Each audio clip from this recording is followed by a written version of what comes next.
Well, that was a swift opening, everybody. Welcome back to the Champions of Champions Series 19. We're ready to kick things off with the playoffs. We have some incredible best of threes coming your way. My name is Ted, and I'm going to be bringing you over the action for the first two best of threes alongside those two lovely gentlemen. Potentially Zeus returning if his GPU somehow manages to work on his PC. But I'm going to be joined by the man himself, Anders, on my right. And then on my left, we have my peekaboo, Mr. Jack Zerfer. How are you boys doing? Anders, we're going to start it off with you. Feeling good on this lovely day?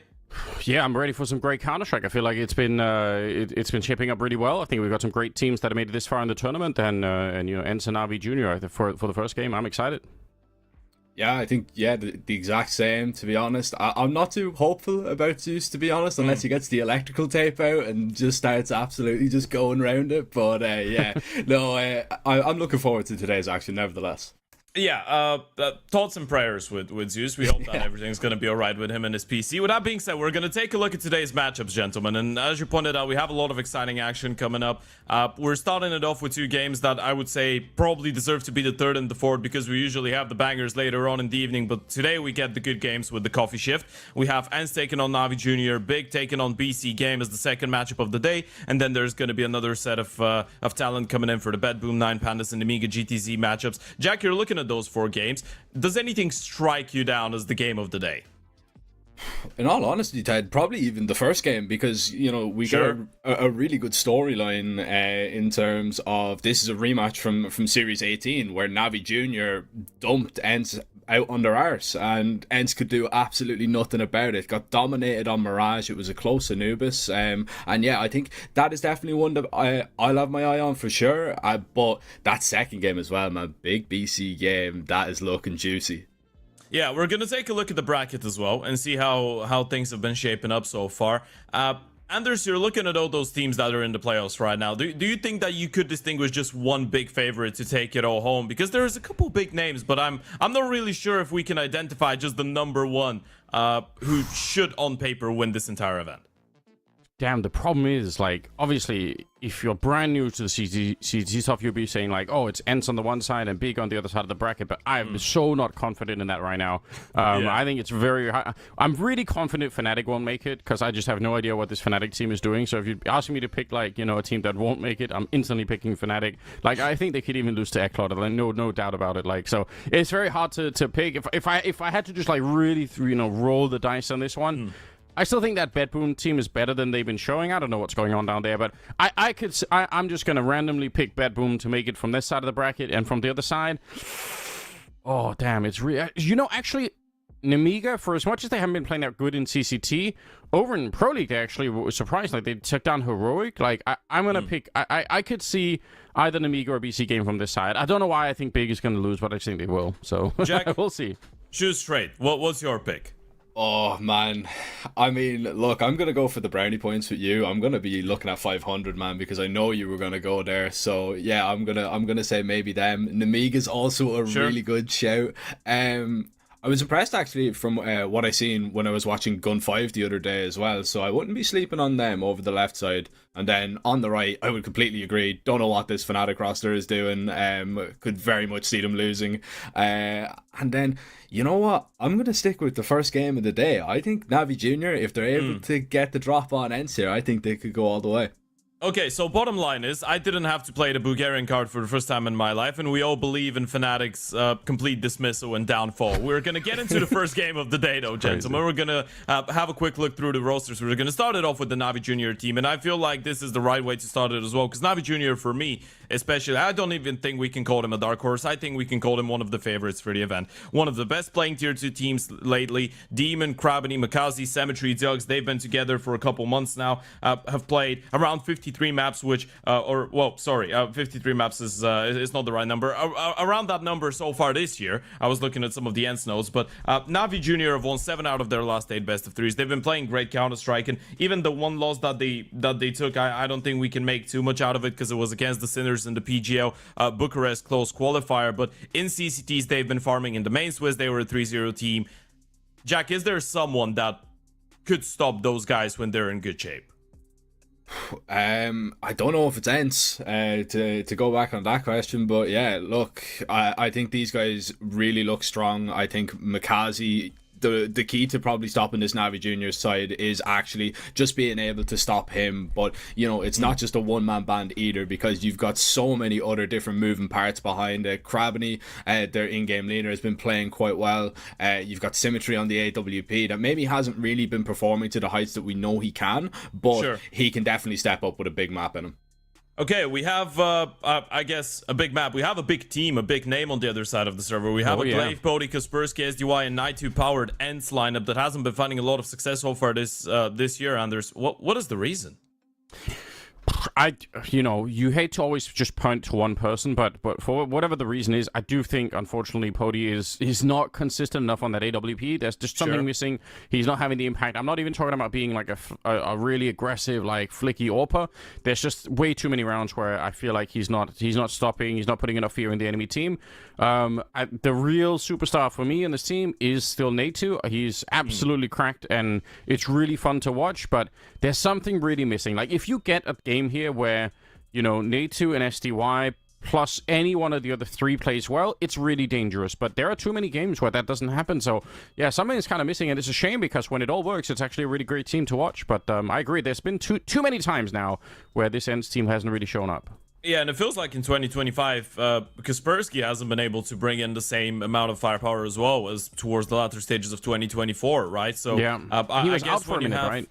Yeah, he was. And he was probably the number one name on everyone's lips when he joined that ENCE team. I guess he has been cool enough in the last while. We have SDY against Makazi in the player comparison, but I guess, Jack, when we were talking about individuals, even though you already mentioned Makazi's name, when we were talking about ENCE, it's more about the conversation about who's going to be that other guy, bar SDY, because he's been fairly consistent, but can he do it on his own? Is SDY the hyper carry that can just neutralize this entire Navi Junior team on his own? I don't think so. I don't think he is going to be able to kind of solo get through it. But if you do see a step up, maybe from the likes of Pody, maybe if Night2 has a good game, anchoring the bomb sites as well, and maybe Kaspersky is a little bit better with the entries as well and helping SDY in that department 100%. But like the key to stopping Navi Junior for me anyway is just stopping this guy in Makazi. He on their T side is such an aggressive entry. I think I was reading the statistic, it was like something like 35% of entry attempts comes through Makazi, and he has a ridiculous success rate of 55, I think. Just running in and just taking bomb sites is his forte, and you need to just try and deny him. Yeah, 35.2% is the specific number we're looking for, which is absolutely immaculate. We're going to get into the veto, though, and this is where things get really complicated for ENCE. If we didn't give already enough reasons for them to be the underdog going into the series, well, the map that has been their best one and that they've picked in 4 out of their last 5 best of 3s is Ascension, which is always one of the also one of the best maps of Navi Junior. So with the removals, I don't think we're going to see any surprises. We're probably just going to see the straight up Train and Inferno being removed. Now we go into the map picks, and last time around, because of the Ancient being such a good map for both those teams, it was floated as the third and final one, and I feel like we might get something similar here. Navi Junior decide to go for that Mirage, completely understandable, worked out last time around. And then, if you're ENCE, probably the only logical answer should be an Anubis, but oh, okay, hold on a minute. ENCE decides to throw in a bit of a curveball. What do we think about this one, Anders? Yeah, that's pretty interesting. I mean, honestly, I'm a little bit excited. I've been critical of people picking Anubis. I feel like I see people pick it and lose it all the time because you start CT side, you don't win the pistol, you don't win the first buy round, and then it just all goes to hell. So it is an interesting switch up for sure. Could be very dangerous, I think, for them. It could lead into even maybe a bigger chance for Navi Junior to actually take this in a 2-0 fashion. But yeah, interesting stuff for sure. And the fact that Nuke isn't in there as well suddenly becomes a little bit more complicated. Anubis won't even be played at all. So it's going to be Dust 2 deciding. That's wild. This is interesting. I guess you're looking at the pure numbers. You're saying Navi Junior have done a really good job with the veto, right? You get to play Mirage and Ancient and the Dust 2, 3 of your, probably, if not the 3 best maps for you, bar Inferno. Jack, I guess we can all see the good news, the elephant in the room, that Navi get to play comfortable maps, but ENCE deciding to ping it to an Ancient, does that tell us that ENCE is maybe really confident going into this game? Does that tell us that ENCE is playing like they are the big favorite, picking into their own strengths here? I would think that, ENCE picking into this is probably that they're prepared and that they've got a lot of demos that Navi Junior, have been playing, because it's Navi Junior's most played map, right? So they could have been able to actually just go in and study. And yeah, it is Ent's best map. Play to your strengths. Well, playing to your strengths, gentlemen, take it away. Map number 1 is kicking things off already. Well, that's wonderful. Yeah, let's get right into it. Thank you, Ted. We're going to be, we're going to take it over here. It's going to be Navi Junior, starting on the CT side with Ents on the T side. So let's just go. Seth, how are you feeling on this fine morning? You ready for some good Counter-Strike? Absolutely. Up early, feeling good. Sun is out in Ireland, so can't really go wrong. Okay, well, it's a rare thing in demo. Actually, we do have the sun out here as well, so it's one of the few days of the year. We're looking at what seems like a bit of an A crunch really early on. SDY's actually made his way into an interesting position here. Look at, they're inside the smoke. They're walking up behind him. I don't think he was ready for that. He himself had actually come through that same smoke, and he goes down. Duke is going to be taken down at Nade 2, and just suddenly it's a 5 versus... Never mind. They're getting the kills quicker than I can even call it out. The bomb was planted, so that's kind of half the battle, but man, that's a quick retake for Navi Junior. They don't lose a single player. That was insane. I blinked and everybody was dead. That was ridiculous. You might be able to catch it up in the kill feed, because all of a sudden just everybody peaked at certain moments, all of them dropped, and a well coordinated retake in all honesty for Navi Junior. And yeah, alright, and you get a bomb plant. You're going to be able to force back into this round. You might be able to bring a Galil or two into the mix, but it's a big chance for Navi Junior early to just really kick on in this first half. And, something that has to be brought up as well is the fact that Ents were so lackluster on Mirage last time they played. Navi Junior dominated them 13-3. Yeah, that is it's definitely a bit of an issue. It is true, though, Ancient wasn't in the mix last time, but I'm looking at it here, and I think in the last 3 months, this Navi lineup, like this particular lineup, they've played them at 23 times in 3 months. So they have played a lot of Ancient, which is why I think it's a little bit, they do sometimes remove it at the end of best of threes, but I'm still curious about why Ents thought this was a good idea. Maybe they know something that we don't. Maybe they have something planned for us here, but I do feel like this Navi Junior team is going to be in a great position. We're going to be seeing Ents execute onto this B bomb side, and they're ready to go.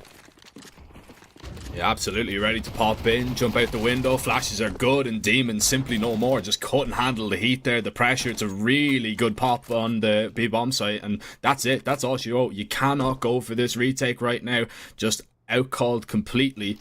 And what's interesting as well is that, I've only actually picked up on is that Ents have actually decided to start T, because they had the choice of sides, and it's not too often you see that. So that would lead me to believe, and kind of tie into the Ancient point as well, that Ents probably have a clear game plan.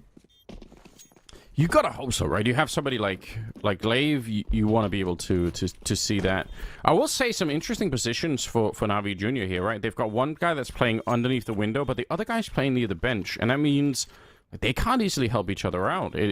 I'm a little bit confused about the positioning here. Maybe they thought they were going to have more of a warning or whatever. Regardless, it's a great round for Ents. You've got to say it's very impressive. And yeah, one entry probably almost was enough to win the round. They get the second one for free too. So exciting times. I do think there is a power, though, just to bring it up. I do think there's a power to picking T sides on a bunch of maps, because especially, I don't know if it is maybe it's overcooking the point a little bit, but maybe especially early in the day, like first game of the day for the team, just getting to make a bunch of decisions as opposed to waiting around.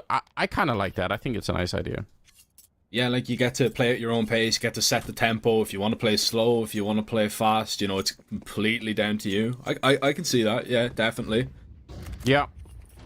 I think it makes a difference, we've seen teams where they come in. I've seen this Ents team before where they come in and they just start so cold, and you're playing on that CT side, you're at the mercy of whatever the other team is doing. Just doesn't feel that good. A little bit of a fake execute onto the A bomb site, just Glaive, throwing a bunch of utility, and it's working. Like, he's dragged almost the entire team, actually the entire team, away from the V bomb site. It's pretty sick. Yeah, Damon is still sticking around here, and actually Craveny, if he's able to maybe stop one player on the cross, it might be just a little bit better. Deagle gets ran down, the SMG wants to get in your face, and they're dropping rifles now as well. It's just another master of a call from Glaive, as Ents really beginning to strut their stuff, and they're nearly at 3 rounds, so they've nearly even equaled their score last time out, which is always a promising sign. But, yeah, it is. Yeah, I think this... I was gonna say, I think this is nice to see, because some of the end games that I've seen here in CCT, it's been the opposite of what we're seeing here. They've actually come in looking just not ready at all. Like, you can almost tell that they're still sort of a little bit asleep. But I think you're right, though. This does look like a really strong game plan, and they actually look like they are just, you know, firing on all cylinders right away. That's sick.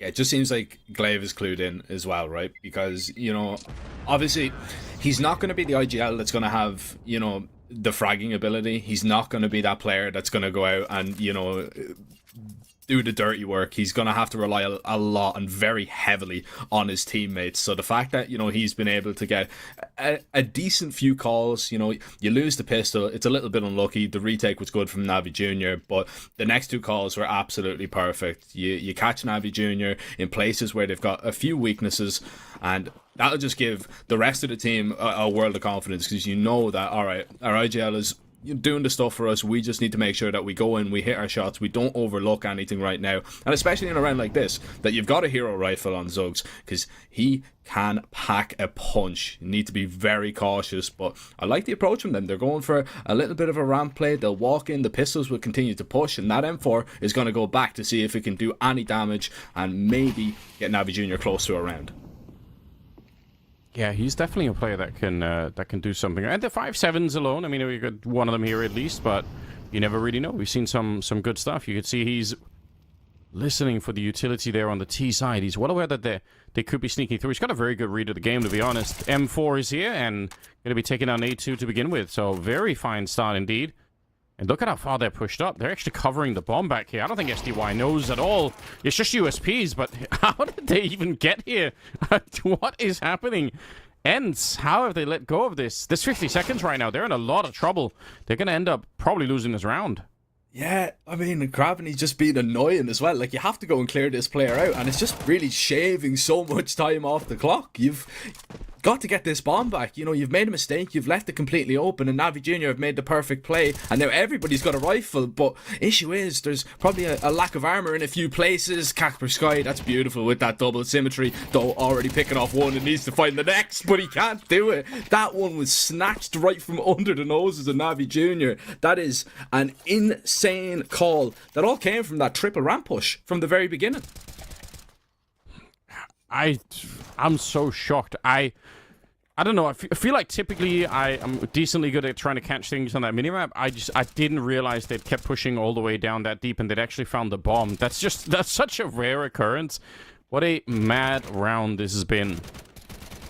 Cemetery here towards the end. Great work with the FAMAS, and that's a real shame for Ents. They were on such a roll, getting back into the game early. If I don't know, let's see what happens in a couple of rounds, but that one round could have a massive impact on this game. Now, they're going to be quick to execute onto the A-bomb side. They're not going to slow this down at all. Stu gets to go down first. Krabani shows up. He's going to be good for a couple of kills and very nearly gets the third one. I think he does get the dink, or at least a lot of damage on the potty, but Glaive is answering back, getting a kill in. Now it's a 2 versus 3. No bomb plant yet, but they've got a lot of time here. Yeah, they do. That op shot needed to hit, though. If you're Symmetry, it's leaving Demon in quite the undoable situation, and it's got an extra layer to this bomb plant, because you can see Pody wrapping all the way around the world. So even if Demon finds these 2 kills, I don't know if he's ever going to be expecting the mid player. Okay, finishes off Glaive, which is always good, trying to recover the rifle, but here comes that lurk, here comes that pinch, and Pody will just shut down that retake. And it was actually a nice call, because they went for that A play, but it was interesting. They didn't have any jungle and stairs smoke, so they just wanted to swing out, flash, and take the fights, and luckily for them, they all went their way. What a nice turnaround. Initially, that defense looked like it was going to be, rock solid. But the setup for the round is straightforward, right? Just an A execute. It's underestimated. People sometimes end up overcooking these rounds way too much. Those A executes are still really, really good, and I think the simplicity of them is one of the things that just makes it, everyone can follow along. All you really need is a couple of kills. Even if you do get the first ones here, it's still going to work out. So, in spite of that previous round, Ents, they're back on track, and there's no money on Navi Jr. So, honestly, this is, once again, looking really impressive. I mean, when you've got that, back and forth kind of tug-of-war for, rounds, it's always going to punish the CTs way more than it's going to punish the Ts, and you can see that Navi Junior unfortunately are just really feeling the brunt of that right now. But I don't want to overlook this one, Anders, because we've seen what happened last time they did a single M4 and the rest pistols, so let's see. Yeah, that's fair. We'll see if they can do some more magic here. They kind of do need it. Snade2, for my money, definitely the player to watch every time this ENCE team is playing, although Symmetry showing up with a couple of insane deal headshots does make them a little bit scared here. The bomb is going to be planted. There is a flank coming in, however, so that's actually an M4 as well. This, you might have been onto something here. There might actually be a chance that this could go wrong. Glaive is now aware. He's thinking about it. That's good, because another few seconds and he would have been caught by surprise. He's still going to end up going down, and suddenly it's a 2 versus 3. There's no kit in play, but let's see what they could do here, Navi Jr. Make their way in, and SDY, it's again these kind of lurk pinches that are really trying to shut everything down. Molly towards Palace is going to make things a little bit awkward, but I mean, you don't have a kit, so it was never going to happen. Demon trying to catch a deagle headshot on the exit, but he might catch his death if he's not careful. Pody's already going to go on holding for him, but you don't really want to throw away that AWP. It is a big investment that you have to make into the next round, so it is just a parting of ways. Everybody shakes hands, walks away from that one, but ENCE are the happier of the two, definitely. Okay. So, just a bit scary this time. I think that's good news, though, for ENCE. They really are a team, because remember, they ended up winning in Finland when they were playing the Elisa Cup. They actually took the tournament over a bunch of other teams that, that should have been much better, and everyone was surprised. So at that moment, we were all excited for what they could bring, and then since then, it's been a lot of ups and downs, and we want to see more consistency out of them here. So I think coming into a game like this and looking much more like a tier 1 team, and just kind of not a lot of respect here for Navi Jr. They're not afraid to take the fights. That's what I want to see. I don't want to see ENCE in this weird state that I've definitely seen them in the past, where they just don't look like themselves at all. So very good news, I must say. And honestly, a little bit surprising. I was expecting to see a different version of ENCE here. Yeah, it's also kind of one of those things as well, though. It can go one of two ways, because we haven't really been seeing that much events, right? There's a couple of CCTs in there. There's a Blast Bounty at the beginning of the season, a couple of open and closed qualifiers, but not a lot. They've played, in and around 30 maps, I want to say, this year. It's just not a lot of Counter-Strike to be playing, especially when, you've kind of got ENCE that are on the outskirts of kind of that, that tier 1 circuit, that are trying to get back into it. They're not really playing all that much, so they've definitely got a lot of time to practice, but sometimes just getting in and getting the reps in the server, in officials, in events like these are actually just the best way to improve your team a lot quicker as well. But it looks like ENCE, in all honesty, in this game anyway, they've definitely got their minds sorted out. Everybody is ready to go, and they know how important a result here would be in the CCT.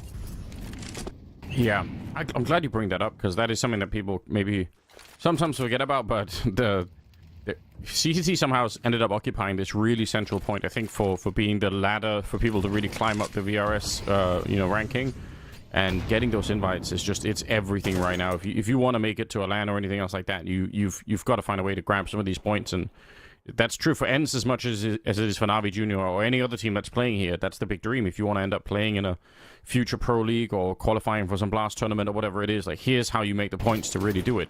This round is a bit more elaborate, though. We've got the window position occupied now. We've got an execute onto the B bomb site. I'll see if they actually follow through. Okay, they're going to be Molotoving them all the way back, and Makazi very nearly dies to the Molotov. That's crazy amount of damage for a grenade that he could have probably just jumped out a little bit sooner than that. 50 seconds, and it does look like it's going to go B with Kaspersky in the middle, just looking to catch rotations. It's good as well, because they'll throw that Molotov, and they will know now that they don't have to come out and clear top back, because they're still holding for it, they're still waiting, so they can just pop on through, and the flashes just need to be excellent. Rain on over, SDY clearing out Demon, still though, 2 more players towards the back of the bomb site. It could get a little bit awkward, but not when you've got SDY just in here, clearing the names, Kaspersky cutting off rotations, and it's back to the drawing board again for Navi Junior, because once again, their defense is going to fail, and it's been just a little bit weird seeing Navi Jr. this stumped already, because Ents have been coming at them with some pretty solid calls, but Navi Jr., they haven't really looked too hot when they've had the rifles in their hands. Yeah, I am surprised at this too. Although I think it does kind of go back to a point that we sometimes end up talking about. And honestly, I don't even know if I have like I wouldn't have the solution, but I guess I can offer a bit of the criticism, which is some of these teams when they show up on any given day, like if they played again tomorrow, I think it's possible that Navi Jr. would be. Oh, that's a nice find. I think it's possible that Navi Jr. would somehow be way more ready and like locked in. They're super, they're just ready to go. And some teams when they show up, you can almost feel it in their game that. Yeah, they're playing Counter-Strike, but it's like they only sat down in the last second, turned on their PC and are like, oh, what are we doing today? Oh shit, we've got an official game. Okay, let's I guess we have to go, like there's some level of focus that's missing. And if I was trying to coach a team or something, it would be so important for me to make sure that we do everything we can to show up with, as close to 100% focus as we can every time. I mean, it is hard because these teams, they do play an ungodly amount of Counter-Strike, so it might be very hard to actually do that, but I think it makes such a difference. You can kind of feel it in this game already that if you're missing a little bit of that, it's not necessarily easy. Yeah. Oh, all right. Lovely little flick from Porty. Just kind of settles Ents probably a little bit, that kill, but unsettling is giving an AK away on that A bomb site. And I think you're right. I wonder how much of it as well is the fact that, Ents have actually thrown a spanner into the works with this T-side pick, and I wonder, does that kind of play into it like a small little bit? Well, yeah, I mean, it could in the sense you're right. Like, it definitely could, because we are also seeing the flip side of it, which is when you start on that CT side, you don't get to make the same amount of decisions. I mean, you can, but it requires a lot more. And it's not a protocol that necessarily everybody has. Sometimes you end up, you're just waiting around and you lose some opening fights, and then the round is kind of over, and it just keeps going like that. So we'll see if Navi Jr., if they can get some more rounds here, even if they get up to 4, it's not great, but at least they have a bit of runway in the second half to try and prove that they can also do it on their own T side, which I think is not impossible at all. But they got to start getting into it right now. They got the AWP on Cemetery. I think you mentioned him in the pregame, and I agree. He's a very I think a stable AWPer. I kind of know what I'm getting out of him. I think he can definitely change a lot in this first half. I think we need to see a little bit of a switch up as well, because so far this T side, especially on the gun rounds, Ents have just been able to go into their game plan. So I would like to see Navi Jr. throw something just a little bit crazy, either fast boost into the apartments, which it looks like they're actually going to do. Just get a little bit aggressive here. Just try and undo this Ents side. They're going into a BX queue here, Anders, and Makazi at least is up here trying to stop it, and there it is. And Hody has no other option. He has to back away. Yeah, you called it. I think this is exactly what they needed to do, and it is taking a bit of the control of the game back. And you're not super aggressive, but you have a plan for the start of it. You've got an idea of kind of how you wanna try and play it, and this time it was the perfect call. So really well done. Just the AWP left. Very important for them to try and stay alive here, Navi Jr. So it's a nice triple for Makaze, and Navi Jr. back on track a little bit. That's not bad at all. There's just unfortunately such an ungodly amount of money on the end side that they can just buy in this round and the next. That's the problem, right? It's like, all right, it's like Groundhog Day. You just have to do it over and over and over again, because the buys, they're not going to stop coming for the rest of the half. Yeah, best of luck. You've done it once, but it is that, it's a kind of play that is only going to work once. So now maybe you have to try something a little bit different. And we might see a little actual short jump here, as you can see Ents thinking about exploring their options over towards middle. Flash is going to be good. It is going to get you out for a moment, and trying to get SDY in a position to maybe just carve open one of these bomb sites, or at least force Navi Jr. into a rotation that they don't want to make by picking up a kill.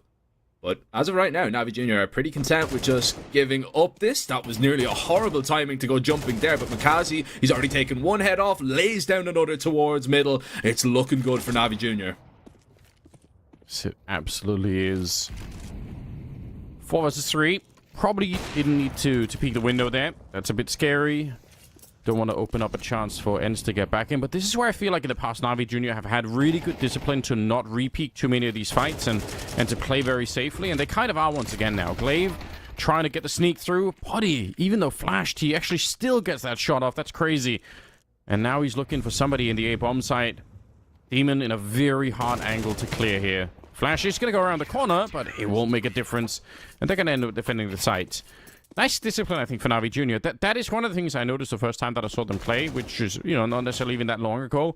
I feel like a lot of the times they are very, very good at staying out of fights when they don't need to, once they have the advantage. And I think they kind of did the same here. Yeah, I think the way that they're set up, you know, they don't rush things. They like to be very methodical, and even when something doesn't go their way, they are just ready to enact on something. Something that we didn't kind of mention was the fact that, you know, Mikaze was actually having a really slow start. He's began to pick up things in the last couple of rounds, and Na'Vi Junior started winning. Symmetry, though, AWP already ripping one out of middle. And this is going to be very awkward right now for ENCE. A kill back, though, could make it a whole lot easier. Bodhi exploring over towards ramp, though the Opera is able to find it, and on the extremities there's just being fights found left, right and center. It's non-stop action everywhere you look, but it settles for now with a 3 versus 3. But the B-bomb site, it's under lock and key for ENCE. Yes, it is. Glaive is just holding that line, although they should know that, so at least they should be ready for the fight here. Interesting for Glaive, he's not quite sure where to hold. He's just making sure that there are no CTs still left up in there. I don't know which way this is going to go. And I do think actually, I might almost have to retract what I said in the last round. This is a round where Na'Vi Junior don't ever really make the call to slow things down. Like, they move around too much, even when they have the advantage, and it ends up backfiring. You could see that Jugis he's aware that someone could be around the corner somewhere. He's just not exactly sure. His teammates are moving in from the catwalk position as well. They do have a couple of grenades, but it's going to be this opening kill here that's going to make the difference. And there we go. The timing could not have been better. And Symmetry finding the headshot on Nate. What a retake for a 7-5 half in favor of ENCE. It's a really good beginning for ENCE, I've got to be honest, but I think Na'Vi Junior with 5 rounds, there's a chance for a comeback here, most definitely. I mean, a slow start, but it's not about how you start, it's about how you finish, and they finished strong, man. That is crazy that they're able to retake that. And it was, I actually don't even think, like, if Na'Vi Junior got to play out that retake, like, and got to choose exactly what happened, I don't think it could have went any more perfect. Glaive turning around at the wrong timing after SDY goes down. It's just the perfect opportunity to strike, and Na'Vi Junior there to punish. ENCE are going to need to hope the 7's enough on their T side to get this one over the line, because yes, she came in with a really good game plan. It was going well, but now players on the side of Na'Vi Junior, they're wiping the sleep out of their eyes. They're, you know, getting their coffee into them. The caffeine's kicking in. They're ready to go now, it would seem, and there's a big pistol coming up. Yeah, this is starting to look a lot more interesting. Ooh, Kaspersky, that's the dualies down, but Mikaze takes one back. He's not actually going to pick up the dualies, which is a bit interesting. Potty's here. An easy kill onto Krabani. So, unfortunately, the timing kind of working against Na'Vi Junior, but it's a bit of a roll of the dice, I think, when you walk through that smoke. They're going to get the bomb planted at the very least, and that's a start. I don't know if they can win the round. They do have one guy with a little bit of health here in Mikaze, so maybe there is a chance for it still. No kit on the other side. I don't think that's going to make the difference. I think the difference here will be just down to the raw mechanics of these pistols, and now it's Mikaze alone on Tetris, 1 versus 3, and they are going to try and run him down. It's great coordination, and yeah, and it's just... Unfortunately, a few too many headshots coming through there for Na'Vi Junior, but they get the bomb plan, and that's something.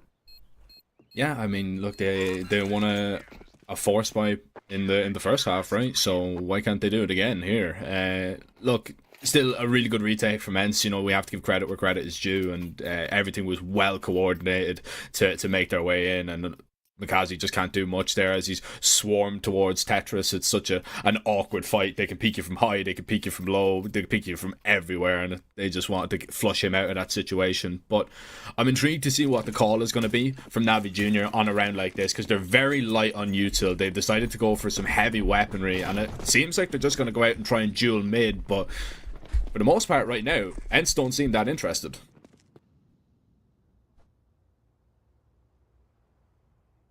Right now, a little bit of aggression in the B hallways here coming out from the CT side. Actually could work very well for them. Yeah, they're going to keep on pushing. This is super aggressive, actually. And as long as the rest of Ents don't get into too many fights here, Kaspersky, he's going to be forced into one, and that's fine, but just try and stay alive because the backup is coming. SDY is walking down. Glaive is wrapping all the way through T-spawn at this point in time, and I think this round is already dead for Na'Vi Jr. I don't think they have any idea what's happening here. They are just getting picked apart one at a time. SDY goes down, but it just doesn't make a difference. They're in the window with one player left. That is a very cool round out of Ents. It was ridiculous. It was like Na'Vi Jr., their mid-play, the entire plan on that force bite was just swallowed, engulfed by CTs. Ents had every player just pushing extremities, it seemed. And while, yeah, you were taking a little bit of distraction or over towards the window, it's just that double push in through the apartments really that seals the deal. Extra layer on top of it in Glaive. That's beautiful. That is absolutely beautiful from Ents. And that's one way really to kind of, you know, force Na'Vi Jr. down, because you know they've went for the investment there. They get nothing out of it. Now, you've only got a couple of upgraded pistols, and then you've got 10, and, you know, pretty close to maybe closing out this map. And I don't know. Now, if Ents are this set up on Mirage, I'm just excited for Ancient, because they definitely got something up their sleeve. I agree. Like, it's very cool. It's hard to explain what it is, but sometimes when you're watching a team where you can tell that they are, you know, they're well prepared, they come really ready for the game, it does make the Counter-Strike so much more enjoyable. And yeah, I mean, I've seen both versions of Ents. This is the one that inspires you a little bit more. So hopefully it'll be the same on Ancient. This one is, you're right. Unfortunately, the money here for Na'Vi is just, it's tough at the moment.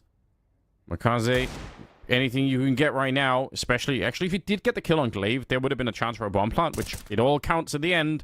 But Glaive is playing it how you would expect a player of his kind of tenure to play. Just very, very disengaged, very hard to get him into a fight. Why would he re-peek it the first time around? He waits for the teammates to show up, and they're not going to lose a single player here. So yes, it's a very, very good run for Ents at the moment. I don't know if there's an easy way back into this one, but let's see what Na'Vi Jr. They have AKs now. If they're going to turn the tide, it's going to have to be in this round, I think. I always wonder what my playstyle was like, and it's Glaive towards the B apartments. Just duck and cover, play your life, and hope your teammates can get that last kill over the line. It's beautiful, beautiful to witness. But look, yeah, we get this one underway. We've got AKs in the mix. You need to see, you know, somebody step up here on the T side. And Ents are going for a little bit of a shutdown play here. They're getting aggressive towards top middle. And that's what we see now. That's a little bit awkward. The flash just catching him right in the face. Could have gone horribly wrong. Nate2's going to be there to help out his teammate. That's huge. And there's no pressure here for Na'Vi Jr. from the underpass itself. And it was also smoked off anyway. So if nothing else, that means Ents have the somewhat luxury of only having to point their guns in one direction. Glaive, very nearly caught off guard. They've actually jumped down, and I don't think he noticed at the beginning, but they were busy fighting towards Catwalk, so very scary round so far, and it actually still might backfire. There's no way he knows Nate2's there. Yeah, he just snuck under there, and that's going to catch him off guard. So unfortunately for Cemetery, it means he's on his own. 1 versus 2. See if he could do anything more in this one. He does have the bomb picked up, obviously, 55 seconds. If he can find Glaive, who's already low on health, it's a very winnable clutch here. Oh, he didn't see it. He could have seen the backpack there. I wonder if his teammates did. It doesn't seem like anybody spotted it out, and he's going to be dead. That is a. I wonder if it's the position with the actual truck there that just made it hard to spot, but that's really unfortunate.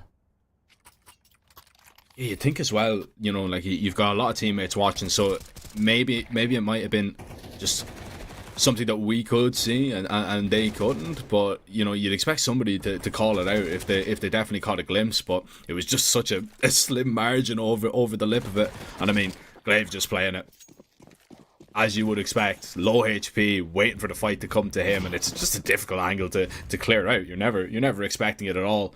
Na'Vi Jr., a little bit of pressure maybe with a smoke, because they are actually going to explode out towards this bomb site. They're looking for a round. They desperately need one, and well, Deep Jungle and Con Smoke as now they will take that control, but they're receiving a lot of damage on Craveny, and Night, he's lurked through the back door. He's lurked around that smoke to at least collect one, and that's the bomb dropped. It's not even down just yet. This is awkward for Na'Vi Jr. to hold on to this bomb site.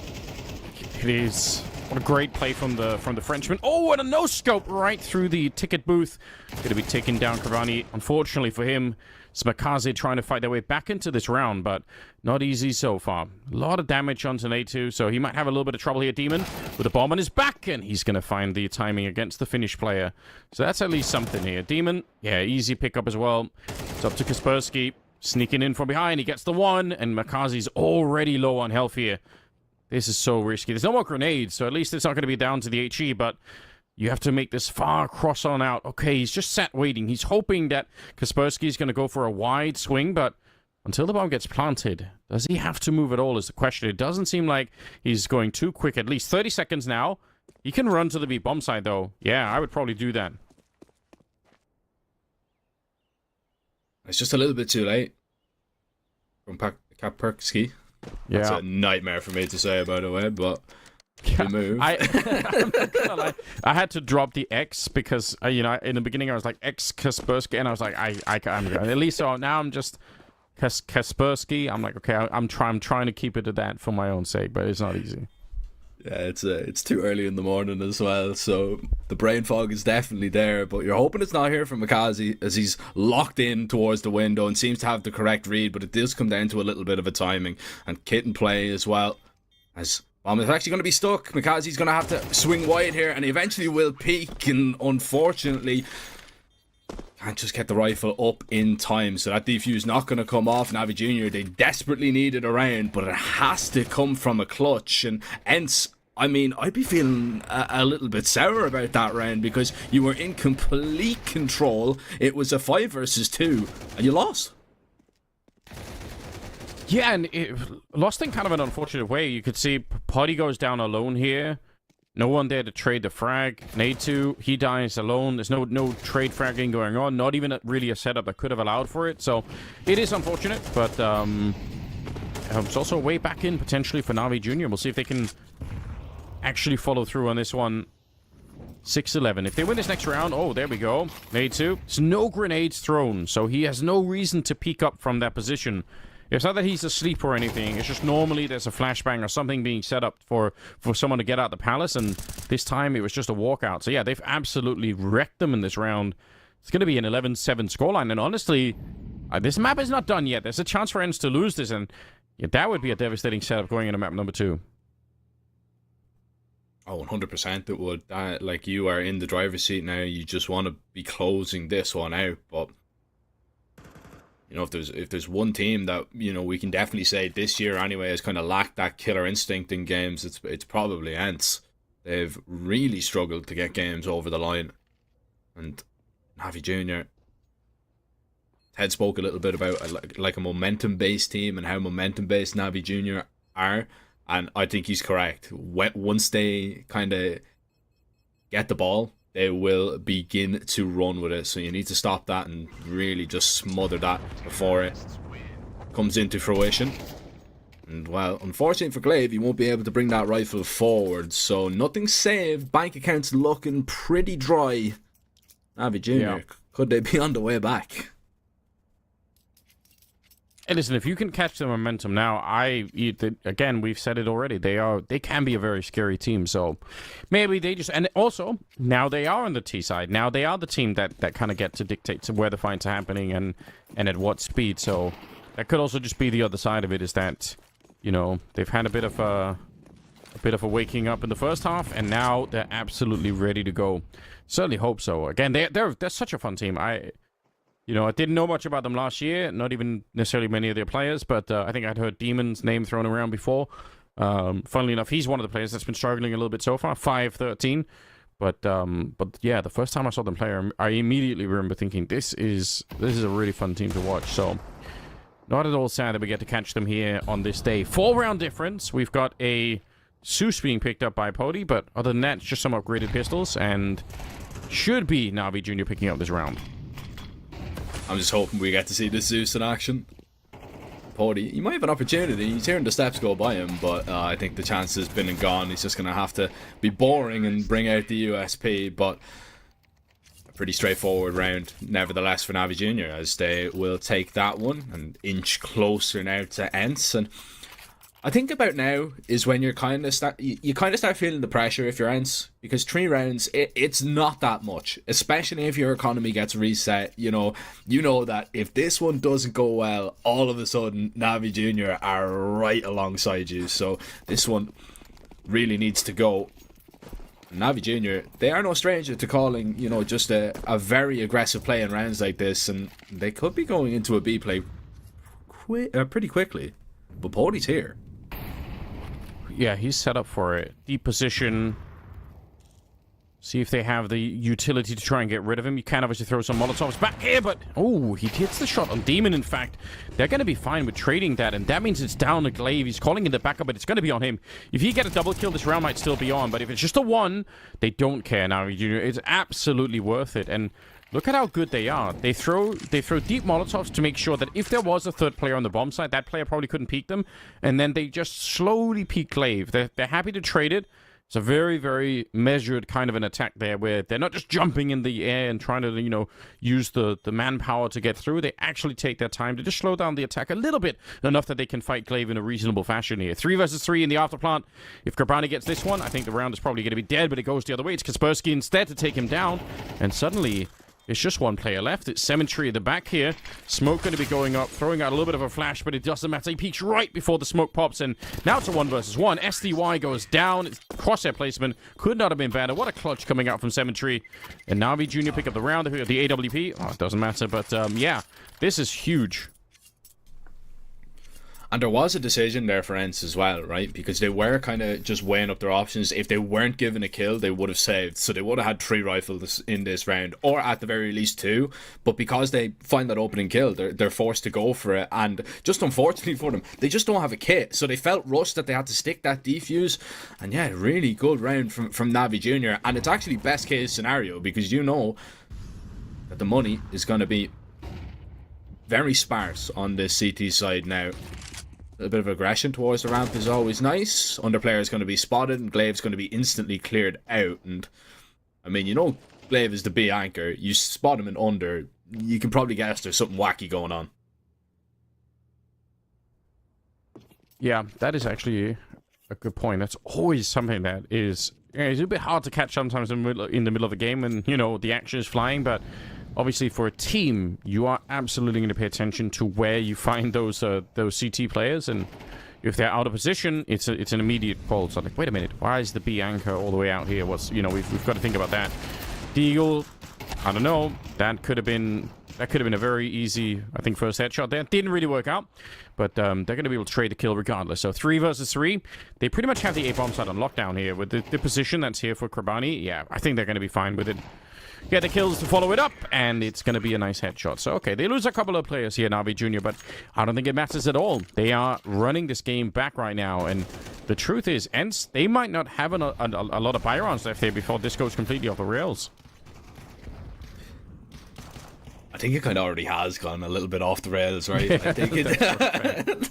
I think 11-5 into this now. I think they're losing their grip, but it's all well and good, right? Because we can say that about Ents, right?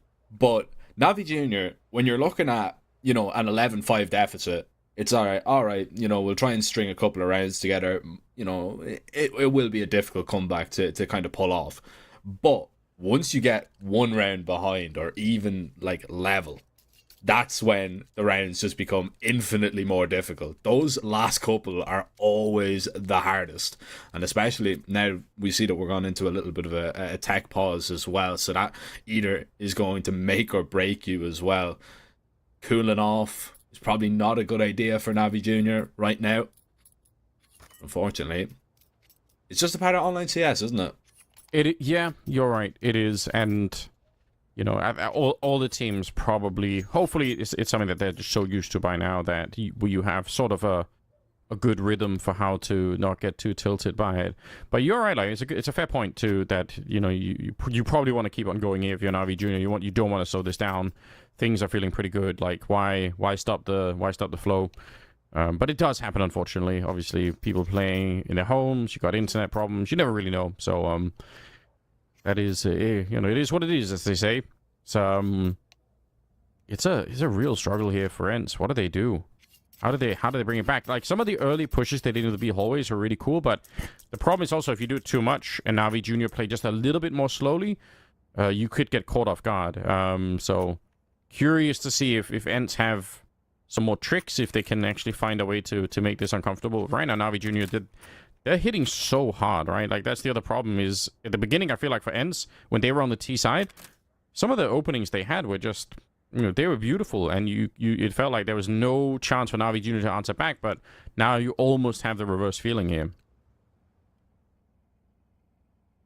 Yeah, that's the thing as well. Like, up against a Navi Junior team, like, they do like hit insanely hard. So if you are not like 100% confident and like 100% sharp, a lot of the exchanges and gunfights, like we see Makazi even on the CT side when he woke up a little bit, some of the fights that he was taking from short in towards middle were just sublime, very, very crisp.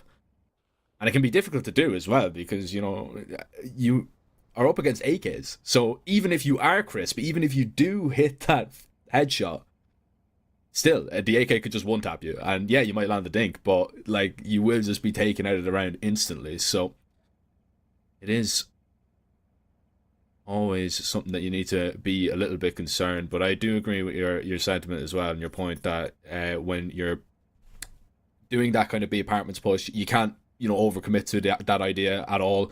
But hence, surely you've got other little things you can do, whether it be, you know, a double push in towards under just to make sure that B apartments is clear and then get a rotate on over. You know, we've seen an aggressive round out of them. I believe it was the second round on their CT side where they had, you know, the double push towards the apartments. You had Glaive going wandering towards ramp. You know, surely you've got maybe another ace up your sleeve to just get this round over and done with, because the last couple of rounds that we've seen, Anders, they haven't really been that competitive. I would say that Navi Jr. have kind of dominated throughout. I would agree with that. And I mean, you know, there are many different types of aggression you can do on this map, and some of it doesn't even have to be necessarily that complicated. Like, sometimes just having like a timing where you flash over the middle and you go for a peek from the catwalk, or just some really stuff like, you know, count to 3 and go, can definitely be enough. So yeah, but I guess you don't necessarily have to overcook it either. But I think that the trouble is, and that I've seen this before as well, where you have players like Makazi, in this case, Cemetery is one of them too. But you know, I think it's only a question of time before somebody like Demon gets wrapped up in the atmosphere here as well. When they just have such a short time to kill, like they're so strong at winning the fights, it's very, very hard to stop them. So we'll see what Ents end up coming up with here. So far, it's going to be, you know, an early double setup in the window there. They didn't really get anything for it, and Navi, just pretty good mid utility being used right now. Smoke gets thrown down from Glaive. They actually are ready for this B execute, so we'll see if Glaive can get some backup in here. Yeah, jumping through the smoke, and it doesn't matter. Makazi actually ran through Glaive's smoke. That is an insane read. So Glaive threw that smoke behind him on the catwalk, and that's specifically to stop somebody from doing that, because obviously if you run through the smoke and Glaive is holding it, you're going to be dead every single time. But Makazi just said, yeah, I've probably seen this in a demo or two, or we've played you guys before. I'm going to call your bluff here, and that won the round instantly. I just wonder as well, because there was SDY in towards window, and I don't know what exactly he was holding for. I don't know if he was holding for the window boost or something, but surely if you're doing that, you can throw an eye towards short. I don't know how deep he was in towards jungle as well. He might have just been, you know, kind of sitting in the corner and jiggling to make sure that nobody's creeping up connector. But yeah, it just seemed like that was the perfect call for Navi Jr. to exploit. Not ready for that short split whatsoever. And it is just a really good read. It's a really good play. Oh, and what a really good transfer. Symmetry with that double. Nothing saved on the side of Ents. This is horrible right now for them. Because it's 11-11. You've got, you know, a big decision to make here if you want to force or if you want to just go for a little bit of a half buy. And unfortunately, I think your hand is kind of dealt for you, in the fact that you are just going to have to buy up a couple of SMGs, maybe with a hero rifle thrown in the mix, it would seem. That is such a brutal way to lose a round, isn't it? Yeah. How do you get this one back? Tactical timeout being called here for Navi Jr. just to get a, you know, maybe even make Ents sweat a little bit. And as well, like Navi Junior, I must say on their T side, they've just been going B. Like a lot of the rounds have just ended either B pop, B execute, or going for that kind of short split as we've seen there in that last round. So they have identified maybe where Ents are weaker, and they are trying to exploit that as much as possible. And you can see the buy up here. I mean, it's doable, Ents winning this round, but it's definitely going to be a round where you're going to have some messy spray fights with those SMGs, and you need to just hope those pistols are hitting hard. I do feel like we've seen this before, though, where, you know, you hate to say it, but sometimes if you have a player in that B bomb site, an anchor, that B bomb site, you feel like you can defeat, and this time, oh my god, oh, that's a running P250. Demon, I'd love to see that from his point of view. What an absurd kill to begin with. I was going to say, sometimes you feel like you can bully, you know, a Glaive or a Kerrigan or someone who's, you know, typically the IGLs. You feel like you can do that, maybe you just keep on going for it. Kaspersky somehow getting rocked, and Makazi showing up on the spot anyway. So yeah, they've lost the AK at the beginning, but they're still fighting back here. Navi Jr. looking to get to 12 rounds, and honestly, it's looking pretty good at the moment. Natu, he's going to hit that headshot, and again, he's a lethal player. You see it right here. I think Neo for a while has been saying the second best French player, really obviously only behind Saiwu, and honestly, I don't know if it's even such a crazy statement. He is an absolute beast. It's going to be Krabani going down last here. A little bit of a weird fight going on there. I think like he could have had a chance, but regardless, Ents, they steal away around, and it's a running P250. That's disgusting. Just a drive-by P250. Oh my goodness. My head would be on Mars. Like, I'm actually just inconsolable if I lose a fight like that. And it's in such an important round as well. Like, it just seems so free. And there's simply nothing that you can do if you're on the other side of it as well. That's the worst part. It's like what am I actually meant to do when somebody kills me like that? And it's because of that kill that snowballs, because of the AK, Knight was able to pick up 2 more kills. And yeah, I mean, it probably isn't that crazy to say he's probably the second best player. If we're taking everything into account, though, I mean, Apex has to, you know, still probably be in with a shout. But if we're talking mechanics, yeah, he's definitely up there, or pretty close. Anyway, Navi Junior are lucky that they've got a lot of bank account to fall back on in this round, and they need to try and save themselves because Ents have done enough. Can they get it done in reg? Yeah, that's what we're going to find out right here. 12-11. Imagine if that's how they turned it in. They just win that one round, and then I mean, that could very well be the case. I think for Navi Junior, they're going to feel like it's, you know, it's a little bit stolen for them. But wow, speaking of executes and quickness here, Navi Junior right out the spawn, straight into an A execute. No slowdown, really. Unfortunately, Demon goes down here, and SDY, great work so far. Makaze finally takes him down. No bomb plant yet. They're just all battling. Nobody's waiting for a retake. Nobody's waiting for a bomb plant. And finally, they actually do punch into the digits. So Glaive and Poddy, maybe not the 2 players I'd want left here for the after plant. And oh my god, Glaive, I don't know how he realized. Did he see something through, or is he just testing it? He's got 5 bullets left, and that is not enough for a double kill. He's gonna end up going down, leaving Poddy in a potentially risky position. But yeah, might as well go for it. I wouldn't even try and fake it. Gonna be spamming him down. He's down to 35 here. We could be seeing overtime if this bullet connects. Dugis gets 1, and he goes for it again. A flash out just to try and buy a bit more time. He gets the headshot, runs back in. Does he actually have enough time for this one? It'd be an insane clutch if he can pull it through, and he will. End up winning it with a beautiful clutch here for the Finnish player. Ridiculously played, you know. Yeah, there was a big risk if he went for that stuck there. He would have got spammed, decides to go for the taps, and I mean, that's ridiculous that it's even got into that situation. How has Glaive managed to do that? I don't know if he's seen something. I don't know if his spidey sense was tingling. Maybe it's all those years of experience, you know. He used to find wondrous kills through smokes, and it's one that really gets them into a good round there. A wild way to get started here in this best of 3. Now, it's obviously only the first map, but we've got the action, no question about it. Second map's going to be coming up as an Ancient, so stay with us and we'll be right back with more. Well, what a map of Counter-Strike, ladies and gents. What a way to kick things off the playoffs here. The CCT number 19 ends with a phenomenal statement to be made in the first map of action here on Mirage.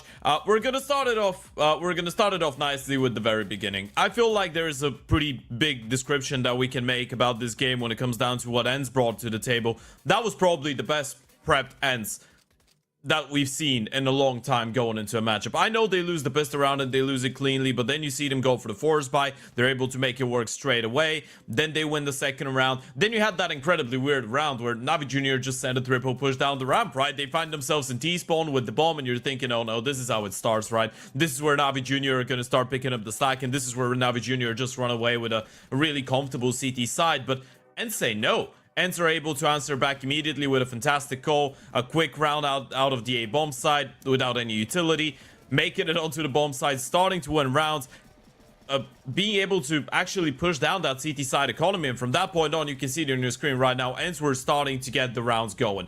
A fourth, a fifth, a sixth, a 7 on the board. And then towards the end of the first half, it felt like Navi Jr. picked up the slack. It felt like a couple multi-kills coming out of Makazi as well were able to, I guess, set Navi Jr. on tone individually, and the moment that Navi Jr. started hitting the shots, it felt like a much more competitive game once again, and the few rounds that they were able to win on that CT side did look really good for Navi Jr. The main point that we're bringing up here was Ents came into a map that is usually not their forte, that is one of the best maps of their opponents, and they came in prepared. They came in with a fantastic game plan that was able to get them to 7 rounds, regardless of the fact that they did lose an anti-eco against a push in towards the ramp that they were not ready for. They were able to win both pistol rounds, and it was the same story the second half as well, right? Ents might have not been the better team in general on that Mirage, but it was obvious that the preparation was there. Everyone was playing lights out. Night 2 maybe took a little bit longer to actually get activated, but we saw a good performance out of SDY. Pody was really consistent.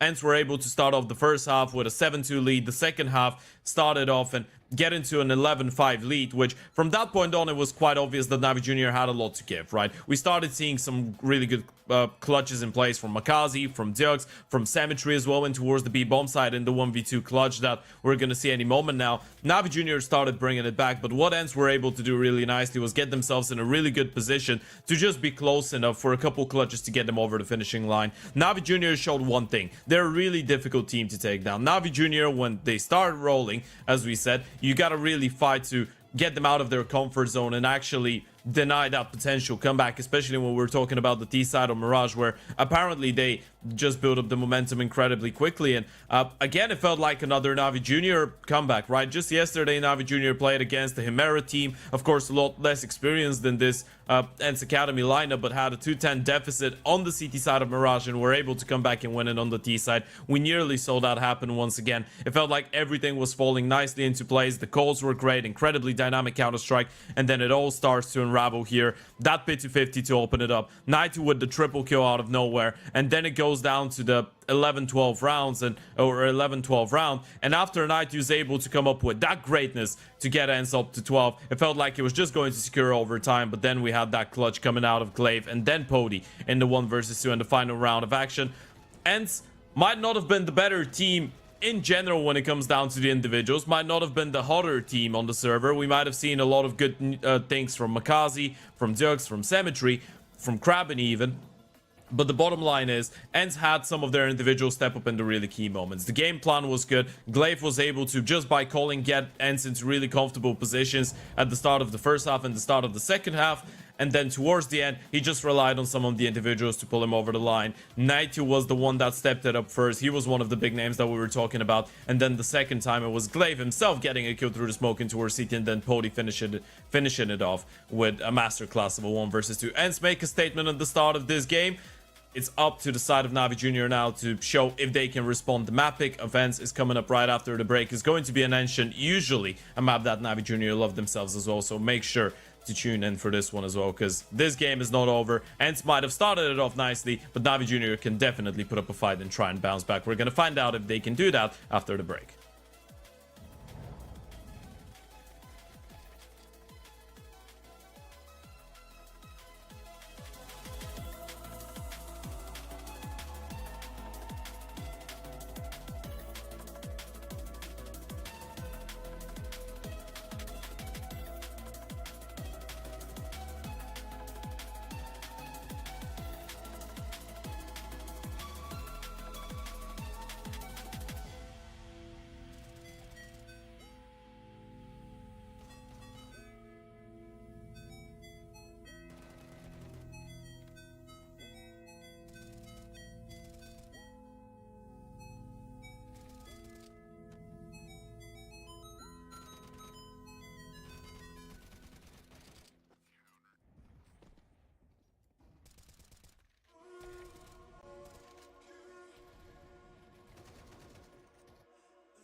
Welcome back, everyone. We're ready to kick things off at our second map of the first series of the day here at the playoffs of the CCT Season 2, Series 19. It is a mouthful, but we killed it this time around. So, folks, we have map 2 coming up. We have an Ancient. Now, that Mirage, Anders, we were just having a chit-chat before the start of this, was actually a really entertaining game of Counter-Strike, right? It felt like Navi Jr. were able to pick up the slack individually. We saw the firepower from them. We saw some of the clutches. Then, in the meantime, ENCE came into it really well prepared. And one of the names that you mentioned before the start of this game was Pody having to step up. He did it. So, ENCE looking solid before map 2, right?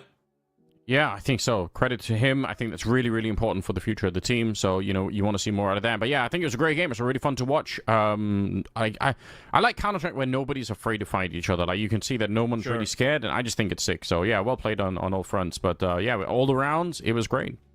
Yeah, it certainly looked like it. Jack, on the other side, because we're going into this one, and I just want to make a bit of a difference between other matchups where if a team loses their map pick, it kind of feels like they're already out of the competition. Ancient is an equally good map for both those teams, right? As much as it's the best map for ENCE, it is the most played map for Navi Jr. That's the reason we got excited before the start of this when we were looking at the veto. In their last 4 consecutive Ancients, Navi Jr. have been able to get a 13-4 win over Chimera, a 13-3 win over Sinners, a 13-2 win over Fnatic, and a 13-10 win over Spirit Academy. And then if you go and look at the 5th one, it was a 13-0 over Jame and Parry Vision. So looking at some of those results, do you really believe that this is going to be an easy swift 2-0 here for ENCE, or do we see a world where Navi Jr. take us to a dust?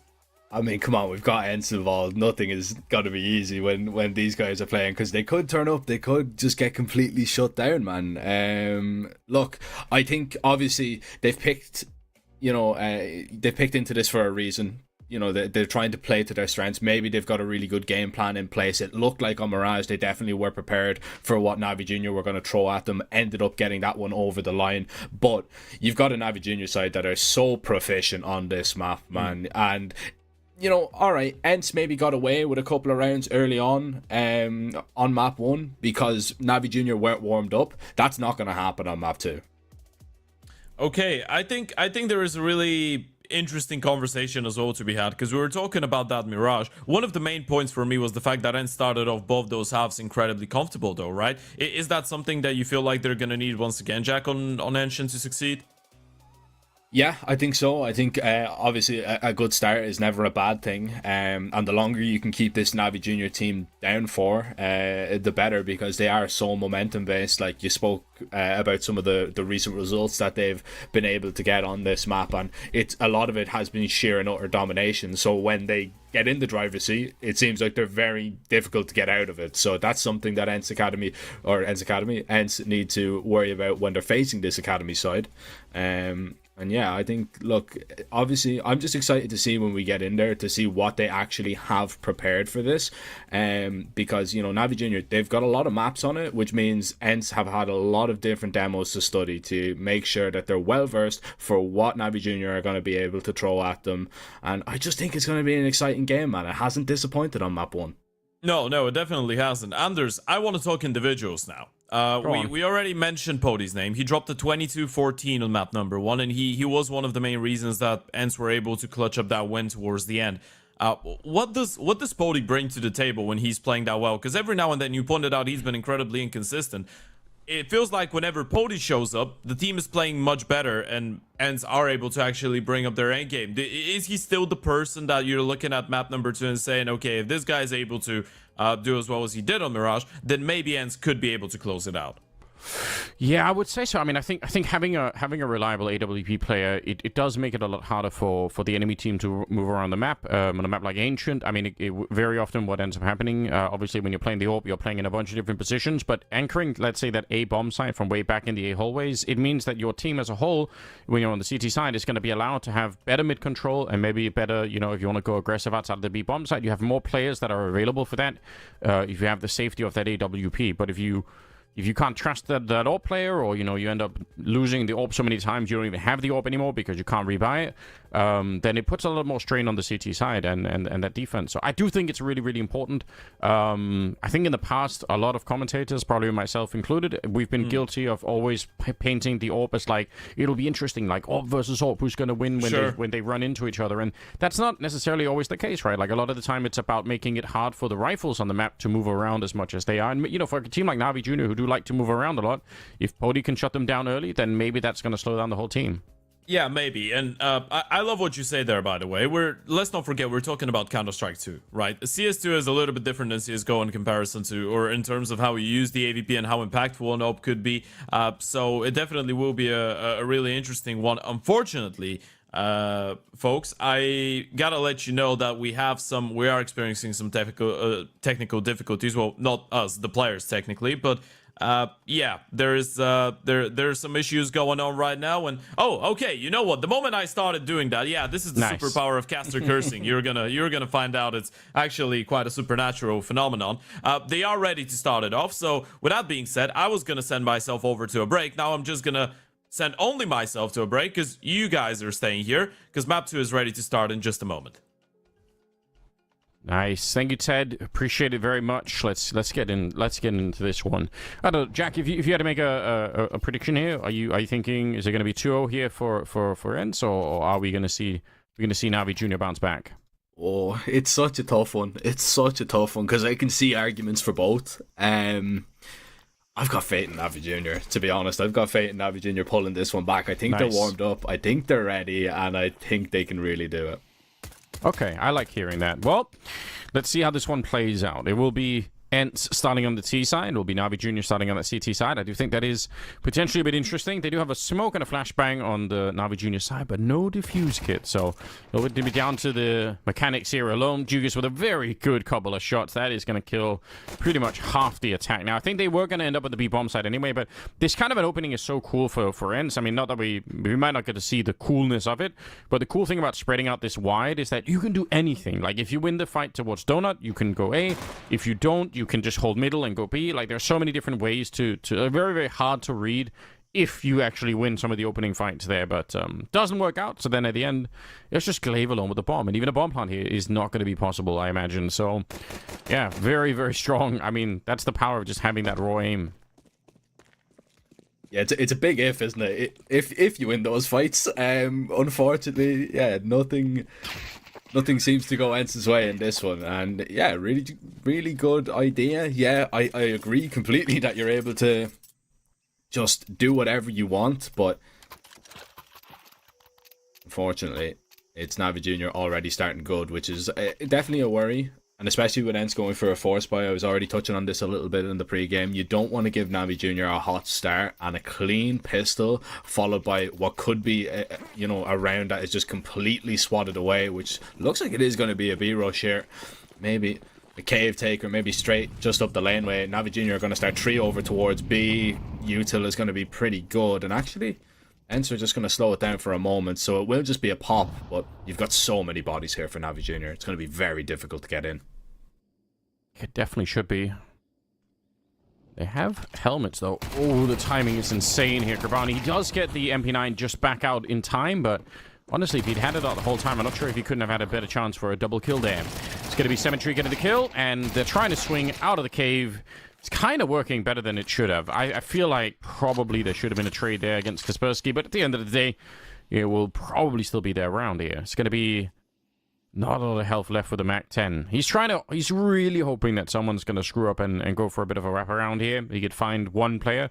If he can, obviously the chances for a bomb plant and a clutch go way up, so I don't really mind this. Also for Na'Vi Jr., this is a hard test right now because you can end up moving around so much in a 1v2 like this that you actually give up the advantage that you have. So I don't mind if they want to reposition a little bit and try and sort of get... But at some point, you also just have to commit to the position that you have and say, you know what, we can't know.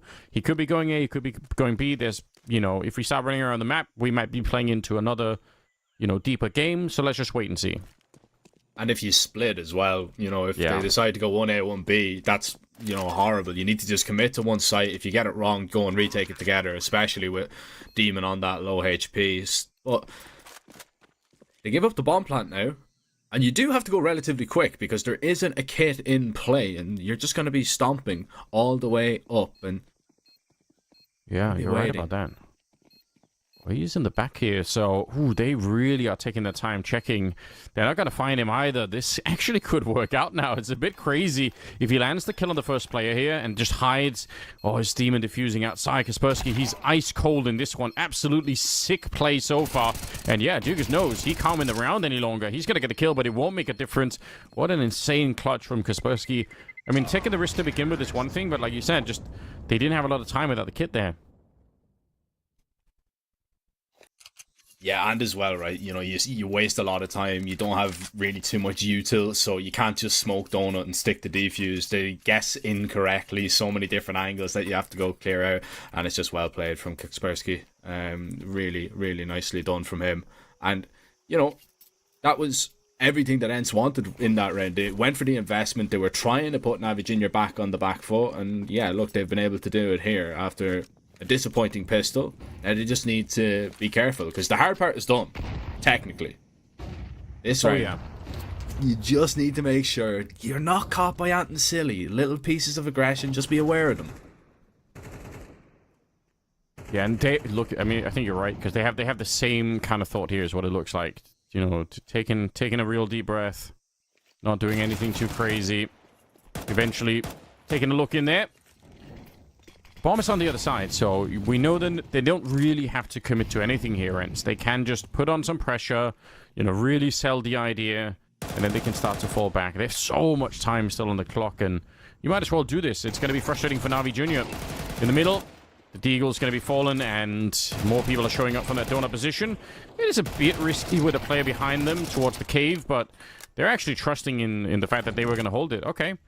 You could see some of the fights there with the Galil. They don't ever turn around to look for the cave. They knew that someone was there. They had already heard Kerbani. I think he'd already got a kill, so they definitely knew. But yeah, great teamwork for Ents. Just very, very smooth stuff. And it's Pody again with the triple here.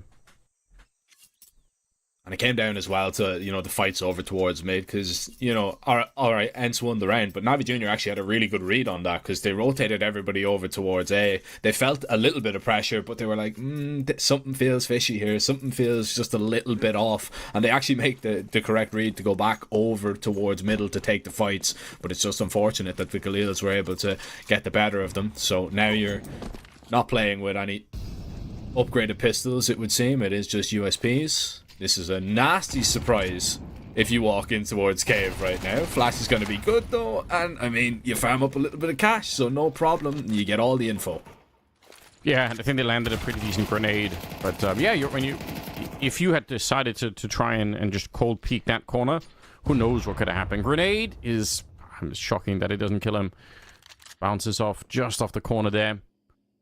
But they know where he is, and it's not going to be too much hard work here to try and find him. It shouldn't be at any rate. Okay, actually, you know, a little bit of extra cash potentially. Bomb being planted. I don't see them waiting for the bomb to go off here. It's going to be Poddy to take him down instead, and Ents with another very good round. This next round is going to be everything to Navi Jr. We've already seen how they can struggle a bit on the CT side, and I think we could be seeing more of the same. If they lose this round, it's going to be an ugly spiral. Yeah, I think so. I just wonder. I'm looking forward to seeing what the game plan is going to be, not only from Navi Jr. on how they want to take the approach over towards middle, but how Ents actually want to kind of combat this mid pressure that's going to be coming in. They decide not to take it too aggressive, just chuck in a bit of util and then try and flash and make their way out. It's a mess. Nobody can see what's going on between smokes and flashes. You are completely blind. But it's Ents coming out the better. They will hold on to that bottom mid control as well. Navi Jr. still looking like they want to invest in this mid fight, leaving Crabbenny solo over towards cave. But that's a lovely kill to collect. It makes you breathe just a little bit easier, but you still need to be aware that there could be more players making their way in and timings to be caught from Glaive. Man, he's played it so well right now. The reposition is even kind of interesting here. Smoke goes up. Let's see what he can actually do. I'm guessing Glaive is going to want to push out behind that smoke, but so far he hasn't actually found Kerbani. There we go. Okay, Glaive is going to be able to actually pick it up. So 2 versus 2 now.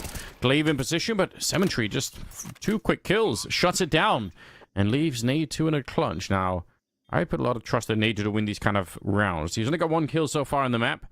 But I wouldn't necessarily let that fool you. He's actually going to be moving around here just to check that no one's flanking from this position.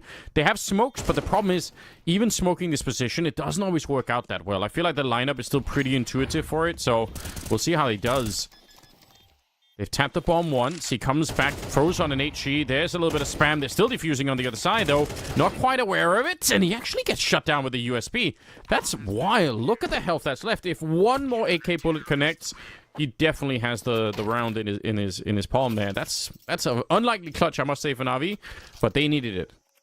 Oh yeah, they definitely needed it. And the weird thing as well was it wasn't just, you know, that final spray through the smoke as well, that if one more bullet connected, there was also a little spam when he caught a glimpse of them coming out cave. If he just shot one more bullet on the wall bang and it hit, he would have been a 1v1, and it would have been so much cleaner in that situation. But, you know, it is a game of margins, and unfortunately, in that round, the margins were just a little bit off. Ents are going for what seems to be a fast play towards this bomb site. It's all smoke and mirrors, though. No full commit behind it. It's pulled a lot of rotations over towards this bomb site here. And Ents maybe just trying to see if they can bait out at least a little bit of util. Or maybe try and find a gap over towards mid. Because it's looking pretty weak now. You've only got Gravity jiggling towards heaven. I think also they are signaling this kind of execute for later, because a lot of teams will do exactly what Ents did and follow through, and I bet Ents will a little bit later in the round. So just kind of pushing Navi's buttons, I would say, early on, saying, hey, you know what, we know how to do these, even if we didn't necessarily do it this time. And I think they got slowed down as well, so maybe they would have followed through if not for that. But it's nice to throw some of those early grenades onto the A bomb side, even if you don't necessarily want to go for it, and just to see how does the Na'Vi junior team react. Now, they did actually react by getting the kill in the middle on an SDY, who I think actually might have had a favorable fight there, but regardless, Cemetery, very smart not to repeat that. It's absolutely not necessary. Now, they're going to recommit the same smokes as they threw at the beginning of the round here. So one towards Donut, one towards CT spawn. You guys already know how this plays out. And again, I think for Na'Vi Junior, just you're in a 4-on-5. Make that a 4-on-4. It's going to say just play it for the afterplant. I don't think you have to try and push in too much right at the start here. A little bit early with the peak, and the flash was going to come in anyway, so you get nothing from it. Glaive, oh, it's a little bit scary now, and actually just spam down. It's a Cemetery double. There's now 2-on-4. Awkward as the wraparound CT is going to be coming in, but it's Kaspersky now just trying to lock in a few more kills to make this one doable, but all eyes now fall on Pody. It's a great read from Zugs to realise that he's creeping around the back door to try and find if you can get a few more players out of that situation, but it was always the unthinkable, and it's just a little bit awkward, right? You know, 2 players die through smokes when you go down, but that's always the risk you run on Ancient when you plant on that A bomb site. Yeah, I have this larger prediction that I'm trying to popularize at the moment. I think we're going to see way more of that. I'm almost tempted to say, at least for the headline alone, that you just should never be fighting for the A-bomb site. You should just be going for the spammers with the smoke, because they're so intuitive. Obviously, it's hard if the other team has a protocol for it. There definitely are teams that will plant or they will fake the plant and then spam through themselves, hoping that you're going to be sat on the other side shooting through. So it's not as straightforward, but I do see a lot of CT sides right now that seem to sacrifice way too many players fighting, and then, you know, they all die at the bomb site, and then the bomb's planted, whereas sometimes you feel like, well, if you just wait a little bit, they try and plant the bomb, you get like a good grenade, you get a couple of kills through, and actually, you know, it's just going to cost the T side a lot. Even if they technically have the bomb site, like actually having the bomb plant is, yeah, you're right, like it's so hard on the day bomb site. Even as well, if you're able to like hold on to like deep donut control from that point as well, like you just give the T's absolutely no space to really get things going. Odie going to be boosted up here. Is he going to find an opening? Yes, he is. Demon ripped off that jump spot, and it's the full commit up towards this B bomb site. You need to be ready. Trying to lock in this bomb site, though, is going to be Na'Vi Junior, and they've already stopped the brunt of it. Great counter util as well. That has actually forced them away. Rotations are going to be here in time, so if Ents want a full commit, everybody is going to be all hands on deck to deal with it. That opening kill is so sick. And honestly, the call to go that quick afterwards is not necessarily bad either. The only problem was everybody was swinging towards the tunnel, and nobody was taking another path on the bomb site. And it did allow for that setup where they actually ended up getting crossfired a little bit. So a real shame. Otherwise, hence, I think the whole idea for the round was absolutely fine. Now, pushing down the bottom of E ramp is a really popular spot. Unfortunately, they do run into Natu, who's just absolutely cracked. So going to be down to Makazi, 1 versus 3. He's in the right position, I think. If he just waits here, maybe he is going to get a chance. 2 of them are very low. Like, somehow this is actually a very winnable 1 versus 3. Yeah, it is definitely one of the more winnable ones that I've seen. But again, it does kind of come down to a couple of favourable fights, and see SDY, he's just going to be creeping out and clearing this, seeing nothing. Makazi has made a really good play. Problem is, he has to go back and re-clear absolutely everything here, and that's where it gets a little bit difficult. SDY holding just as fire behind it as well. It's so difficult to see, and hence we'll lock in that round. And I really love that, Anders, the way that, alright, it doesn't go to plan, they go back and they just freeze for Navi Jr. to get aggressive, find that double kill, and the round is theirs. Yeah, it's, in many ways, it's one of the more interesting parts of the game of Counter-Strike is that, for some reason, just doing nothing for an extended period of time is actually really hard, especially on the CT side. You feel like, we got to do something. Like, we know they're out there somewhere. We need to make a decision, and that's exactly what ends were counting on, that you would have that need to start to look for information, which I understand why Navi Jr. want to do it as well. You hate to sit in a bomb site with 3 people and just cross your fingers and hope that this is where they recommit the attack to. So the CT's information is absolutely critical, but this time it cost them pretty much everything. Bakazi, it's a good kill. He is going to get traded. Not that much to fight with on the CT side, but they're slowly picking up guns right now, so it could be a bit interesting. Krabani's pushing out for the smoke and catching Glaive, and that's the bomb drop down there. This is a sick round so far. Natu, he actually will have to win a 1 versus 4. He's got the first one, but 3 more kills left to try and clutch this round. That should never happen. Navi Jr., these are the kind of rounds that some of these younger teams can actually lose, but they should be able to set it up so that that never happens. But I mean, I'm looking at the minimap and I'm seeing 3 1 versus 1s. I don't know about you, but right now there's opportunities being available here. There's only 1 person sitting on the bomb. Yes, Navi Jr. are slowly clearing and getting the information that, he's not towards the left side of the map, and here's the double up now once again. That smoke could not have come at a worse time, unfortunately, for Naitu, and it is night in that round for him. We speak highly of him, but yeah, it was definitely going to be an uphill battle, that one. And now it's, strapped for a little bit of cash. It's not looking too promising. Navi Jr. now beginning to kind of smooth things over, I would say, on their CT side. Yeah, I agree. They've stabilized this a little bit, and that's nice to see. Very low money on the end side. We'll see if they actually want to speed it up here. Again, those speed rushes are just very powerful on the map, so you can definitely get away with it, and especially because you see a lot of CT sides, they will just throw down this 1 incendiary, and then that's pretty much all you have to run through or smoke out. Not the case this time. Nice grenades landing at the bottom of the ramp, and it really does soften up the team quite a bit. Krabani with a couple of kills, and the rest are going to be easy to pick up. So yeah, shocking win here coming out for Navi Jr. It was not necessarily a rush, it was just an attempt at timing there for Ents, but it blows up in their faces. No bomb plant, and again, no money. So, Jack, they're in quite a bit of trouble here. It's really only 2 players on the Navi Junior side. It's Krabani and Cemetery that are doing really well, but it's enough to defeat Ents at the moment.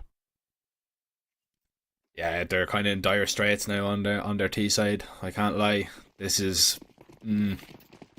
It's an awkward one, right? Because you've kind of stayed neck and neck. You've really kind of put it up to them so far, but this could really be where Navi Jr. just begin to push on.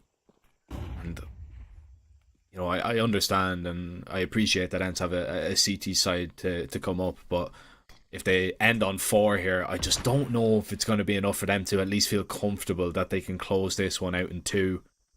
Yeah, I would agree. I don't think so either. I think also Navi Jr. are going to be better on the T side anyway than they are on the CT side. So I would agree. An 8-4, I'm not sure I'm comfortable with that either. A little bit of an involuntary jump, but it doesn't matter. They're going to be fine in this round. So yeah, Celebration I jump. would agree. Yeah, maybe it is. Jumping with joy. Did you ever hear that? He's just so happy getting the AK kills. All right, so that's a quick one there. No, yeah, nothing special really going on. There never was much of a chance anyway. It's a 6-4 here. This, I really think one more round is actually super important here for Ents. We did say it was an interesting pick for Ents to end up on Ancient because it is a map that Navi Jr. plays so much. Yeah, and to, you know, pick into it and to only come away with 4 T rounds, I know Ents are going to be very disappointed with. So yeah, look, we need to see something a little bit better. SDY, he does have an SMG, so he might actually want to try and get aggressive over towards middle. Flashes are going to be good, but the hold is even better. Eventually trade it out, but you don't have that map control. Navi Jr. have that under lock and key. Glaive, oh, it's a horrible, horrible fight to lose because it just goes from bad to worse for Ents. It does. Nice protocol to get out and fight middle there for the CT side. It's one of the big cornerstones of the map for both sides. Like, obviously, we're on the T side. You want to try and get mid control. If you're on the CT side, fighting around all the madness in here. The T's throw down that Molotov that now people run boost over. And, you know, there are just so many grenades going back and forth. It's a real science how to navigate that whole system down there. And yeah, one mistake and you're going to get flashed. So, really, really well done. Even the 2-for-1 trade, absolutely worth it. 7-4 now. Round number 12 coming up here, and we'll see what they do. They are setting up some of the early grenades for the A bomb site. We can tell from looking at the minimap, it's not going to be an A execute. It's just an attempt to put some pressure on here early on and maybe force Navi Jr. into something that they don't want to do. And actually, the bomb is being freighted over to the B bomb site, so we'll see how much they can actually do if they find the right timing here. One good kill could definitely get them the bomb plant. I think they want to go cave side though, and you're going to have to get past Craveny first, and that's the problem, right? He's just waiting on the fate of the smoke. Cool, but he still won't pick up the kill. Actually, Galil will beat AK this time around, and Ents decide not to just sprint all guns blazing into that bomb site. They slow things down for a little bit. They want to get set up. They want to get players into position, but the problem is it allows timings for Makazi and Symmetry to take fights. As now Ents put onto the back foot, and Makazi's still lurking around towards middle. He needs to be dealt with. Luckily out of it, but look at this push down the ramp. It's a perfect timing to collect that one. SDY, he might just need to get away here and get over to Naitu. Yeah, I think that's definitely true. It's Potty getting picked up with the shot from Makazi, and that was the bomb as well, so they had to find a way to go back. That's such an unlikely fight. I don't know how you win that with a Mac 10, but he does. Great play by the Frenchman. 2 versus 2 all of a sudden. 30 seconds, and the bomb is going to be planted here. The question is, this mid-fight, it could be absolutely everything. If Natu goes down, there's a real chance to retake the site. Oh, actually, he's holding that line, but SDY steps out a little bit too far, and Demon with the headshot. And just like that, it's going to be another round here. 8 in favor of the CT side. I think that's absolutely fine. They're going to be very, very satisfied with this. For Ents, they might be in some trouble. I think they need to win the pistol round at least. Yeah, I would definitely agree with that. I'm just kind of a little bit baffled that SDY has given up his back like that, or you know, Naitu has said 8 already. I'm getting way ahead. Oh, wait a minute. Okay, wait. This was. I thought for a minute. It's a replay. I was like, wait a minute. Weren't we in round number 12? We were. All right. Yeah, so no, it's early for me too. You were correct. Yeah, I was right the first time. Then I was wrong. Like, well then, I don't know, man. I hate seeing stuff like that, because surely, like, that has to be a breakdown of communication, right? You know, that I'm tucked in the corner. Don't be open to it. You know, it's a little bit silly. And the way that he peaked, obviously, look, he peaked the close angle, but still, SDY cannot go down there. That's where they lose the round. I would be tempted to agree with that. Dooley's here for Natu, but he's just rocked right away. The Glock crouching in at the back of the site. It's Potty. He needs some backup right now. They are showing up. Nice flashbang to set that up, but he's not really hitting the headshots, and he will go down. He had a good second there, where he basically had a free-for-all, I think, peeking in against them, but it's not working out. SDY catches another headshot. He's dead, and now it's Glaive pushing on through to try and stop the bomb plant, but there's so many people on the other side. I'm not even sure if I hate that play for Glaive, because the truth is, it probably needed something like that to try and win this round. It's going to be the last dualies going down. Again, they just shoot so unbelievably hard on this Na'Vi Junior side. They win the pistol, and that will cause a lot of problems here for Ents. I mean, a lot of it comes down to that first shot that Zuggs is able to hit onto Naitu, because if he makes a meal out of that, then yeah, the Julies could just tear a lot of players to shreds. So again, it is just that case of Na'Vi Junior, they hit hard, and hence, unfortunately, you need to kind of get going quickly. Like, there's not very much time to kind of, you know, get your bearings on this CT side. We're talking the guts of maybe 2 gun rounds before now and the end of the game if you're unsuccessful in all of them. So yeah, I don't know. I mean, Na'Vi Junior have really just put it up to them. This is going to get very awkward for Kraven. He's still looking to get away with 1 demon. Okay, that really just steadies the ship a little bit. Not going to capsize up against an eco, which is always good news. I really feel like this is just it's the new favorite thing for everybody to do on the CT side, is pushing down that B ramp. Whether you have rifles or pistols or whatever it is, you just always feel like you can find some kind of timing there. And I guess that is true. Like, we do see it a lot. So, nice attempt. It doesn't work out this time. You're right. A very, very good hold for Demon. And a 10-4. So, for Ents, they're going to buy into this round with... Okay, it's going to be 4 MP9s and 1 M4. They need to make this work. Otherwise, they're going to be seeing a third map really quickly.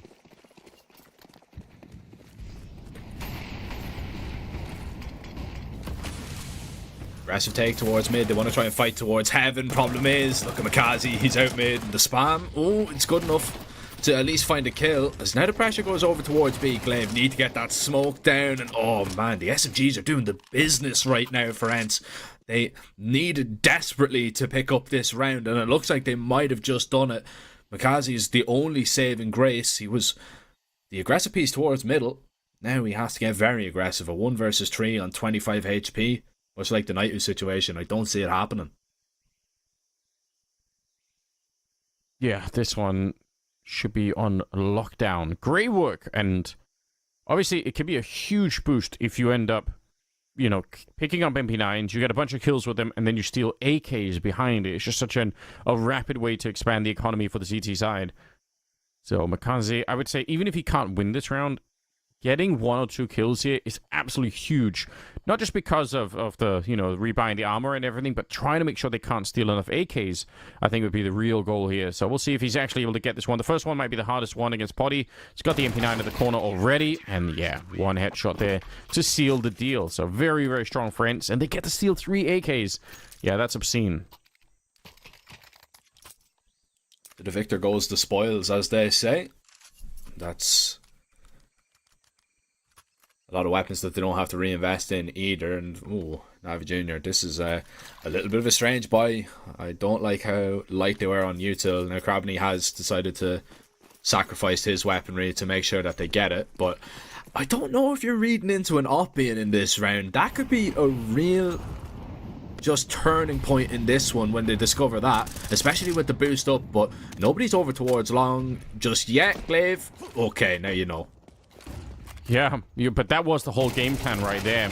They're still going to be swinging wide. Big trade coming up here. Kaspersky holding the angle. And I think it might have been a bit of aim punch to offset the shot there. It looked like maybe there was a chance otherwise. 1 versus 3. Skrabani coming up with a 1 AK picked up. I don't know how much that's going to be making of a difference here. The bomb, unfortunately, not planted in the early attack, and he very nearly catches a free kill on Potty there, but backup is coming in, and SDY, I think he has the angle against him. He's going to be able to take him down, so no issue. Good defense for Ents. And I like the attempt, though. I think you're right. You don't expect it on the Ent side to be running into an AWP that round. There's a chance that with the boost up, that's how they just get the opening, and then they're good to go. So the calculations, I think, is actually pretty good. It didn't work out that way. Yeah, it's just Glaive being very, very clever, right? Just going for a little jump spot, a little jump peek. It does, you know, maybe he's not expecting the op to be there. I can't really 100% confirm that he was, but it's just the perfect jump peek that you get away with. That's a monster of a HE to land over towards mid. And Yeah, look, Navi Jr., the big investment doesn't work out, neither is this round, and all of a sudden, right, we have to have a conversation that Ents are slowly but surely getting back in this one. They're building up their bank accounts, they're building up their confidence. It's got to be enough to come back and maybe just cause a shock here. Yeah, I think that they're having about the best start you could have hoped for here for the second half. And again, they did pick the map, and you got to wonder if maybe part of the reason is that they have a good read on Navi Jr., who again have an infinite amount of tape out there. If you want to go look at demos for Navi Jr. on this map, you're going to be finding an enormous amount. I think it's like 23 maps in the last 3 months or something like that played on Ancient. So you're going to be able to know what they're doing if you really want to spend the time looking. And maybe Ents have found some stuff that they think okay, we can defeat this even if they play the map a lot. We're going to be good to go. I would say still pretty open game. I wouldn't be comfortable making a call one way or another, but Ents definitely they've made their way through the most tricky part of the game here early on, where they only have the MP9s, they don't have that much to work with. Now it's looking a lot better. They're going to have a lot more money to work with, including that utility if they want to fight for that mid control, which it looks like they do want to do. You could see double incendiary going down, flashes behind it. They are really trying to push Navi Jr. back at the start of the round here. Kaspersky, he's so blind, and somehow it doesn't matter. He just powers on through. Who cares if he could see anything? That's wild, by the way. He just didn't let go of D either, and he's just instantly headshot him. That's one you're going to watch back in the demo, and you're just going to be so confused at scratching your head. And the fact that he gets the second kill, like, oh my goodness. And this was, the first buy round from Navi Jr., that we've seen in a while. The first solid gun round. And you're already in a 3v5. The cave take just doesn't work out. Now you have to go and try and maybe find a timing, find a gap. You still have to go back and get the bomb. And there's only a minute left on the clock. There's just really not much room for error in a round like this. But I think the error's already been made. And, Kaspersky, he's looking to find nearly them all. There's all eyes on to Makayasu, but Ents, man, they are locked in right now. They really are. Yeah, if I'm looking back through the demo and I see that, I'm like, what even is going on? Like, we did everything right. Like, we did what we were supposed to do, which is, we threw great flashbangs, good Molotovs, we put all the pressure on him, and he just didn't care. He just ignored all of it. That's hard to deal with, no question, but still pretty fun to watch, I've got to be honest, and it brings Ents a step closer to making the comeback into the second half. Honestly, it's looking better than ever. Got some Tech 9s out on the T side for the side of Navi Jr. And they don't have a lot else to work with. Like, one Molotov. Okay, so that's going to be this is the grenade to try and control whether or not the CTs can reinforce the cave position from middle. So you're hoping that they can't, run boost or jump up there. It doesn't give them anything at the moment because there's nobody fighting at cave that quick, except Glaive, who is shooting through the walls. Another horrible way to lose a player, especially on a round like this. Lovely control from SDY as these pistols are just getting picked apart. Symmetry, the last player standing, but simply no match for the AK at long range. And now is not the time to be feeling sorry for yourself if you're Navi Jr., because Ents are nearly neck and neck with you. It's another buy round. You need to hope that it goes a whole lot better than your cave take did a couple of ones ago. I just wonder what is the option going to be, because there might be a little bit of success that they can get if they go aggressive towards middle. Maybe if they smoke off cave and try and swing out from the heavens. Just try something a little bit different, because the laneway just isn't working out.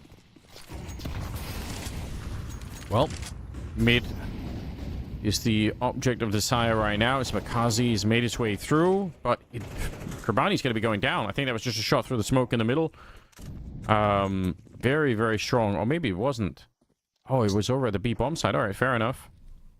Yeah, the double push, the double aggression. It's a lovely kill, but horrible time to be on default on A. Kaspersky gonna able to get one more, but no, he was never getting out of that one alive. I don't think they realize SDY is here. He might not check it at all. Incendiary, and there's the shot through the smoke. Those angles are so worth knowing, and they're not hard like that. Especially that one at that far corner. You can get that every time, more or less. Very well done. Kaspersky having himself a sickening round with 3 kills so far. Maybe didn't have to peek that one, but he did commit to it, hoping to catch Demon at the right time. It's going to be a 1 versus 3 as he does pick up the first one. does have a Molotov. If he really believes that Potty's back there, if he's got the right read on it, he could Molotov out that box. It's a very nice grenade to be able to throw, but he didn't really trust his instinct. And he's going to end up going down.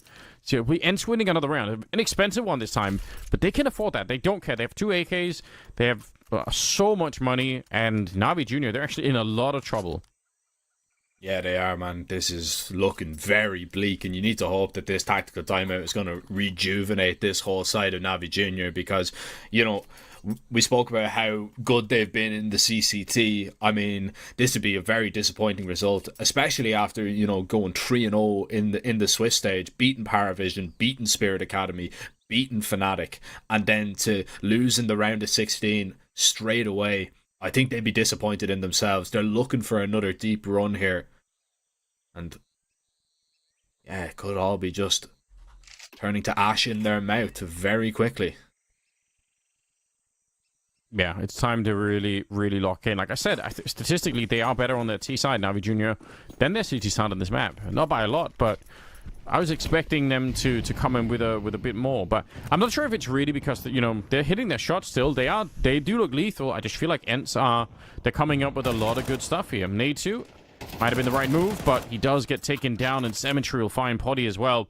But it's another version of the aggression, right? They had mid and outside of B last time. This time it was, you know, the A hallway push. I think it's really creative from Ents to try and switch up how they're defensive on the CT side, or how they're aggressive. But this time it backfires, unfortunately. But I think the idea is still pretty good.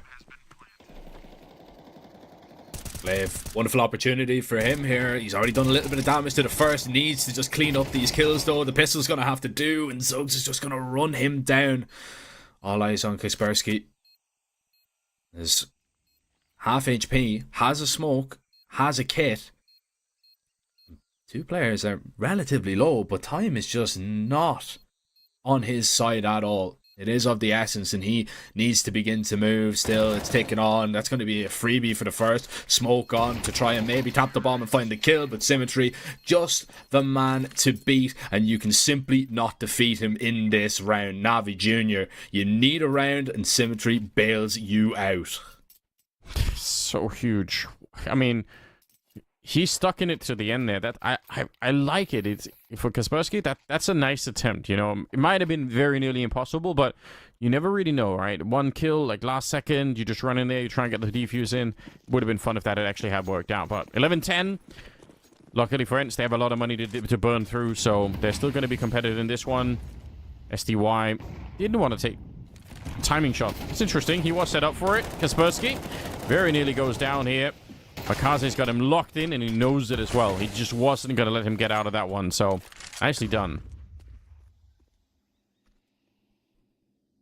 And that's the heavy hitter, right? That's the real star in this Ents lineup on this map for certain, just taken out of the equation. It's a big kill to find, and Pody is never expecting this. Navi Jr., they haven't thrown any util. They just contacted all the way out of A.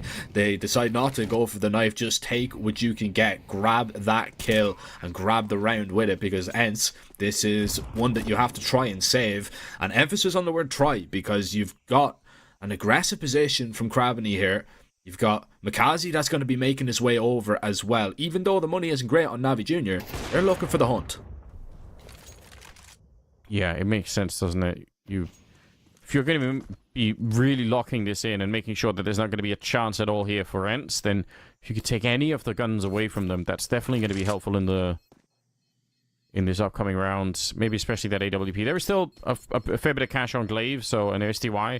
So maybe they can still rebuy some stuff here, but I understand the temptation to just look for a couple of kills. They decided not really go that all in on it.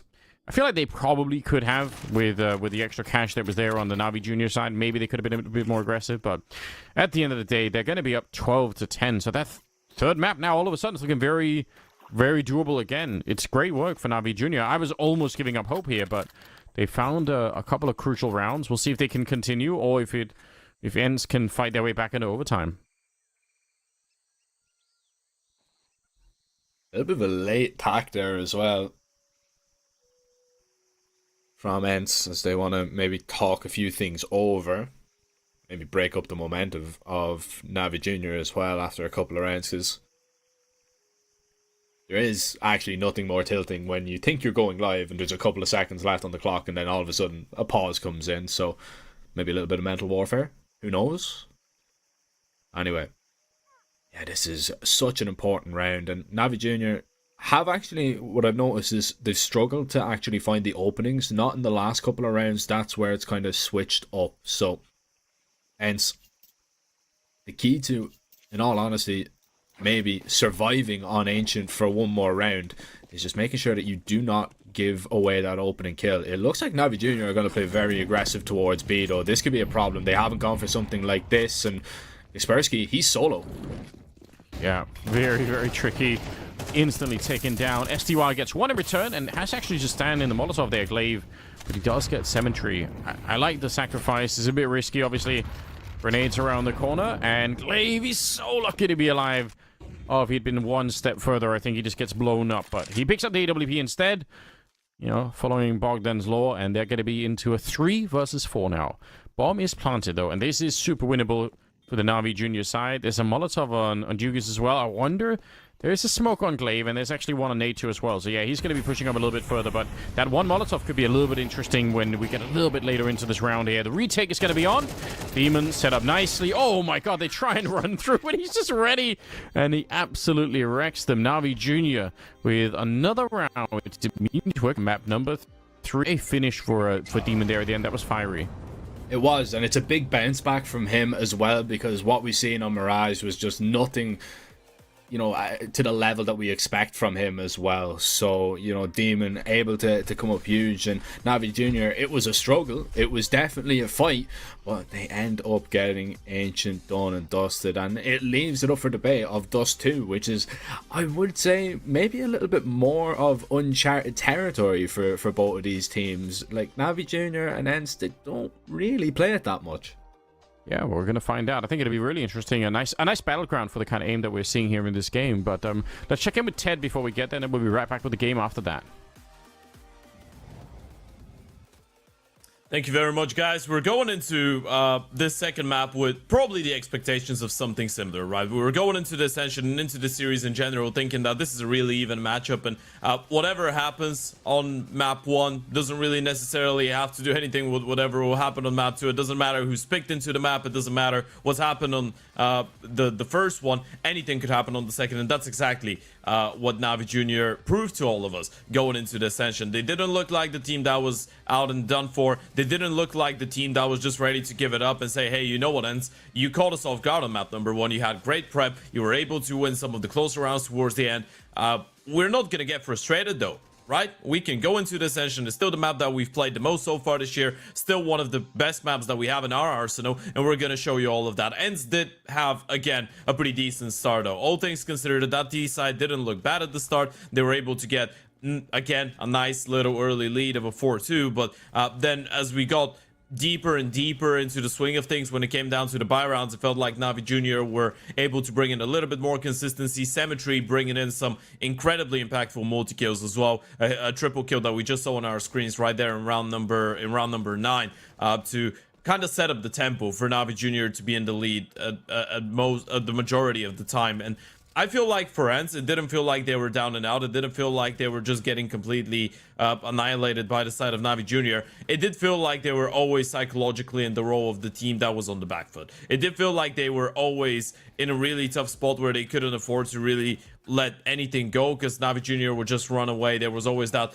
scary possibility of Navi running away with a really big lead. And in the end of the day, this is what happened towards the end of the first half and the start of the second half. There was a couple really weird moments coming out of ENCE communication wise. That 2 versus 2 and towards the A bomb side where SDY just peeks with his back turned while Naitu's watching in towards CT, and they don't communicate it for SDY not to offer himself like that to force Naitu to get into that fight that early was just another signal, just another moment that I guess was a great explanation of why and how things didn't work out well for ENCE. I feel like ENCE towards the end did give it a good fight. They did give it a good go at the comeback. That one round with the SMGs and the couple M4s that they were able to convert towards the end did give them an opportunity to go for the comeback. Did make it a little bit more doable. And again, that was a good game out of some of the individuals on the side of Vans. Kaspersky was able to step it up massively in comparison to map number 1, where it was more of a Pody and Naitu show, I want to say.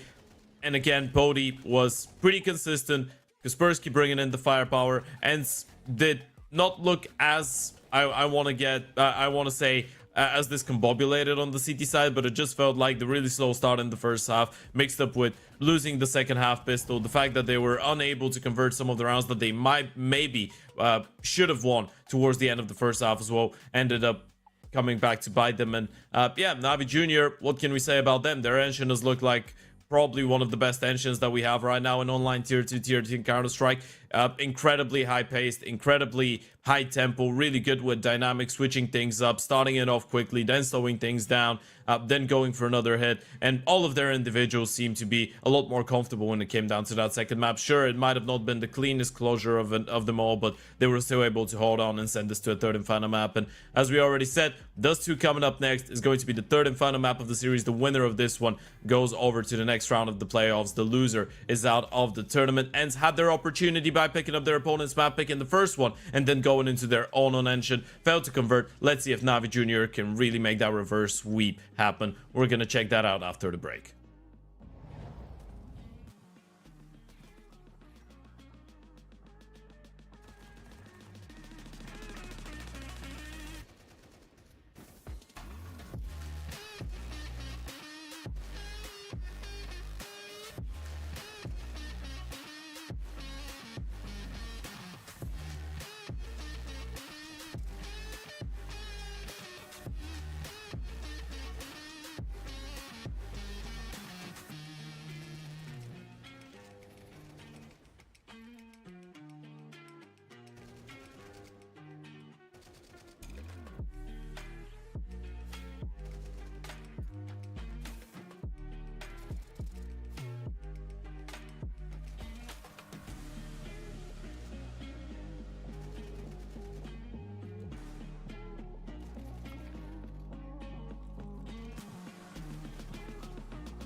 Welcome back, everybody, to the CCT-19 map number 3 of our first game of the day here in the playoffs between Navi Jr. and is about to kick off in just a couple of minutes. We have a Dust 2 coming up, but first things first, we got to talk about how we got here. So, Anders, how did we get here? What the hell happened? Why is this game not over? Why are we going to a Dust 2, and who's favored to win that Dust 2?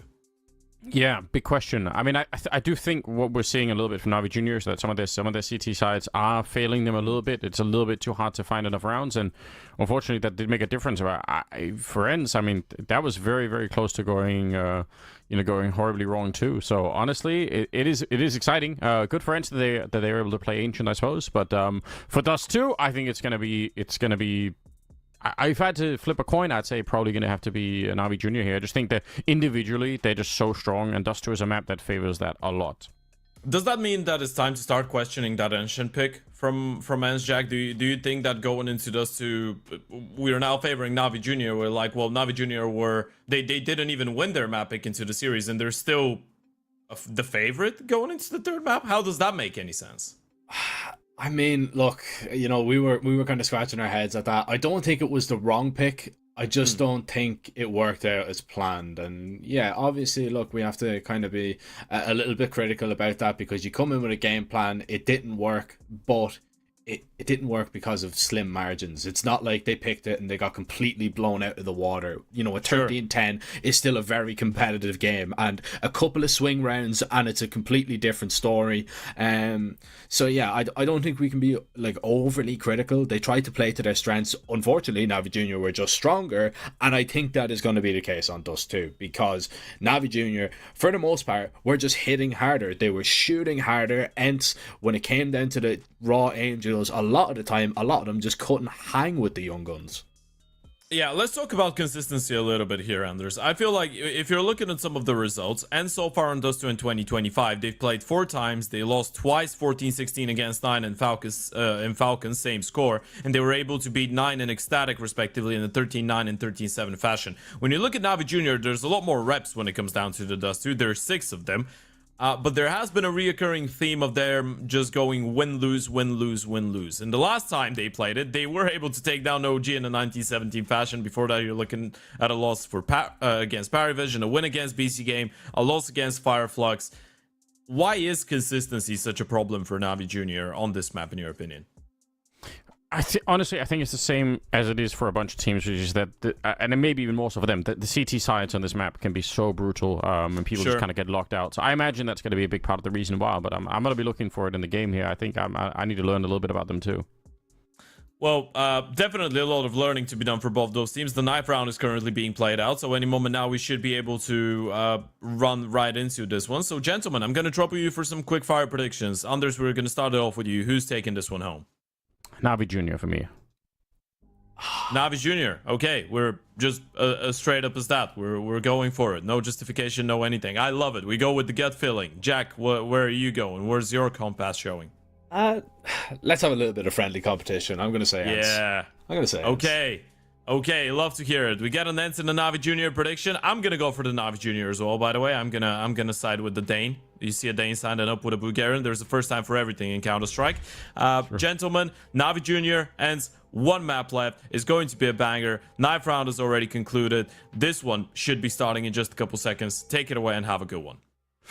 Yeah, thank you so much, Ted. I think this is going to be really, really interesting. I have so many questions in general about Dust 2. Like, there are a couple of teams I feel like that do a decent job at trying to find some CT side aggression, but in general, I think this is one of those maps where right now a lot of people are getting really punished a lot by some pretty, I think, simple defaults really for that a lot of T sides are throwing into it.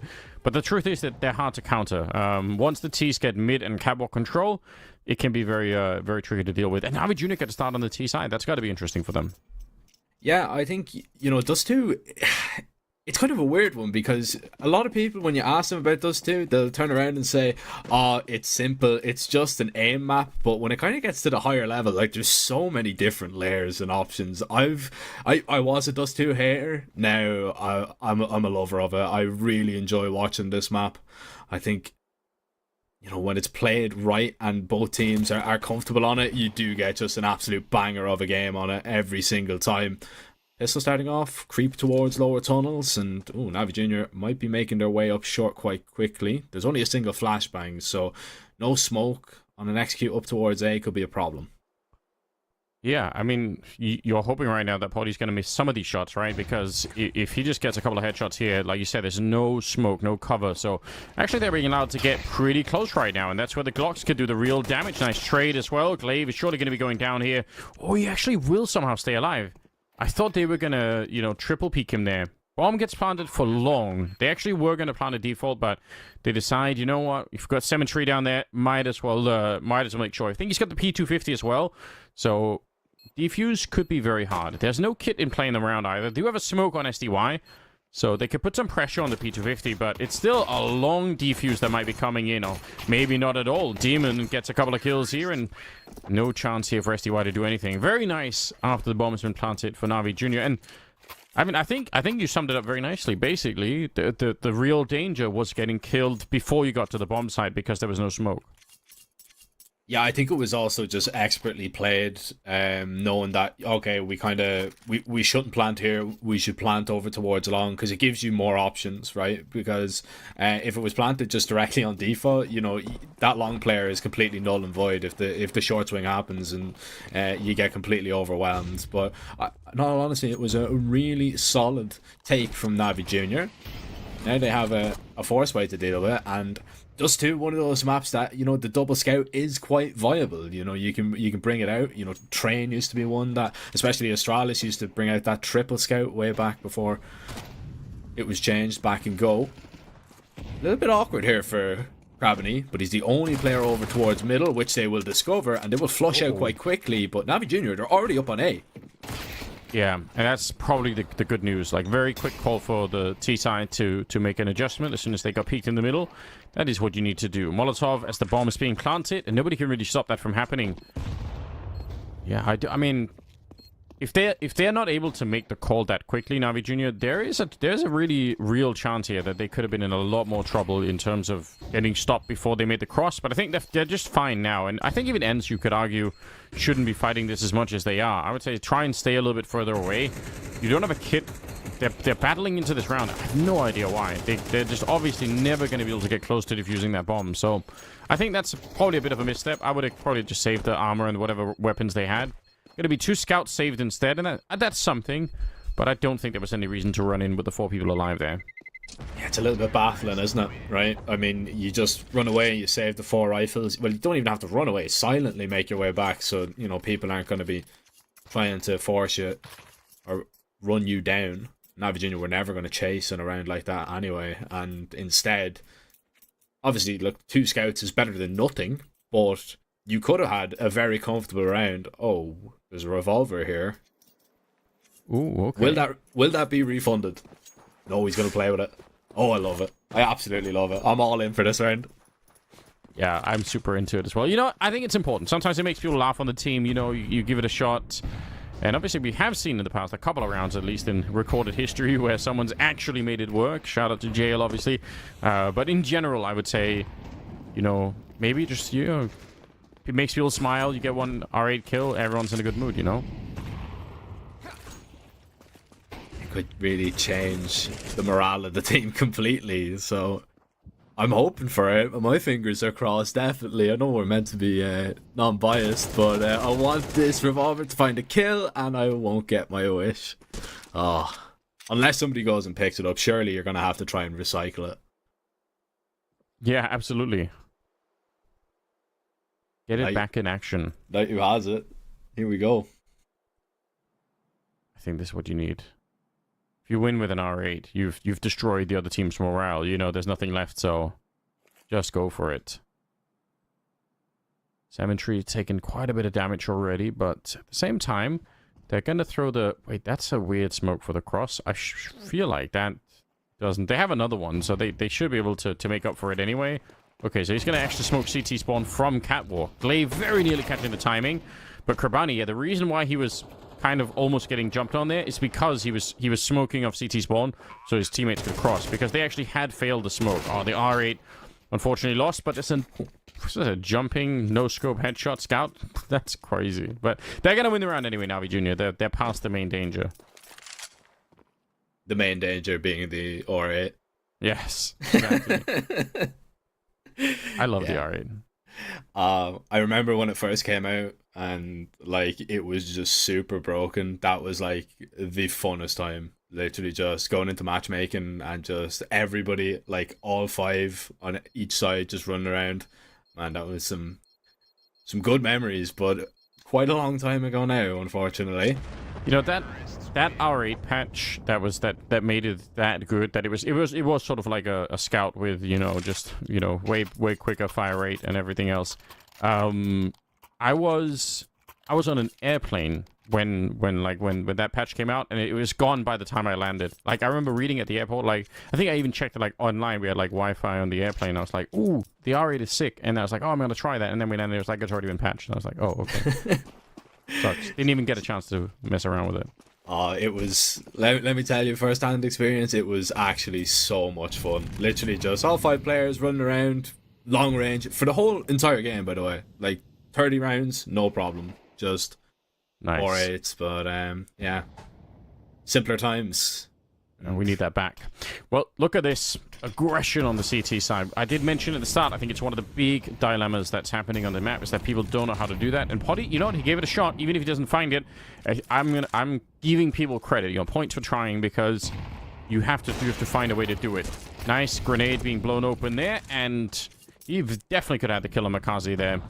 He does take quite a bit of damage in return himself, but on Catwalk as well, they have a setup. And actually, this is another sick idea. And Kaspersky, he's actually trying to play at the corner of Catwalk in this round.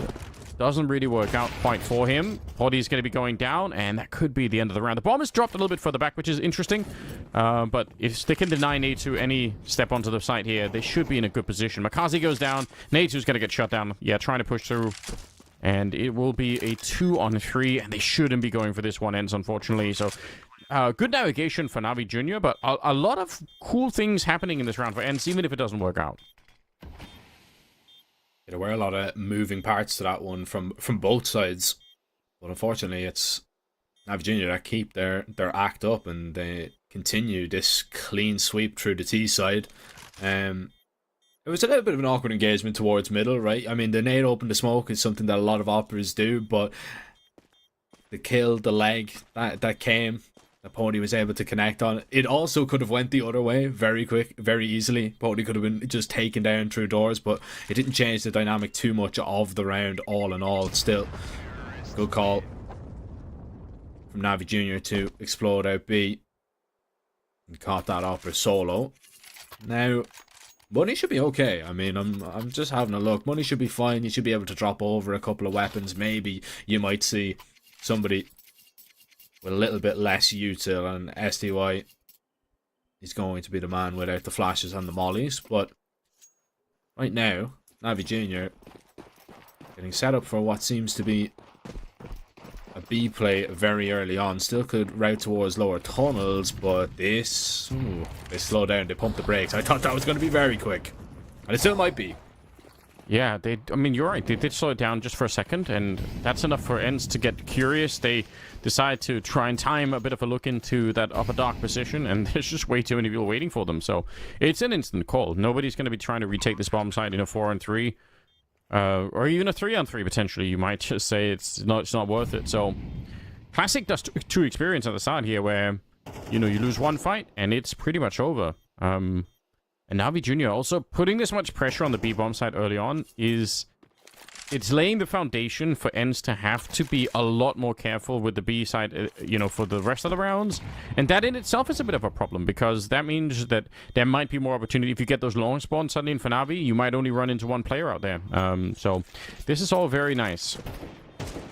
Yeah, that conditioning is always key. What I have noticed is a little bit of a theme in Navi Junior games is that when they are on the T side, and when it's like kind of the first buy round, or you know they know they're up against a good round, they will just instantly call off spawn if the other team are like coming off pistols to reset them once again.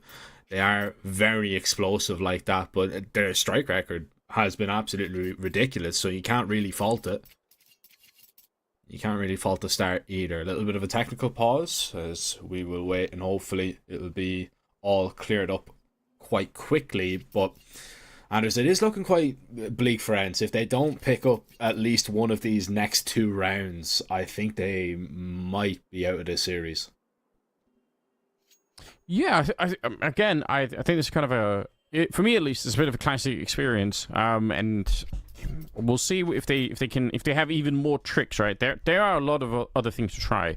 Like there are some really interesting mid crunches you could do for the CT side, where you have like potentially 2 or even 3 players on the catwalk, or you have 2 in a boost. We got the AWP, so you can boost to look down towards lower, and you can have another player in middle who's actually not on the catwalk from the CT side, but who's just playing by the Xbox down there, like Potty was in one of these previous rounds. So there's a lot of different ways to do it. The only issue is that if Navi Junior get any sense that you're playing a bit aggressively, there's nothing stopping them from just slowing down the game and flashing and grenading out the catwalk position, and then you're just back to where you were. So those kind of early attempts for the CC side, they need the T side to be, a little bit careless, to be a little bit too happy with the way things are going and just kind of not, going through the motions. Once you realize on the T side that the CTs are trying something like that, you can almost always, I think, win the fight for catwalk and upper and lower dark. So yeah, I still hope Ents are going to try it, because actually, in spite of them having 0 rounds, I think they've shown a couple of things that would tell me at least that they have some ideas, Yeah, they definitely do.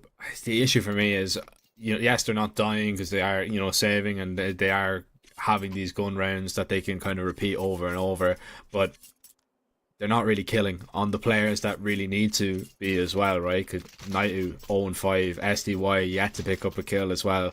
Kaspersky had a really good Ancient, and he's only 1-5. Glaive is top fragging, which, I mean, if you're just going to be looking at that from the point of view of Glaive top fragging, it's probably a problem, right? It's not been the smoothest sail for this end side at all. And yeah, I just think the way that Navi Junior are going to try and play this, yes, Ents might have a few tricks up their sleeve, but Navi Junior, those 2 just seems like a map that suits them down to the ground, because they can dictate the pace, they can just set their own tempo, they can play as aggressive as they want, and we know that they've got the mechanics to back it up as well.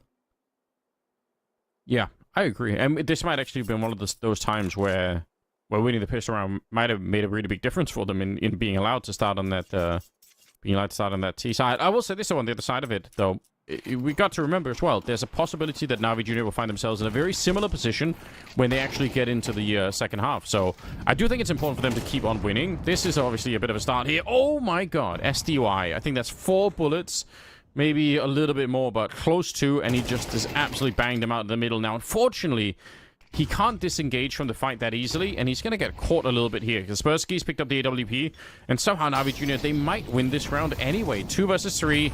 Grenade to blow it open, but it doesn't quite blow open the entire smoke there. Bit of a jump here, but he's going to get caught by Demon. Yeah, he's going to be able to hear that, and it will be Natu alone versus 3. I can't believe it. This is an interesting scenario. It looked like it started so well. I mean, yeah, obviously they lose Pody, but yeah, it's one of those nice ideas that you were talking about. They get aggressive. Knight, who actually didn't catch the glimpse of Craveny, maybe playing 4x3, nobody spotted him, and yeah, it looked good, right? Because SDY goes out, he gets on the board, he finds that double kill, but Navi Junior just find the kills in the right places, and the reactions as well to, the pressure that was being put on mid, to know that they had maybe an opportunity to begin to take space up long.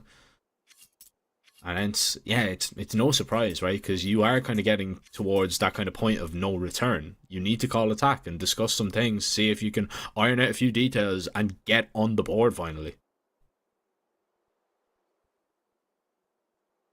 Yeah, it has to happen really soon. 6-0. At some point, you mentioned you can only celebrate, surviving with rifles for a while. Obviously, this round wasn't one of them, but some of the other rounds, sure, it's good to keep 2 or 3 rifles alive and sort of say, okay, we're fighting on, guys. But at some point, you just need to start winning, and I think we're at that point right here. The kills just aren't really coming through. Glaive has got a couple, like you said. Him top fragging could be in itself a bit of a warning sign that something is definitely up here. Round number 7 is going to be in, and Navi Juniors, there's nothing we can criticize. More of the same. Quick boost down. They do make the cross, and all right, they don't try to take the shot, but they do know that there's going to be 2 people in B early on. And again, that's partly probably because that earlier B pressure means you have to assume that there could be another round like that.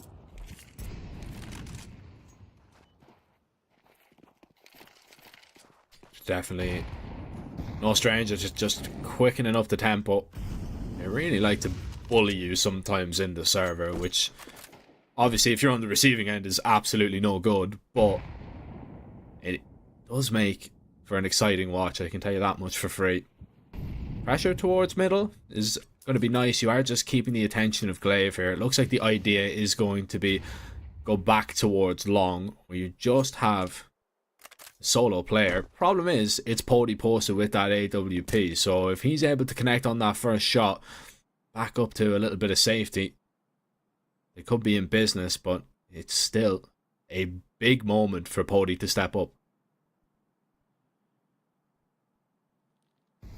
Molotov smoke towards CT spawns, a classic grenade set just to try and apply a bit of pressure.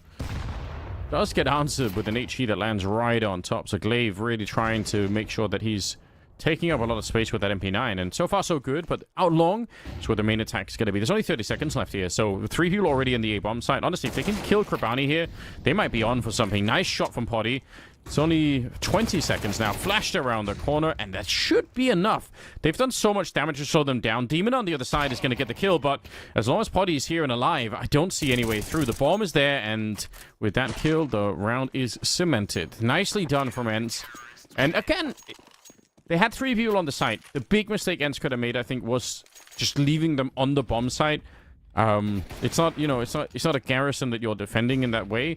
Pushing out onto the catwalk position, that short position, and taking down Krabani, that's taking initiative, and that's kind of what you want to see.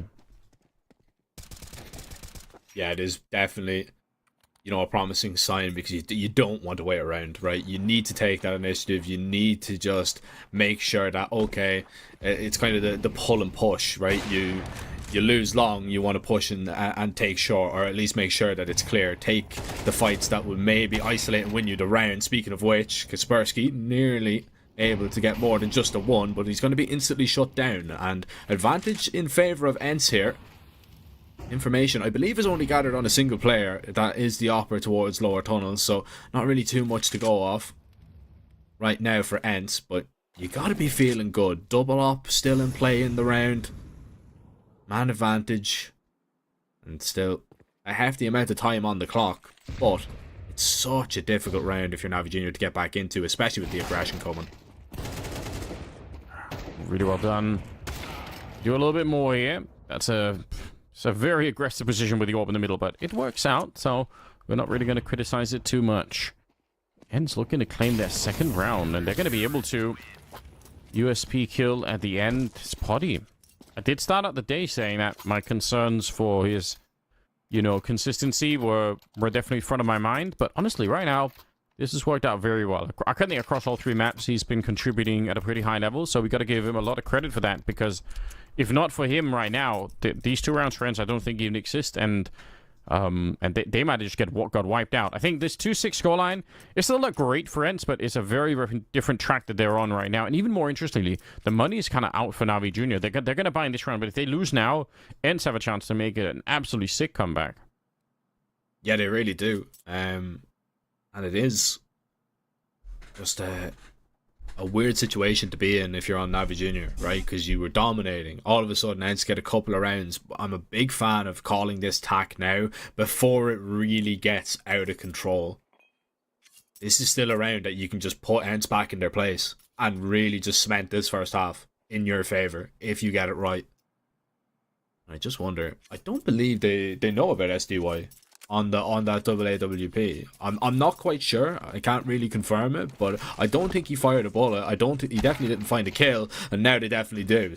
What a wake up call that is. Okay, strong start here. Yeah, everything rides on this. And you're right to call it out as well for Navi Junior. Definitely true to say that if they were to win this one, it would be quite interesting. They're going to go out long. Don't hate this at all. I think timing here is going to be important. Oh, never mind. Glaive just absolutely cheating through the smoke. The reason why this had to be quick for Navi Jr. is that there was already a push into upper dark from the end side. They already had 2 people that were pushing in. So if Navi Jr. slowed down this round, then, you know, whether Glaive gets the kills through the smoke or not, they were going to be locked in a uncomfortable way. But, yeah, obviously, whether we get a couple of kills like that, it's pretty much done round. There's not much they could have done to get back into this one. Not at all, and you know that as well, right? Navi Junior have gone for that tack pause. You know that they're coming at you with a pretty solid round. You know that the money has to be surely running dry at some point, and you don't lose a single player on the side events. That's just a confidence booster. It's a economy booster. It's just a booster all round, and an even better boost is the next round you're going to be up against, you know, a couple of upgraded pistols. That is the height of it. So yeah, this makes it really interesting. I was thinking that this one was going to be done and dusted. Well, not anymore. I've changed my tune on that one, and they could be on their way to a comeback, and the 6-6 still possible. It absolutely is. For my money, that's pretty good. I think against, you know, with the good or bad start, I think 6 rounds you're gonna be okay with it. We're back to pressuring the B bomb site, and you know why not? You get the kill on A2 here, and you pretty much won the round. So very risky stuff. Smoke goes up, but there's no reason they should respect it. Just get one good flash in through. That's pretty much all they have anyway. So flash is coming in. Natu trying to get the job done with the AK-47. He's going to be good for the first one. And he's got sniper in the window ready to go. SDY, look at him defending his teammate. These are the kind of buddies you need if you're solo on the B bomb site. Having somebody like SDY show up in the window is absolutely golden. 3 kills for him, and they don't get it working on the B bomb site this time. I have to say, SDY, not usually the opera of this team, he looked damn impressive there. I mean, I know it's only up against the pistols, but he's hit some big shots with that secondary up, so a lot of faith in him to be wielding that weapon, but he is really just stepping up. And also, if you see him performing like that, it does demand a little bit more from your teammates and could really actually spur them on. As I'm praising him, he misses the molly. Happens.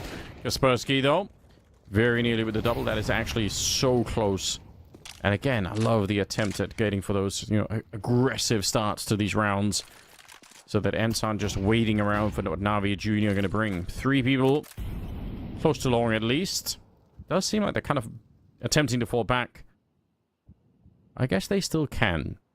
They got the Molotov under the catwalk here, Navi Jr., and now they've smoked off the middle. Oh, Glaive hoping to catch a really clever timing. That's a CT smoke, so I feel like that's an unbelievable risk. I'd love to ask Glaive about the logic behind that one, because it's so rare that T's fall back from long at all. So he should have been able to guess. Never mind. Poddy, though, hitting some sickening shots, pushing out in front. He can't quite land the next one, but his teammate Nesty Y most certainly can. So now it's a 1 versus 2 here, and shouldn't be much of a chance, although he does spot them out. He knows they're both up there. Not able to hit the AK shots, and Ents will win one more round. They're really getting this half back in their favor now. It's a 5-6 scoreline. Again, 6-6, I think Ents are going to be super happy with it if that happens.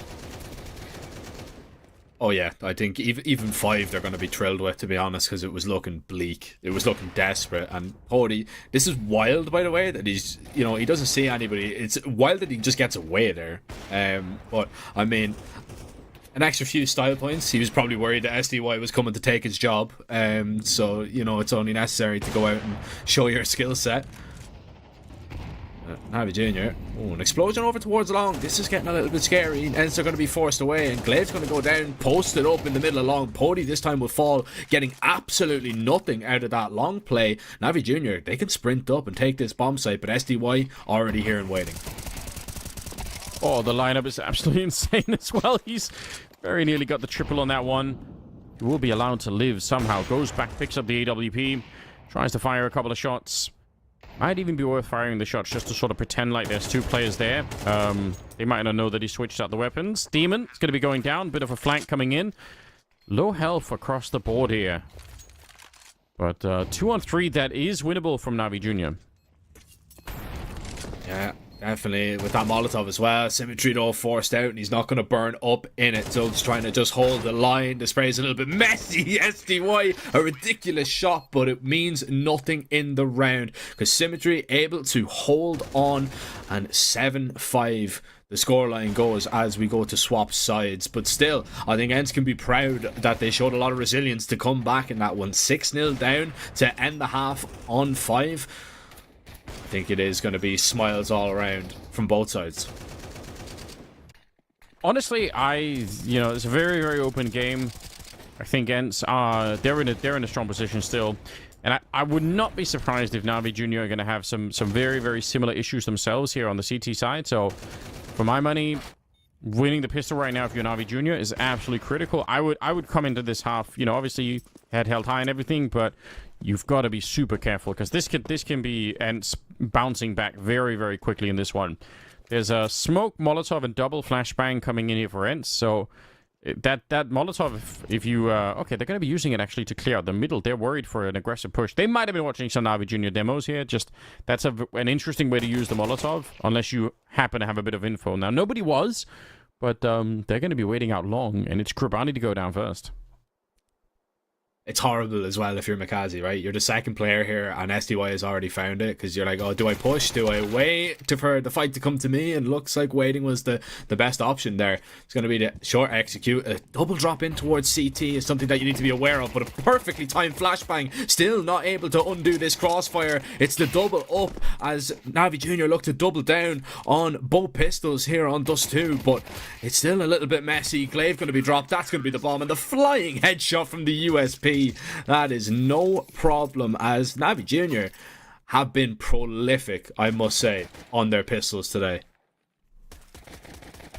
Yeah, they're shooting so hard, and I think it was necessary. I think they absolutely needed to make this happen, so well done. And I mean, I don't think winning this round is something that takes them to a straight map victory here. I think it avoids the early danger that could have existed otherwise, events just coming in and overpowering them. So I'm still a little bit hesitant to celebrate this for Na'Vi Jr. yet. Even if it is a 3-round, looking to be maybe 4 here, as Ents don't obviously have a lot to work with in this round. I still think they've got to be super, super careful. Flash around the corner here. So this is, again, it's one of those simple tricks that anyone can really do. But I think it's nice to try and see if you can find an early kill with it. Swing on out. Ooh, it gets a little bit messy, doesn't it? I mean, they make a meal out of it. Ents, is there a chance now for them to get up onto this bomb site? Is there a chance for them in the round at all? Night aim punch is going to be a massive factor with that FAMAS that he's picked up, and Zogs is already quite close, tagging him up, but Pody is going to shut him down, and this is where it gets a little bit scary for Na'Vi Jr. Makazi's low, Demon's already scout tagged as well. This could turn very messy. SDY on that sniper with those scoped rifles. He is such a threat, as once again Na'Vi Jr. will feel his wrath. SDY, he's playing like he's a main opera here, Anders. This is ridiculous. Maybe bringing the double meta back. I mean, it was a thing at one point in time. People were building whole teams around the idea of having a double AWP, but maybe they're revisiting that idea. Anyway, it's really sick to see, obviously. Just nice shots being hit here. SDY 16-5, and honestly, that is a huge swing. Ents in a strong position all of a sudden. See how much they can run with it. There is a stack, 3 people at the B-bomb site. If Ents just power on through, I mean, this is exactly the kind of round you can lose. The 5-7s up close, we've seen it a million times. It's Cemetery to start with. Kaspersky going down, it's actually in the middle of the map. He got shot down from long.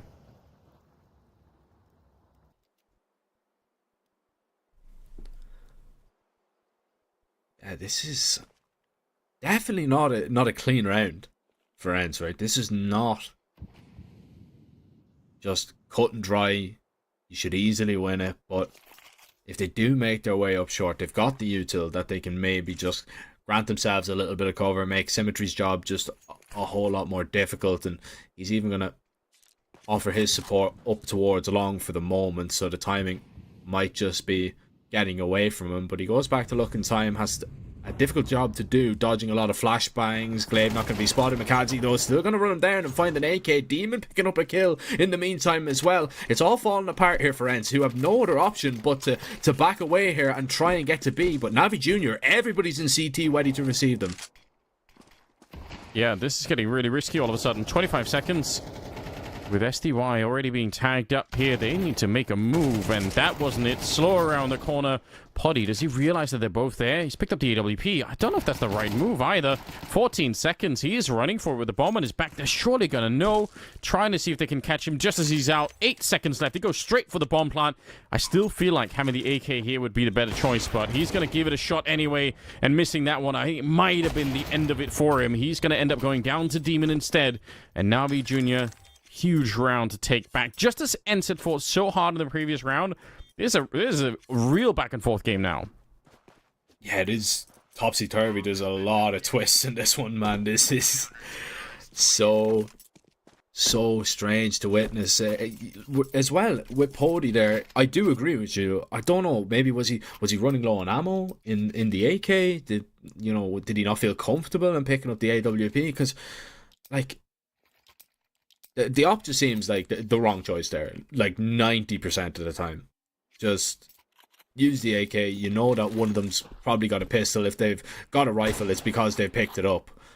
Anyway, regardless, you lose the round. Poddy going to buy into an AWP here. SDY is going to be wielding a scout, but the rest are going to be on pistols. Navi Jr., this is your chance to really just steady yourselves in the lead. And also get onto double figures, so you're getting very close to that series victory.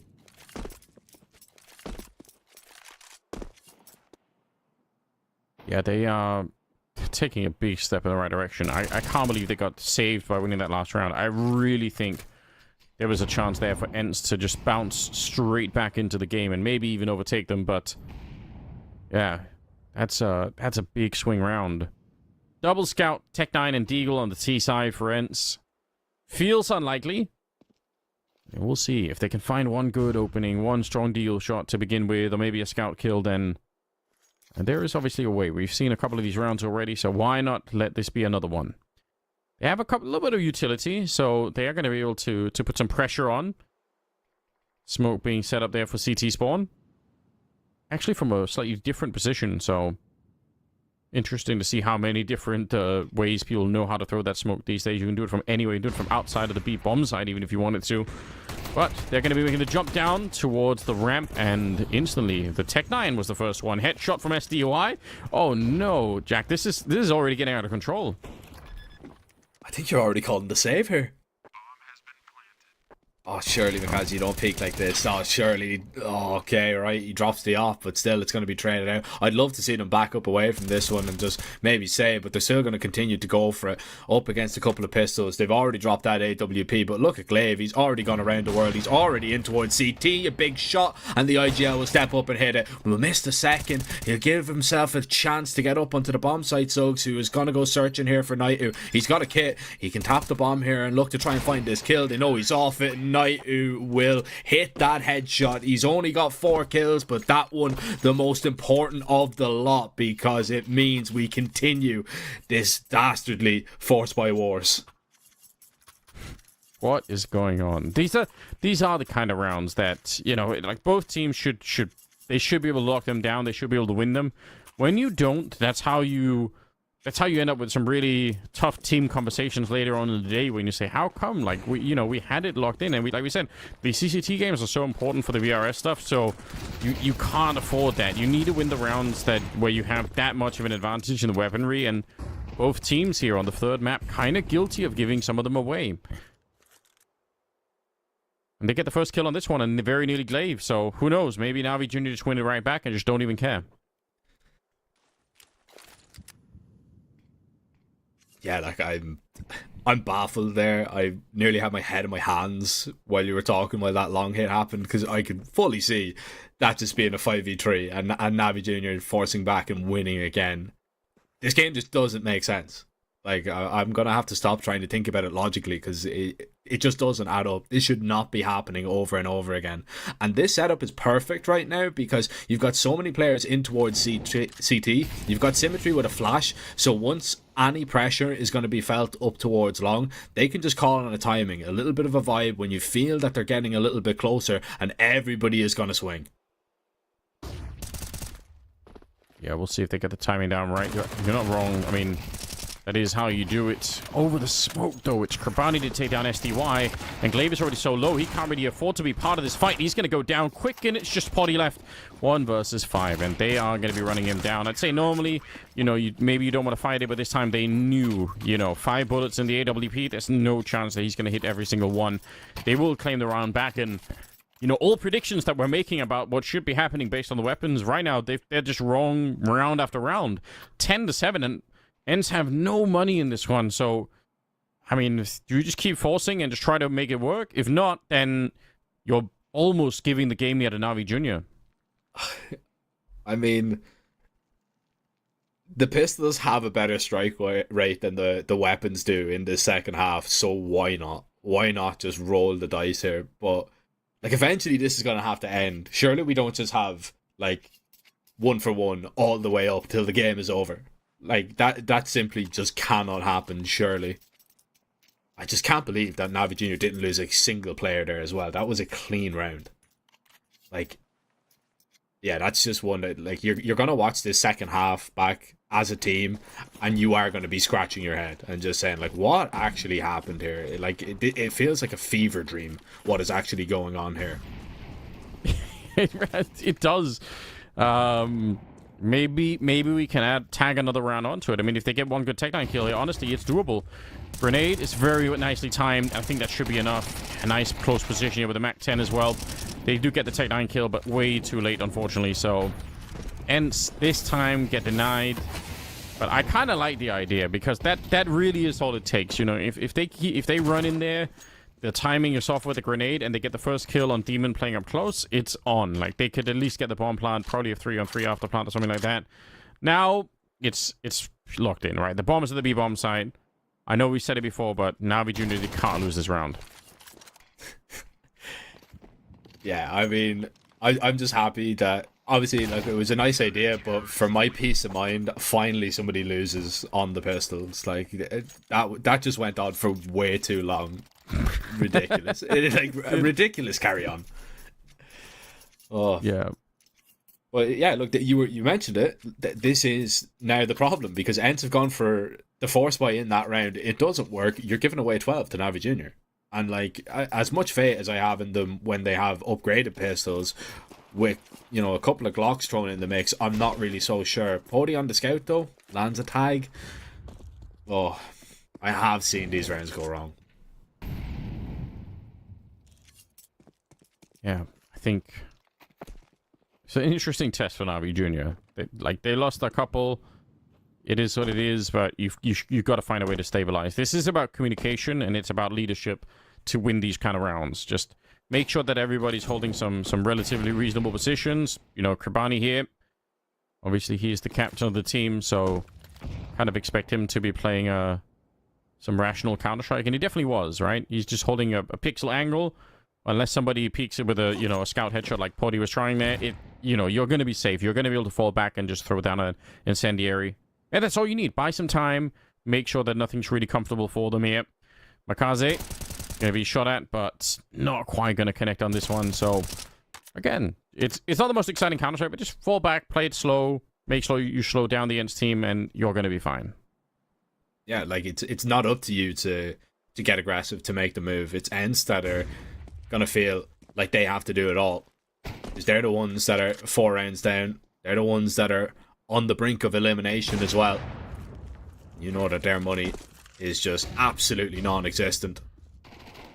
30 seconds trying to get anywhere in this round is going to be so difficult, especially up towards A. Naitu is going to at least land one scout shot and find a second kill, but I mean, look at this, just super confidence, knowing that he can just take on the scout at will, and that's Na'Vi Jr. taking this game head on by the horns, it would seem.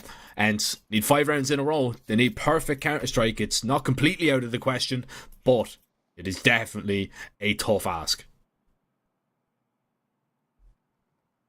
This is a really, really big deficit, yeah. And The problem is, I feel like a lot of the logic that we talked about, about how hard it could be to play the CT side, because of the absolutely crazy way in which this has been like such a back and forth game, a lot of that has kind of gone out the window. Credits to Navi Jr. for finding a way to stabilize all of this and coming in with these rounds. And for ENCE as well, I mean, they ended up losing some rounds that just weren't... It wasn't necessary to lose. You could have definitely found a way to have way more momentum. The opportunities were there for it, and they didn't quite capitalize. And that's why they find themselves in this position. Rabani setting up for what could be a lot of utility going down. Okay, he's going to be throwing one more HE, and that one nearly kills Kaspersky. That's devastating to begin with. Just good utility use here for Navi Jr. They don't know how much damage they've done, but if they did, I mean, they could almost decide to just fall back a little bit. Yeah, this is the danger of that, that kind of unconfirmed damage. But there is one thing confirmed, and it's a Symmetry opener that is instantly refragged. But that's one of the high HP players. They don't know it, but they've just taken one of the major pieces of the puzzle away. 50 seconds now to really make up your mind on what you want to do. Navi Jr. have given up this B bomb site. They've left that completely open. They're waiting for the aggression. Look at this. They're going to walk in, and you might catch a few players sleeping here. Kaspersky is up towards short. Makazi, that's a double up. Dropping the bomb in the meantime as well. He nearly turns around to find that third onto Glaive in lower tunnels, but it doesn't happen. Not for now, but 30 seconds to get back on this bomb. I just don't see it happening. No, there should be absolutely no way. Time is just so low already. It's SDY going down. Glaive, the last man standing, and no time, no teammates, and absolutely no that he's going to end up going down. Navi Jr. successfully taking down ENCE here. Took all 3 maps, but I'm really impressed, maybe especially with the final one here, because I'm not expecting them to be that good on the CT side. And, honestly, yeah, ENCE, they did screw it up a little bit too, but what an exciting day for the young squad. Yeah, and a lot of people might turn around and say, okay, by the time you beat them in Series 18, it was a fluke. Now you've beat them twice. So, Lightning can't really strike twice, but it can for Navi Jr. As this is just an impressive showing, man. To bounce back after losing your own map pick, yeah, obviously we can have our issues and our questions with ENCE picking into Ancient, but Navi Jr. on the day did look like the better team, and there is actually an argument as well that they could have taken Mirage, so they could have actually taken all 3 in the series. But we've got our favorite Bulgarian joining us once again. Ted, mate, what do you think of that? Nice to hear that I'm your favorite Bulgarian in those tough times, by the way. But yeah, I think it was a great game. I think it was a really entertaining game of Counter-Strike. And as you pointed out, I feel like it even strengthens up the point about Navi Jr. being the type of a good team that they are right now in Tier 2 Counter-Strike. The fact that they lost that map 1, because we had a conversation about potentially Mirage being incredibly winnable, but a map that Navi Jr. had one of those really, I guess, rare moments for this team where they seemed a little bit off in some of the key moments. They end up losing that. They come back on the map pick events, and now on Dust 2, I think it was quite obvious who the better team was. Sure, ENCE were able to keep it close with some of the half buys and some of the cool set pieces that they're able to steal away towards the second half or the beginning of the second half, but all in all, I feel like gun round wise, Navi Jr. was the better team, and we're gonna give the MVP to Symmetry here.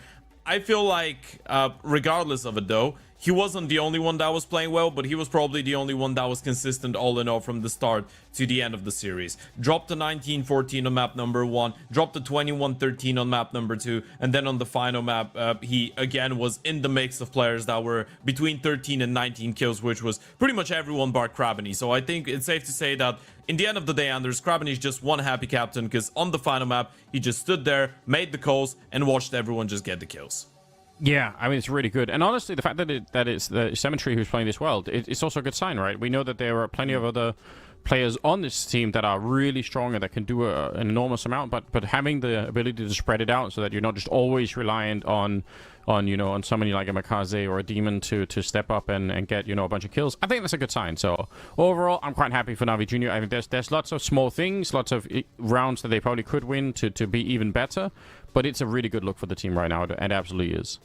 Jack, I think that from here on out, by the way, just to say something, some last words about this game, Navi Jr. taking down ENCE. They will be playing against the winner of Monty and Nexus in the next round of the playoffs, and as me and Anders are going to stay around, but you're not going to be here for the next game. Do you feel like this actually gives a good opportunity to Navi Jr. to run away with, I don't know, maybe a semi-final, maybe a grand final, maybe the event in general? You were sold on them being a dark horse for this entire thing before the game started. You still think the same? Yeah, look, I was really impressed. I think Ents was obviously going to be a big hurdle that they had to actually manage and overcome, and I think they did that quite well. Even when things didn't go their own way on their map pick, they showed that they have that little bit of resilience, that they have that little bit of fight in them as well. And it's always good to have that little bit of grit to get you over the line in these playoff games. So yeah, I'm still sticking with my prediction. I'm not a man to go back on my words, Ed. You know what? The good news is, if your prediction is horribly wrong, it says that your name is used, so we can just pin all of that on our favorite Brazilian with that who doesn't have a GPU for whatever reason. So yeah, we can just say that Zeus made all the wrong calls, and then when you're right, you're back to being Jack again. With that being said, though, folks, unfortunately we're gonna have to send this one into a quick break. But fortunately enough, it's going to be an incredibly quick break because we're a little bit behind with schedule, and we're gonna be right back. Jack is just going to magically transform into Lucy in a couple minutes, and we're gonna kick things off at our second playoff game of the day, which is going to see BC Game take on Big. Don't go anywhere. We're going to be right back in just a couple minutes.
Welcome back, everyone, to the Champions of Champions 19. It's round of 16 playoffs, and my name is Ted this time around. Yeah. Lucy, we're going to give you a little bit more time. Yeah, zoom in. We can see you perfectly now. Okay, so, as all of you can see, well, sadly, Jack is not here anymore. Happily, and I guess this is the reason that now the broadcast is going to be a little bit prettier, because on International Women's Day we have Lucy joining us, so it's going to be a lot of fun for this game. Anders, we're gonna keep it going with our second series of the day. First of all, Lucy, happy International Women's Day. How are you feeling today? I'm great. It's actually I think the sunniest, warmest day of the year so far. 16 degrees and sunny outside, and what better way to spend the day than to sit inside and lock in for the big BC game, which is, in my opinion, the most exciting quarterfinal that we have here.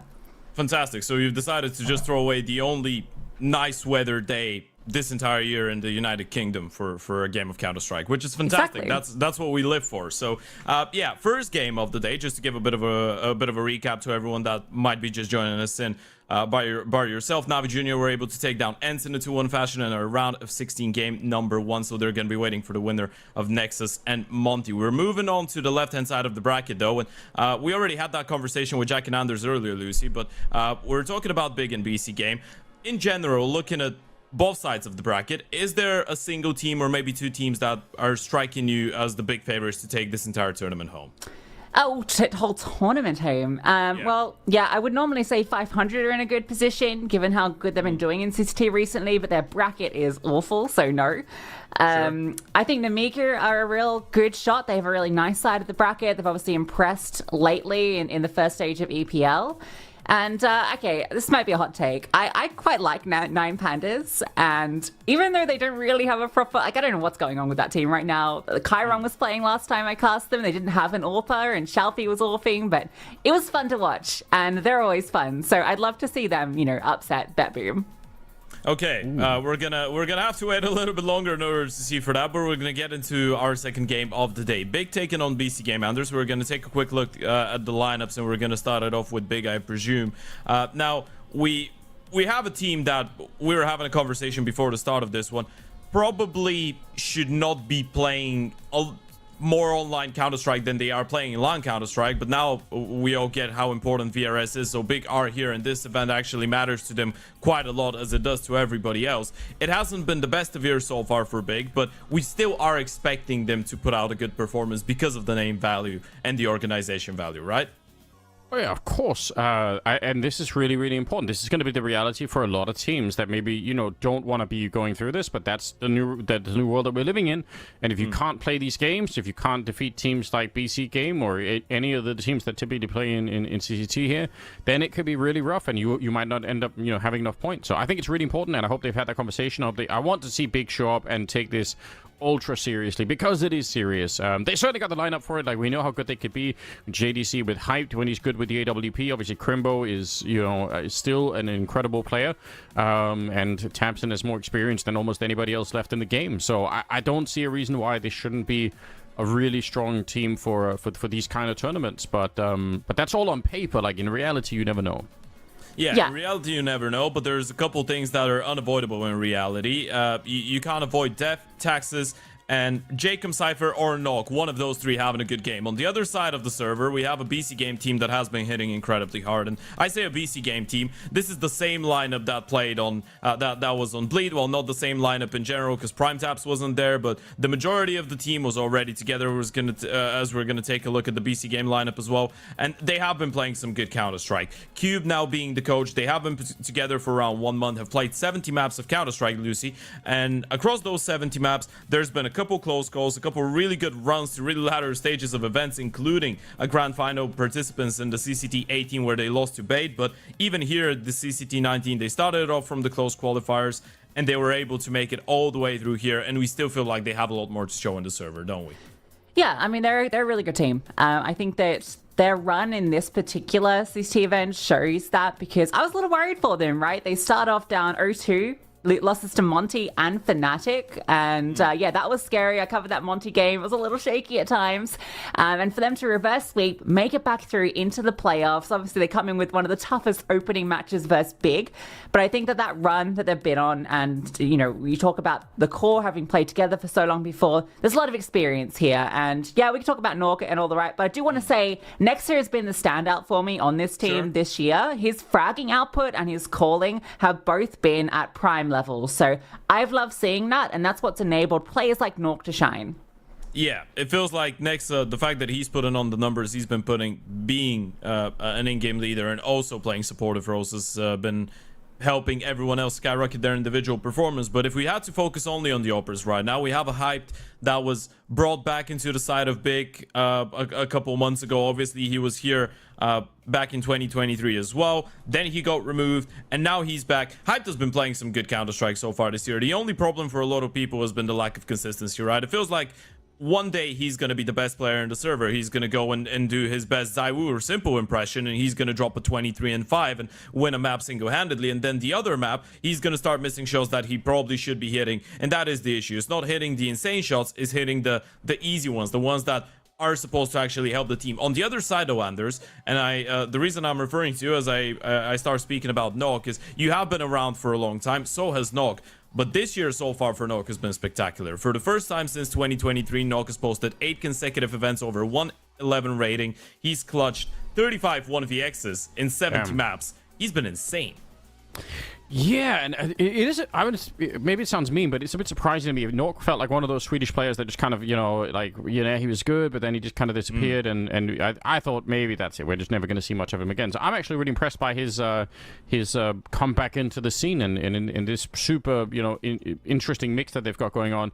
I think he's a really fun player to watch right now. So I'm impressed with Nork. I think it's hard to make a comeback, especially as an AWP player.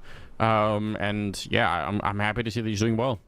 Okay, we're gonna get into the veto real quick. Now, this is where things get really complicated for Big, and it's something we didn't have a lot of time to talk about, but Train is a map they don't play, Anubis is a map they don't play, Dust2 is a map that they haven't won a single time, and they've played 3 times. So if you're a BC game, you just feel like the world is yours for the taking. You feel like you can go for whatever you're comfortable with. The Ancient pick is probably going to come in for Big. Still a map that they've been really good on so far this year. Maybe the only map on which Big have been able to get consistent results, but an alright map for BC game. And then if I'm BC game, I'm probably looking at Dust2 and saying, well, you've played it 3 times. You've lost it every single time. It's the best map that we have in our pool, one of our most played maps, and the map that we've won the most. We're just going to go for that. It's a long-hanging fruit. There was no chance BC game would miss out on an opportunity like this. And then if you're looking at the third and final one, you're probably reading into a Mirage. All in all, Lucy, looking like a pretty expected veto, I feel like, for those 2 teams. You feel like BC game do have the advantage, or you're siding with Big winning that engine and potentially having a competitive affair on Mirage? It's a funny one, right? Because you look at these teams, and sure, recent results haven't been good for Big on Dust2, and in fact, BC Game beat them on Dust2 not too long ago in the Dallas calls, so it makes sense for that punish pick to come through. But historically, this was the Big map. Like, it always has been. German CS, Big, Dust2 winning. So, I know that, we were talking before and you thought, BC Game has them beating the veto. Sure. I actually don't think it's that bad. I think that Ancient is fantastic for Big. Dust2 can be good for them. It just hasn't been lately. And I think just the recent results, sure, I don't think you should just completely go off that. You got to think historically about this team. And then Mirage is fairly even as a decider. I do think BC Game have had a lot of reps on it lately and been very good on it. I was actually kind of surprised they didn't try and punish with the Train, because they do play Train, BC Game, and I've seen them play it. That's what they lost to Monty on the other day, but they still look pretty decent on it. And I think when Big haven't even had a rep on it, that could have been a decent way to punish if we do get to a third, whereas Mirage kind of feels like a clean slate. So if we get there, I do feel that Big have a chance of taking this. And I say that, we kind of feel like BC Game are the favorites for some reason. Big are the favorites, even though BC Game have been looking so good lately. Yeah, you know what? I might be painting the picture towards BC Game a little bit, but I feel like it's just incredibly interesting, right? Because as you pointed out, on paper, BC Game are coming into this one as the harder team, better numbers. Big have been able to beat only So Heroic, OG, and the CAS mix of Ykinder and Perfecto Roller Coaster, which is the only list of European teams that they've actually been able to take down so far in 2025. So it has been a really lackluster year. But with that being said, without further ado, we're going to jump right into this one. And Anders, you're going to have to give me your prediction while the game has already started, because map number 1 is ready to go. Damn, I feel like, first starting for Big here, I think they're going to be able to take it. We'll see how this one plays out, but I think the first map's going to go their way. We're going to find out. Lucy, let's see how this one goes through it. It's not going to be, it's going to be quick to the middle. So, actually, I think BC Game know what's coming. They've already heard the footsteps. They're in the donut as well. They should have a good read of where Big are on the map right now. Yeah, decent counter setup. 2 players in towards Donut, and then you've got a double setup in Cave. Crimbo is anticipating this push through, and the 2 of them in Cave not anticipating that second player. They don't know, but B is completely free, and I think with Jacob finding the kill with the dualies, you start to take that space. JDC tucking back into the corner, even hits the headshot with low HP. Perfectly played by Big. Bomb planted. Nork and Prime Taps, what do you do? So much of the fight just decided early on there towards the donut and Cave position, so...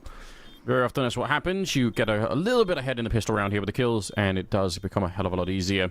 It's one flash on Prime Taps, but he's not really in a position to do much with it at the moment. So just running in there, shut down by Crimbo. Nork a little bit further back. It's going to be Crimbo to close up the round. Actually a quad kill for him. Even picking up the dualies towards the end. It's pretty well done. I mean, pistol rounds, they're sometimes hard to analyze, but a good job for being getting the kills. I think that's typically what it boils down to.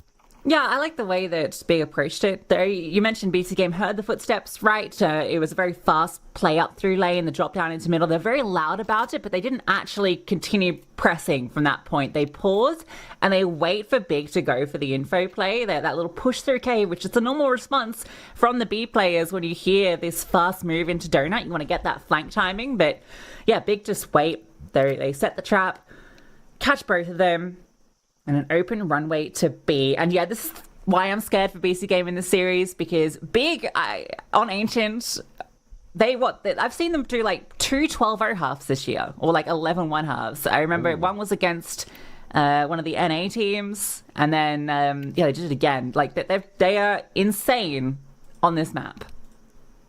Yeah, I think I've seen a couple of the games too, and I had a similar feeling that that this is just one of the things they do enjoy, and Ancient is just such a played map right now. So I feel like if you're gonna have a good Ancient, you should be a fairly competitive team. Curious to see how BC Game will shut it down, though. Again, like Nexa, I think he is going to be one of those hardworking captains who will put a lot of work into trying to counter strat. So maybe they have a read, maybe they have enough tape on Big to be able to pull something interesting out here. Early smokes, obviously there's not that much utility or weaponry even on the BC Game side, so don't expect too much here. The grenades are not quite deep enough to do enough damage there to QB, and it's mid control once again for Big. No real surprise. I do like the rotation of BC Game. They're sort of risking going to the A bomb side, but with the weapons you probably have to risk something, don't you? Yeah, I mean, they're forced into this, so that at the moment is unknown to Big. They're just getting this space and seeing what they can find. Prime Taps will spot out too, and some decent damage onto Hype. And he'll fall back. Again, this setup towards A could work out really well just to push through CT. Prime Taps, can he find one? No, Tapson runs him down. But he's still got 3 players on the site itself. How quickly will they find this out? A burst around, Nork gets 1, still player boost. They take the A main control too. Big still have no idea. With Cypher catching up JDC, this is very winnable. The swing out from Nexa is perfect. Bomb still not down, and you've still got this extra player in A. And here he comes, Jacob around the corner. Hyped has no idea what's going on. And the Force Spy finds success.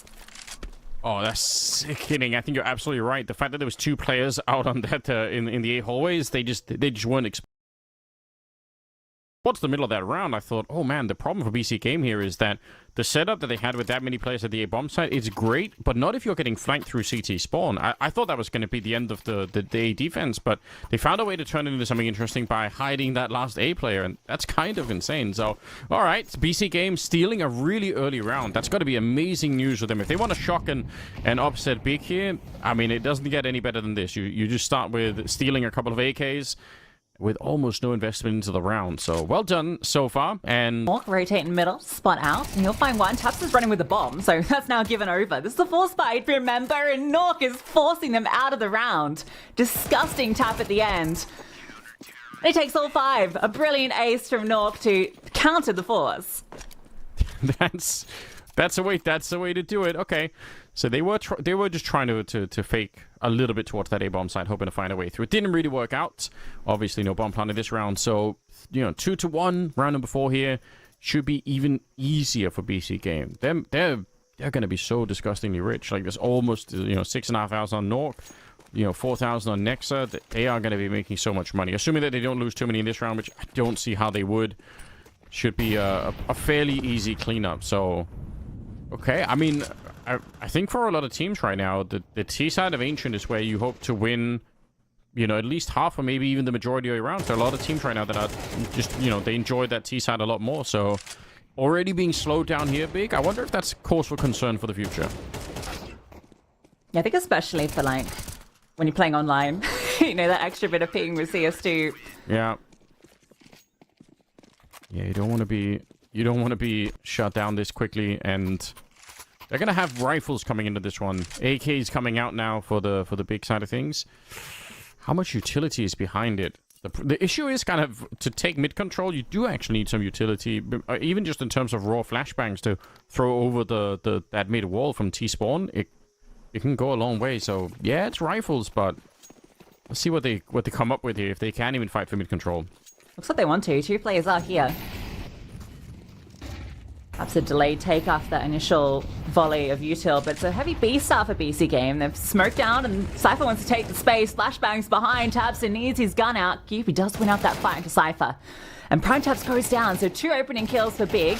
Next now looks to slide in, and he is punished. That's a very good hold for Big. Aggressive push down that B ramp. Oh, Jacob trying to see if he can actually win the round back. If he could have got one more kill, then maybe it would have been on. But for Nork, it's not worth it with the AWP, so he's never even going to get close to this site here.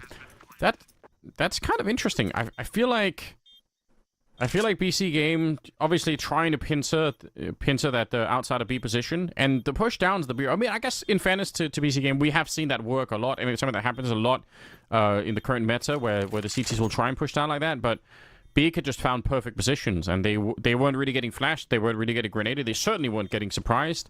So BC Game kind of giving it away a bit early, perhaps, trying to be aggressive on the CT side. Well, I like the call to do, when that Big have only just got their guns back out. It's just that I'm not sure whether that was a CT flash that went awry or the timing was a bit off. But Cypher had that he had the opportunity to get Hubie. It was basically a free kill, but he gets fully blinded just as he comes out. So I'm not sure. That doesn't feel like a T flash should be hitting him there. Unless he got caught by a late mid flash or something. So maybe that's a bit of mistimed utility that catches him off. And then obviously it's just a one player push at that point.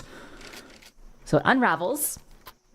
But as you mentioned before, money built up from winning that force buy, so they've got plenty to invest in. Nox save the AWP as well. So they'll still be happy into this round. Now we're getting that mid fight. Maybe. Okay. Yeah, at least setting up for it. I mean, they've got the early shoulder Molotov that the T's throw. They've got some grenades going on forwards. He's not really committing to it here, JDC. There probably will be a round where he will try to flash through that smoke and just try and go for it. Seems like they're going to be pretty aggressive towards the A-bomb side. Nork, let's see if he can land this shot. This is going to be a really important first kill for him if he can get it. Look at the rotates. Everyone's arriving, and Jacob, in fact, finds that first frag. That's in from Temple. No smoke, just some molly, so he can just sit back here, look for more fights, and he'll take them with ease. Surely run down here by Tabson, and Nork gets the trade, just spamming through the smoke. Was that blown, or did he just hit a shot? Yeah. Either way, they're in. It's a good position. Yeah, I didn't really catch it either. It's possible that it was just a bit of a lineup for him. And they're waiting right now. Big, hoping that BC Game get rattled, but they shouldn't be. Is this where you expect some leadership to come out? Grenade for the smoke. Oh, there's still some smoke left, unfortunately, so it actually kind of backfires on them a bit. Nexa ends up going down. I like everything about that setup for BC Game, just waiting until they try and plant the bomb and then blowing open the smoke, but there was just a little bit of the smoke left, unfortunately. Crimbo now in a 1 versus 3. Can't be too many places for him, and I don't think the bomb's really planted for him either. That smoke actually gives him some space to work with. Yeah, not a commitment. The spray through. Wild, and now Cypher will be sticking it. Crimbo needs to deny it, but he does not have the position to do so. the BC game will successfully retake. Okay, there were like a lot of different. I think you might be onto something. I think that smoke actually might have given him the chance. Now, I guess he didn't expect the defuse angle to be that deep in, but and if he had, maybe he could have won the round with the smoke actually helping him out. So dangerous stuff. It will be a 4-2 scoreline though, and they have the AK still on Crimbo. Obviously, they can sort of probably force around the rest here just to try and do something, but that is yeah, I respect BC Game for trying to hold back and just let, you know, that 4-on-2, they're not overly aggressive in fighting big, and I think that's really important. Just, you know, stay back and play the numbers. Looks like bigger on boot camp. Tabson's there anyway. Yeah, surely maybe the rest are okay. Maybe I don't know. We'll see. Others. Okay, the text ended. We'll keep an eye on it. I know that Big Keeper are on boot camp, or were on boot camp, which is the women's team for Big. So maybe they're getting a few folk out their way to kick off the season. It's got to be a nice advantage if you're playing these online games to actually be in the same room. Yeah, absolutely. And for Big, it's probably easy, right? Because everyone's in the same country. So true. Yeah, one of the few that's left. Early HE as they try to rush this ramp position. Very nice defensive BC game. These B-ramp pushes are dangerous, but when we already got the utility out and you're playing as far back as they were here, you should be able to pick it up. Crimbo trying to turn the tide, and he actually gets a couple of kills for it. That's wild. Now, they are a little bit low on health here, so this 2-on-2 still should be BC Game picking it up, but one mistake, you never really know.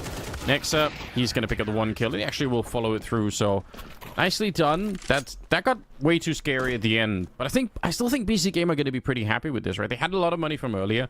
They are leading the game now 5-2, and there's also no bomb plant happening. So, you know, they're putting as much pressure on Big as they can right now. That was a little scary though, especially when the Tech 9 swings out wide and short, and you see Norks getting a little caught off guard. That could have got hairy, but next bails them out. Nice try from Crimbo. Good utilization of the sound cue. He has that reload, swings it. Big aren't going for the very early fights, which is interesting because BC Game aren't actually fighting it really much either. So I guess for Big perspective, they're like, all right, we can just chill a bit. We don't need to just swing out. GDC begins to work. They've got the smoke onto Cave to allow Kyubi to get up close. They're going to try and boost over this. Yeah, it looks like they want to. I like the idea. That could definitely catch somebody off guard. You can't really keep it forever, I guess. When the smoke fades, it's going to be a bit awkward, and it doesn't look like they're going to get a chance here to be peaked either. They'll have to back it off. It's really towards that cheetah cave that the fight's going to be happening, and up close and personal with the AWP. Cypher goes down, and put some pressure on here. The wall bangs are coming through. Tabson will take down Prime Taps, and just like that, 5 versus 3. This might have to be a safe call. Yeah, Nork's not even interested. Smoke lands on short, and as soon as he sees that, he's out of there. Despite the damage done to both Tabson and QB, there's just not any way into this round. And because of the damage inflicted in that last round, you know, more than they'd hoped, they want to keep the funds flush. Yeah, That one's pretty straightforward for Big. I would say so. I mean, these are the kind of rounds that they probably need a couple more of before they can really get back into the game, but it's not bad at all. What's your thoughts on Ancient these days, Lucy? How does it rank in your sort of favorite maps? I feel like a lot of people these days are taking a big liking to the map. Yeah, it's my favorite. Well, probably my second favorite map to play. It's one that I think is good on Faceit or whatever because everyone's kind of happy with it. You know, like my favorite map, which is Nuke. You get a lot of people that aren't happy if you veto the nuke. They start tilting. They're like, why isn't this Mirage? How do I just run out and shoot people? You know, I have to know utility. Whereas Ancient, it's kind of got a good balance, I feel. You can run and shoot people if you want to be a bit more puggy, but there's also some nice tactical depth. I love the interplay in mid with aggressive util. I like the variations you can do on lane takes. It's got a lot to offer, and it's visually nice. Yeah. I think it is a really good compromise for a lot of people these days. I think that's fair to say. Jacob, scary stuff here. not run boosted over, so he's having to swing wider around that Molotov, and that sometimes is where you get grenaded, or sometimes you just get very flashed from the T-spawn flashes, of which there weren't really that many this time around. A little bit of a lineup here. Jacob actually doing a very fine job. A nice jumping incendiary.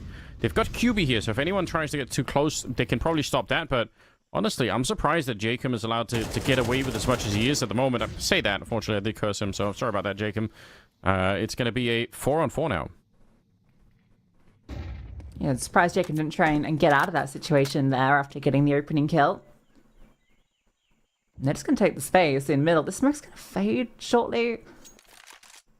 Okay, they just get over. No, Nork does spot height on the edge, so that's a freebie. Next, I can still sit in Donut too. And Cypher steps up to the plate. Close by in Red Room. The Bomb and Crimbo are stuck here while you've got QB lurking with low HP on B. So a split in towards the B site looks to be what's on the card. Cypher stands tall and Nork just swings through the USP. So BC Game rout them. That is really, really critical round here for Big. They wanted to get the momentum flowing. They had a good round towards that B bomb side, but the fact that it swings back in favor of BC Game so early, wow, they're not really getting the momentum that they're probably hoping for. Again, this is the big map pick, but 6-3 already. Their money again in a really weird state. I don't know if it's just me, but I'm getting a bit worried for Big here. Yeah, I am. Absolutely. Some of these rounds haven't been the most convincing. A lot of kind of slow crawls with an objective in mind, but yeah, they're just kind of getting petered out. BC Game are catching picks and getting good rotations. And it's kind of similar. They've just started slow towards B, progressing through Cave, but 3 players lie in wait. There's no pressure anywhere else, so BC Game don't need to move anybody, and even the AWP is ready if they come up the ramp itself. Not going to encounter anyone early on here, so... Ooh, okay. In the middle they will. Jacob probably don't need to stick around. He's going to have heard the AK down here, so you already have them an advantage. You can guess the economy's not going to be that great, so I'd say maybe just leave it alone and let him have this position. That's a nice swing. Missed shots from the AWP on the other side. The wall bang here. Oh, it's very nearly a double lineup. How sick would that have been? But Tabson, he's still good on the kill for Prime Tabs here. It's a little bit in return. It's going to be Cypher to take him down. There's a lot of defense still at the speed bomb side, so even if Cypher's reloading, Jacob walking in, nobody's covering it. Hype's going to be going down. JDC sure to follow, and it's just Crimbo with no health whatsoever here. Jacob pulling out the USP, and that'll get the job done. Nice quad kill for him, and a 14-6 scoreline for him personally, so yeah, our Norwegian friend doing very well at the moment, but that's, yeah, unfortunately for Big, it's not enough in spite of the wall bang here. It's a shame there. That could have been the double kill. I don't know what was going on site there. Nork looked like he should have been dead. He was getting killed by an AK, and somehow he just gets out. I don't know what happened there, but he gets away with that somehow. And yeah, Jacob, fantastic round, good cleanup, but that was a little funky from Big. You feel like after he taps and gets that kill, got a good opportunity to really explode, because you know Nork is flustered. He's been forced back. Can't capitalize on it. 7-3. JDC is having a bit of a slow one here, and he's actually normally the player I look at on Big as kind of the ancient superstar, and I think part of that might just be they've not been being very proactive in middle. It's been quite slow, not really aggressive. I feel like if they go for fast mid plays, JDC can really thrive here. Yeah, he's been a bit tempered, which has definitely caused some concerns. Yeah, I agree. That is something that we're used to seeing a lot, especially maybe even against like high-level opposition than even BC Game. We've seen JDC really work the middle, and obviously that's super important. But they are going to make their way in. It's going to be a little bit too much for Nexa to handle for the donut position, and that means there's nobody really on the A-bomb side. They're trying to get close here, but Nork surely going to get grenaded off, so this should at a minimum be a bomb plant. Now it definitely will be. Yeah, okay. JDC, just as we talked about him. Lovely double up. Even gets legged, but still able to find the kill. 2 rounds left. You've actually not got a lot of money here if you're BC Games, so you really do want to hold on to these 2 guns. The AWP, I don't think was retrievable. I think they were maybe considering grabbing it because they won't have one. Actually, no, Nork's got enough money to buy one, so Never mind, they'll be fine, but that'll be a 4th for Big. If they can get 5 on the T side, I think that's a decent recovery. Yeah, I was just damage wondering. here is huge. Yeah, that's a good point too. If they can find even the last rifle, that does make a difference. Yeah, I was trying to think if I would be satisfied with a 7 to 5. I don't know if I'm quite satisfied, but it's definitely at the point where you can still win, right? You're not gonna get you're not so far behind that there's no chance. So maybe it's okay at the end of the day. My expectation was that Big was going to be hitting a lot harder at the beginning of this game. It's really been Crimbo trying to do a lot of the heavy lifting, and BC games seem very, very warmed up. That's also just a kind of consideration is the amount of like officials that these two teams have been playing. Big have played like a handful of best of threes in the last week. They played that game against the Kinder mix, but for the most part, they've been quiet for the last month, and BC Game have been on the grind. That just makes a massive difference. You're used to playing against all sorts of play styles. I agree. I think it really does make a big difference. And obviously, it's also hard for some teams because it just does feel like it might be an endless grind. But I think if you accept that and you say, you know, that is what it is. We're just going to have to live inside a Counter-Strike for a bit here to try and make all the VRS points. And then we can, hopefully get a bit of a chance to play at some bigger tournaments. Oh, the lineup is insane. And Cypher will take down QB. But I actually think that is a really important thing for some of these teams to play a lot of Counter-Strike, because the other teams you're going to be running soon, they will have that level of training, and they're just going to be so tuned into the game every single day. I think Big's game's been pretty easily read here by BC Game. This slow approach. We haven't really seen any set plays out the gate, any fast executes. It's been very much a slow crawl around, take your space. As you can see, it's not started well for them. Try and split into B, where 3 players currently lie in wait, and that's not going to work out well. It's their only option because there's not a lot of time. Yeah, say that again. It's only 22 seconds. Try to get a bit closer here. Cypher, quick switching a bit around. I don't like it. He's got 17 bullets. Does he even have anything to reload with, or is it just going to be down to these 17 bullets to try and hold on? Now, they're all coming through the cave. They do actually nearly line up for a bit of a double kill. Prime taps on the other side. There's only 6 seconds left. He's going to spin around, drops the bomb, and that's enough. That's all you needed to win the round. Oh, dear. You called it early, Lucy. Not a lot of time, and unfortunately for Big, that is actually what bites them at the end. Yeah, that just feels like a really disappointing ending to the half. They just walk in with no time, and all you need is that single MP9 kill, and the round's done. Yeah, Victim to their own circumstance. That was all on them, because if they'd gone 5-10 seconds earlier, they actually could have done well here, because they got that first kill on the Cypher quite cleanly. But yeah, what can you do? Clock beats you. Yeah, I think disappointing is the right word, because that is a flat feeling. We were talking about that 7-5. It was looking pretty good for that. Like, they looked like that was on track to happen. 8-4 instead. That does make me super nervous. I would go so far as to say I do think winning the pistol round here is going to be a bit of a requirement for Big. If they can do that, I'm happy to pick up the conversation again. But I feel like if they lose it, though, BC Game, I don't think they're going to be slowing down anytime soon. We're going to find out right now. No delay in it. Double dualies coming out, and a single flashbang for Tabson as well. No diffuse kit, though. So they're setting up to counter the aggression in mid. So this flashbang's going to come off the contact. And then Hype to JDC will be set up. The crawl not anticipated, though, and the flash is going to come too late. Hype gets 1, but that looks like it's all going to be unless QB can come through and help out. But it has to be just him now, because Crimbo's fallen. A drop down into middle. With the bombs being planted, he removes Nork, puts it into a doable situation. Now the T's can split up and play off each other. They're going to be way further back here. You're absolutely right. Already got 2 of them. Asking for 2 more is almost too much, and they will peek him at the same time.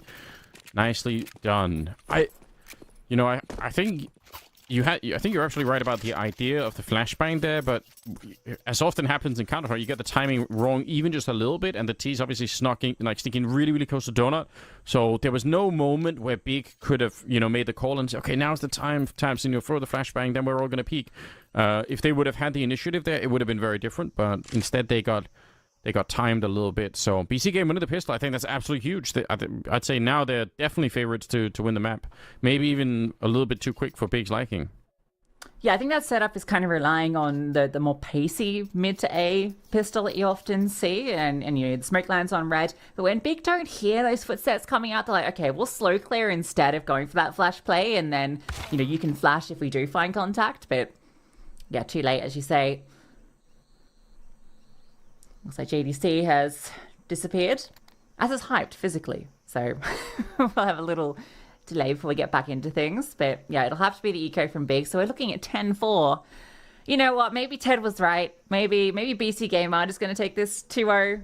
If this is what the Ancient was going to look like, I kind of anticipated Big would come in and look really hot on Ancient, and then Dust 2, you can kind of then allow that to slip by, even if BC Game, take it. You can fight a Mirage. But if Ancient is this one-sided, I don't like their chances on Dust 2. Yeah, I can't really disagree. Unfortunately, I wish that I wish there was more of Big that was showing up at the moment, but that just hasn't really been the case. Hopefully, there are definitely times where it feels like when you're looking back at the game, all you can really say is it was a slow start, and it's so disappointing to have to say that because but at the same time, we've seen it many times where a team comes in, nobody's really feeling it, and then 30 minutes later, somebody has a good round, and then the whole team sort of wakes up. So if you're a Big fan right now, that's probably what you're gambling on. You're saying, well, we know JDC can play better than this. We know Hype is going to be better with the AWP, and maybe especially on the CT side is where he could have more of an impact. So get a couple of those people warmed up, and it's going to be a different environment. But yeah, first we have to get them back to the server. That's the first requirement, I suppose. How's your day been so far, Lucy? You said it's sunny outside for once. Did you get a chance to actually enjoy that, or? Yes. I went for a little stroll in the sun. I've been fully taking advantage of it. I feel, as much as I'm a little gamer gremlin and I love to sit indoors and play CS all day and all the like, I realize kind of towards the end of winter, around February, when you do start to get those good days, that actually the sun has such a ridiculous impact on your mood, and it just completely changes your ability to just function and feel productive. So I even vacuumed the living room, did a little bit of cleaning. Okay. Just nice. watched some CS. Obviously watched the end of the Na'Vi Junior game. That was very exciting. I'm a big Na'Vi Junior fan. I've covered them a few times. I think might be controversial. Said this before to Ted. I think they're maybe the hotter academy team over Spirit Academy. I'm a big fan of the Na'Vi squad. Yeah, sign me up too. I'm obviously I'm a little bit newer to watching them play, but from what I've seen, in the last month or so, I think they have so much promise. And not just in terms of a couple of their superstars or whatever. I think the calling and everything else is looking really good. So I'll join you on that one for sure. Oh, here we are. We're back. We've got, unfortunately, just USPs on the Big side of things. So should be a fairly straightforward round here without too much going wrong. I think for BC Game, they're also playing it very defensively. They're really making sure that there's not too much crazy stuff happening. Got a couple of Mac 10s to find out what's, if anything's going to be happening on the map. They're going to send the Mac 10s in first. So yeah, I think this is going to be fine. Okay, JDC will get one. That's maybe an AK to get scooped up. Probably not, actually, because all these players are going to hunt, and you got prime taps in the corner. So only the one player goes down, and Mac 10 can get upgraded. Nexa, where is it? Oh no. I think Prime Tap stole the AK and didn't tell him where the Galil was. Okay, missing a bit of communication. I guess it happens. But they're probably not worried about those details at the moment, are they? 10-4. It's such a fantastic position to be in. Not that it can't go wrong, but this is the game that you're hoping for when you join the server. A couple of missteps here for Big, and they won't have a chance to even fight for this map anymore. This is the big one, though. They've got M4s, they've got the MP9 on taps, and that's good. And they're setting up. It's going to be fast up with the Mac 10s. Ooh, for the speed here. Not going to slow it down. Hype lineup is there for him, and they had a lot of grenades, but none for this position. Not even a flashbang that goes deep enough, and he was just allowed to sit there and crouch in for the shot. Yeah, I lied. I said it was going to be good. Well, it's good for Big. Hype gets just freebies. They just walk into him. Yeah. That's a shame. it was the right call, I think, to do something pacey with the Mac 10s when he got them. I like it. But yeah, it just doesn't work out. No flashbang there, and Jacob will get one before traded. Nork is nowhere to be found. He's already saving. This guy called the save 30 seconds ago. He was like, okay, you guys have all died on site. I'm out. Nope. Yeah, you guys deal with that on your own. I'm leaving. Not going to be part of this kind of madness. Yeah, I mean, in general, I think those kind of, the fast tactics towards the B bomb side are almost always worth trying at least a couple of times and a half, because it's very often that the CT defense just isn't quite ready, or even if they are, they're just so flash. But unfortunately, I think we're lacking even just one flashbang that goes deep enough to catch Nork there.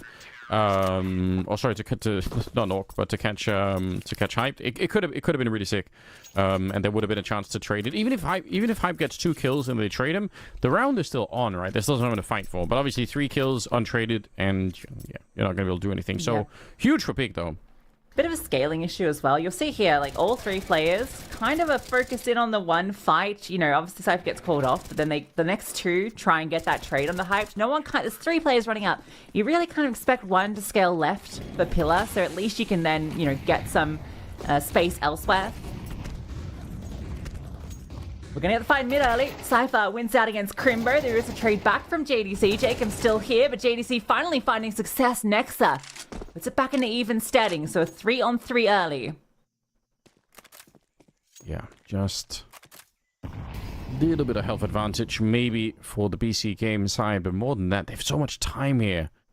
And Big kind of going with a bit of a classic. This double push down the ramp, I'm not surprised that Nork is holding this far back, and I feel like in general, all teams that play on this T side right now, they should always be thinking about this. If you don't have eyes on this B ramp, there is a chance that the CTs are going to do this, because it does feel like a really powerful move. Nork peeks into it. Unfortunately, that's the bomb on the ground. That's kind of it's not a completely, round-losing move, but it is not that much fun to try and retake this one. Smoke goes up. JDC, he actually has another smoke, so if he gets here, if he knows the smoke from CT spawn, he might even just smoke the doors from there. You said it's not round losing. I think it's the domino that loses the round, though, because now the 3rd player can rotate. Okay, that's what they needed. A clean kill into QB, puts it into the 2-on-2, 30 seconds. The bomb and probably both players are at this B position. Oh, I'd probably have to go for the spam. I thought he would as well. JDC's low, so you still kind of favor BC game. This push down ramp, Hyped ahead of him, and Primetaps gets the trade. A 1-on-1. JDC already rotated to B. Yeah, Hyped actually pushed in front of their own smoke. Oh my god, it's Primetaps. He must have seen something, just barely clips him through with a headshot. That's wild. BC game pick up the round here. There's so much happening here, but this is going to be one of those rounds that Beak are going to want to look back on and say, it's a 2v3 where we have the bomb isolated. We need to be winning those rounds. I'm actually, I guess the Hyped push feels a little off, but I think they just wanted the info. But with such little time left, I feel like if you just sat back on site, could have maybe won that one out. Jacob burning in the flames and somehow still stands tall, gets into the box too, so Crimbo can't trade. BC game get away with an opener. Tabson tries to trade back, but he's removed too. Okay, definitely an unlikely fight to win with the MP9, I must say. Hyped. We talked about him early on. We talked about the consistency and having the impact in the games. This is one of those rounds where you would love, a classic sort of hype round where he actually finds a couple of kills and turns the tides. Because if that doesn't happen, there's not that much map to play for anymore. We'll see if it's going to be possible. Still plenty of time. CT spawn. They're about to get walked on. Yeah, Primetaps just literally walks through, takes down both. That's got to be the round. QB actually can make something interesting happen here because the bomb is still at elbow. He's going to spot that now. Yeah, locks in on it. Realizes they have to come back for it. I mean, the chances are still incredibly low, and you might just lose out this duel to Nexa down ramp, who's going to start progressing. Cypher in middle.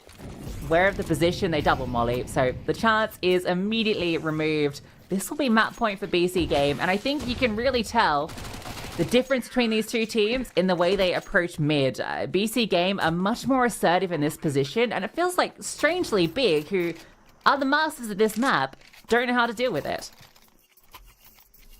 Yeah, I'm definitely confused. I mean, I guess in the second half, a lot of it you can write that off to, you know, not having maybe the best utility or the best weapons, or the economy's a bit busted for them. But still, BC Game showing that they are absolutely dialed into the moment here.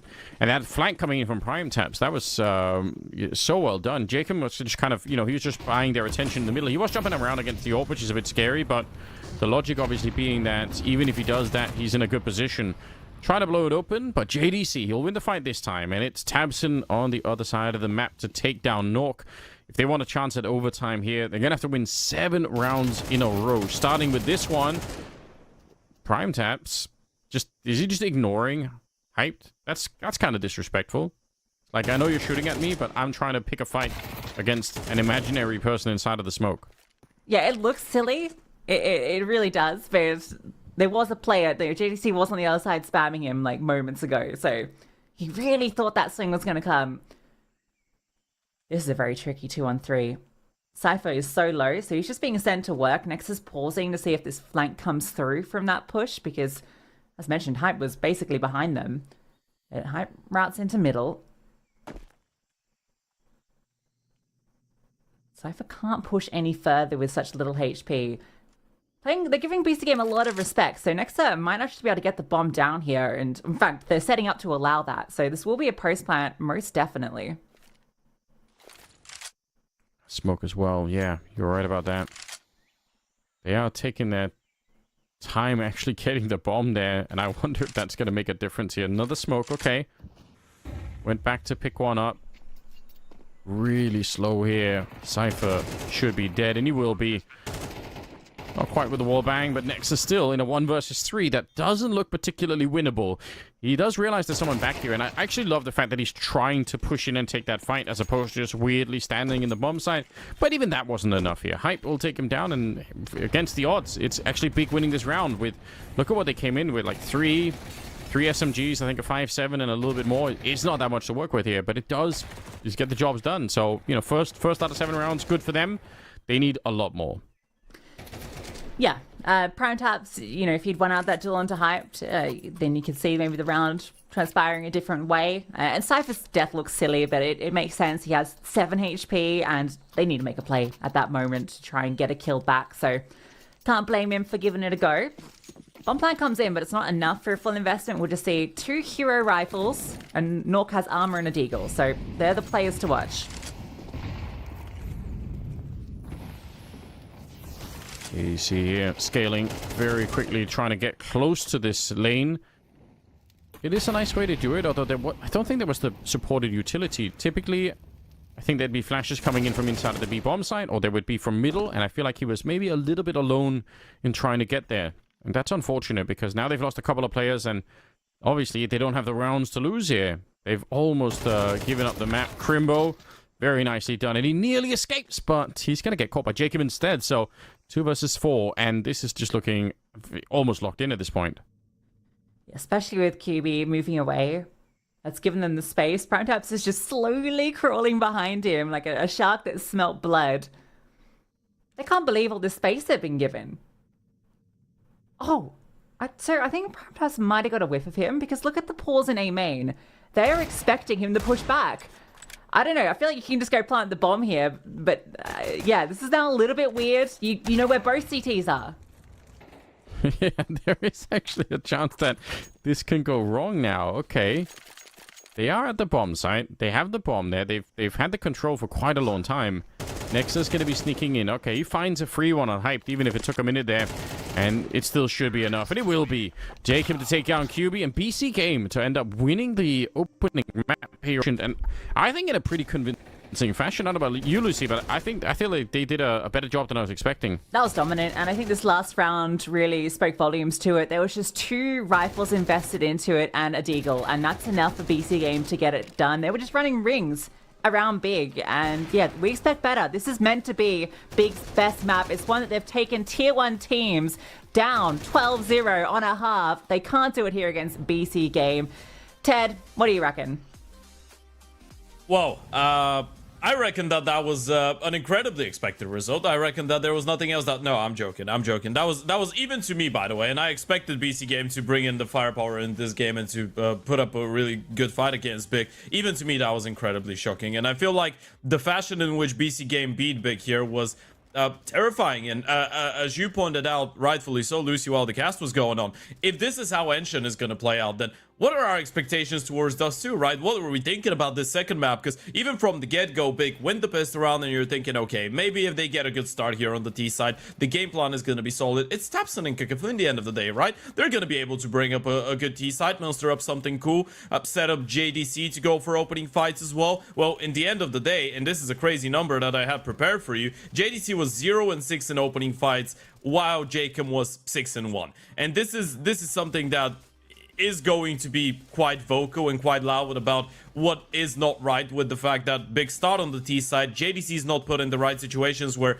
it's either a little bit scrappy on some of the entries, or there's no good spacing for the refrags, or he doesn't get set up nicely with the utility. Either way, the bottom line is, it felt like BC Game just found their comfortable ground, right? It felt like they were not on shaky legs. There was one incredibly consistent German player in the server, and he wasn't even on the big side of things. It was Prime Tabs on the side of BC Game. But the real monsters that we probably should be talking about when it comes down to BC Game probably are Nock and Jacob. Jacob was absolutely outstanding from the get-go. He was getting multi-kill after multi-kill after multi-kill, and regardless of BC Game losing the first pistol round, they were able to win the second one straight away. And then the fact that they were able to pick up on the T side the pistol in the second half made it a 9-4 score, and then even were able to convert against the eco. It felt like from that point on it was pretty much impossible for Big to get back into the game, regardless of the good effort that they were able to put in towards the end. They were able to get one more round on the board, but bottom line is BC Game came into this one ready for war. They came in prepared,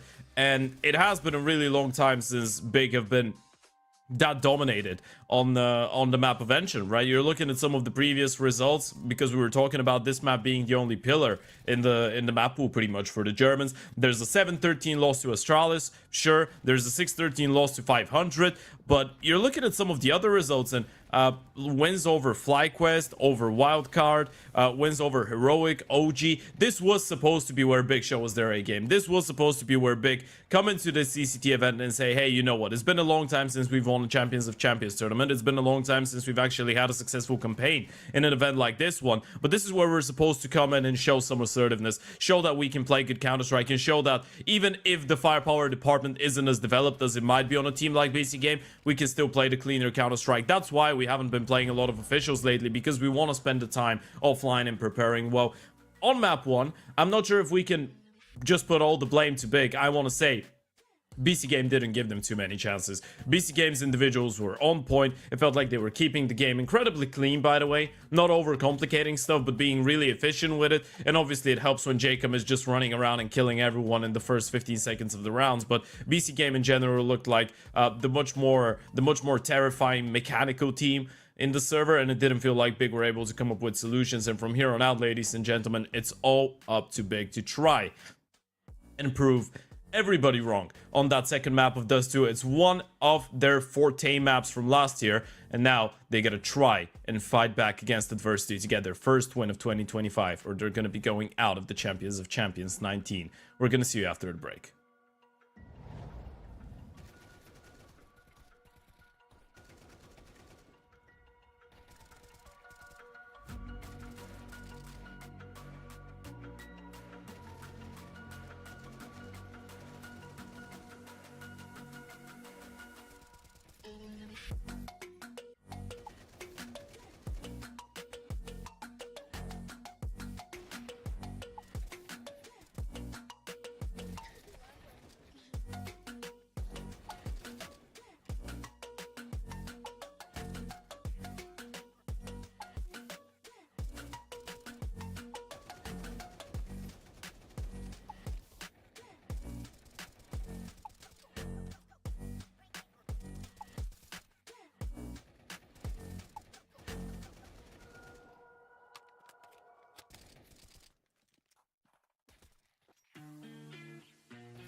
Welcome back, everybody, to the Champions of Champions 19. Map number 2 is almost underway between the sides of BC Game and Big. Map number 1 of Ension was a complete stomp, by the way. And yeah, for those of you that are just joining in and are big fans, well, you are quite lucky because you wouldn't have liked what happened on Ension. But good news is, going into Dust 2, even though it's not their map, Big Lucy, we were already talking about this before the start of the game.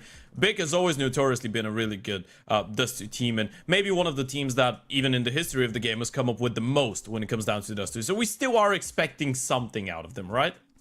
Well, we should be. I think that Ancient maybe has tempered those expectations somewhat because that was meant to be their best map. They're meant to come through and at least post something good. 6 rounds is just not a great look. And yeah, Dust 2, sure.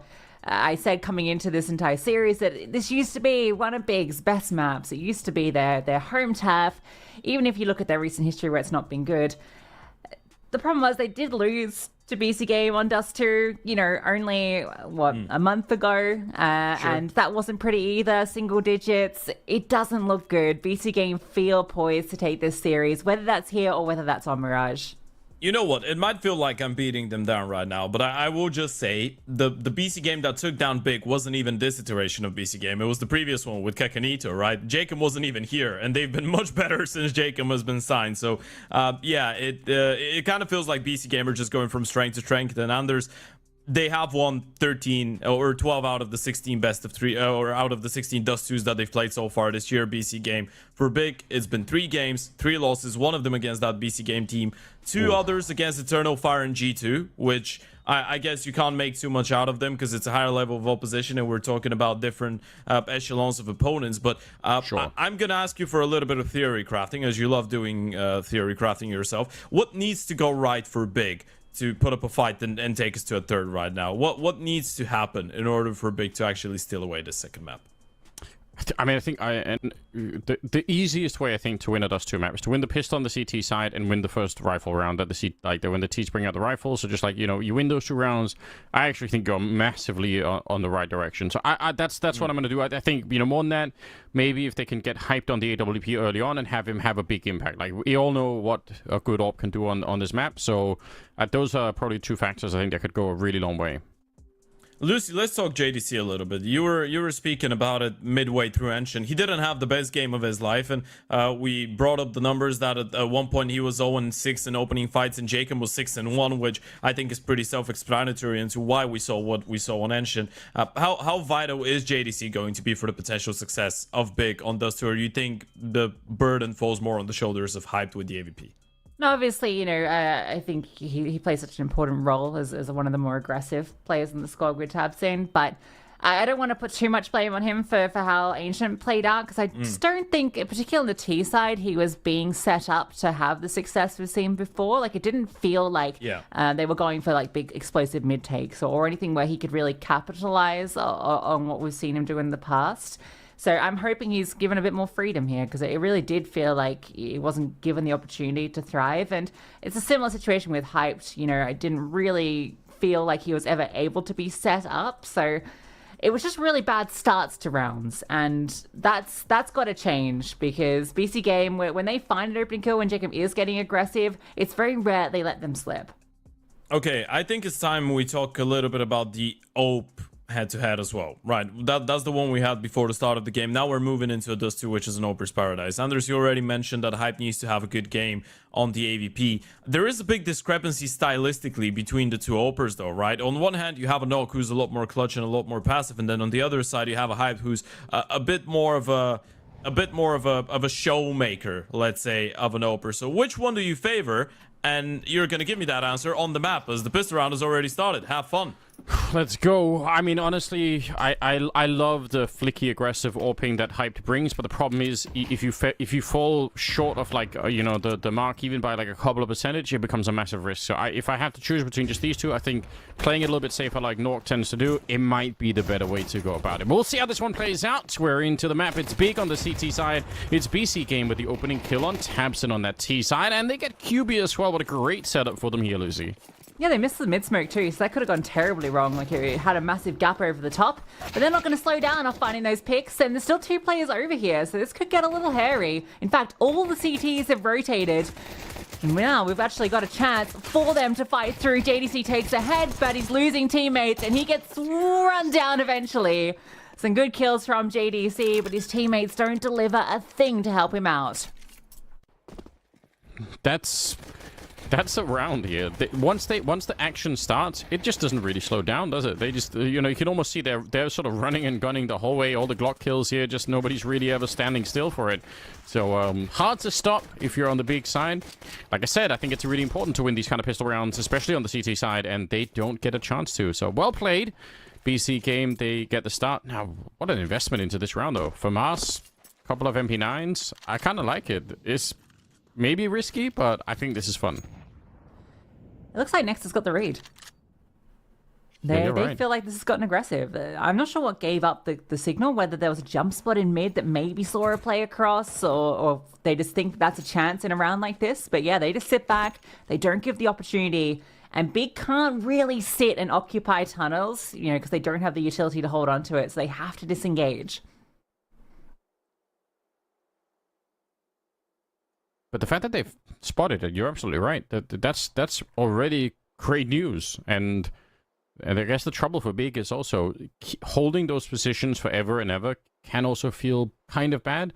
You feel like, oh man, if we don't have any more grenades ourselves, you know, we'd love to fight early on when maybe they're not aware. But the fact that it's been so silent across the map, it almost tells Big that they probably know. Otherwise, they would have taken, you know, upper and lower dark at this point, and they haven't. So now you're just sat in lower dark thinking, oh man, they're gonna show up with grenades and get rid of us. So yeah, it's a lot of time that's been run off the clock here, but I think for BC Game it's not a problem. That's what they should be doing. We're looking at the 5.7s right now to really make it work, and again, the speed behind the Mac 10s here is just overpowering. JDC is gonna get traded out, and so far so good. BC Game, this is a smart round for them. Yeah, really good slowdown, and they should be able to deal these final plays. Some good damage being done. Not going to write them off yet, but with Tabson falling, I will write them off. QB's going to just try and save an MP9. Even that will be denied, so the Force Bite gets nothing done, just one kill. I actually did like the way Big moved around the map there, right? We can acknowledge that they realized no one was coming to them in towards tunnels. They disengage, but they still have a very active line from upper tunnels to see if they push through from the backyard side. And they also have Tabson spotting from short. So they know no one is going middle, and they rotate an extra 2 players long. They had 3 players long, and they don't get a kill from it until JDC finally gets one at the end. So they had the right read, but they didn't hit the right shots. Yeah, gotta have both, unfortunately. Ooh, grenade in the middle, push in coming from Big. JDC crouched in with a deagle. There was maybe even a chance for a second one there. But again, PC Game, I think they kind of know what's up. They've definitely spotted Tapson at the top mid position here. And, okay, another kill comes through. You know, they're doing a bit of damage in this round. I don't think it's too bad, right? You can see Cypher and Prime Tabs both dropping kind of low in this one. Was an opportunity maybe to get some more damage in there, but PC Game, they will power on through, and this is the first real test, and if Big lose this one, I'm immediately worried once again, but at least we've got the AWP out for hype. Yeah, Hype, this is your moment. We need to see some active AWPing and try and be the difference maker. See, JDC is feeling like he needs to step up. We saw a nice little opening kill from the Deagle there, so I hope that's signs of things to come from him on this CT side. Where's the AWP? It's out towards the long, so just post it on the line. I think BC Game will just feel out this round. Very defaulty.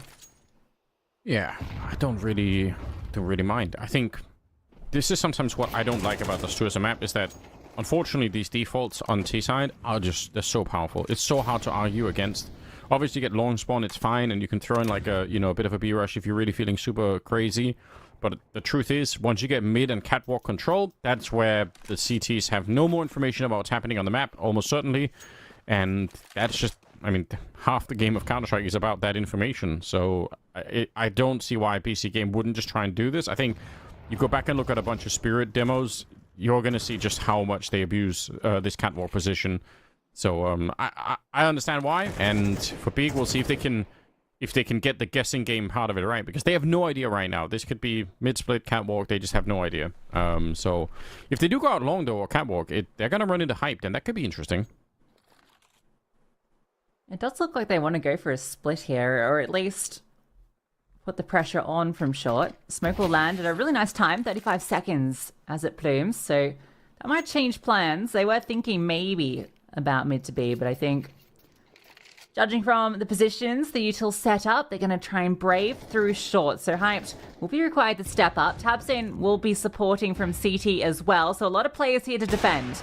So little time left, and yeah, they push out through. They have nothing to get rid of this position. Where are the flashbangs? Where's anything to stop these kind of shutdowns? They finally push in, but there's only 4 seconds left. So even with the kill, it just does not make a difference.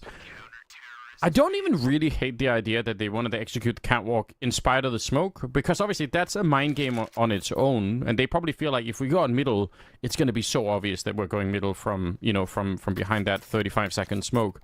But one flashbang there against Hyped, I think, could have made a very, very big difference. Anyway, good job. We said we wanted Hyped to land some shots, and he does. Yeah, I think also there was a bit of a rerouting there. I thought maybe it was going to be the 2 players out long, but because it was just Nexa on the lurk, he came too late to help out. But the bomb had to go through short. Jacob is going to go fast long. He's going to scale out towards blue, but JDC will take him down before he gets any further. So an opening kill found for Big, and the spam does a bit of damage on the Crimbo, but unconfirmed. Nexa can't push further. Sucks that they lost the AWP on Hype, right? So now it's a scout instead. Obviously, Nexa managed to get that kill right at the end, so that's a bit of a shame. Smoke, not at all what they wanted there for the middle. Somebody screwed that up. That was meant to land on top of the box, but yeah, so bit of a mistake here. Don't know if it's going to cost him everything. Prime Taps is trying to make it work anyway, trying to play around it, and actually he does go down as a result. So this round is collapsing for them. 5 versus 3. Crimbo has a very deep position out long that, you know, at times maybe you can spam it down or whatever, but at least they have some good information, and they're going to have warning if anyone tries to come through. I think Nexa is thinking about it. Shadow going to be showing, and even at low health, Crimbo is able to take the kill. Yes, round's done. There is nothing Cypher and Naught can do, and they might just try and save. Even that's going to be tricky in this situation, and taps in. You saw him. He's definitely pushing this. Any kill here is just consolation. Wow. Okay. I think some very, very important victories being won from Big early on, and for BC game, I mean, I don't hate the idea of trying to jump out long early like that. You can definitely do it. That smoke in the middle, though, I wonder if, I don't know if they would have won the round if they land the smoke, but obviously you could see that a lot of the attempted push out the middle kind of got stopped behind the smoke not working, and then they're like, okay, well, I guess we're backtracking and there's like a big part of the plan comes off the rails at that point in time, and maybe that's enough of chaos to derail the round, unfortunately. So 2-3 anyway. Big, they will steal a couple of AKs there. That's nice. Still no AWP on Hyped, but we'll see if BC Game can continue the pressure. They're kind of running a lot of money at the moment. Yeah, at least keeping those 2 players alive allows some sort of investment into this. Take him on the Tech 9. Doesn't feel great. They're going to play out with this one. Very much through the motions since the guns came out, where they're taking all this space. Hype just playing up close. Cypher has a molly, so might try and disrupt this position. Yeah, you're definitely right about that. He's just looking for the timing, see if he gets anything more. Oh, it lands on top of the wall. So now we've got a missed smoke in middle, a missed Molotov too. So Hype is going to be allowed to stick around. He definitely knows as well that that's what they were trying to do. Awkward timing here. If he does peek into it, JDC is on the other side, but at the same time, the fact that that close position isn't quite... Oh, JDC trying to jump it there. Felt like he was going to be safe, but Nork instead, lightning fast to take him down. And Hyped, he's just been hanging out here the whole time. He does get the kill, but Tabson, he's almost getting shot at the back. I can't believe he's still alive there. Does peek out behind his own grenade and will take the headshot against Nork. It's actually not that bad. 40 seconds here. If he can get one more kill, they might still be able to defend it. There's a lot of pressure, though, and Crimbo going down, pushing up his Hyped, and he's dead instantly. So, BC Game, finding another path through. There's just a hard round to call in the middle of it. I think Tabson very nearly could have won the round with one more kill. Yeah, really nice stuff from Nexon, the way he plays that, right? That Molly was keeping Tabson at bay. He had to swing out at some point, and Nexon just keeps dancing around the smoke until that moment. And he's ready for that second play. Here's the sound cue onto Hype, so he can deal with him as well. This is a great shot from Nog. JDC is just going for the strafe jump peek to get the info. And, well, he finds the info, but perhaps not the information he was looking for. Jacob tries to capitalize on the potential space, thinking that is the mid player, and he'll go down, but a very fast response from BC Game and some good shots coming out. So even where they've got the Tech 9 in the mix, it doesn't make a difference. I mean, I feel like this is kind of heartbreaking. We're in a position here where Big actually win some of the more important rounds at the start of the game, but they still don't spiral it into enough momentum and maybe even more importantly enough economy to make the difference. They lost Hype at the start of this round and they have an M4 and a Scout, so everything looking pretty rough right now. We'll see if they can find a way to flash their way through. It almost looks like that's what they're trying to do here. Maybe they're just hoping to get JDC working on the Scout, but yeah, okay, there they go. Trying to get out the middle. Doesn't really work out. Nice shot though. Don't let him have too many more. Take the bomb. Should all be fine. Okay, JDC, you're letting him have maybe a couple more. That was a nice timing shot. KV looks to push through. He's found a little M4. Oh, and the timing on this push-up. They can still make this somewhat interesting if he can catch off a player here, but the smoke defensively lands, and that will most likely... Okay, there's a lot of nonsense kills coming through. Yeah. This round should never be a 2-on-2, but yeah, like you said, we've had, scout headshots, scouts for the smoke, and now this is hard to predict. They're going to try and see if they can create a bit of a bridge with the smoke here, make their way in. It's Nexa taking down JDC, and it will be QB left alone. Fortunately, without the kit and everything else, it's not really going to happen. So, weirdly, a much closer round, and honestly, it is kind of important here, right? BC Game surviving with 2 people. For Big, they're going to be thinking about the economy. They must be thinking about the idea. Okay, if we can win the next round somehow, then they're going to be saving very quickly, and there's a chance that we can sort of run this game back. It's definitely not over yet for the first half. It's just, it could have been so much more for Big already. But this next round, I think, it'll be an absolutely pivotal round. If they can't win this next one Big, then BC Game are getting away with so much. Yeah, this is the round that basically defines the half for Big. It's a lot of pressure. At least Hype will have the op. In putting a lot of pressure on him. They've got 2 actually, so JDC takes one as well, so they can lock off B solo, or in fact mid, he's just going to be holding that angle. Felt emboldened after the scout kills. It's a fight out towards long though, where most of the action is taking place. The first time BC Game have gone as a whole group, 5 players have taken full control of long. I mean, it's another classic, isn't it? And they still are in a decent position, BC Game. Now they'll lose Jacob. They can't really go back from this long position either. And the only question is do they have the protocol? I mean, you have to assume that they do, because you wouldn't put yourself in this position if you don't know how to play this one. But a lot of the time, it's about throwing the cross smoke. Then you force the CTs to use some of their own grenades, like the flash we just saw here. And you're hoping that they eventually run out, and then you have one more smoke left for another cross. They've already thrown one of them, and they actually are walking out, right? So they're only going to do it the once. They've already been spotted. Hype knows. I don't know about this. The boost here is actually doing wonders for them. Cypher's going to be going down Big in a nice position to get something done here. Crimbo behind the box. He's been spotted, I think. Yeah, Crimbo is the only one that can really disrupt the bomb going down at least. Nexa is able to get up here with the smoke. They've somehow managed to find their way into this and into a 3-on-3. This round looked like it was going to be done after they lost that play along and had to go into a crawl that Big knew about. Now, actually, with the retake players coming long without a kit and with 2 AWPs, you actually favor BC Game. It's a double AWP long. A double AWP for the retake on long. I mean, it could work. Hyped getting a shot. Look at him just trying to show the gun barrel. JDC gets one. And now it's 3 AWPs left in the round, Lucy. What is going on? The flick down from Nork. Now it's 2 AWPs left in the round. And a 1-on-1. Nork hits the tap. Disgusting clutch. The best AWP comes out on top. That's so crazy. Oh, I did not see that coming at all. What a sickening Tech 9 kill towards the end. Yeah, we had 3 AWPs, and it turned out that the Tech 9 was the was the real champion there. Okay, 6-2 in favor of BC Game, and another devastating loss here for Big. That's crushing. I mean, shout out to Big for almost making a double or long retake work without a kit. Like, that comes down to Nork having to hit 2 instant shots. If he misses that first one, he's probably getting run down. Jacob's got to be aware of this push. Yep. Yeah.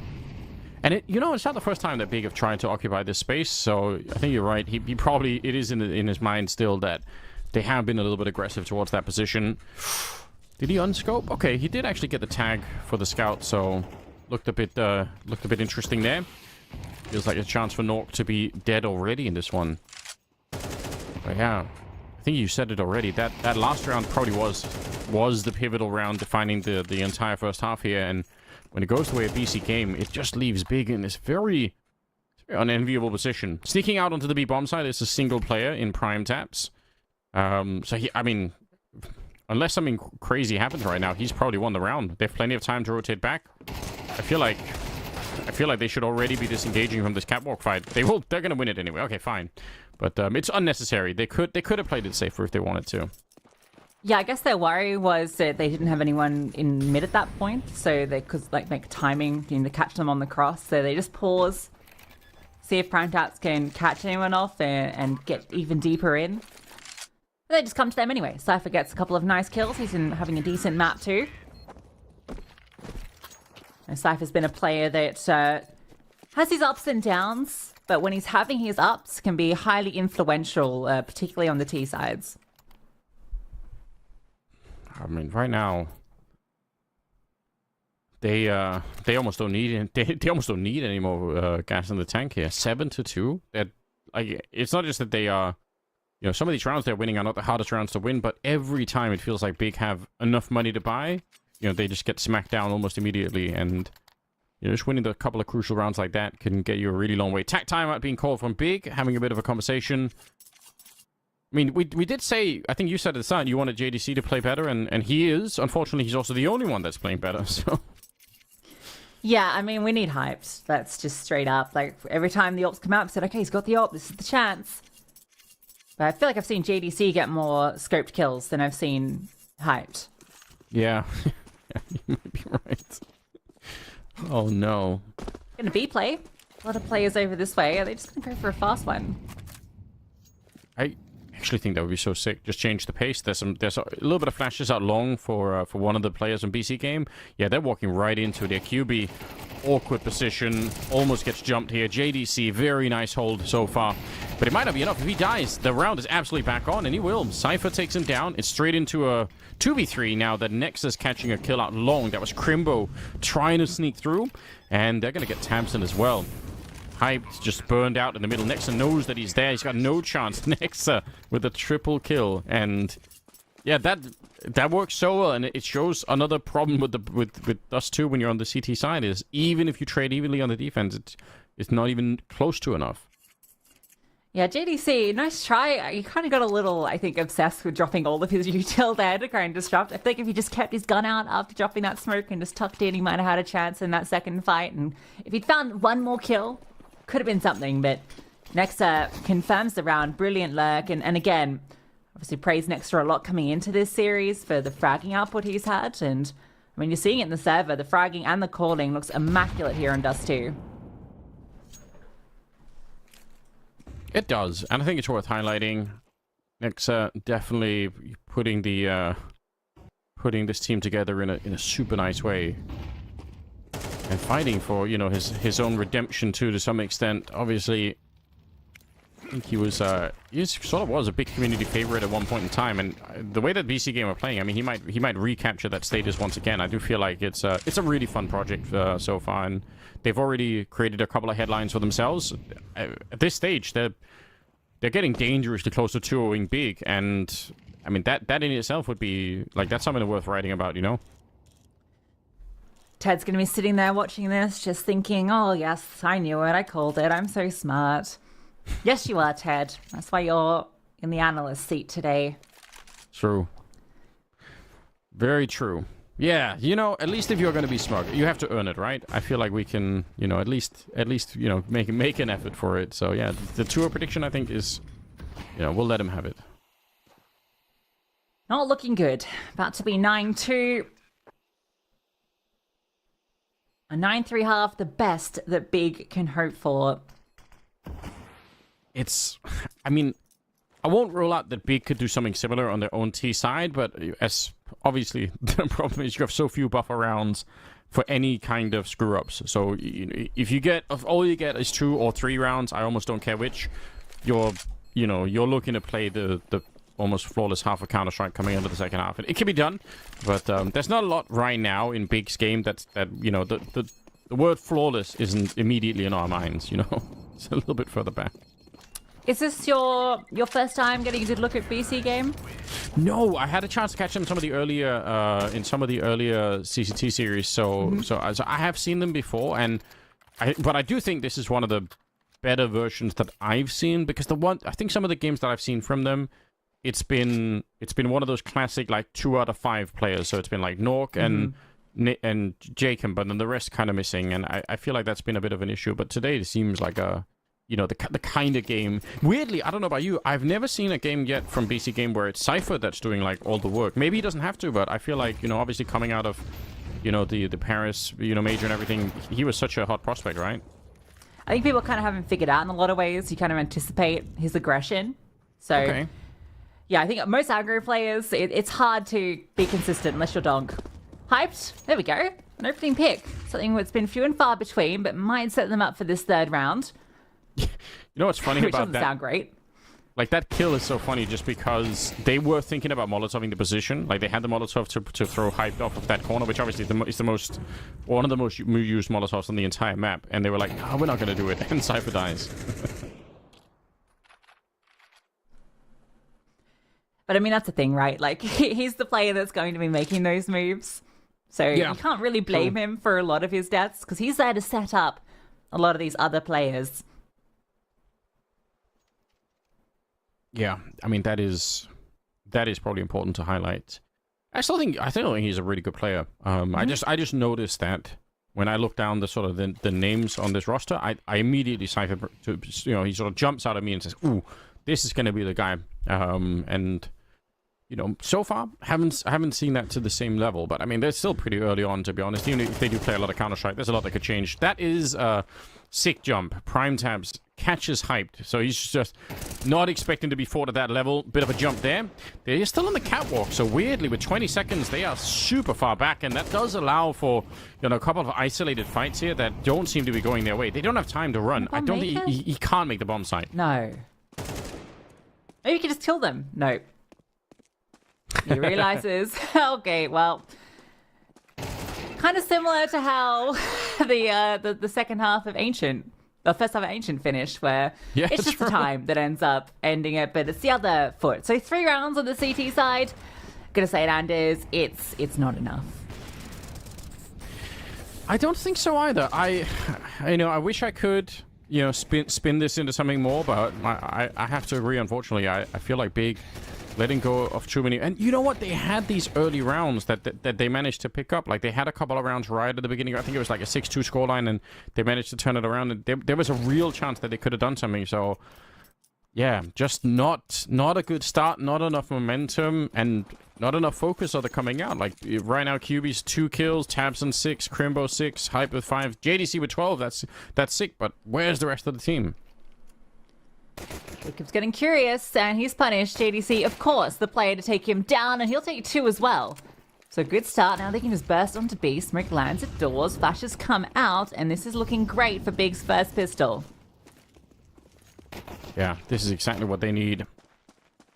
JDC even making sure, setting up the Molotov just to push them back if they need to. Bomb is going to be planted, obviously, and for BC Game, you could actually just save the armor. It's always a bit boring, isn't it? But at the same time, you're not... Okay, never mind. They're not saving anything. Damson, what are you doing? Well, Nork might. But, yeah. Yeah, he's just chilling. Not much to do. Not even a lick of damage done to any of these T players. Just 4 clean headshots. They kind of presented themselves. JDC just holding for that push. Big had a game plan in mind. They were going to go B, but they go through the standard motions of pausing to see if BC can get aggressive. They do, and from there, it's just following the script. So, good start. And Mork will be allowed to hold on. Can't buy head armor for free, but at least he has some armor. 9-4. Okay. I mean, I don't know about you. I feel like the chances for a comeback here are still very, very slim, but if they were going to make it, winning the pistol round probably was, like, that was non-negotiable. That's what they had to do.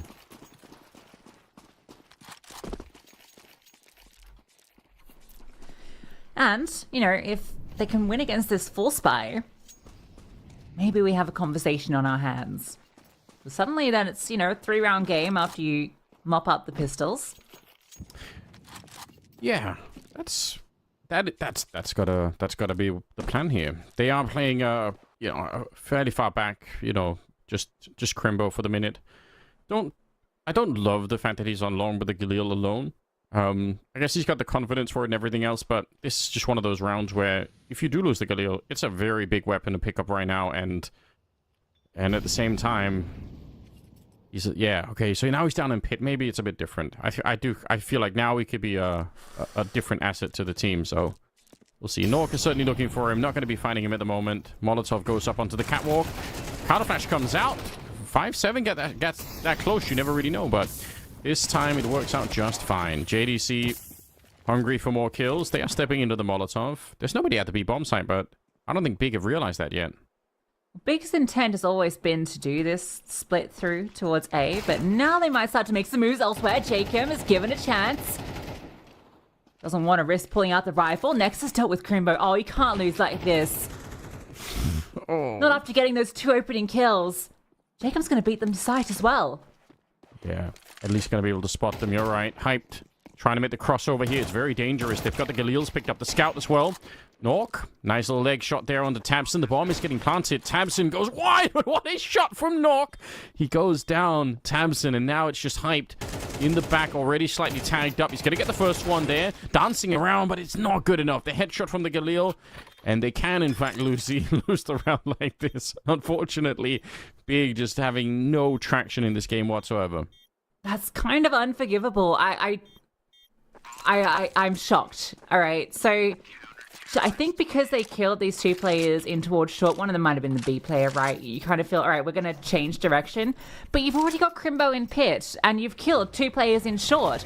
I thought the BC game made the mistake here because they had the stack in the right place, and it looked like they could win the round just from being all the bodies there.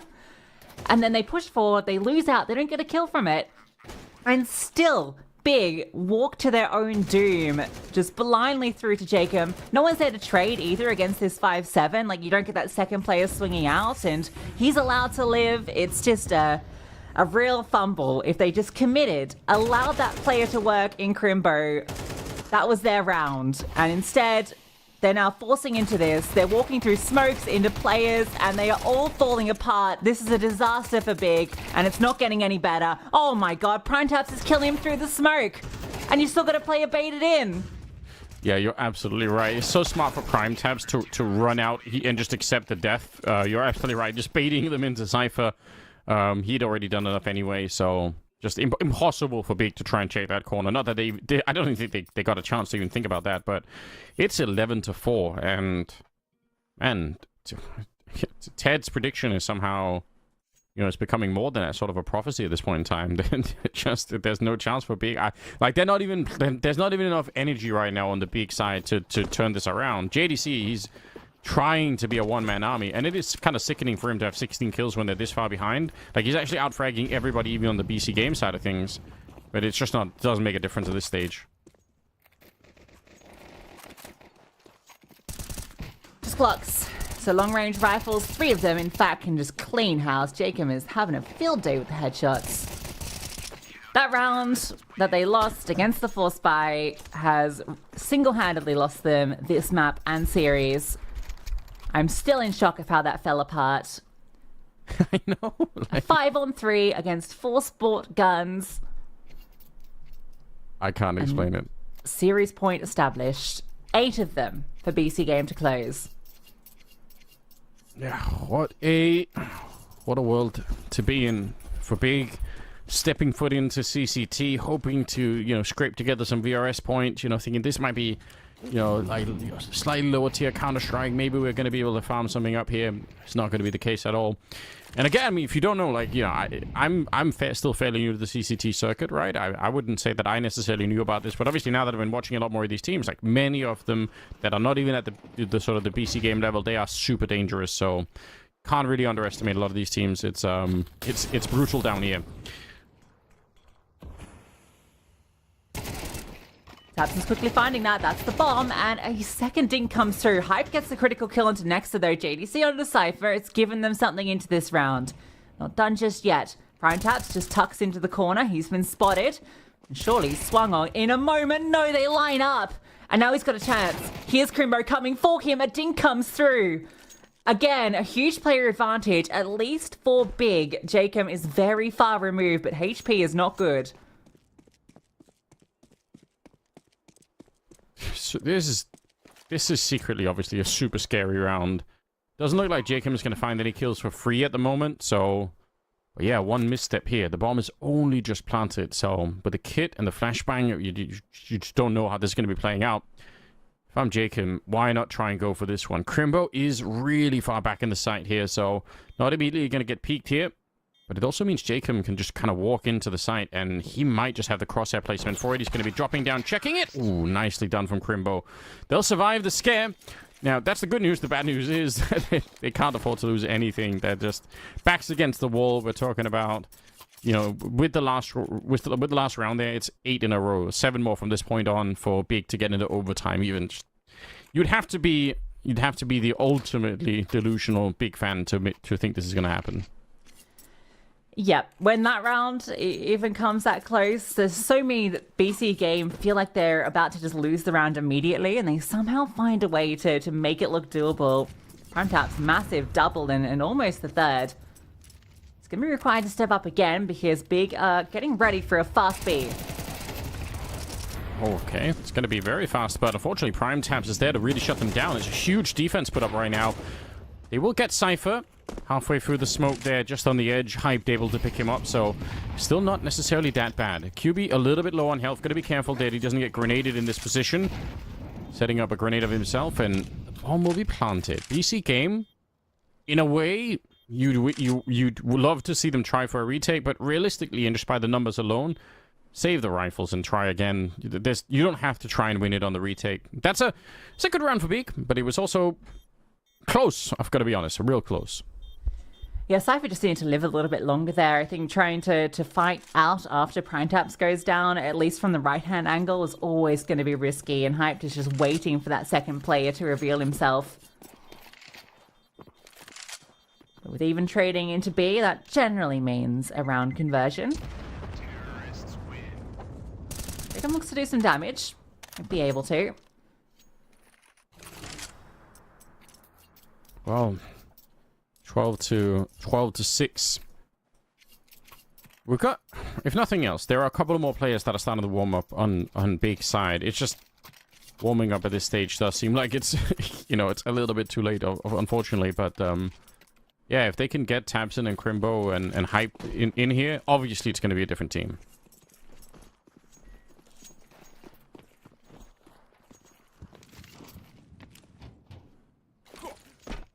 Setting up for some grenades out towards long. Flash is going over. Quite a few of them. Crimbo still a little bit hesitant. Not quite sure what to expect. And at the end of it, they don't do too much. Maybe that was just for the peak, hoping that they could catch somebody rotating out in the open after the flashbangs. But at the end, they're going to let go of it. And we'll put some pressure on middle instead. So far, only throwing the one smoke. Typically, you also see them throw a smoke towards CT spawn when they throw that left-sided smoke. But they're not doing that. Instead, looks like it could just be straight catwalk. Good flashbang. Nog pops back up though and takes one down, and he is not slowing down at all. Loses some support from Long, but still has Cypher, and Cypher will be needed. Nice shot to Tabs in. A lot of pressure was being put onto Nork there. QB has found 2 though, on the lurk. Problem is the bomb is stuck in Gandalf. Crimbo can't move, and I think they know he's locked in. Cypher just moves forward, looking for more, and the Flames, the HEOs over the top. Cypher runs them down, and BC Game 2-0 big. Yeah, absolutely stunning work for them. 13-6 on this one. It's never even really a question, I think. Big. Even when they won critical rounds, there was no real flow to this game for them. So kind of a shocking defeat, I've got to be honest. But Ted did see it coming. So Ted, what do you got to say for yourself? Do you have a crystal ball somewhere that we don't know about? I will say that in Bulgarian history we have had our hands on some jewelry that I'm not allowed to speak about, and maybe a crystal ball is one of them. Maybe sometimes though, not all of the time. But yeah, I mean, all jokes aside, that was a great game from BC Game, and I feel like as much as we can focus on beating the dead horse and speaking about the issues that Big have had all year long, and to be fair, this is the reason that I thought initially this would be a tough game for Big, because it doesn't feel like this team, regardless of the potential that it has and the players it has been able to deliver so far this year. But on the other hand, I would rather focus on BC Game. I think Nex has done a great job with this team, and obviously you could roll it back and say, hey, you know what, this is the Bleed lineup. This is just Bleed with Prime Tap, so we can start giving credit from even Kassad from 1 year ago, right? But the bottom line is, BC Game is just looking like a team that might not be playing the most genius Counter-Strike. It's not like they're coming up with new things, but they are playing clean, efficient Counter-Strike. And they are in that state where even if you're a tier 1 team, if you come in against them, and I'm not saying Big is the sample size of tier 1 Counter-Strike right now, but if you come in against BC Game and you're letting the individuals play and you're not outplaying them by default by better protocols or better ideas or outcalling them, they are going to be incredibly competitive. And what we saw today was just a complete whitewash. Jacob's the player of the game. I feel like his numbers were the best, but it doesn't really matter who you give that award to. Everyone from BC Game felt like had their big moments, and I wanted to give a shout out to Nexa, because I feel like the fact that he is the in-game leader means that obviously he is the one responsible for everyone else on the team being comfortable with playing the type of game that they have been playing. And we had that conversation before the start of this one, Anders. Noak has been playing great. He didn't even have to be the big star of the show, but he still had a couple big rounds. The thing is, those guys just they're just better than you skill-wise. Not than you specifically, Anders. They are better than all three of us, but sometimes when you're on the server you feel like they're just better than you and you can't do anything about it. Yeah, and I appreciate the fact that, again, you know, Nork, even if he's not playing superstar, you know, AWP stuff, he's not also like a liability. Like, a lot of the time, you know, just be like, yeah, maybe he's not changing, you know, he's not winning 1 versus 3s with no scopes or anything like that. But you don't always need that. You just have to stay alive and keep being a threat. And I feel like Nork is fitting nicely into that role right now. So, really well played. BC Game, continue to be a fun story for sure. Okay, before we keep it going, because we're going to take a quick look at the bracket, obviously, and we have a couple more games coming up. Lucy, let's talk a little bit about Big, though. What does that loss mean to Big? Because they, so far this year, have participated in a couple bigger events. It hasn't really been working out to the extent that we could say safely that we anticipate Big to be in the invitees, even for the qualifier now for the major. Because, again, they lose against the number 29 in the world right now in BC Game. Before this one, Big was number 19. Surely they're coming into the CCT having bigger expectations, considering the fact that they haven't really been playing too many officials lately. So what is next for this team? You almost don't want to get these straight invites to the playoffs, because I feel like that's an advantage that BC Game have over teams like Big, is they get so many more reps in the server and they can really grind it out. And you know, that just allows you to refine your own game style. And it's what's made Nexa so valuable for this team this year, is that he's just calling a good, solid game. And because you're playing so many different types of teams, you just need to have a good all-round approach and real confidence in your individual calls. You don't need to, you know, it's not so much the anti-stratting, right, that comes in at tier 1 that Big's a lot more hyper-focused on. So when you're coming in cold, that's going to be the problem. Big need more official reps. And, you know, I hope maybe the VRS does kind of bite them here with this loss. And it does mean that they have to do it from the play-in stage next time, because I think they need more reps in the server and they need to be grinding more to be able to consistently beat teams like BC Game.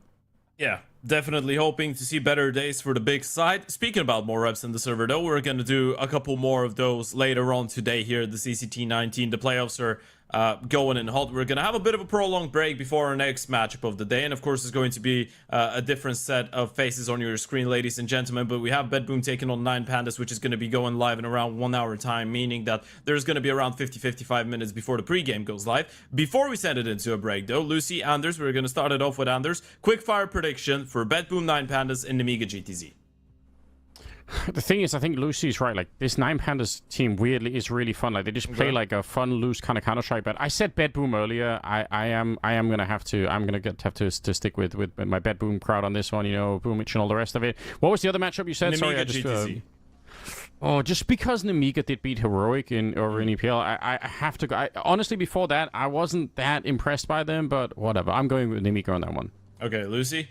Yeah, 9 Pandas, as mentioned. I don't know how GTC have made it to playoffs. I'm going to be real with you. I've watched some of their games. Like, this team is weird. I don't know how they're managing to win some of them, but they are. So shout out to them. But I think that Nemiga take that every day. Yeah, I mean, should be the case. I think all three of us agree on to that last one. I will go for Bedboom as well, by the way, just to put it out there. But that's going to be one hell of a game, and you better make sure not to miss out on it, folks. As we said, we're going to have around 50-55 minutes before this one goes live, so you have a little bit of time to go for an afternoon walk. Apparently, the weather is nice in Denmark and the United Kingdom, meaning that anywhere you live in the world, the weather is going to be nice. Those are the chances. This is what the statistics say. Official statistics. True. You can trust me on that. So, yeah, with that being said, we're letting you go for around 50-55 minutes, and then we're going to be right back here with more Champions of Champions action for the playoffs. See you in a bit.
Hello friends, welcome back to some more CCT. I'm not Anders, even though I wish I was. Hopefully I'll get into play in a moment or two. But yeah, but what I will say is that right now, unfortunately our good man Teo, Nexus, has gone down with a bit of illness, a bit of a tummy bug. So I'm going to be stepping into the caster seat for map 1 of this one. And honestly, I think it should be pretty fun, because we've got two great games here, Betbin vs 9 Pandas and Amiga vs GTZ, to cover this evening to complete the day of playoff matches.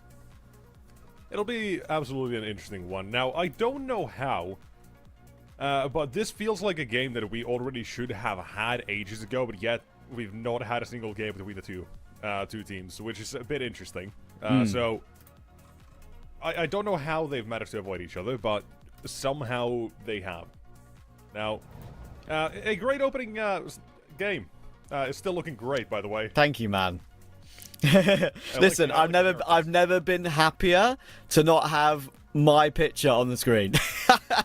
Oh my god, it's I gotta say, what an honor. Predicting the future, perhaps. Yeah, I mean, for clarification, by the way, it's because obviously I've been thrust into I was going to be the analyst for today's broadcast, but I've obviously been moved to the caster role, so cameras and things have to be changed, and things haven't necessarily been figured out yet. So it was only very last minute that Teo unfortunately fell a little bit ill, so hopefully we'll get that sorted out in a second or two. But yeah, I'm going to be back in a second or so, but for now, Nexus, you can just run us through what we've seen already today.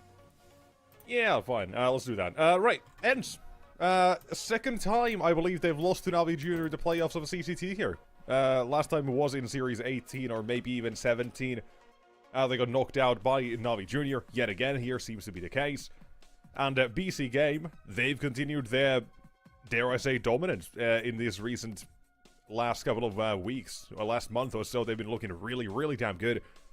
And here they're taking off the head of Big, knocked them out as well. And BC Game, they're kind of solidifying themselves as a team that will compete for Tier 1. Currently in that realm or that borderline of getting these invites as well. So a victory here as well for a team like BC Game in the rankings and the situation they currently are in would be absolutely massive. But we also have BetBoom and 9 Pandas. BetBoom kind of in that same sort of area, maybe, just notoriety perhaps. But VRS points, I'm actually not 100% sure if that is, if they are in that exact same area. But yeah, 32nd, not that far. So, yeah. Hey, tournaments really will matter here a lot for a lot of these teams. Kind of interesting. Yeah, exactly. I mean, these are now, considering it's the penultimate CCT, right, of the season as well. Season 2 is about to wrap up with 19 and 20 in EU, so lots of important points on offer. And yeah, we can get into the rosters now, of course, after we've had a quick look at the bracket. You can see we're just getting started. In the playoffs for season or series 19, BC Game destroyed Big earlier. Not your everyday Big online performance, I'm afraid. BC Game look a hell of a lot better. And a tight win, of course, we saw for Navi Junior as well. But now, BetBoom versus 9 Pandas. Now, both these two teams, as you say, interesting factor is 1, they haven't played each other recently, which is a surprise for sure. 2, Chiron is playing against his former team here on BetBoom. Of course, playing for 9 Pandas at the moment. So that's an interesting factor. And 3, I think one of the most interesting things here is that they both already played today, but in different tournaments. Of course, they played in the PGL Bucharest qualifier. A grind for BetBoom, I'm afraid. They lost to Spirit Academy and lost in a really long series. They won map 1, 13-11. And then lost map 2 and map 3, 13-11, 19-17. So they've really had a grind today and didn't come out on the front foot, sadly. So they might be a bit tired. 9 Pandas got through against Eklot a little bit more comfortably and won. So, yeah, I do wonder, as we have a look at the BetBoom roster now, if they're going to be a little bit tired from having only just finished a really, really grueling BO3. I mean, that's always the case. Interesting thing as well, you got to ask as well, because it takes a lot of brain power, not just to play the game, right? That doesn't take a whole lot because you can just play 10 FACEIT games a day like some of these absolute freaks do. But when you're actually playing an official game, it requires so much more thinking instead of just plus W. So, coming off that game, it is going to be a little bit of an interesting one for sure. They also knew as well before time they had this game coming up. How much practice did they put into this game versus the one in the qualifier as well is a different question, right? Is the preparation going to be how good? There are these questions that we have to find answers to. But dare I say, it's a team that may not always need that exact because of the firepower that this team almost possesses as well. I think you're right on that one for sure. I think Axile has been criticised for people of being not the Axile that he once was, but I think he's getting back to that sort of level again. It's probably will never be at the top 5 rifler in the world level again, but he's definitely at a level that I'm quite happy with. And if you've got Axel and Magnajez playing at a good level, there's a reason why this BetBoom team had a really good start to the year. However, I have been a little bit disappointed with Zorta. He's not the guy that's he's not that guy anymore on this team, which is worrying me slightly. I do feel like there are better options out there at the moment if you wanted to build a team at this sort of tier. Usually I was a big sort of supporter of Zorta, and I thought that he should have been a man to eventually go to Cloud9 when they needed an AWPer for so long, right? And eventually he has got onto this team that does have 2 ex-Cloud9 players in Axel and Boomich, but it's still, for me, maybe not enough. Not his level has been dropping off a little bit in the recent times, so a little bit worried for his sake. But so look at their opponents now, of course, in 9 Pandas. They're in a also in an interesting state at the moment where they don't really have a permanent fifth.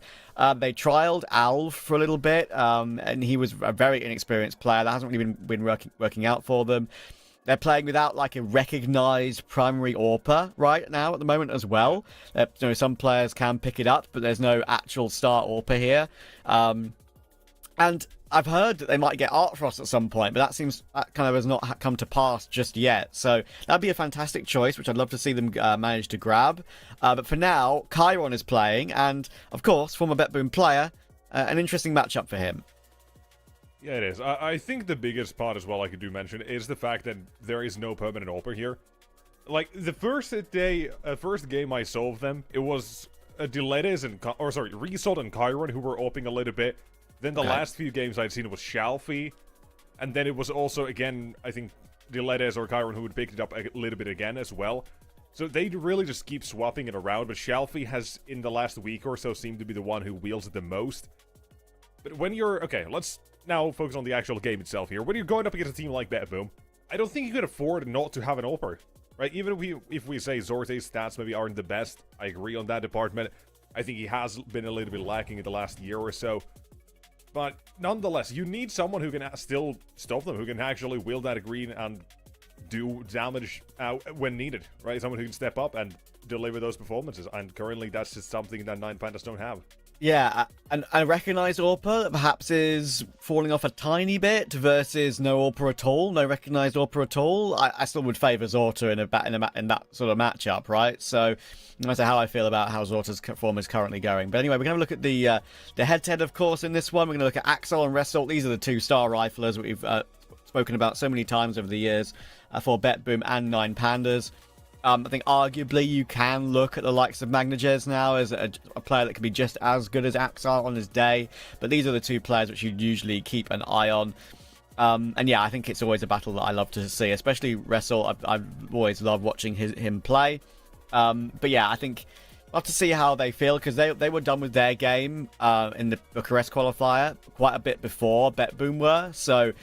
What have they watched? What have they seen? Have they managed to keep an eye on anything? Because as we say, you mentioned it earlier, VRS now very important as we get toward the business end of CCTs like this. One big win can just rise you back up to like bait level, right? Sort of mid-20s in the VRS ranking. So absolutely critical for that. But here is the veto. We've got Nuke, we've got Ancient. Probably the two expected picks actually coming in there. And a decider of Mirage if necessary. Yeah, that Nuke is an interesting one, because I've seen a couple of games from 9Pandas. They looked fairly okay on it, but then they had the very terrible games, like against 500 and Gunfight, where they looked dreadful, to be fair. And those are both teams that probably should not have been winning on that map against them. So it's a very interesting kind of pick as well. Like, it's a okay map, bar for those two games in the last 2 weeks for 9Pandas. So you're kind of playing into that unfamiliarity or uncertainty with that team as well. Or, okay, they're maybe not going to have every single thing figured out, with the fact that they don't have an AWPer every single time and no one knows exactly what to do, and they're still going to be taking time to figure things out. Nuke plays very much into that team style as well. If you have good reactions, let's say T-side of BetBoom, they're going to figure out exactly where the AWPer is not playing or where it is, and notice, okay, there's a gap or two here. That's something that the experience of Axel and Boomich both can kind of show as well. And what they'll manage to get done there as well will absolutely just go leaps and bounds in the series as well. Yeah, and I think actually one of the things that is quite noticeable in the matchup between these two for me right now is that BetBoom don't have many reps under their belt lately, right? I mean, they haven't just plainly just haven't played as much as 9Pandas have. 9Pandas have been running a hell of a lot of events recently. I mean, if you just look at their sure, they've had a bad loss streak that you kind of touched on. They've had 4 BO3s in a row that they lost before they've won 4 in a row now.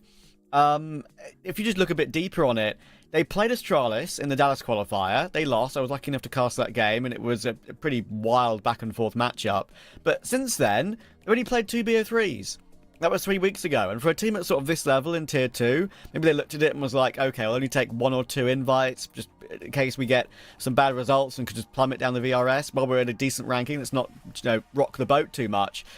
They've only played in the Bucharest qualifier. It's the only other thing they've been invited to that they've played. And we're going to have to see if they can bounce back in CCT. So it's a little bit different. No, not a qualifier. Back into a proper playoff tournament. And now we're into the game on Nuke. Starting as well, you've got 2 players top of mini very quickly for Bet Boom. They've got a plan in mind. Bomb is still in spawn, which does raise a couple of questions. Axel is dead. Shelfie scored his number. Taking away second with Krad in tow. They are going to very quickly make sure Bet Boom and whatever idea they had here does not really bear any fruit at the moment. Even taking more duels toward the ramp side as well, with still outside to be contested. Hoping 9 Pandas give up any sort of advantage here.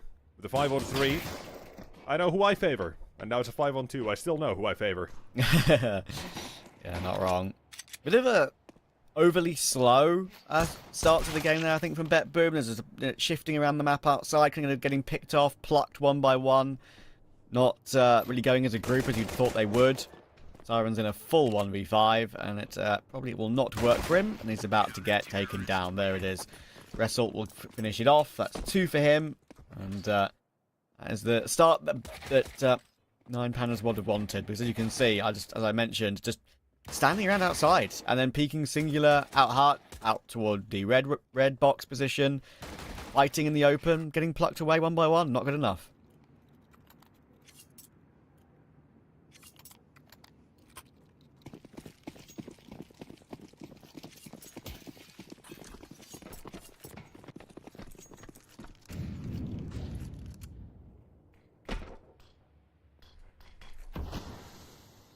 Thoughts on the auto shorty? Best gun in the game. Hell yeah. Oh, for God's sake, man. Oh, Okay, he's actually picked it up. See, this is why it's good. Never mind.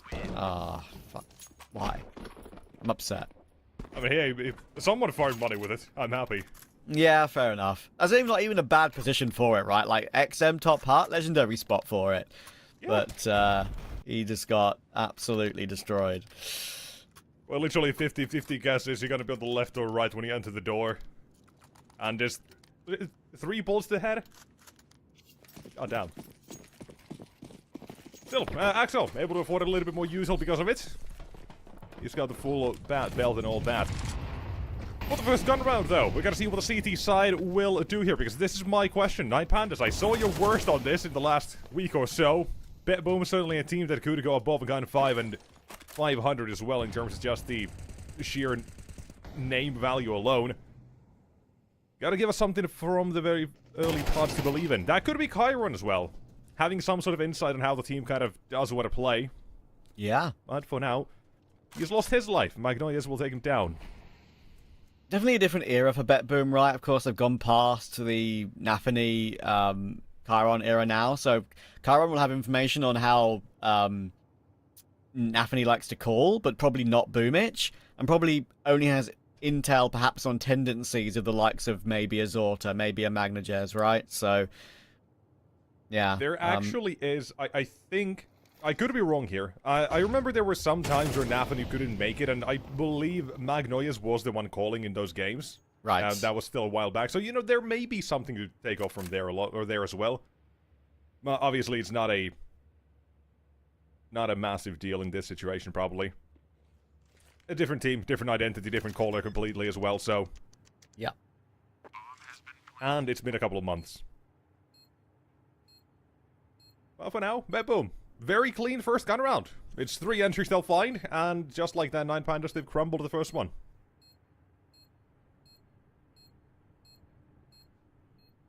Yeah, and it was kicked off by Siren getting his opening kill at door before the smoke bloomed. Simple as that, really. Nothing too extensive to win this one.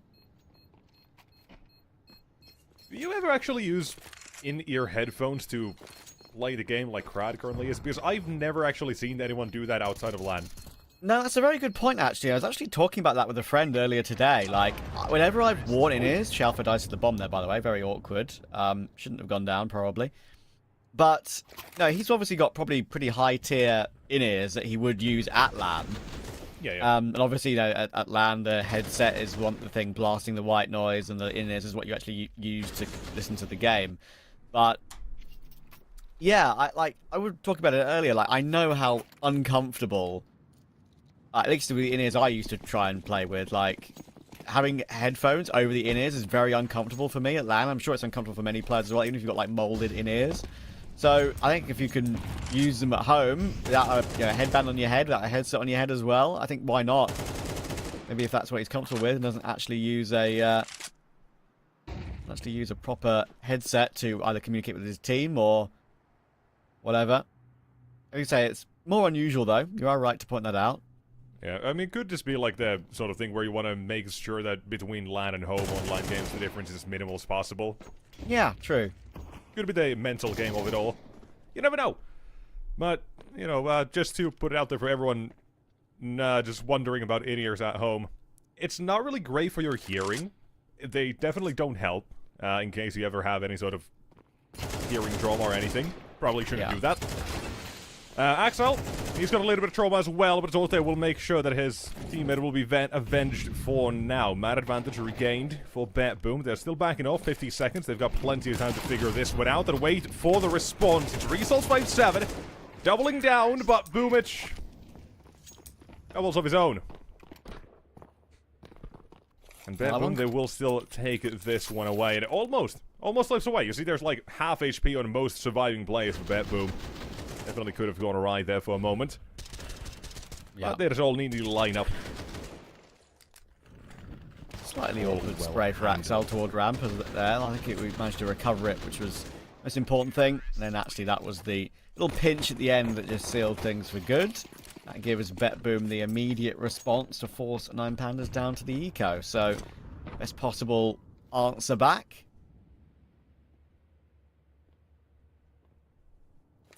Yeah, I think also just my old in-ears were also just plainly uncomfortable and were not meant to have a headset over the top of them, which is probably one of the reasons why I never liked them.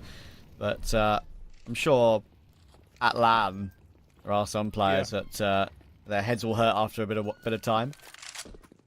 I mean, it's not like there's really a better solution.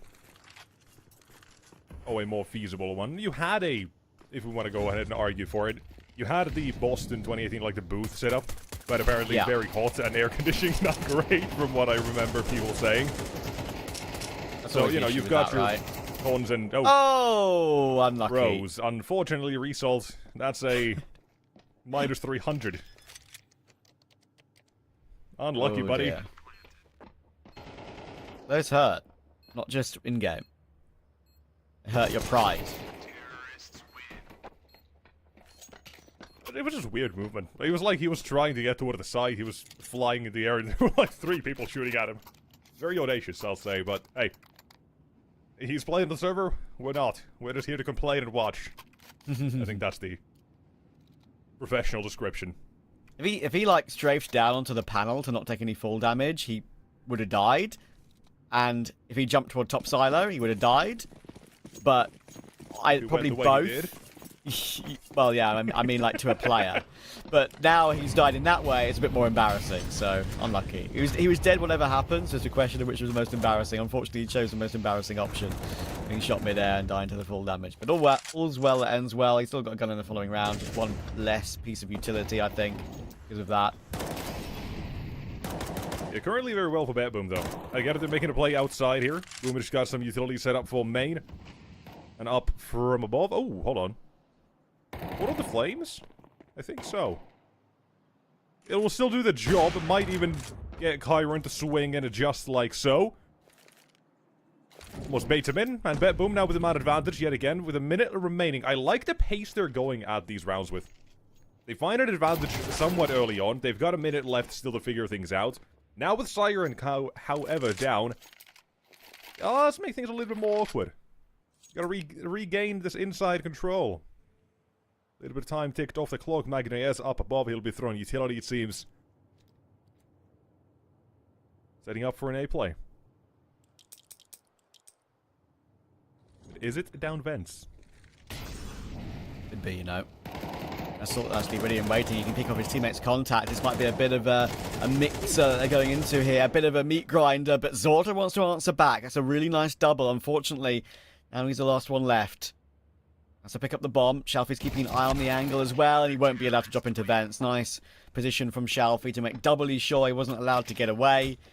That one almost went awry thanks to Zorta's heroics, but recovery to 3 rounds apiece is successful. Stopping Bet Boom the first chance, or slowing them down to the first chance they get. It's a good hold here.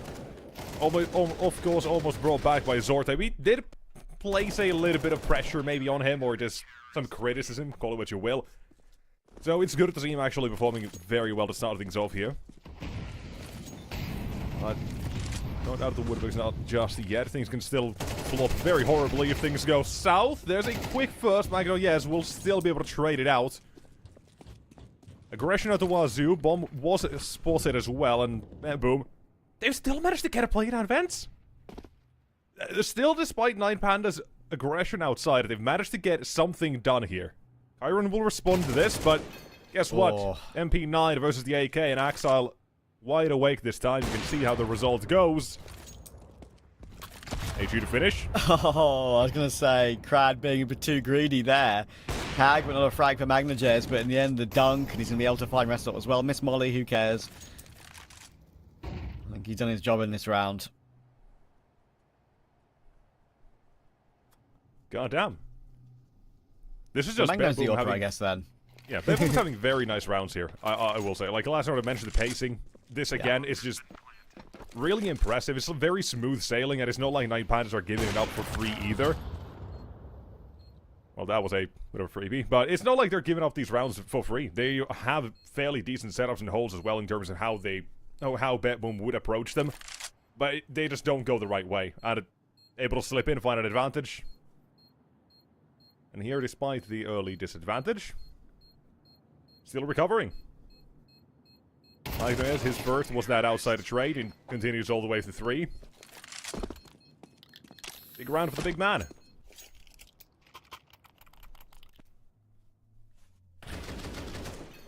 Nice opening for Axel as well. That's that nade I was talking about. Crad being a little bit too greedy. A sin to go for that AK. Well, that nade's flying toward him. He didn't see it. Again, good work from Magnajez on the recovered AWP, of course. Talking about lack of an AWPer on 9 Pandas. Like Magno can do it as well on Betboom. Betboom have 2, and 9 Pandas currently have none. That's just rude. It's not fair. I mean, at least Bedboom's on that T side, you know? They're not wielding both at the same time. Yeah. Oh, that's awkward. Oh my god. They run across the screen there. Zorta kind of like confused. Wow, I can just run across my screen. And then immediately gets picked by the rifle. And the rifle's doing tons of damage right now. Dilladez with this saved or Hero M4. Wow, he's taken a second. And Magno is down to 10 HP. This is getting out of hand. And it's not out of hand anymore. It's fallen out of our hands. It's just all on the ground. It's smashed into pieces. The round's over. Oh, damn. Out of nowhere. Fair play. Absolutely fair play. Even taking themselves the AWP, couple of AKs. And Bedboom thought this was going to be the time when they had that runoff fully cleared and they were going to take off. Ah, they've been shot down. Against a single M4. USPs. No, it's...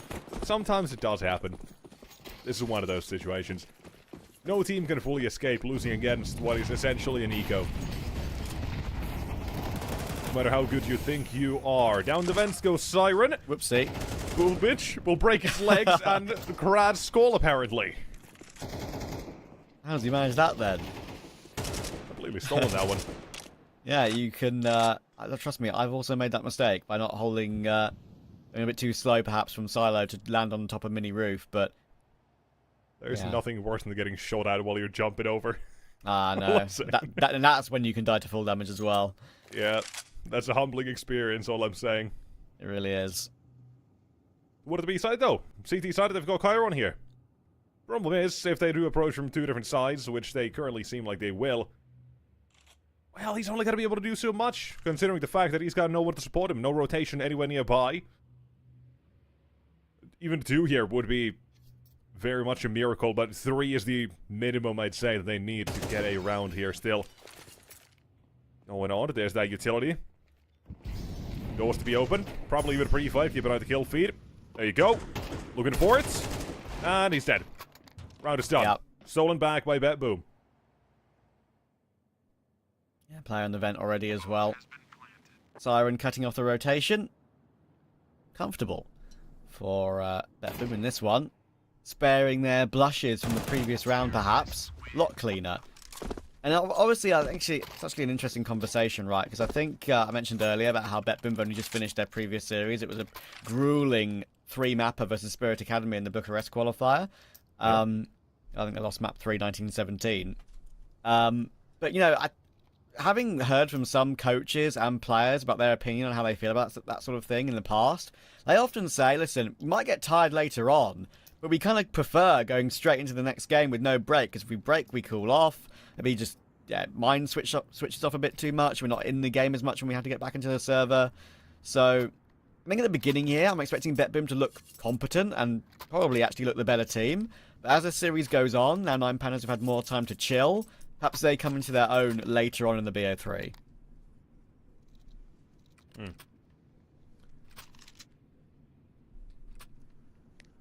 I know I was going to say something more related to that as well, but I just completely forgot. And I'm very upset.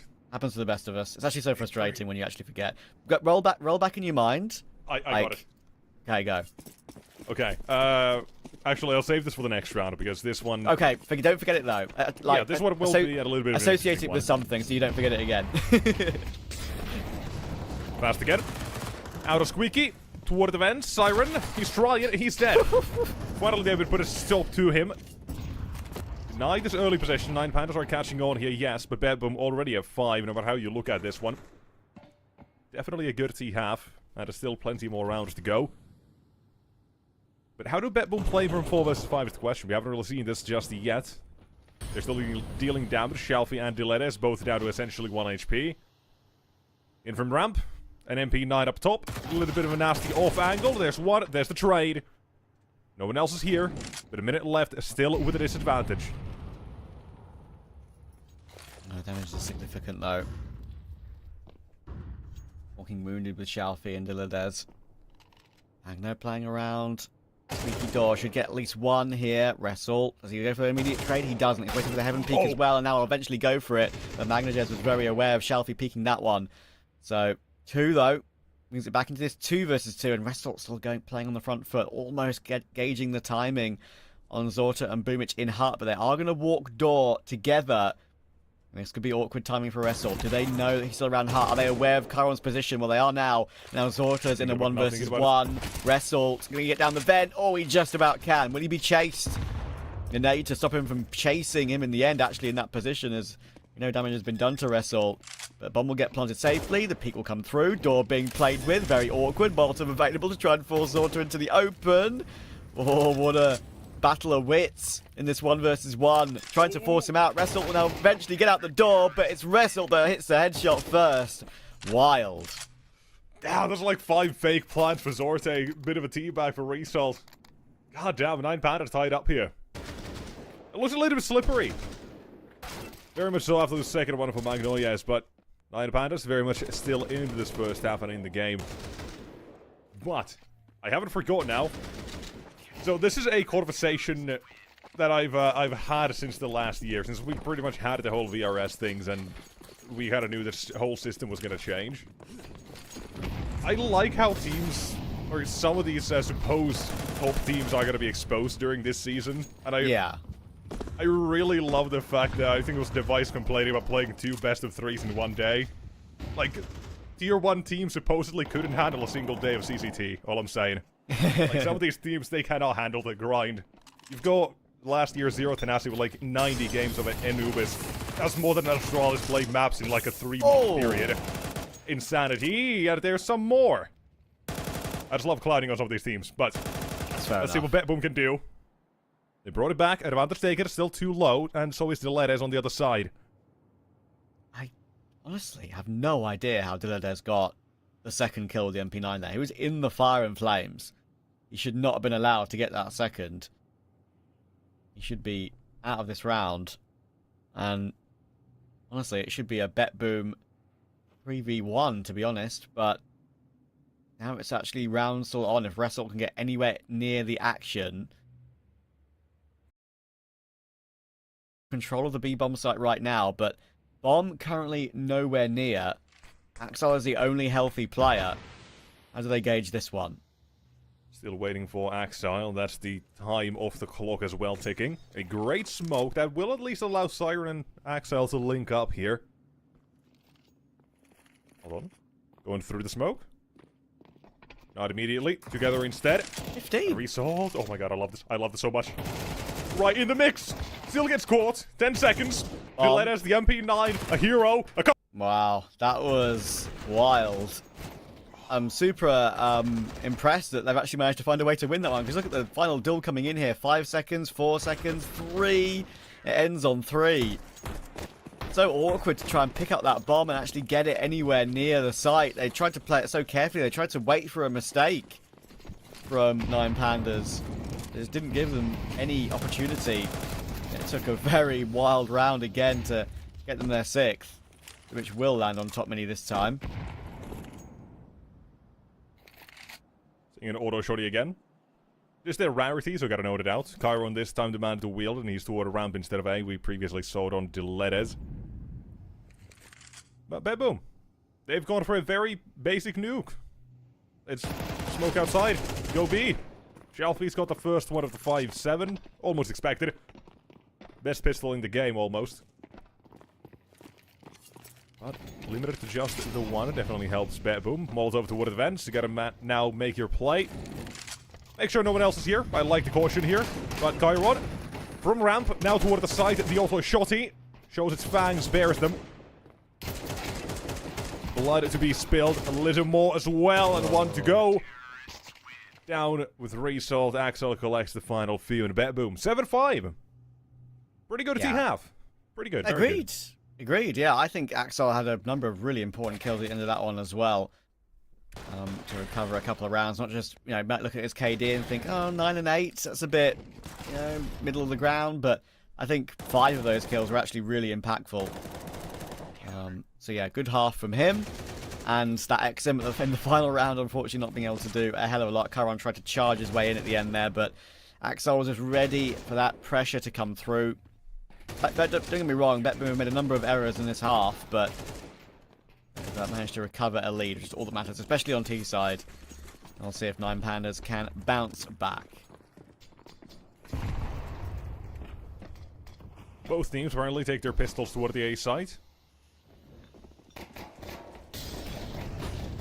A little bit of noise out from Squeaky. I like the Bet Boom pistol here almost. They're focused on Squeaky to make sure 9 Pandas as well focus on it.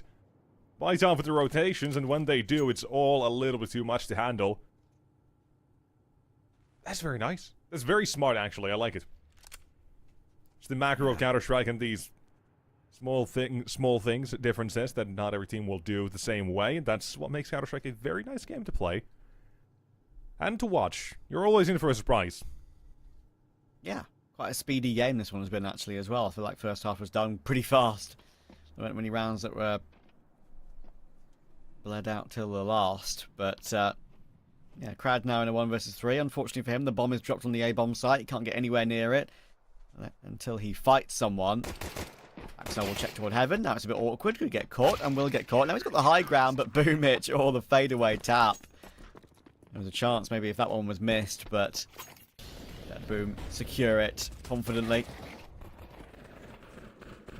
Quick rotations as well for Bet Boom here. Very nicely done, especially with his ulti. But there you go, 8-5. 9 Pandas. This first half, that was what we'd probably say passable in terms of a CT half. You've got 5. You're not out of it. You're not reliant on that pistol. And as such, you don't have to force this one either if you lose the pistol. So they've got a couple of rounds to play with, yes, but... definitely shows who's in control, whose map pick this still is, and probably some of the issues as well that we might also highlight for 9 Pandas being the lack of an AWPer, because I don't think we saw one on that first half for them. Correct, I believe, yeah. Granted, I don't think we saw Zorte getting all too many with the AWP either, but still. Yeah, that's T-side, right? A little bit different, so...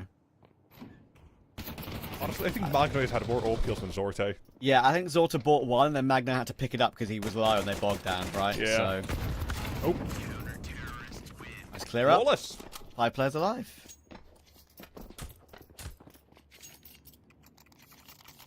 Woman's probably just testing his helmet, making sure it's all good. Not getting any bumps. Bonk. Oh, getting stuck in this garage. That's round 15. This is what the eco led to, and here's where 9 Pandas hopefully give us something to write home about. Because I'm still expecting them to play a decent nuke here nonetheless, no matter how rough this last couple of weeks for them has been, especially with the aforementioned, and probably a few times as well, lack of an AWPer. I definitely want to see some good results out of them. Would be nice to see how they do get things done. Here, 5 rifles. This is what they're all used to as well. Outside is the play. A couple of smokes have been deployed, and Zorte is behind him somewhere. Well, towards ramp. Axel goes aggressive. First one, and the second. Magnoias will be traded. But a 2-for-1 you're happy with nonetheless. Especially on this sort of buy, right? This is your bonus investment with the MP9s of Hamas's you've kept over. You win this one too, you're one step closer to taking map 1. And now Boom, which has got the information toward the outside. And yeah, there's still a credit card player to worry about too, which I don't think they even know about. Well, now they do. Dalton's actually making a lot of noise. Is Cred ready for the timing? Just about switches round in time to find that kill. But they still have a 3v2 bet, Boom. And they know where Crad is. It's a question of where Dillades is now. They're sure they're healthy, and they've got utility, and they've got the bomb in their possession, but where do they go?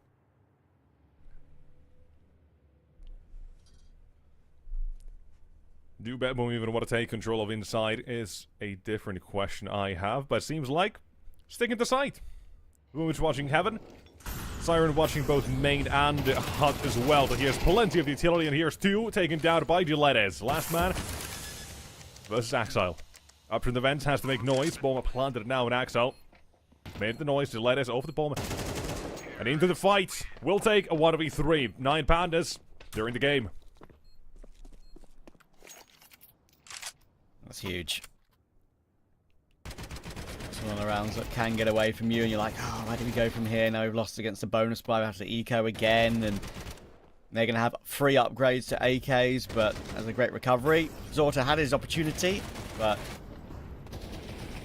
wasn't able to complete it. Lovely spray down from Dillades. Clean. So reliable. It really is. We talked a lot about Result as well, or a little bit about Result being the more or less star rifler on this team. But Diletas has still been this sort of steady hand in the team as well, with 9 Pandas for a decent while now. And again, this proves to be.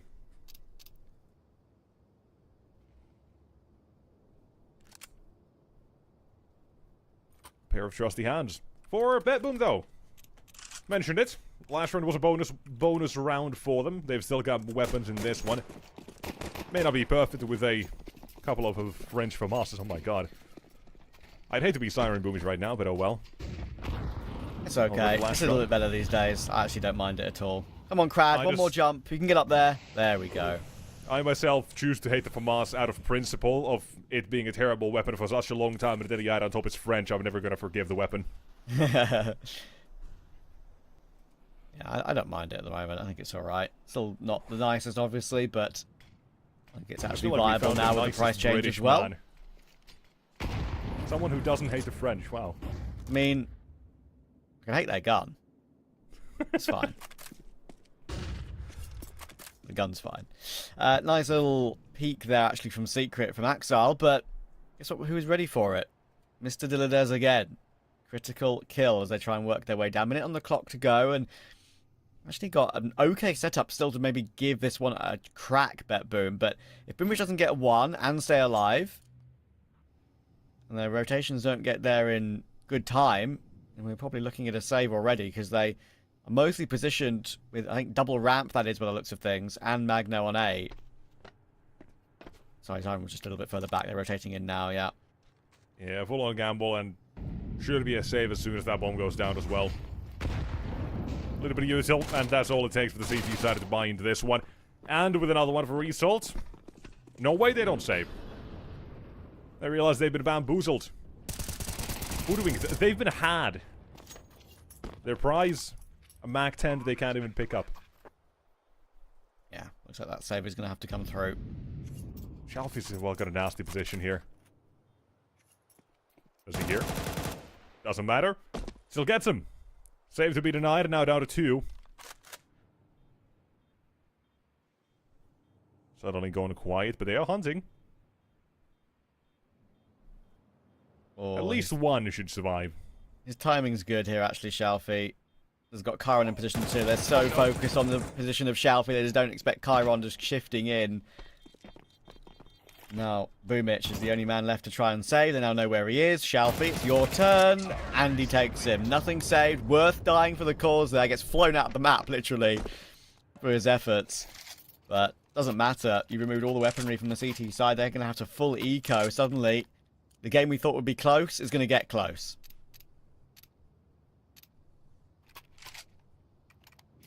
Good to see 9 Panda step it up here.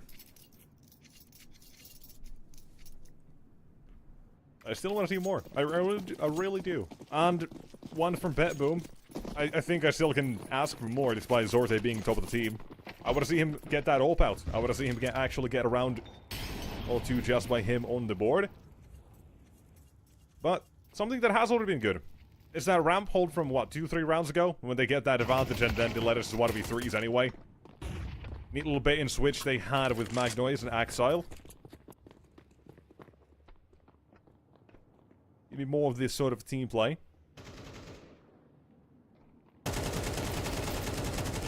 Oh, nice spray, Crad. That's always a bit awkward to deal with. He knows he's getting pressured from both sides now. When does Boomich peak? The answer's now. Very awkward fight around these boxes, and Boomich is like, well, screw it. I may as well go for a knife and go for money because I'm close enough. But there was enough bullets in the clip for Crad. 3 kills for him. Now it's game on. Even more surprising actually to stay alive, but it's a job. And 9 Pandas. Chance to tie it up is right here on the right now. I want to see what Bebo now want to do then, right? If 9 Pandas are getting a little bit of confidence, do Bebo want to go more on the aggressive, or are they going to play a more responsive sort of game instead?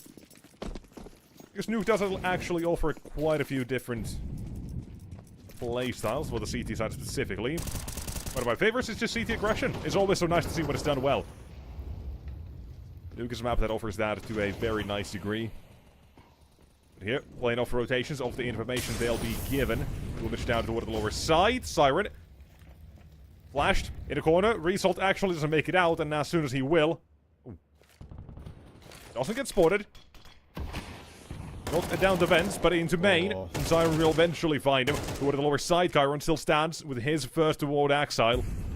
It's the CT side with Boomich on this aggressive stance, taking the fight to Chiron. And trades are still to be kept as well. CT side, they're more or less putting more aggression on this. Every single kill there's a trade immediately. Yeah. Now it's actually been pretty quick in that, right? So we've got a whole 50 seconds to play out a 2v2. They realise that the best opportunity is to go back up toward A, back up the vents. They're going to do that with the bomb. There still has a couple of flashes in the after plant as well to use to set up himself or Shelfie. Now going up the vents, Siren. Surely it's going to be looked at. So freest of 3 kills usually from this position for Shelfie, and there we go.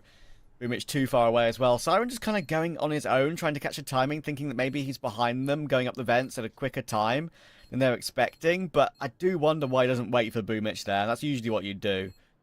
Yeah, even as a flashbang, obviously if he does throw it out of heaven, the default way, they're going to look away. But still, maybe it creates a better chance, but nonetheless. Tries to make a play, it doesn't work, and that's it at the end of the day. 9 Pandas, they've tied things up here. They've gotten themselves a fairly decent T-side start now. Obviously, this run as well comes down to quite literally 1 or 2 duels going the other way. One situation with the trade doesn't happen for either team. And things very quickly do fall apart, but instead, it's bloodshed the entire time. And 9 Pandas, the ones with the better positioning at the end of this one. And as such, tie game. Boom. Bit of an awkward position here for their economy as well, I'm sure. Lost bonus, though, is started to reach at its maximum, so you could go for a couple of upgraded pistols here. Definitely could work out on Nuke. It's one of the few maps I would categorize as one where a half by, force by could work with pistols and such. CT side more specifically, but let's see what they want to do. Magno is buying up. That makes sense. And anyone else? I think Not a whole lot of investment. I was gonna say I think Siren will get something with a bit of body armor, but Zorta can just fully save, other than maybe a PT-50 as you can see, and have what they want in the next round. All good. But 9 Pandas should be taking the lead here to avoid the Boomich M4. Note that Boomich has got a defuse kit in this one. In case the round gets close. Oh yeah. Tyron was never gonna let himself down there. Realised the flash was coming through. Axile sent in for some damage, gets none. Yeah, just also realized Chiron's camera, by the way, looking at the sky. There we go. We had to disable that, apparently. Unfortunate. Webcam must have fallen off. We've had some classic webcam moments in the last little while. I mean, there's a couple of ones where there have been some massive rage moments, and the camera just goes flying off the table. There was one that I think Travis did that for when he was on Amcal last year. That was a classic one. Good position for the 5-7, but there's kind of accidentally checks it correctly, I would say. And eventually will get taken down. Just the 2 pistols on the M4 left, and Boomich probably won't be trying to risk it. He might go down here, though. He doesn't want to risk it, but he could still get caught, and I think he will still get caught. Nice awareness from Crad, and he's going to spin around to find Zorta as well. Good long-range spray on both. Tap on toward Boomich. In the end, to be fair. And, well, Boomich have fallen off, suddenly. Had a slight advantage right in that bonus round, and ever since then, I haven't found much success. Yeah, 1v3 for Deletes, and suddenly he showed up to 20 kills now as well here. Woke up 9 Pandas. Falling pretty good. Fragging also. Boom. Not so much. Could be doing better. And maybe this is chance. Maybe this is when it actually does then change. Zorth had right PT-50 flashbang in the last round, nothing else. And here, AWP finally out. I've asked for this. I want to see what it does. I need to see it come through for the side of the CT side. And thus, boom. What could be one of your final chances in the game? Your map pick. You had a good lead. On the CT side, it's all crumbled away. It was 9-5.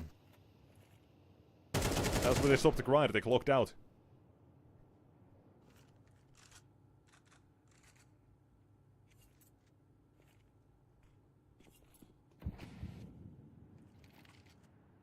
Yeah, it's must-win round, actually, this one now, crazily. I believe we've actually found ourselves here. Thought they were in control. If they won that bonus round, it would have been a much different scoreline.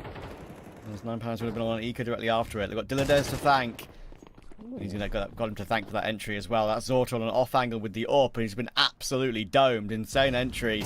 And it is looking outside, but even though he had the right idea about where Crad was playing from, Crad's destroyed him, and he's found Siren as well. They're getting owned everywhere they go right now. Apparently 5 AKs seem to be doing the 9 Pandas very well justice. It's now CT side where they have issues, just because they don't have the AK-47s. Now that they do, all is good, well and handled. And it's, honestly, I say very nicely done for Crad yet again. He's only found like 13 kills here, but he has been very impactful in these last few rounds that we've had as well. Where, obviously, yes, playing a very lurky position, he's not the one to get first contact in almost any situation here. In fact, only once in the game, and that was a big fat L for him. But every single kill he's found, pretty impactful. For Betboom as well, you gotta deal with Crad. How do you do that? Currently, the answer does not seem to be anywhere nearby. Grad's actually had a pretty insane run of form in like a couple of last few games. I think I saw a game the other day. I don't know if you saw it too, but I think he was like 20. I think they lost a game, and I think he had like 26 kills, and the nearest teammate was like on 13. Like, he had double the kills of all of his teammates. I had that somewhere. I sent it to a friend. Here. I'm sorry to say, I saw Krad's worst game ever recorded in history. Oh, really? Like, yeah. Okay, I found it. It was against Paravision. He went 26 to 11. His nearest teammate went 9 to 14. Yeah, check the 2 games below that against Gun 5 on Nuke. 1 and 15. I don't want to. 17. That's the worst game in his history. 1,700 something games. Oh my god. And apparently since then he's just said, I don't want to repeat that. Yeah, I mean, that's insane. Like, Zorta's playing the angle there. Like, that's not a bad decision. Don't get me wrong. They're on a low investment round here, right? It's a half buy with pistols. They're probably gonna lose. And they are gonna lose. But like, he's doing the right thing there. He's on an angle where he can play the gap position with his crosshair. So he's not actually looking where to aim, but he's aiming in a certain angle where he can, if he sees a player cross the position, he can throw a smoke down and eventually leave immediately just to stall him for a little bit. But Crab was ahead of it. Crab was ahead of it and in his mind. He was in his walls, and his walls won't exist for too much longer because he's now passed away. And Betboom might be able to doing that as well because Nampan is a run riot. 12-9. 7 in a row. 7 in a row here. T-side Crazy. of a Nuke is absolutely crazy. And yeah, I mean, Betboom, their map pick, we said at 9 Pandas as well, they had some real stinkers on this one, right?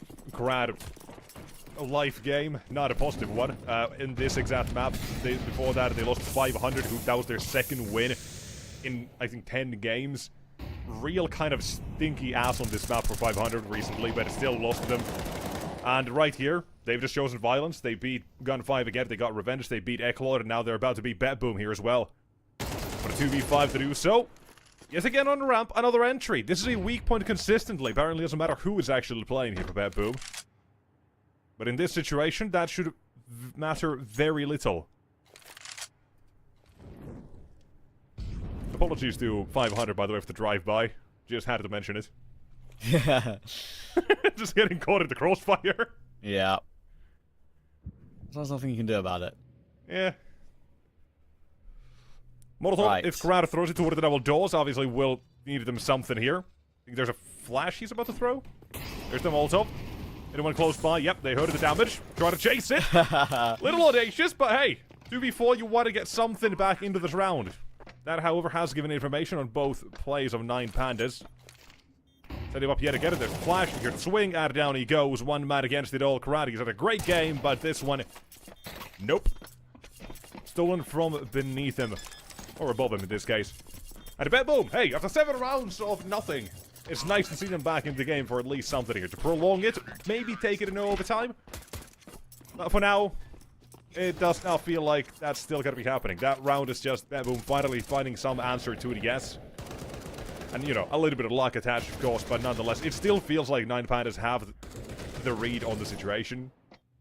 But Yeah. 2 rounds, anything could happen. They really could. And Trav's law has activated again. My law is that whenever a team hits 12, they never win the next round to get to 13 straight away. They always lose a round following it. So I swear, Hayes' every law. single Okay. game I watch, like, immediately the next. I think I've had like 75% of them. It's crazy.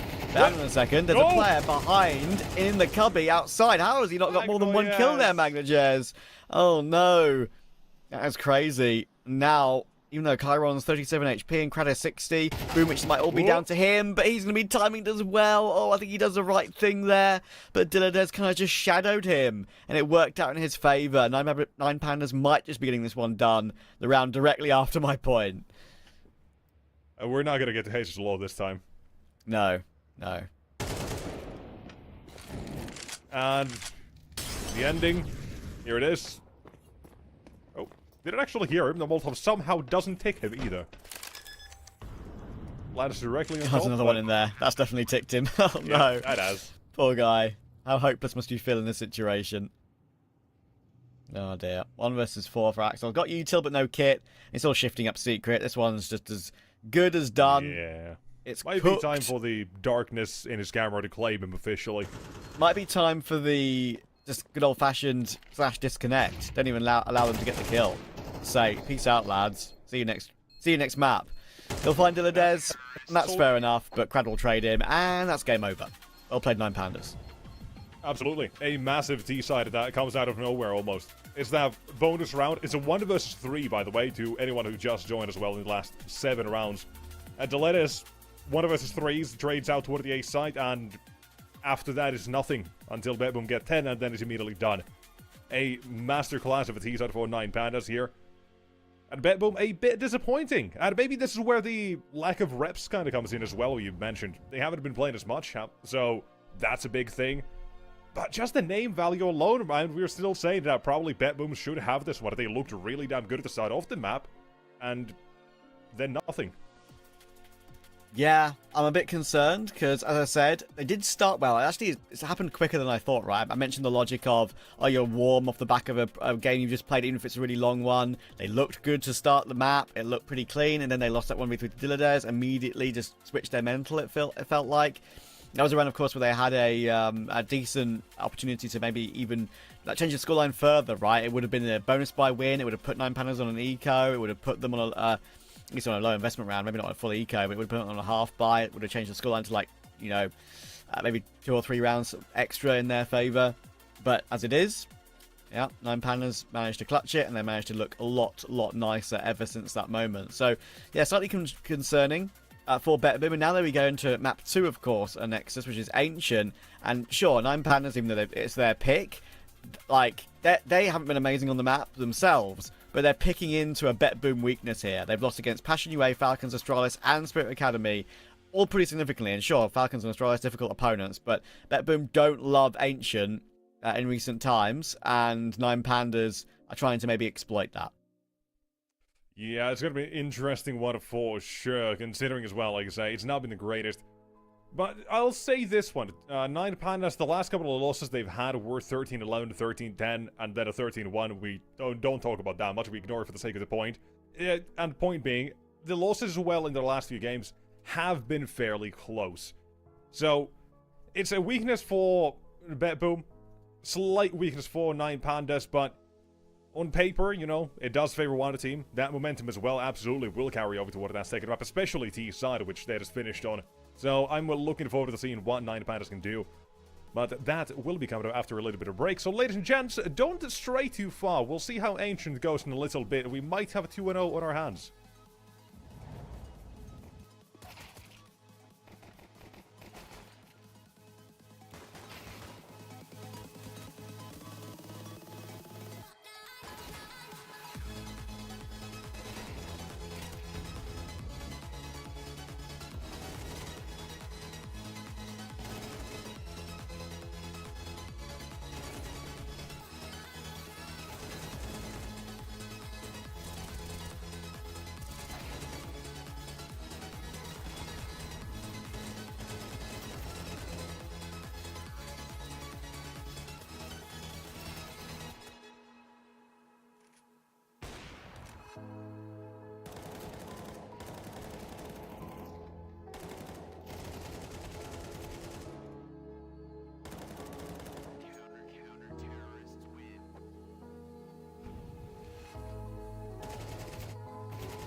Bit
of a mini collapse for Bet Boom on map 1. They were in a good position and then lost a big streak of rounds in a row thanks to Dilladere's 1v3ing them, really setting 9 Pandas off and running for that opening map victory. And now we go into map 2, which has been recently a little bit of a better map for 9 Pandas than it has for Bet Boom, but both of them relatively weak on it. So I still think it's a situation where it could go either way. It is. It kind of is. Because it has been somewhat up and down, a bit more down for 9 Pandas as well, it wouldn't be crazy to say Bet Boom and the sleeping individuals on their side can absolutely pop off and just win this map without maybe a little bit too much hassle. You know, let's say like a 13-8, that's fine, that's fair. You can absolutely believe in something like that if those individuals come online. Because so far for map 1, you had Boomich and Magna is both at 16, Axile at 15, but when you compare it to 9 Pandas, brother, you had Dilettes with 24 and Krad at 18. That's, pretty damn good. And Krad, by the way, 18 kills, 15 of them on the T side. True, very true. Production, can we go back to cams and see Nexus's cat again, please? Let me just go pick him back up. Yeah, this is very important to me right now. I need a broadcast cat in my life. 3. Alright, so he just went to his little bed, so here we go. Broadcast cats. We love that. Thank you so much, Nexus, for giving me what I wanted. Nice little, get airline pillow on the box, and he loves it. Looks wonderful. But yeah, I think that's, make a very good point. I think, honestly, in general, I think map 2 is going to be just strange because both the two teams haven't really had good results on it recently. Nine Pandas have obviously seen something which they're like, okay, we can exploit something here, but I would argue, even though they have a better percentage of win rate, I actually won it today, of course, against Eclot, losing to Gun 5, Power Vision, and that other one against 13-1 that you mentioned, not great, really, recently. So maybe they just think, okay, BetBoom also have a weakness here, maybe that's what we're going for. But if we do get to a third map decider, just a reminder, that is one of the strengths of BetBoom, not so much for 9 Pandas. So yeah, I mean, they're going to want to get it done in 2, that's for sure. Yes, they will. Yes, they will. But will they is the question. And to that, I think the question just comes back to what I mentioned. Will BetBoom have their individuals online, or will they be silenced by an Operless 9 Pandas with 5 AKs to start things off as well? I believe, unless something has gone terribly crazy, BetBoom will be starting on that CT side with the choice they have. Unless they feel like they've got that T-side dogged them. I mean, maybe they do. Probably don't. But starting at the CT side of Ancient, they will have the, in the theory and on paper, better side to start things off with. But in actual practice for them, in the 7 games that BetBoom have played, neither side has looked good. Like 40% CT win rate, 41 T-side win rate. You're not really holding out too much hope in that regard, but fingers crossed, I guess. Yeah, I mean, again, it's a weird sort of setup today in terms of the fact they've both already played a BO3 in a different tournament. BetBoom's took a really long time. That was a 13-11, 11-13, 17-19 game that they lost. For 9 Pandas, they managed to win their BO3, sure, in 3 maps, but a lot more comfortably against Dynamo Eclot in the PGL Bucharest qualifiers. So yeah, it's an odd day, I think, for both teams. They'll be a little bit tired, they'll be a bit unsure of where they stand. We know 9 Pandas don't even necessarily have a recognised AWPer at the moment either. So, but that doesn't seem to have bothered them whatsoever and so far in that little recovery on Nuke. So we'll see. Chiron's, I think, also been doing a relatively decent job, obviously playing against his former team. So we'll have to see. I think there is one question mark that I have about both these two teams. Like, sure, they're in playoffs for CCT again, right? They're in an okay position in terms of their VRS ranking, but one extra little push here, especially for 9 Pandas, who are ranked a little bit below than BetBoom, if I remember correctly. Yep, 35 to 32. That's it, yeah. So that could push them above them and make a difference when it comes to like MRQ qualification and all that sort of stuff. So we saw how it made a huge difference to the year for 500, to Bait, and to BC Game. I think those 3 are the best examples that they've actually just completely rocketed high into the VRS rankings, into a really good position now, especially Bait. So, yeah, I think they'll both know how much it means to them, especially 9 Pandas. Yeah, but now we can actually hope over towards it. Ancient should be ready to go in a moment or in a second or two. I think we're going to swap over right here. We go! And into this second map. BetBoom, they haven't started out feeling too crazy. They are going to be starting on the CT side instead. And we'll find out what they have to do here. 9 Pandas, let's get it. Let's get something going on here. But for when, we'll see. Because it's 1 and 2 from Siren, immediately given away. And BetBoom started off with the man advantage, quickly turned sour. As more and more continue to pile up onto this mid possession, it's suddenly left onto Shalfie all alone. Glock from far will dink down one of a trade given. And eventually, when you keep throwing enough at it. Something will stick. That one, it's Bet Boom on the first. Will not be wasting the little chance they were given. They even had their trades and set up very well done from shelf. For both teams, absolutely necessary in terms of map here, because 9 Pandas, right, they're picking into what should be, and on paper, should be leading to a 2-0 here. You lose this. Bet Boom officially awake. For Bet Boom, it'll be a nice little chance for them as well to show that Ancient, while weak, the only team they've ever beat on this map, by the way. The brand new NIP, and that was twice, and neither game was all that amazing either, but nonetheless.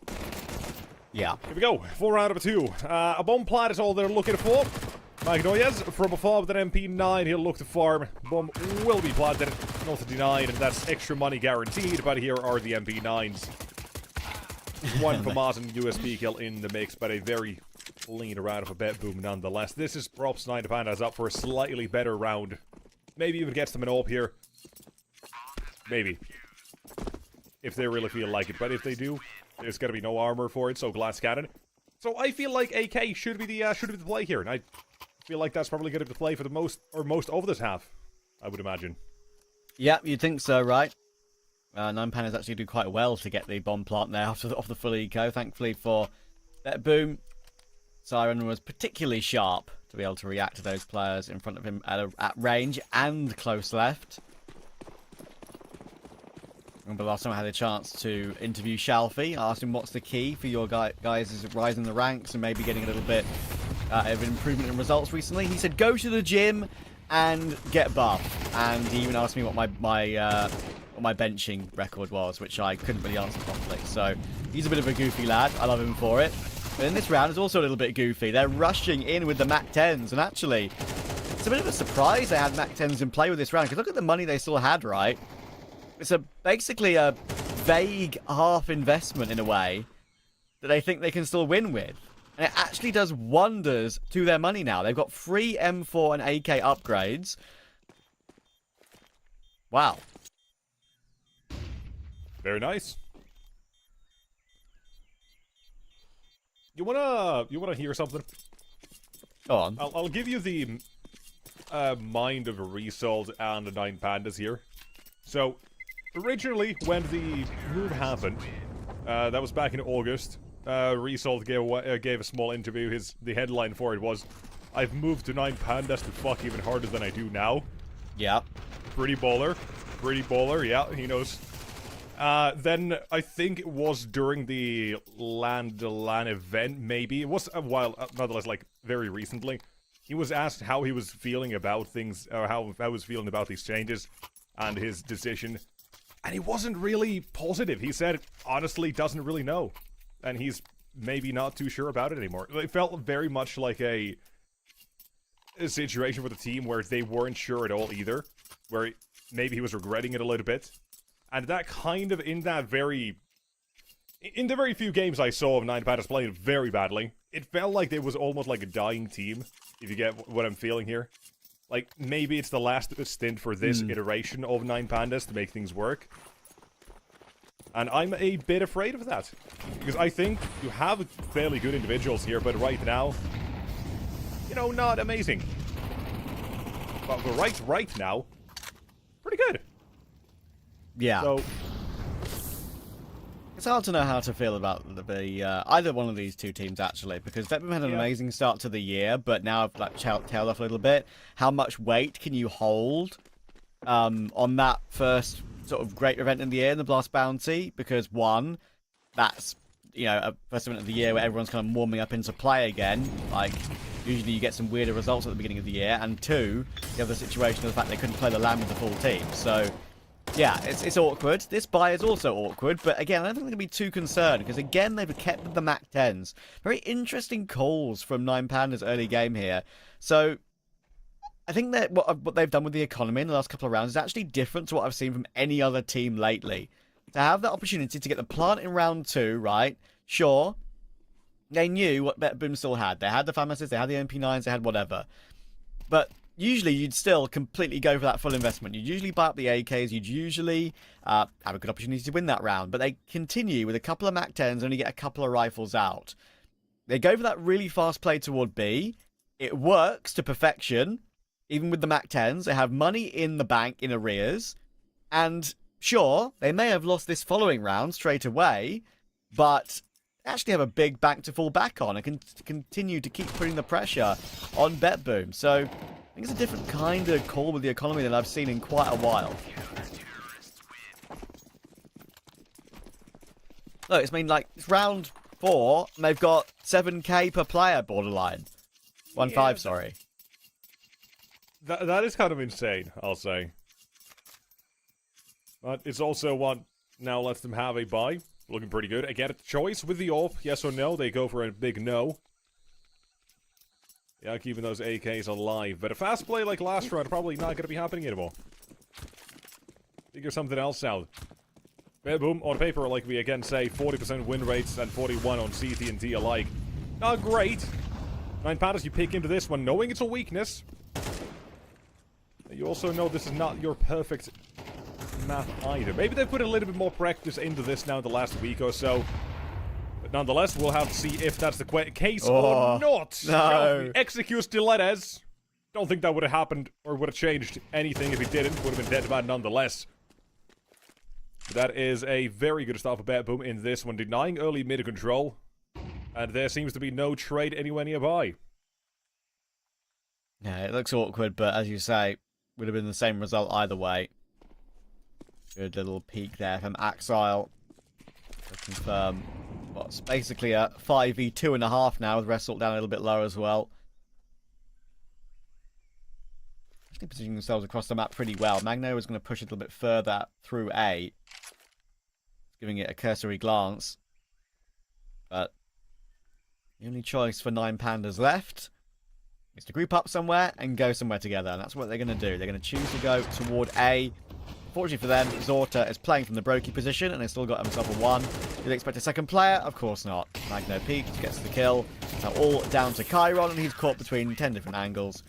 He'll get taken out, and BetBoom hits straight back again. I gotta say, like 1 casualty in 2 rounds for BetBoom. Insanity. Already building up their CT economy here as well, while making a good run to start off this first half. 9 Pandas, they're not really getting away with much here. Especially when it comes to this mid control. When it's that fast play as well they went for. Not currently getting all too much here, but we'll have to see when that does change, because I do expect it to change. Are they gonna take the half? Probably not, but still. Here in mid. Good flashbang from Krad. Sets up the letters for the first to try to chase the next one as well. There's more and more pressure being put here. With the CT side finding themselves down a mad. There goes the utility. Zorta is now blocked and has to reposition. The A side completely open. That's where he's going to make his presence now. Take over that side of the map. Well, 9 Pandas, you slow down. You have the man advantage. But barely any actual position to work off at the moment. And if you continue to pressure into mid, you're going to have a Siren as well towards red with Zorte and Donut. This could very quickly go on its head.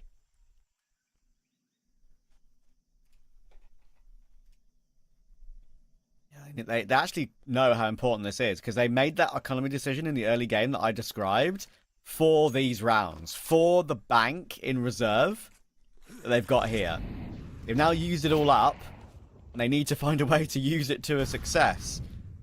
Here's the question. How many big booms do you give Boomich?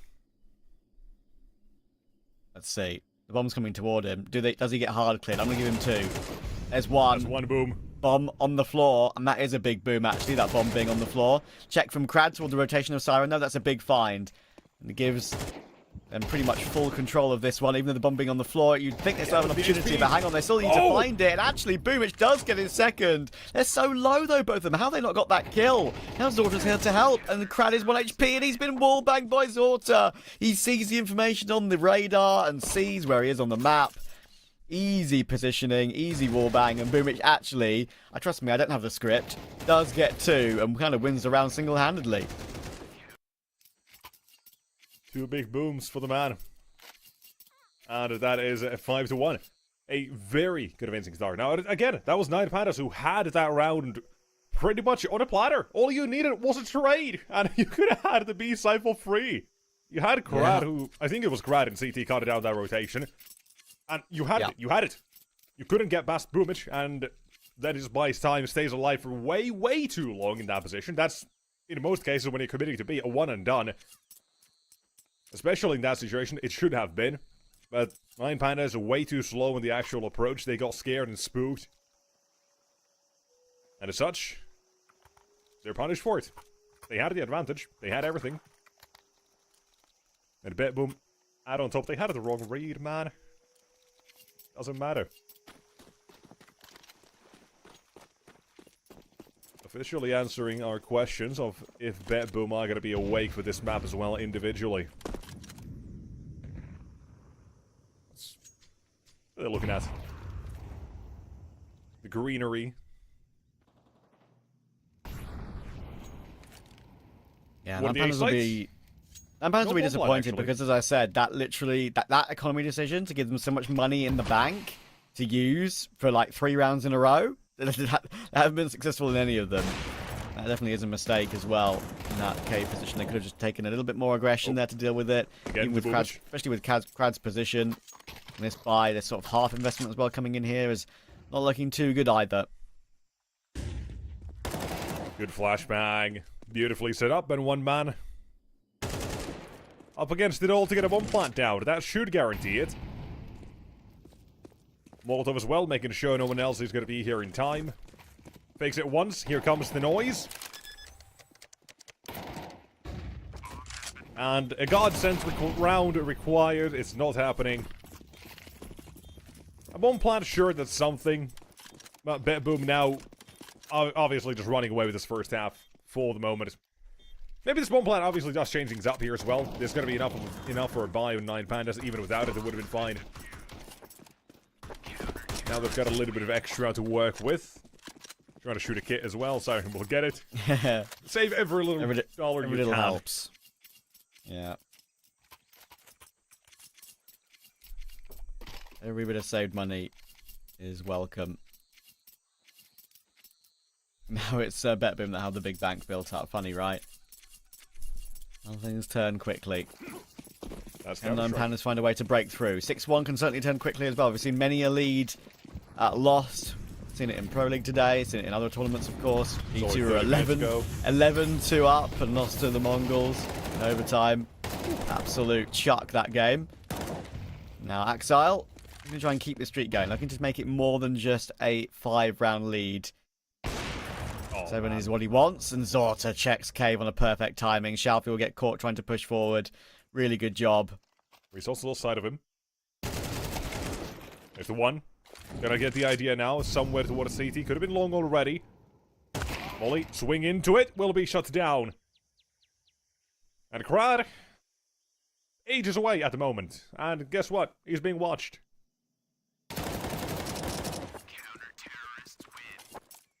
Nothing you can do. Big sigh as well. Maybe a sigh of resignation in map 2. A bit deflated.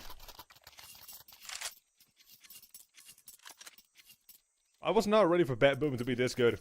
To start things off here. Or maybe it's 9 Pandas a little, maybe not as good as they perhaps could be. But whatever the reason, way too one-sided at the moment. And 9 Pandas, I need to see something more here. We've seen them take mid-control, or at least try to. We've seen them pretty much do that. And then on half-life and such, try for faster plays. Here, it's a try. It's a trade. Zolte is down, with still a couple of seconds bought by that Molotov. And now it's only 2 CTs already on the side. So 9 Pandas think you've got something here. No, you don't. The defense standing 1 and 2. Quickly shot down, and here's going to be the third as well. Mike Noyes will be taken down. And 1 man remains. His name is Shalfie. Pressured now from CT. He buys himself a couple more seconds on Siren as well. Mid becomes a pressure point from Boomich, but it's never coming down to 2 it with Bet Boom still taking this one. And 9 Pandas can't catch a break.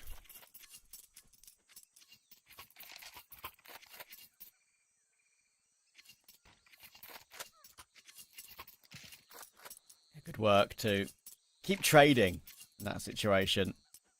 Especially when they were pushing toward A. Shalfie got another one with the Mac-10, but even though there was barely any bullets left, I think, on the one CT defender on A, still managed to hit one more dink. which made it impossible for Shalfie.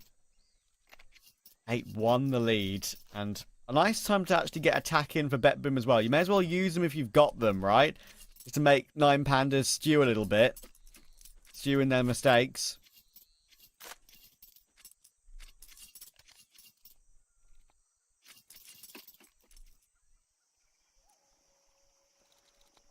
Are we getting ready to say goodbye to this first map, second map? If it's 8-4, not yet. Anything else? Yes. Valid. Fair.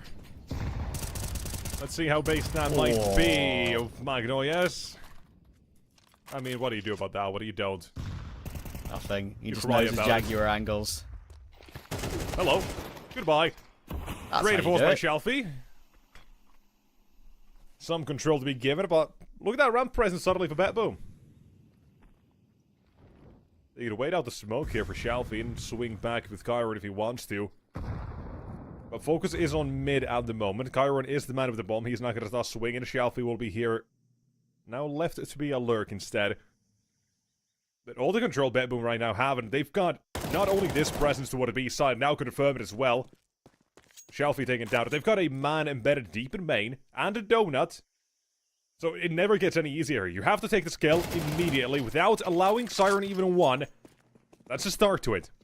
Keep an eye on still Crad deep in a red room. They're thinking about it. They have an idea he could be there. The Zorte still save this round without ever allowing for a bomb plant. Boomich. Oh, man. Odd timing. Rest in peace. Bomb goes down. Mad advantage on the retake. Yeah, that's unfortunate for Crad. He really had enough, you would think, there for that one. But hang on. Axel was a big flank, and that might have felt like an insurance policy. It has now been removed. It's been deemed null and void. And Zorta's going to get caught on the off angle as well. Again, it's Dilladares trying to bail his team out of a tough situation. It's all Boomich. He's going to get swung upon, double peaked, and Chiron will take the headshot. Okay, something to work with. We're keeping that 8-4. Every little thing that BetBoom had for them in this round. An instant kill was needed. They gain it. Deletes. Him to make the difference here yet again. Chiron, of course, assisting. And even closing it out. And as such, a second being picked up for 9 Pandas. Not a great one in terms of how the round actually is born for them. And now the entire birth of it is done. BetBoom that wanted to lose control despite having everything. Here instead we go back to basics, back to normality. Deletus tries to be a hero in mid.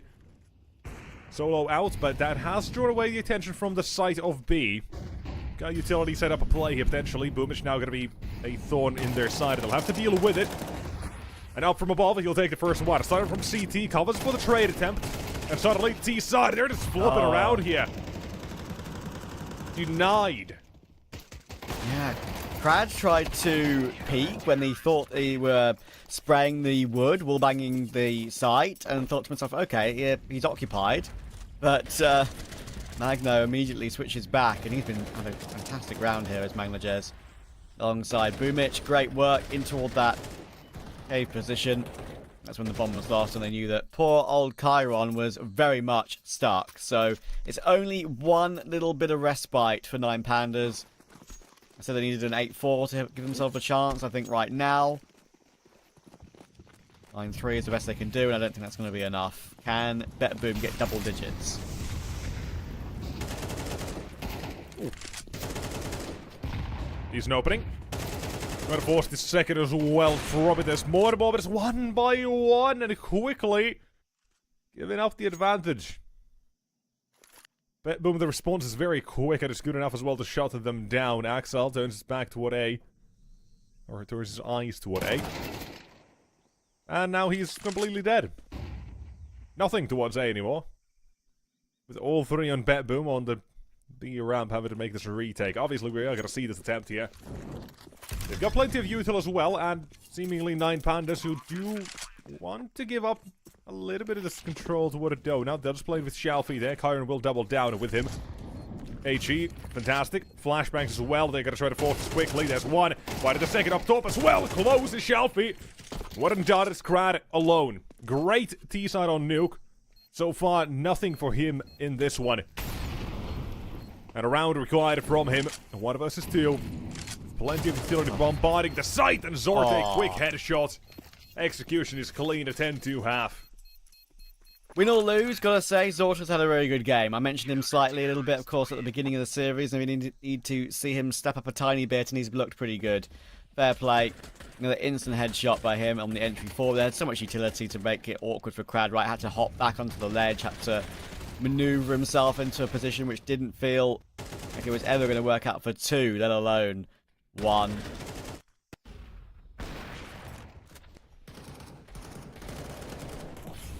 That is dominant.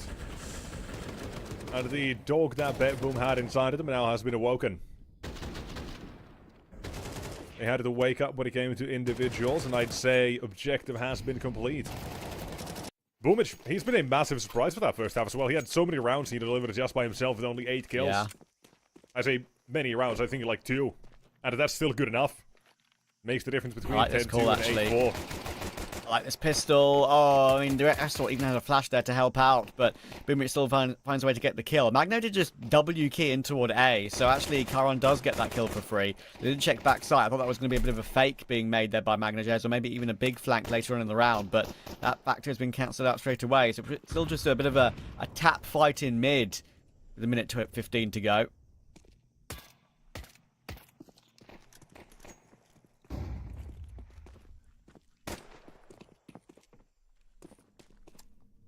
Still taking this round eventually towards A.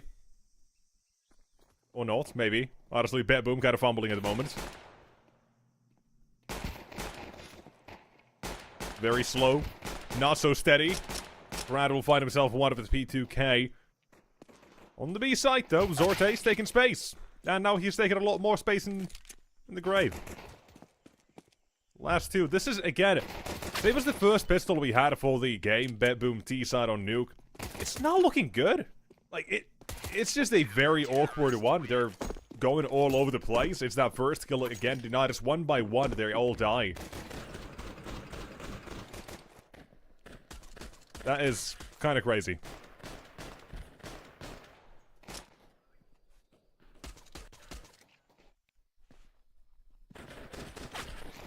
Surely there's not going to be a comeback now, though.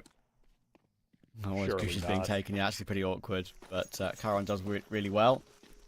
I've been critical of Chiron historically. I think he's been kind of a very poor run of form for quite a while, but even if it's a temporary little stint on 9 Pandas here, chance to continue to prove himself, continue to show that he's still got what it takes to be a professional at a good level. See if they can win this round cleanly, just like Betboom did in half 1.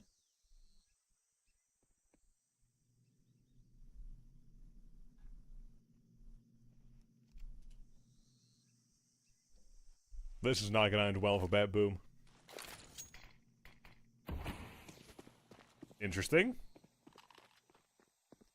Very interesting. And still. Okay. Out away, and down they go. That simple. Shalfie the only victim, and 9 Pandas. Eventually they'll get to 4. But the thing is, they pretty much have to play a flawless game. Yeah, it's tough from here. Deep breath for Betboom. And they got, let's see, 3 gun rounds probably, before 9 Pandas probably get close. See how we feel. We're going for a bit something a bit pacier immediately. Looks like we are actually. You know what? I respect it. It's gonna be very hard to hold to this one, but not if you're Dilladez. Oh my word. He's been so imperative for 9 Pandas so far today. He's actually still alive in the corner. How is it even possible? But hang on a second. Restalt's gone peeking to try and trade his teammate. Thankfully there's a flank. There's Chiron in position. Should get both. Does get both. Round 1. No heroics. Well done. No heroics, talk about Diledes. No heroics on the flank, though. No trigger discipline being played, nothing cheeky, not taking any gambles. Axel's well finding the 3 here. Was up for an ace. All he had to do was turn around and not get shot, you know? Sometimes happens, sometimes not. Instead, this is 9 Pandas with a 5th one. For now, we're talking confidence. Get something going on here before this map is done. And if by the grace of the game and somehow game and blessing you, you might get a comeback here, then all the better for them. Because we kind of did say, if this goes to map 3, well, we're kind of just saying, Bet Boom, take it. You're probably saying that Bet Boom take the series as well when the game is, what, 10-5 on Noob, 9-5? At least definitely was in my mind at some point, but... Yeah, Joke map 1. Surely you don't do it twice. Surely is a strong word, though. 10 is not, no, especially close to the finish line. People, Yeah. it's easy to forget that, right? I mean, you can finally find one round, and you lose the immediate following, and then suddenly it's a streak again if your economy's low, and it can get closer quicker than you realise. It's been quite a quick series overall. It really has. But we say surely is a strong word, and it doesn't happen again, but can I introduce you to the concept of comedy, because it would be really funny if it happens again. I love comedy. I love comedy as well. I've been thankfully blessed every now and then. I had a couple of games where I never say it gets worse after a one-sided map, because it almost never does. I had one feeling where I said it gets worse. It was like a 16-4 or 13-4 on map 1. It was a 1 versus 3, Kaspersky versus someone, Ends versus someone, I can't remember exactly who. He does a 1 versus 3 on the pistol round of T-side Ancient, and the game ends with a 13-4. Again, it got worse. And then I had a situation like 2 days ago, 3 days ago, 13-2, 13-1. It just got worse again. It's been really funny. Sometimes, I mean, just like the XM thing in map 1, right? When Yeah. it's like, oh, best gun in the game, and then the Glock just double headshots it. What can you do? Okay, really important gun run for Bet Boom here. We've got the AWP out on Zorta on T side. Got enough utility. We've got the buy we want. Shalfie already tagged on 28 and his troubles in mid. Move back away now. And the push through A main. 2 players giving it a look, but Siren's so aware of that being a possibility, and he's not just found Chiron, he's found Wrestle as well. That is huge. That gives BetBoom some breathing room in this gun round. They know they've taken 2 A-site players. Surely they don't overcomplicate this one and go toward B. Surely not. But it might still be one. Because I'm looking at Siren, very much unfamiliar with the A site at the moment. It pushed toward the B site. Oh no! No, Magno, yes, that's trade. There's that second. Siren has brought it back. Now it's no longer overcomplicating. Now it's just putting on the gas, pedal to the metal to the pedal, however one it is. I can't actually remember. Doesn't matter too much because Shalfie's all alone. But they are still thinking of what if they go A. This should be heard by Shalfie if they make even a little bit of noise, which they do. Doesn't turn. He's off to B.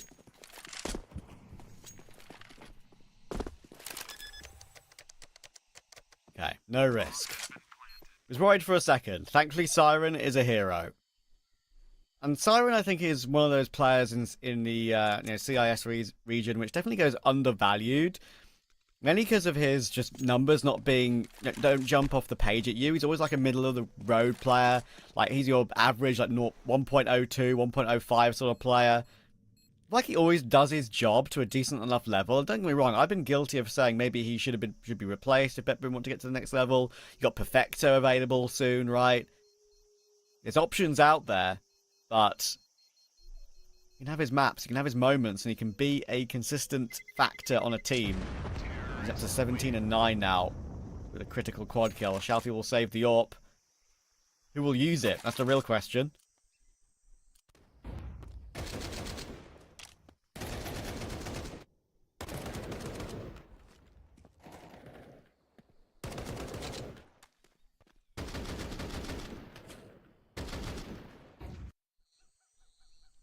$11 being picked up here. And 9 Pandas. We said it at 10 when BetBoom go there. They have to play that flawless game. Well, now it really is that.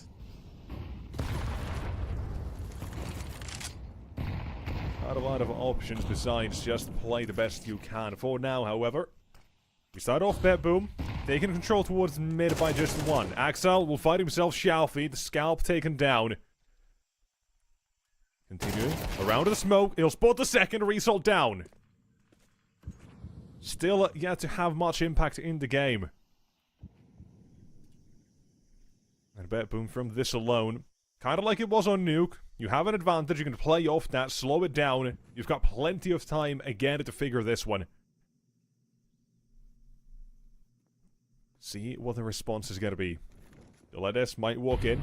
Keep feeding Axel. Currently 17-9. Same with Siren. Both having a good map. But on the defense, needs to be Chiron. On the AWP, nails the first one. There's that second from Deledes. Suddenly things brought back to even numbers. Bomb. Away it goes toward the B side, knowing there has to be something being made here. Noise by Axel. Oh, yeah. Karada to take him down. And from a 3 versus 5 to a 3-on-2. Yeah, I mean, that's awkward, right? They feel like they have positional control with that red room position, but he's just made too much noise there, Axel, I feel like. They are going back, but it is being read already by Chiron, and rightly so. He's got utility to block them off as well. Can he get that Incendiary down in time? He's going to choose the smoke instead, and I think that's the right call. Incendiaries just plainly suck, don't they? Smokes are better, and it's going to work to absolute perfection. Boomich and Siren look like lost puppies. It's an easy round for 9 Pandas. They're in the game. Perfect 3 versus 5. Not a single casualty in the end. And it really should have been all done here. But Chiron nails his first one. Or, well, second. And that first miss does bait it in for Deledes as well. That's leading to BetBoom crumbling in this one. Completely suffocating. Unsure which ways to go, but they're getting caught. Karada, that kill he finds from CT, from long, whatever that is you want to call it.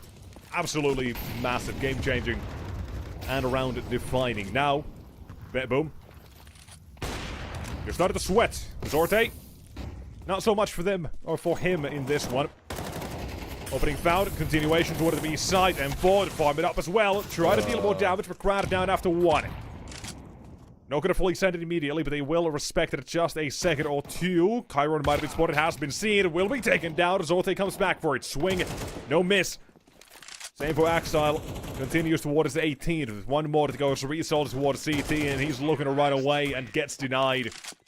Eventually, BetBoom will find themselves a break here. Again. But it ain't looking convincing, all I can say.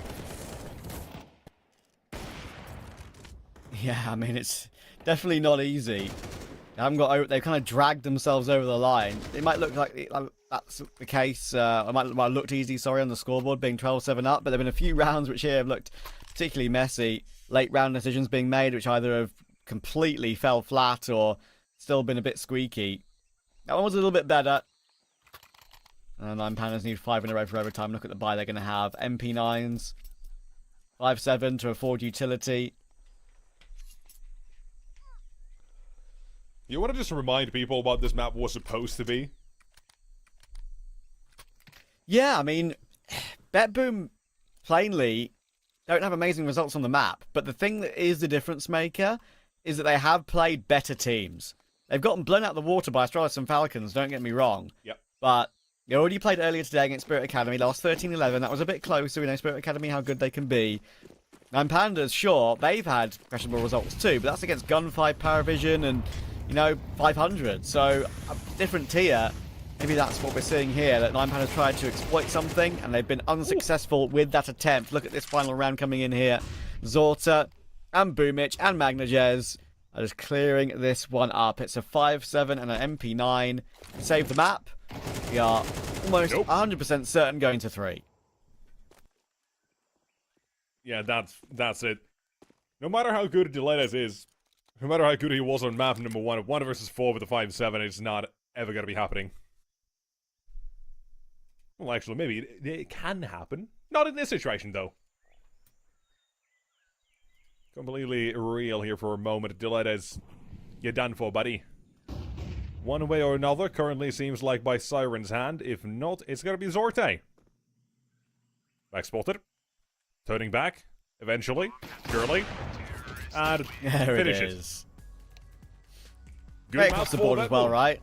That was actually, especially Axile, don't be wrong, couple of mistakes every now and then from everyone on the BetBoom team. But Axile going 20-10, that is the Axile I want to see nearly every single game if possible. I know that's not necessarily possible, but it's the Axel of old that used to have those games all the time, and he provided an extra layer to this BetBoo performance that looked very, very solid indeed. Mirage is the decider, right? And suddenly, that being the decider switches around my prediction slightly, because 9 Pandas only really have 5 out of 10 in recent times, whereas BetBoom, it's kind of one of their lock picks that they've used to have in their back pocket, right? And beginning of the year, they've beaten NIP, Furia, Mouse. They even had a chance to beat Astralis just the other month. So, yeah, I think they're actually in pole position here out of nowhere. BetBoom. Yeah, I mean, hey, don't forget, BetBoom actually be the best team in the world, Hest out on that map as well. So they've got something pretty good going on here. True. So true. Clocked them out with a 13-8 as well, and then 13-7 against Astralis, of course. On the same day. So they've been doing pretty damn decent on Mirage, and it also plays into the individuals they have on that team, because you kind of mentioned Axel of old. For the last year before BetBoom, he'd have been bad. He'd not been good at all, and that's, I'm gonna say, Cloud9, not good, and that's a big deal of it. But here he's at least found his form again, and he's becoming, like we kind of mentioned, a shadow, or not a shadow, but he's becoming part of his old self here, which is absolutely wonderful to see. And then you have the individuals like Mike Noyes, who kind of frag out as well, have a good game. Zorte, who's not consistently putting out those numbers, but can still absolutely do that. And Boomich, who has their 1 in 10 crazy games as well. But you're definitely playing into the individuals here, and Mirage is a map where that will show. And from Ancient, I think we kind of do see what BetBoom are now all about. Siren has a great game himself, over 100 ADR. But for 9 Pandas, we're left asking who's going to step up for map number 3. What's going to be the difference here? Because this did not look great. You say maybe if they had that 8-4 half, it could have been different. Probably would have been. But first half, T-side, not good enough. And thus, end of Ancient, to Mirage we go. Yeah, I'm very looking forward to seeing how that Mirage is going to go. It'll be a very important game for both these two teams to get that extra money in the bank for the VRS, of course, as the CCT in Season 2 eventually comes to an end, right, with Series 19 in EU and Series 20 closing it all out. So we go to a break. When we come back, the map decider.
We're ready for a third map decider between BetBoom and Nine Pandas. Two orgs, which, always float around this tier 2, tier 1.5 sort of level, always seem to be a stalwart in playoffs in these particular CCTs.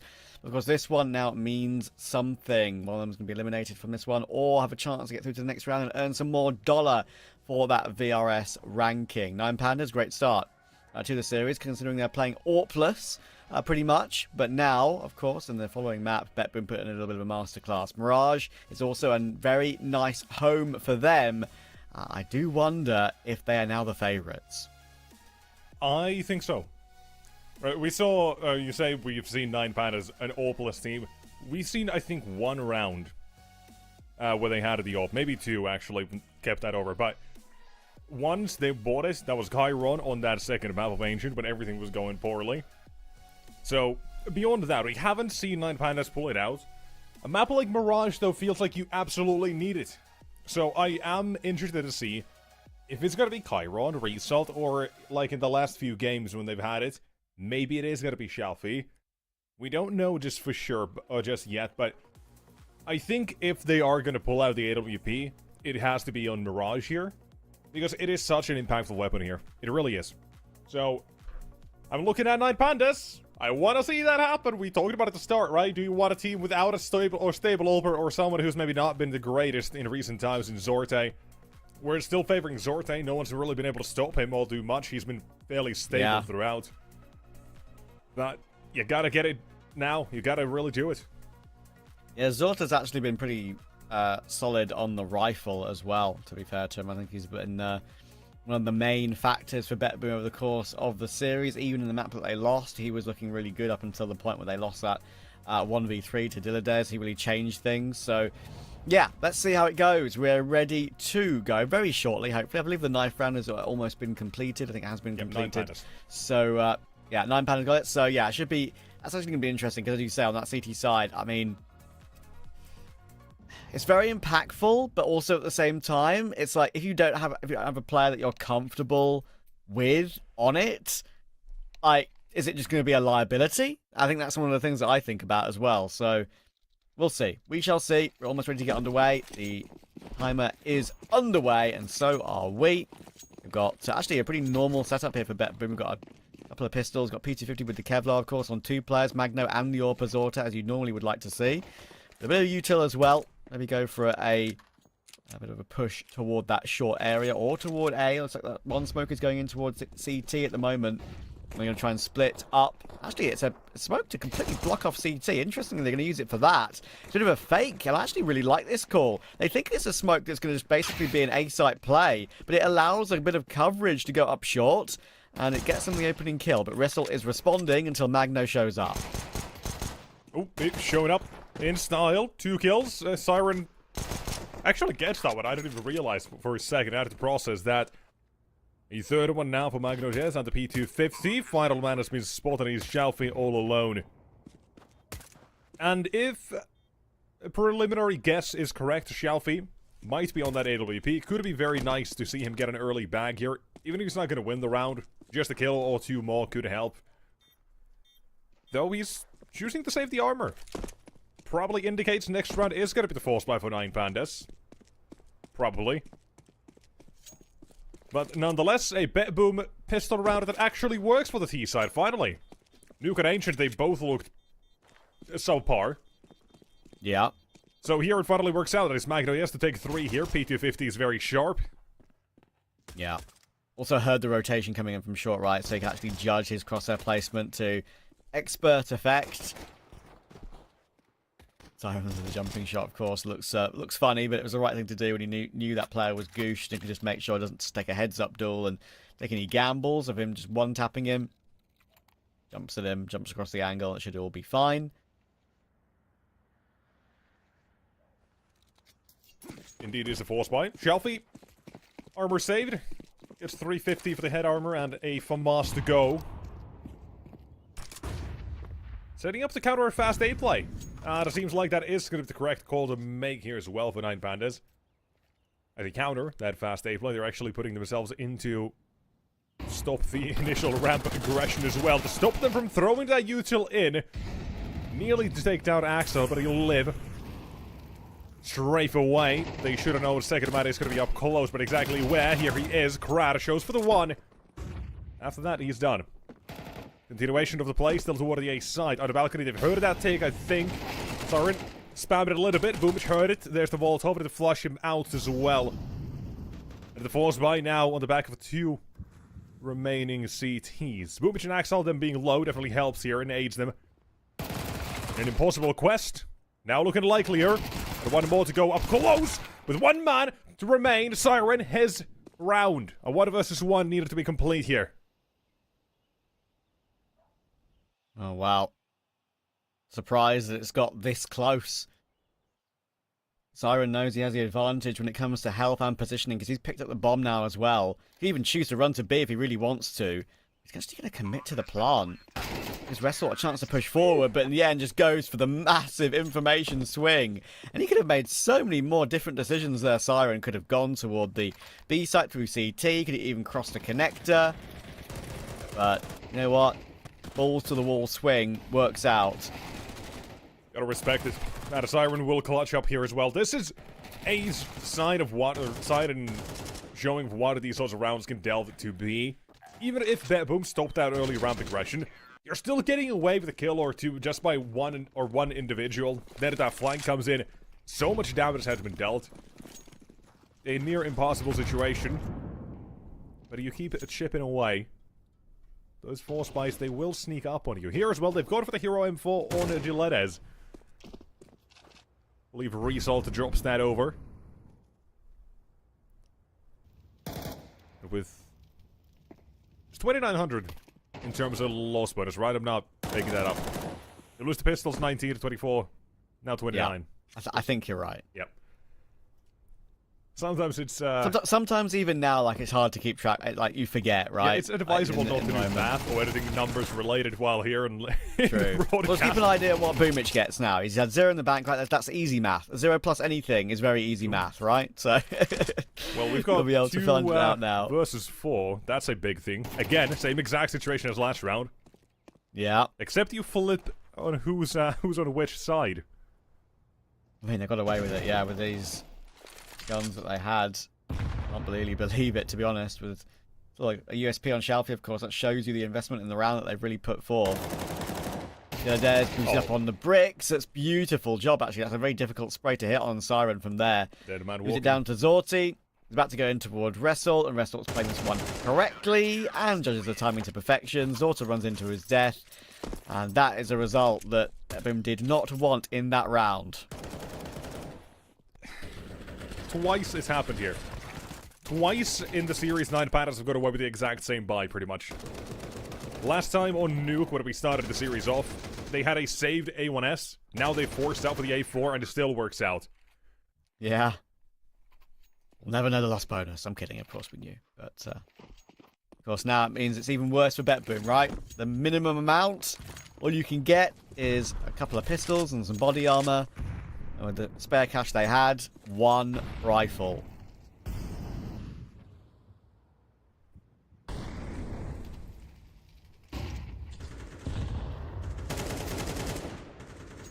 Great opening. Make use of that Hero AK-47. Does it really count as a Hero AK when you forced around as well with pistols? Maybe not. Also, Axel's got no helmet as well, right? So, very susceptible to these M4s. Uh-oh. Uh-oh. And it's a wipeout. They met a wall in mid.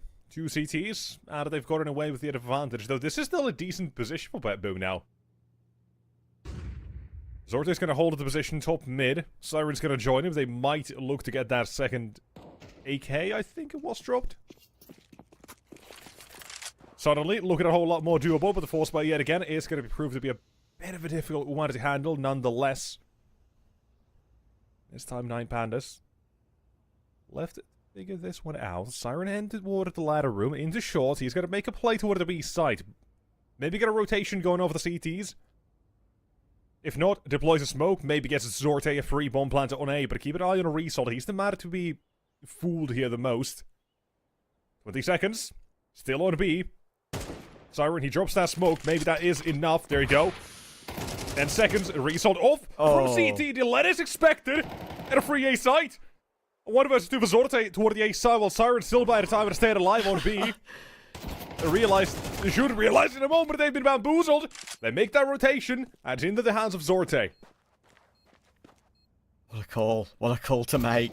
Actually, just waiting for him to called. push aggressively. Oh, Now no. they know where he is. Oh, my word. They hasn't been able to complete the kill, though. But he's still got the health advantage. 41 and 30. Kit of Emble and Restor. Can they somehow trade him? Oh, they actually do a wonderful peek. One player on the stairs, going up a little bit on the elevation, and one player below, make it as hard as possible for Zorto. And as you can see, head in hands, he knows there's a wonderful opportunity there. Siren does his absolute best on the other side of the map. But it's not to be. The fact Siren even finds Dilettez is insane to me. Seeing a completely free site makes the judgment here, and fed the AK naps. But for the retake, it's still good. Kratos is down to 8 HP. That's very minuscule in terms of mistake that can be made. But bomb plant still allows for a half buy. No hero AKs this time. Nonetheless, Boom will be a threat with the Desert Eagle. Zorte full ecoing for the AWP that will be coming out next round.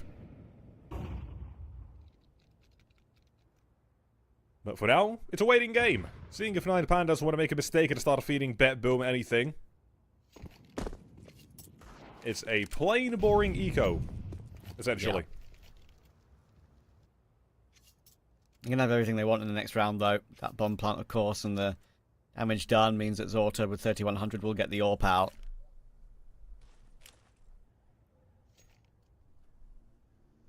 Nine Pandas just need to make doubly sure here they don't lose too many members. That money strong. Double peeking Con. A little bit delayed on the double peek, and that gives Dilettez a chance to farm, and he's making the M4A4 look lovely today. I gotta say, it does feel more brutal. It feels more, I guess you could say, raw. Going for those spray downs with an A4 over a slow shooting P shooter like the A1S, even though I would say still right now the A1S is overly, maybe 60%, 70% favoured by the scene, even despite the fact it got cheapened, of course, at the A4. So, Dilettez making it look clean from his side. They will survive comfortably, other than Dilettez going down with a nice one dig from Bet Boom. It was no more than that, and now the guns will be out. The AWP is out, like I said, but only the Kevlar available. No extra util, so it's already taken in the following round. Boomich going for a duel, and Chiron is ready. Talk about the A4 sprays a little bit. I'll give you a little bit of a little bit of something for the next game as well. We have a GTZ up into that next one, and last game I saw, the one with they qualified to the playoffs with, they beat Iberian Soul, and Snappy had some really, really crispy M4 spray downs. I think he had like 2 4K, just mouse one hold it down.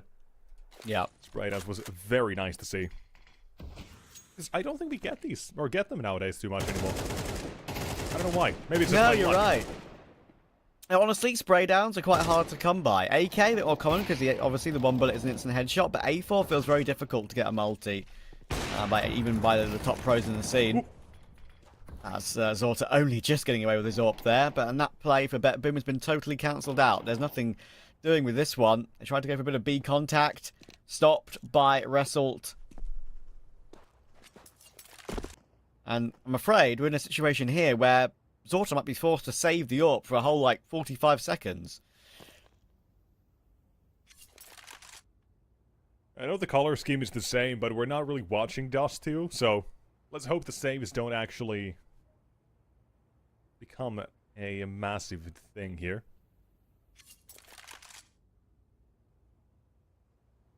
I don't know about you, but I, for one, assuming we might see in that next game, given Namiga is very good on it, I hate Dust 2. It ruins my day. Oh, Zorte. Chiron's just let his...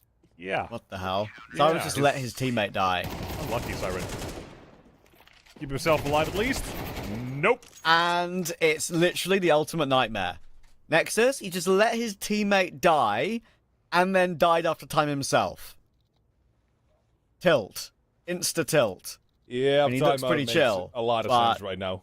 But the time up does make sense. You're absolutely right. Quick puff of the vape. You can understand why.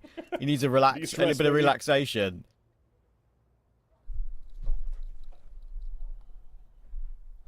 Don't want to stress anymore.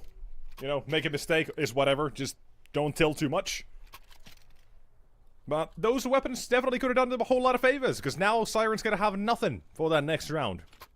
As in nothing, he's gonna have 3.4k in loss bonus and 600 at the bank. That's an AK-47 and 2 flashbangs, maybe a smoke up, whatever he wants, but pending a bomb plant as well, it can still be decent. However, for this round, obviously you would have liked some something to deal damage with against that 9 bandits economy. Do not let them grow that all too much.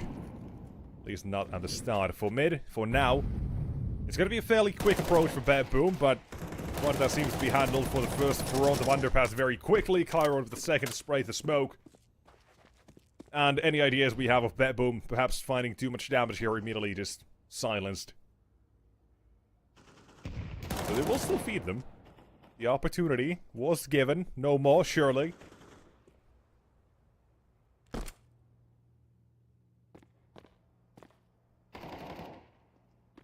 And Pandas feel like they're in quite a lot of control right now. Things can change very quickly, of course, but they're about to win another round with all 5 players alive.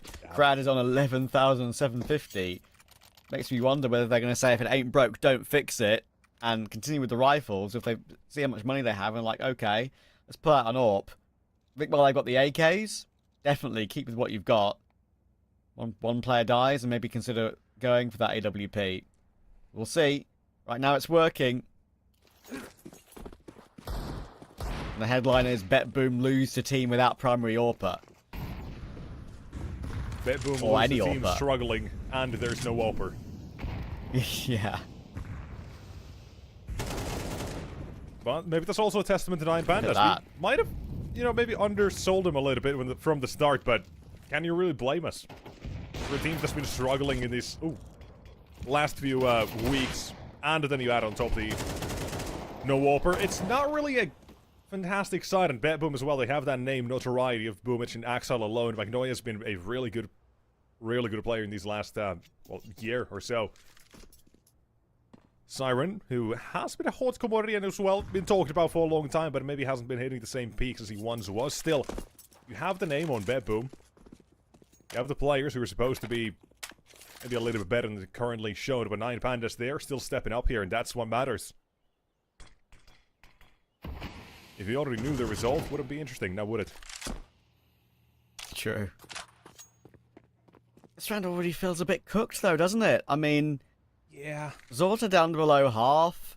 You've got no map control other than grouping up toward ramp. It looks like you're going to play a contact entry. You're 3v4. Everyone's about to play from stairs. He needs to at least get some damage done and stay alive. He's done exactly that. Now Boomich is down to 10. He's got to worry about underback. He's got to worry about stairs. He's got to worry about jungle. He's got to worry about CT. It's impossible. You can't get through that.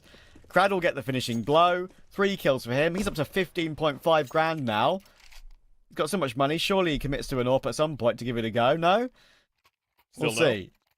I mean, I said, surely Mirage is where the AWP actually gets brought out, but still no. One thing, fair though, enough. the AKs will allow them to do, or just rifles, let's put it this way.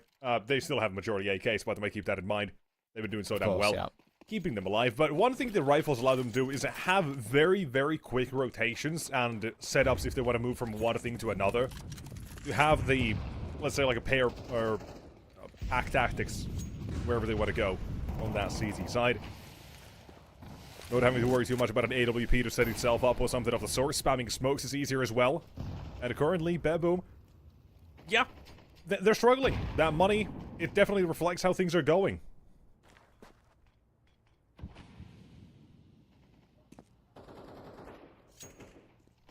So, no initial spray down or push for the CT side in mid.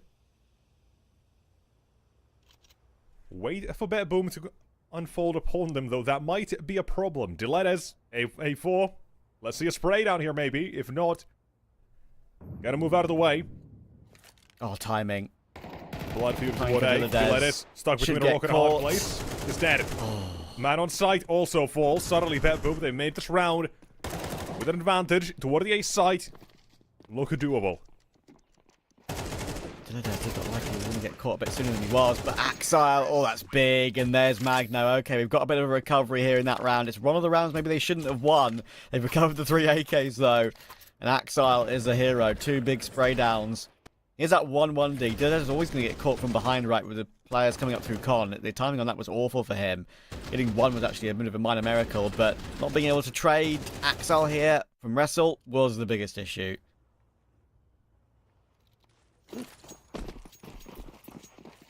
Yeah, that was a... Honestly, I don't know if I like the way 9 Pandas played that. I'm gonna say I don't. Right, they played that without that information to admit at all. Nothing in terms of figuring out if they're going to play or playing in that connector smoke. Nothing of the sort. And for this one, Dilett's has lost his life at the very start. We're headed still toward the B side. This is where 3 currently live for 9 Pandas. One of the apartments push. They are going to cancel the play and go to a mid round instead. They had the opening on Dilett's toward the A side. Assuming there's no rotations, they'll still have an advantage in Boomich and CT. Head of Chiron now pop. And one man at the A side to do all the work. His name is Krad and he's dead. Wrestle may get a response kill, but it's still going to be hard to recover it. Sure, Axel 10 HP, but they're going to have after plant positions now. And actually, they're swapping, but hang on, there's a big flank to worry about. This big flank could be perfectly timed. Shalfie, he's been quiet the whole round. What's his timing like? Keeping up now. When do they consider it? I don't think they're considering it whatsoever. He might just get 2 kills on the side here. Oh my word. All right, Axel, maybe he's the AWPer that we need. They have 3 in the server. Now, what can he do 1 versus 1? It's 10 HP versus 15. There's an HE available, but he thinks he's deep ramp. It's a nightmare. Right-click smoke on the bomb. He's not going to be able to get there in time. Axel's an AWPer. 1 versus 2. Incredible no-scope. I thought Shalfie had that in the palm of his hand. No trigger discipline. That's what it cost him. He had it both. And a very quick response. Vet boom. They'll steal this one. Boomich finded the first 2 as well here. And a massive, massive round for Axel himself. Insanity. If you heard some noise, that's my cat acting up early, knocking stuff off my table. That is crazy. We saw a placid, chill cat in a box earlier, and now he's woken up. No more chill. Cosmo has woken up. Not the only one. Exploring the space towards A. The cosmonauts on the T side, and they find themselves a new space. Mate, that was the fastest round of the entire BO3. I mean, the fastest round of the entire day. We've had some really quick ones as well. No, I know, man. This entire BO3 has been speedy, but especially for a 3-mapper. But yeah, I think that is the fastest round of the lot. Just pure A entry, and the trades eventually go BetBoom's way. Unadulterated W key. And actually, in the last round of the half, it forces 1 lesser piece of weaponry for 9 Pandas with the MP9 Dilett's. And they're saying, let's run it back. Let's have another fast round. It worked last time. Surely it works this round again. Zorta, entry. Dilett's Krad, response. Can they find any more? Now it's looking a bit difficult. They're separated. Krad's found 2. Magno, though, what a spray down. What a transfer. Puts Axel in the clutch again. Plenty of usual thrown at him. Try to force the duels. There's 1. And just swing up the stairs. Take a guess. Resolve first. The ball is on the target. You know what? I respect the hustle of going for it back-to-back here. Probably assuming that there was a lot more money still on 9 Pandas. Yeah. Maybe. I don't know. But nonetheless, I respect the hustle. It doesn't work out, but nonetheless, a pretty good first half. 7-5 for 9 Pandas. What was a fairly poor Ancient, let's be honest, here until that second half. They got a couple of rounds, but it was too late. And too little from that first. This absolutely gives them more than a fighting chance here. Get to see some action, some clutching. And some changes of pace.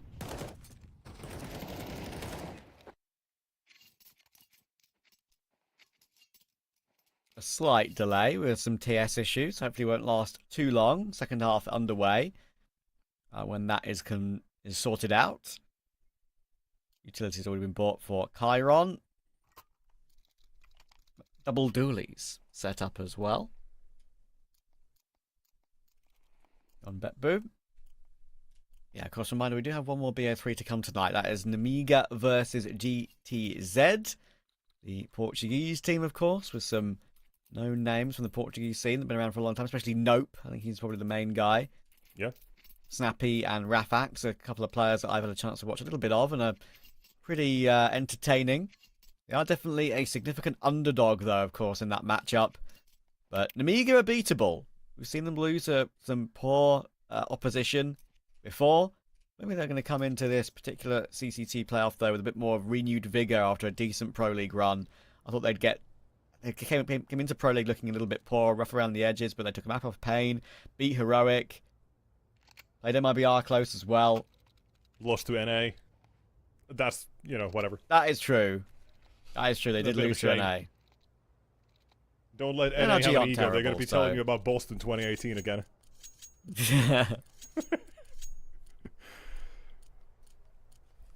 The one thing they have to live with. The one thing they can be happy about.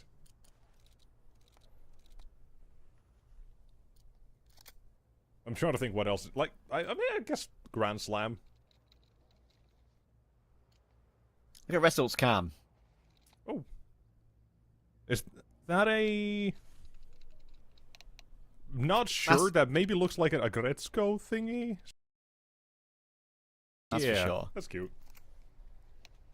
Hello. Oh, he's back. He's getting ready. Yeah, he knew. He was just waiting. Gave us a little bit of content.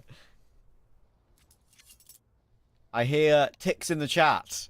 I thought we sound of a couple of messages. Hopefully that is exclamation mark unpause. We were ready, now we are not. So maybe just making sure everyone was actually here. Someone said no, one is still not here. I don't know. I think we're going to fix these TS issues, and we'll do that without us waffling. See you in a minute.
Good mother flipping evening, ladies and gents. Welcome to the final map between Redboom and 9 Panda. Second half here, we've fixed the issues, and hopefully we've not been debated.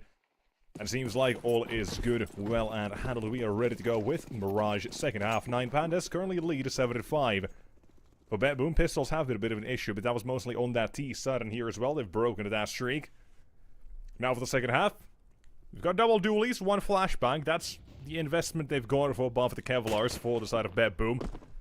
For 9 Pandas, it's a play currently centered toward the B bomb side with 3, but it's here to just draw the attention away from A, away from mid for the moment, while you're trying to sneak in a couple of plays from short as well to set them in positions. However, Axel's denied the initial push. Shalfie still in jungle, in murder hole, now has found the first one. 2 or 3 coming out of this, 1 or 3 shot on short, tagged.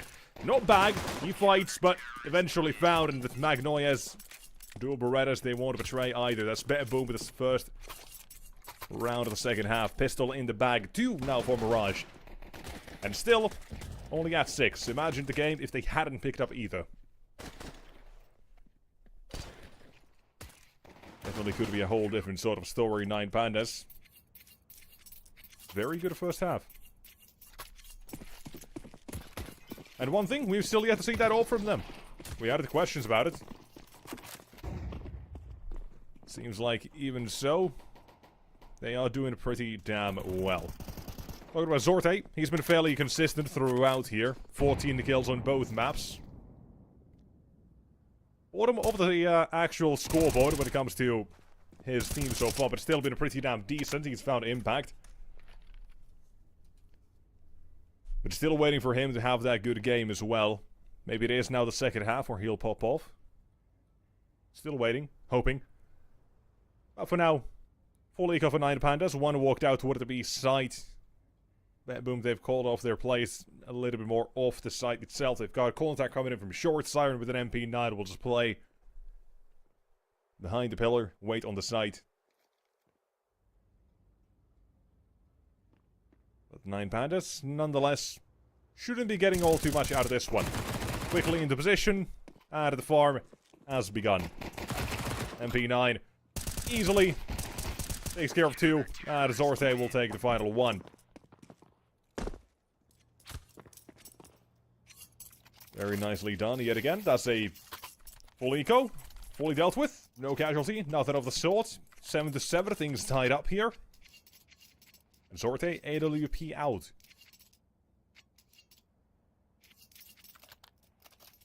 If you want to make a difference, it should be right about now.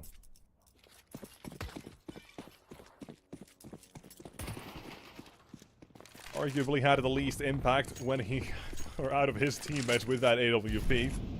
Magna is on nuke, picked it up for a couple of kills. Axel here had a 1v2. And thus, the gun round begins.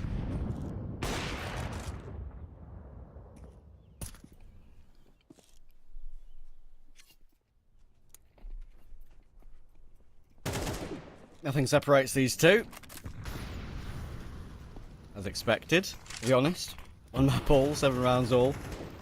Keep failing to the force buy and to other weird investments. But now, As the some position. control around the map actually, haven't they? This ain't. Oh no. What the hell? Team flash? I think so. I was going to say keep an eye on Lettuce. He's already shown himself for the first one. A boomish down. The A side is not actually under 9 Pandas' control yet, so they are diverting this toward a B play, perhaps. Or, actually, wait a second. Now it is a B play. What a short. You have Axile. 15 kills. Won't get any more this time, but Skyrun's also delivered a second one toward A. 1 man remaining. Zorte. Contamination breach and a hot dog on it. Definitely stuck between a couple of buns here. Not going to be allowed to save on that one, that's for sure.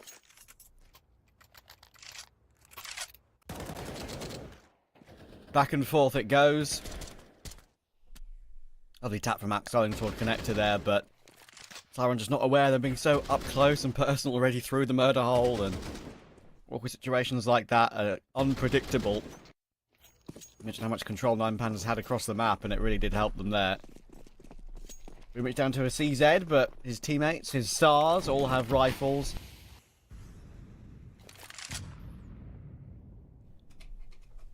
Yeah, what's your thoughts on the recent... I say recent, there was a couple of moments. You had your star rifler, or star player in your team with like a P250. Very Zeus Navi-esque 2016. Simple P250, everyone else with an AK kind of thing. We're seeing that a little bit nowadays, but Boomich is not falling to that.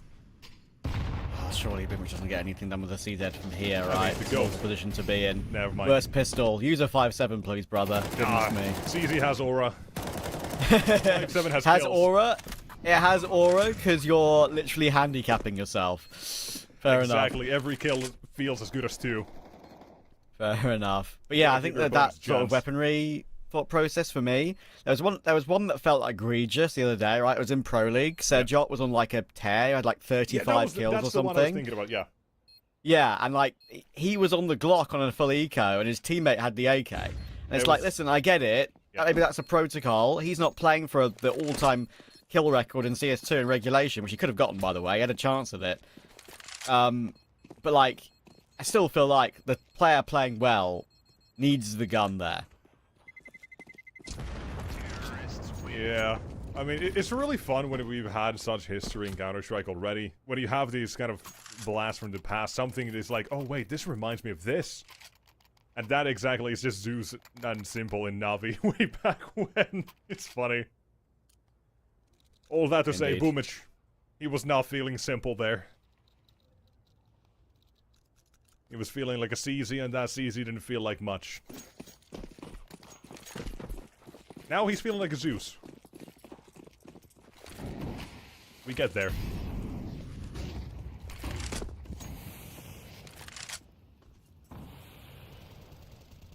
Couple weapons. Dealing some damage is the ideal play. Winning the round, that's the objective. But for now, in mid, they've been denied. 9Pandas have still taken this control, and with as little as Bedboom actually have in this round, Oh, need an entry. Axel needs to deliver it, but him being taken down does not advance their cause all too much. Left to die all alone. Yeah, looking for information. I understand why he did it, but there were 2 players coming his way, and it was always going to be a trade, even if he got that first. Advantageous angle for the T side in that position. 9-7 looking to become 10-7, and of course, this is the saved buy from Betboom. You'd hope they're going to get something done from this. Some damage at least. Oh, but Krad is too sharp with it. Oh, he's even taken Zorta as well. That's the unexpected play that Zorta was kind of thinking, okay, my teammates just died here. Surely I won't get picked off like that as well. Well, Krad's got your number. Not a single casualty on 9Pandas here. But this is now starting to look a little bit like that nuke almost. It's not the same sort of lead, but Betboom definitely not playing to their absolute best at the moment. Zolte still unable to afford the AWP here. He had it in one round, was denied saving. And still waiting. He's been playing well. 14 kills on both maps. Hasn't really made any massive mistakes in that regard either, I don't think, but always wanting more out of an AWP. But we know the sort of peak that he's had as well. But in CS2, things fallen off a little bit. Here, Axel's not going to be falling off. He'll instead be wanted to fell Shalfie in toward the B side. Siren, not the first time back sight, will take down Result, drop down to smoke, and he's got plenty of space to maneuver while Deledez will jump down, look upon it. The rotation's getting caught. 1 and 2 into Deledez. The AK rips them away. And boom. I give you 1 boom for this round. That's not good. Yeah, and that boom only had a FAMAS, and that's not going to work for him. Diladez, what? Around again. He's jiggling his mouse at the enemies that he has conquered on the ground, as if to say, I fucking own this guy.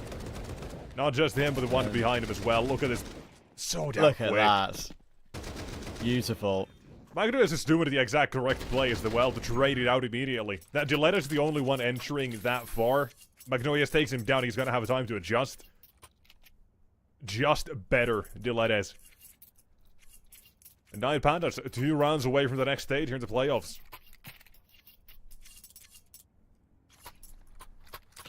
The quarterfinals await one of these teams, and right now it is definitely leaning toward the Pandas. Yeah, of course, in their little portion of the bracket as well, it's not exactly the hardest portion, I would say. Eclot and Fnatic would be their, or one of the two would be their next opponent, and no, both forms for those two teams aren't amazing. Fnatic are all right at the moment, but they've already easily beaten Eclot today, so they don't have a good run, possibly at that portion in the bottom of the bracket in Series 19. They should be allowed here to reach 12 as well by BetBoom, who are going for the... Well, I say they're going for. They're forced into this half bite.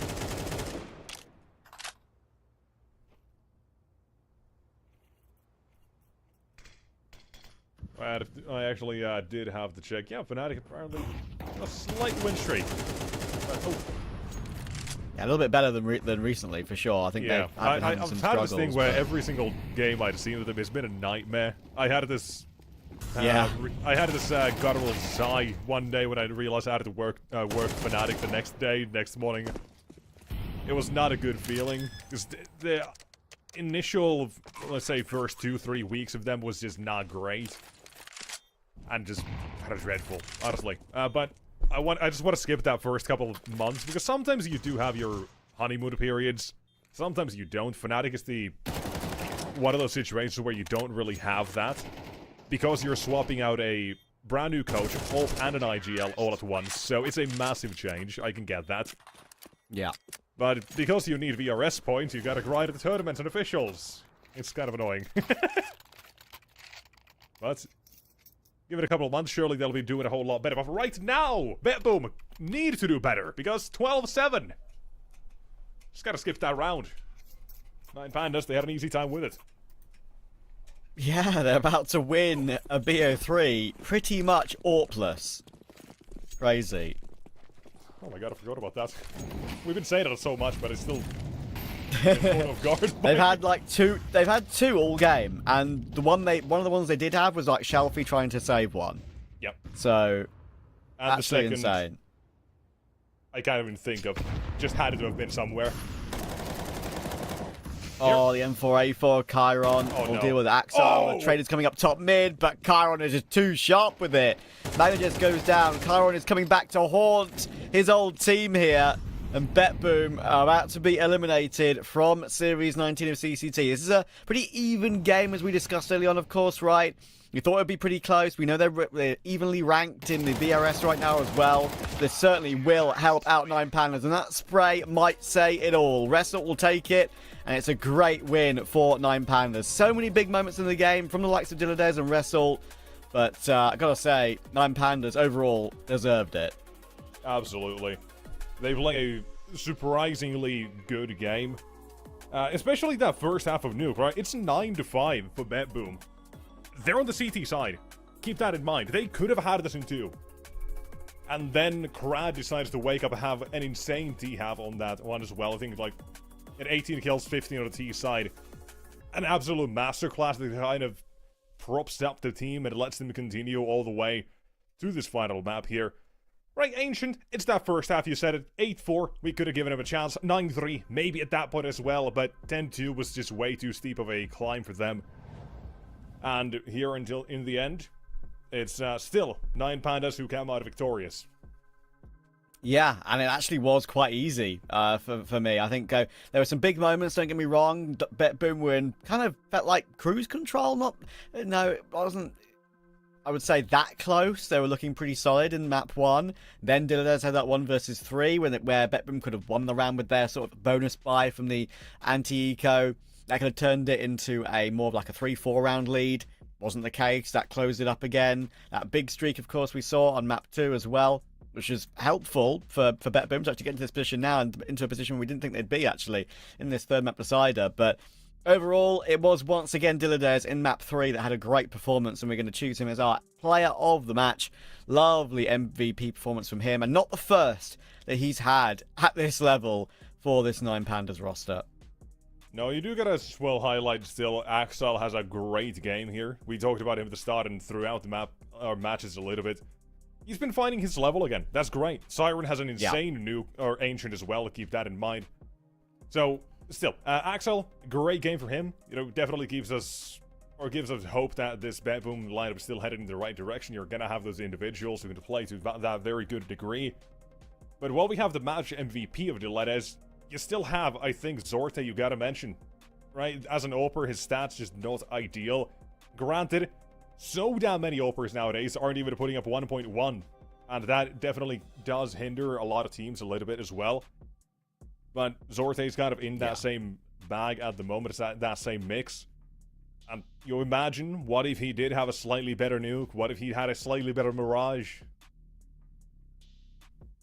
Yeah, I mean, as I would say for me that actually he did look better on the rifle today. I think I remember more rounds from him on the rifle than I do on the AWP. So, yeah, it is what it is, really. But anyway, £9, as you can see there at the bottom of the bracket, as I mentioned, actually a decent portion there. Very winnable game against Fnatic or Eclot, both of them who they've beaten, I think, recently. So, yeah, I think they're in a good position, whether they're AWP plus or not, actually. I have heard whispers that they might be trialing different players. Alv, I think, might be injured or something along those lines.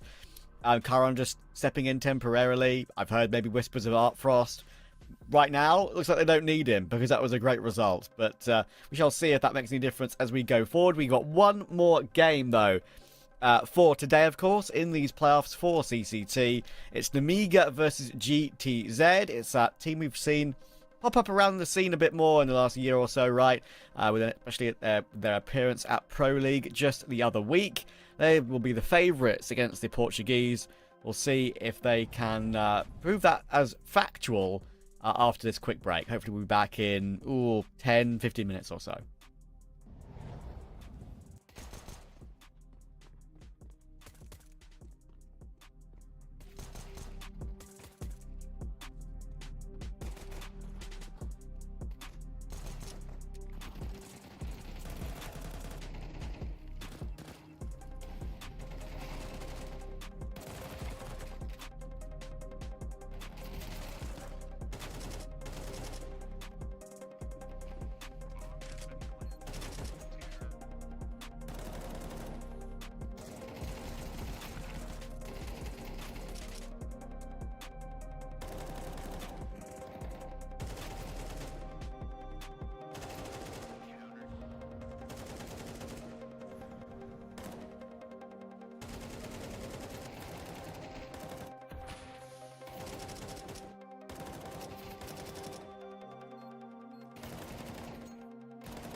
Do I wanna try? Can I let it go?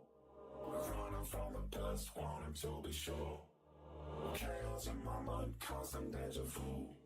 But every time, it comes back to you.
One more best of 3 this evening in the playoffs for Series 19 of CCT in EU in Season 2. We're getting toward the end of all these series, of course, over Season 2 over the last calendar year. And this upcoming matchup, I would say, might be, on paper, one of the easier ones today. But you never know how these ones can go, of course. I believe it's going to be Namiga versus GTZ, and GTZ with a stand-in again, Nexus. Yeah, Spray's played a map or 2, maybe even 3 already with GTZ. So it's not like they're, completely getting caught out here. Diaz, last few times, I think he had some internet issues tonight. We're not too sure maybe what it is, but for whatever reason, GTZ playing with a stand-in yet again. And it might impact things, but it may not, because this is my suspicion here. Namiga have themselves a layup of a 2-0 here, because on paper this should be a very easy series for them. Just the fact that GTZ, sure, they're up and coming. They've had a very good last couple of weeks, last couple of months. And they've absolutely been just kind of playing above their level or playing to the absolute maximum. It's a surprise they make it here. They beat Iberian Soul 2-1 to qualify with a 3-1 scoreline here to the playoffs. Their opponents, Namiga, who they've been on a bit of a decent run as well. EPL, they took a couple of maps, couple of wins, right? Yeah, they did. And I think the weird thing with Amiga right now for me is that I've been so eager for them to make that next step in their progression. I'm not sure they're going to make it, honestly. I think they're at a point right now where they've stagnated slightly, and while Pro League was okay, as you say, they've managed to beat Heroic. They're on pretty poor form right now, Heroic. They took a map off of Pain. They easily dispatched with the Aussies, of course, of Mind Freak. But they did lose to NRG, and they did lose to MIBR. So it's like they're around and about the level I thought they would be, but I just still wanted a little bit more. Xanta at one point was like one of the most talked about players for me in Tier 2. He's fallen off individually a little bit. Khan is very, very hit and miss. When he hits, he looks amazing. More often than not, it's the inconsistency of Khan, which is what worries me. Risky Bob and Leah, I think they're okay role players. Of course, Leah, the in-game leader, I think he still can frag pretty okay. But the 1-star is Way, and I think, honestly, it's probably only a matter of time before he gets poached by someone. Fair. Now, I just double-checked here as well. Yeah, Xanter, for 2024, his stats were as following. For rating, 1.11. ADR 80.6 and impact 1.18. Now you contrast that to this year so far with about 50 or so games played, rating 0.96, ADR 71 and impact 0.96 as well. There definitely is a steep fall off in that regard. So if he does manage to get that sort of form back, you definitely know this team can come out of this little slump or stagnation period that they've hit. But not every team makes it out of these slumps, and that's the brutal reality. We know he's hit that peak before. He can hit it again. Maybe this team finds that life again and will continue to take that next step. But if not, well, who knows? Nonetheless, somewhat decent form, but nonetheless in recent times, and we know what they've had even before that as well toward the end of last year. But let's take a look at GTZ, because they're brand new, almost.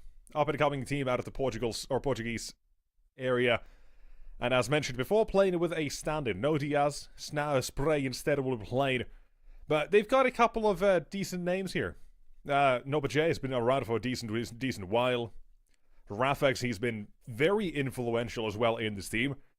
I've seen some of his best games, and I've missed his absolute worst. I think CMD did the investigation. 0.04 rating in a series against Zero Tenacity. That was when Simk live gamed his best game. Rafex took the 3rd worst of all time game in HLTV history. Oh, wow. Wait, what? The 3rd worst of all time? Yes. Was it like 0.01, like 0.14 or something? Rating. Say that again? 0.04 rating for Rafex in that game. Oh my god. 0 to 15. Yeah. That makes me want to cry a little bit. Almost honestly. hit a record of his own there, but... Oh, yeah. 0.05, sorry. Okay, still, that's not much. Yeah, 0 and 15. They lost 13. That's not that much better, unfortunately, No, is it's it? not. But yeah, that is rough. But yes, I've actually seen some good games. True. I mean, I've actually seen some good games from Rafax, but yeah, I think honestly at this point, the only real thing that has come from GTZ as an organization has been a very small stint back in 2021, 2022 when they had Adam S on the team. He's of course now on 9Z.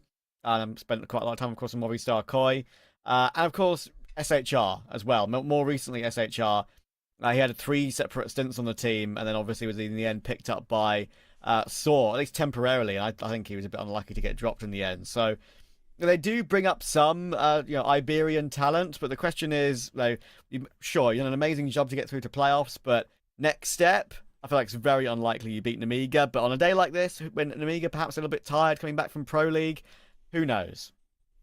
Yeah, who knows? Maybe they're having that sort of high, or they're just coming off of it on the Amiga side. You never actually know how the mental game is. But nonetheless, how I'm seeing this game, it is a possible 2-0 for Amiga, but it's not going to be a completely easy one, because there's a reason GTZ got here. They had a pretty damn good stint in terms of the games they've played here. They beat Iberian Soul in a pretty decent game. It was a decent game, but at the same time, not so much, because it was very flip-flop all over the place. No one was really consistent, I don't think, in that series. So it was an interesting one, but nonetheless, we can take a look at the veto perhaps here as well. Now, I was told, I was already spoiled of this, when we're playing my least favorite map to start things off here. So, ladies and gents, to all of you Dust 2 haters out there, we fucking lost. Unlucky. Namiga, it's just their best map. It makes sense. But there's a saying I've been trying to make popular, so please spread this one if you are a fellow Dust 2 hater. The only good Dust 2 is the one that's never played, but the second best one is the one that's over in an instant. So, to that regard, I have the made-up statistics in my mind, so if you ask me the source, I made them fuck up, so pretty much. Dust 2 is never gonna be a 13-8, never gonna be a 13-5, it's gonna be a 13-0 or it's triple overtime. So, depending how the first 5 rounds goes, we already know what we're in for.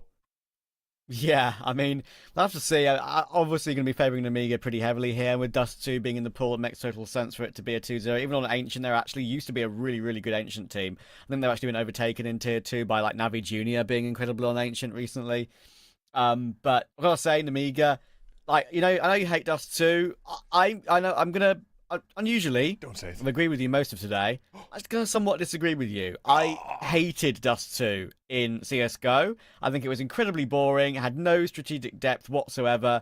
In CS2, CSGO I should say, in CS2, now, I think actually it's a way more enjoyable. The nades breaking the smokes has added a lot to the map, especially on the short and long plays, long cross plays.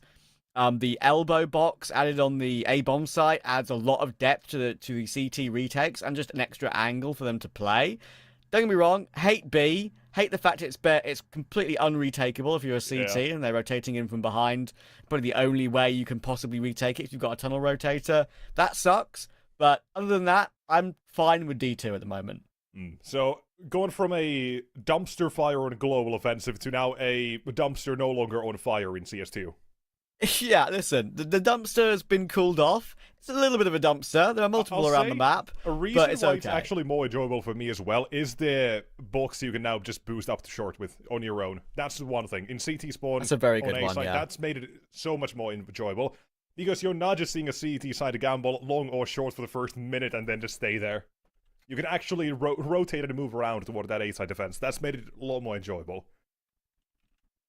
But beyond that, it's still a bad map. It's just boring. You've got 4 things to do, and only half of them are rushing. It's not great. Listen, I gotta admit, maybe a lower level, agree, totally. At a higher level, Dust 2 has actually provided quite a few bangers. See, that's my gripe, because it had my two favorite matches of all time, probably, both being FaZe and Spirit at Antwerp and then Shanghai. But still, I hate the map. It's just those 2 good maps have only been the thing that kind of sway me against that hatred that I have Fair against enough. it. But those were just Fair insane enough. games anyways. Yeah, true. And if you look at like recent results as well, of course, for these 2, if you go to D2, GTZ, of course, do play it. Portuguese teams do tend to like to keep Dust 2 in their wheelhouse. I've actually won a couple recently against Kono and Partizan. And winning against Partizan is genuinely impressive for GTZ. Partizan have been excellent in recent times.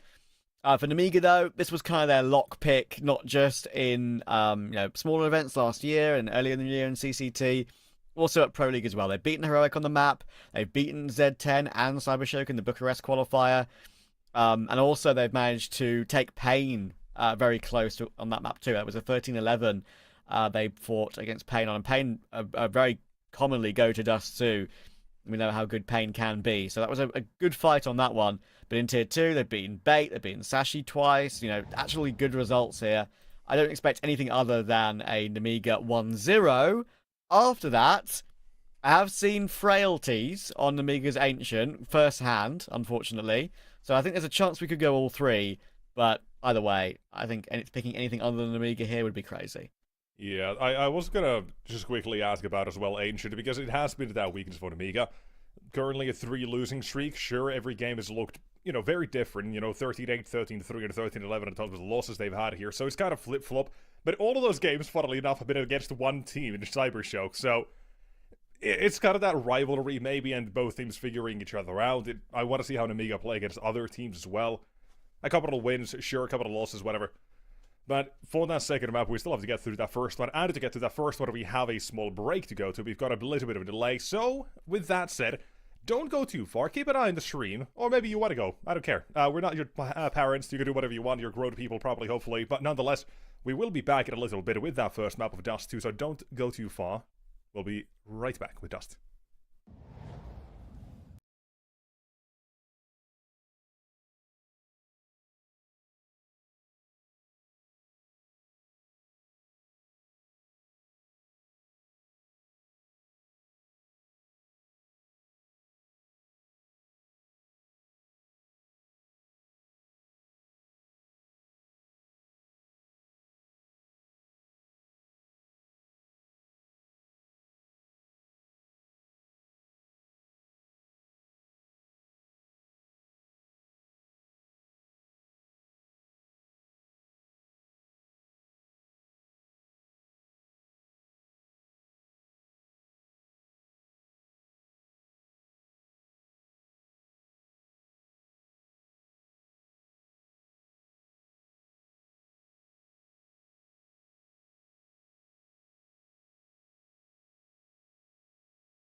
Not a long delay, thankfully. We're going to get straight into this one. Namiga, one of my favourite teams to watch, unfortunately tailing off a little bit of late. Pro League was a fun experience for them. Can they deliver back in their element, which is CCT? Let's see if they can get their Dust 2 under their belt. Game underway. Let's see. I mean, in CCTs, they have been doing fairly decent, and that's the reason they were even allowed to, or one of the reasons they got to EPL. Decent enough results. Great jump for Snappy. Actually blocked the smoke. Gives himself quite the gap, but now lets him and his teammates abuse the gap. Quickly noticed by Lear, but still makes the jump across. Toward the site they go, with a couple of players immediately swarm to the site itself. CT is quick into position, try to take this fight and make it a little more bearable. There's one, there's a second one as well, eventually. Not immediately, but still on the site. GTC will swarm, will continue to push forward as well with the USPs hitting headshots. 1 and 2, 1 more to go. Khan is dead. And that is GTC onto the board immediately. Great little pistol to start things off here. Snappy. That was a great hold. Wonderful jump, wonderful hold. Maintains the advantage. What a tough angle to fight at as well when they're coming up on the headshot angle on the ramp. Always feels a bit uncomfortable as a CT to fight that. And yeah, they do quite well to recover it. No plant, which means Namiga will likely go for a eco here. But usually, even though teams do that, often we still get on Dust 2 that one singular. Yeah, I mean, scouts make sense on Dust 2. They really do. Like, I even have this thing where I really like on the CT side, if I'm ever forced to play this map, thankfully I've not in ages, CT side, you lose that pistol or whatever, you play a half buy. You just buy 2 scouts and everyone else on pistols. Everyone stacks mid-doors. Wherever you smell contact, everyone just bloodhounds and runs towards that part of the map and immediately just gets those kills. Because you have, like, the middle or mid, you know, you've got avenues toward both sides. It's kind of fun to do. Quickly run, see if you can swarm anyone. Scouts get attacked. Just run wherever you get first contact. Yeah. And the cheeky decoy grenade that they bought a Negev, bought a decoy, threw the decoy, and then sold the Negev. That's very underrated, I think. Oh my god. Oh, so is that nade. I really like you buy, let's say, an AWP, you throw the decoy, and it's just a fun little thing to kind of fake out as you refund the op. Like, things like this, and Negev in this case as well, it's kind of funny. Getting with the funny parts of the game. Oh my god. One more spotted at the doors. But no reason to start pushing for Snappy. He got his way with an OBJ or spray here.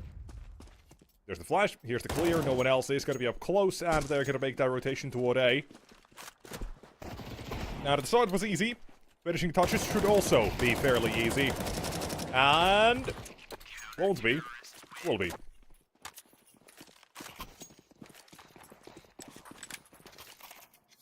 Pretty clean.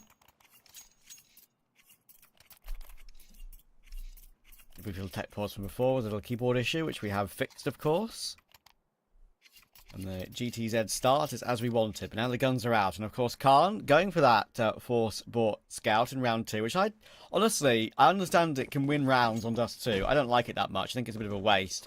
Now he's only on the Scout again in the following gun round. Again, not too bad, probably, but I'd prefer to see him on a Galil or an AK. I do think he's quite a good rifler. But we shall see how it goes. Xanta should get a good timing and will. Snappy tries to run away, tries to keep himself alive after that long pressure, but timing awkward. And spray. Oh, Risky Bob shouldn't have got away with that one. No, he should not have. Instead, it's given Amiga a 5 out of 3. Recognizing the aggression toward mid doors as well, Risky Bob did. It's nice to look for the flank here, but still gets caught low HP. He's never going to win that fight. Well, Amiga, 4 versus 3. A side. We talk about retakes on this map. Here at least they're doable. But the problem is you don't really have the position to do much here. Nor the manpower. So, away they go. GTZ will be forfeiting around at number 1. This is going to be one of probably about 15 saves you're going to see this entire half. We don't even have that many rounds, but still, trust me, we're going to get there somehow. And Amiga, first one on the board.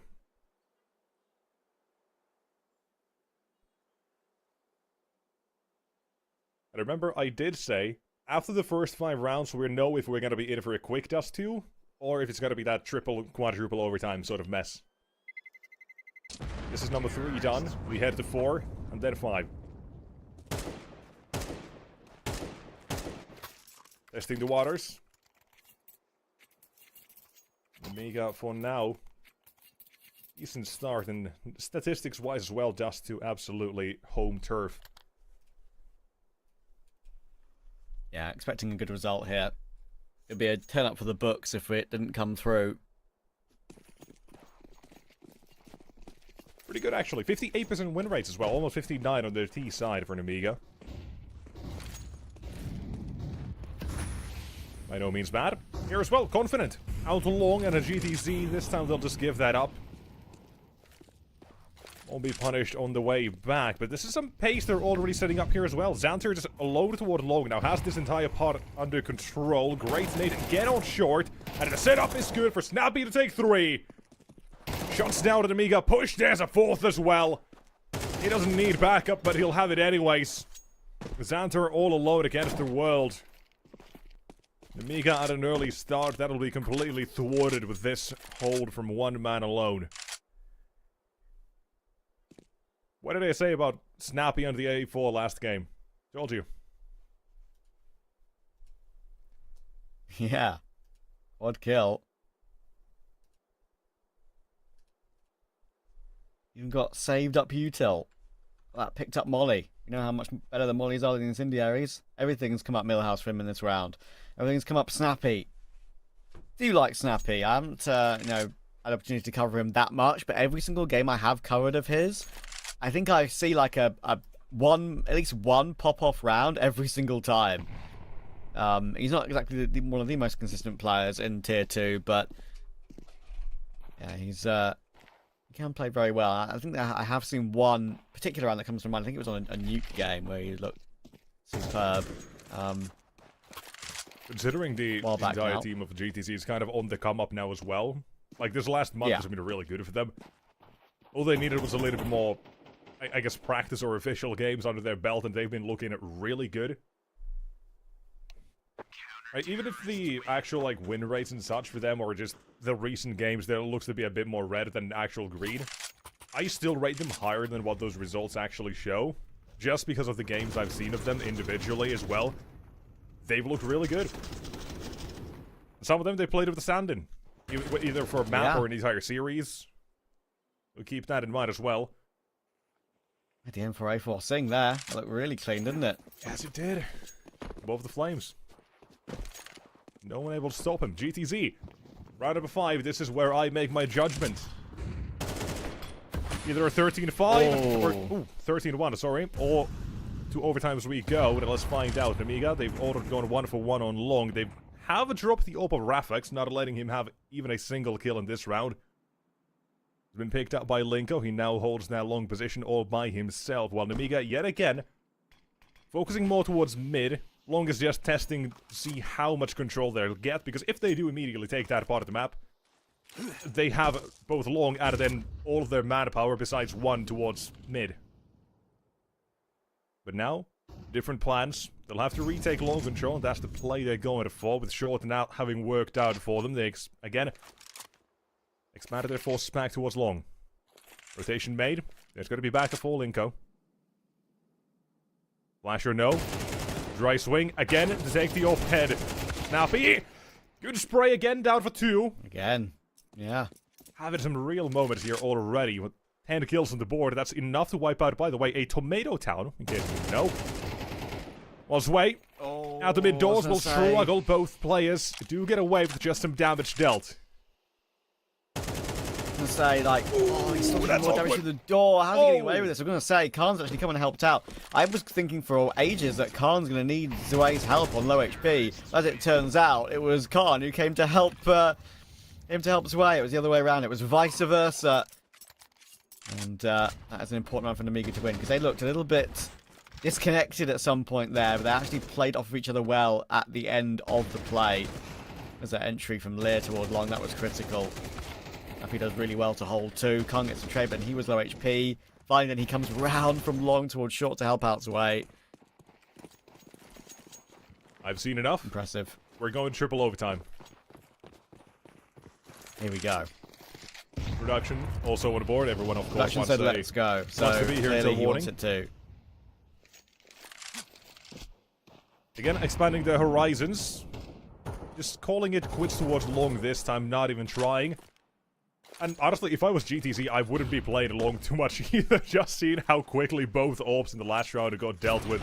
Oh, okay. Oh. Xanter. Gotta be careful not to get his head chopped off. There's that second AWP, by the way. They've got 2 on the CT side immediately here.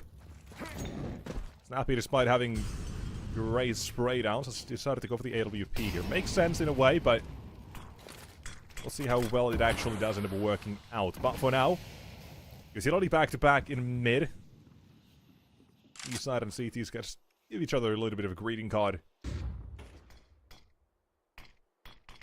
Smoke toward B. And a play eventually to be made. Keep in mind that mid smoke as well for the T side. Just give it a GTZ ideas. If they get any contact here, a rotation should be coming through, at least plenty of focus, maybe slow in terms of the rotation from the CT spot. For now, though, to hold the B side, a 5-7 over J into the smoke, into confusion, will still be found.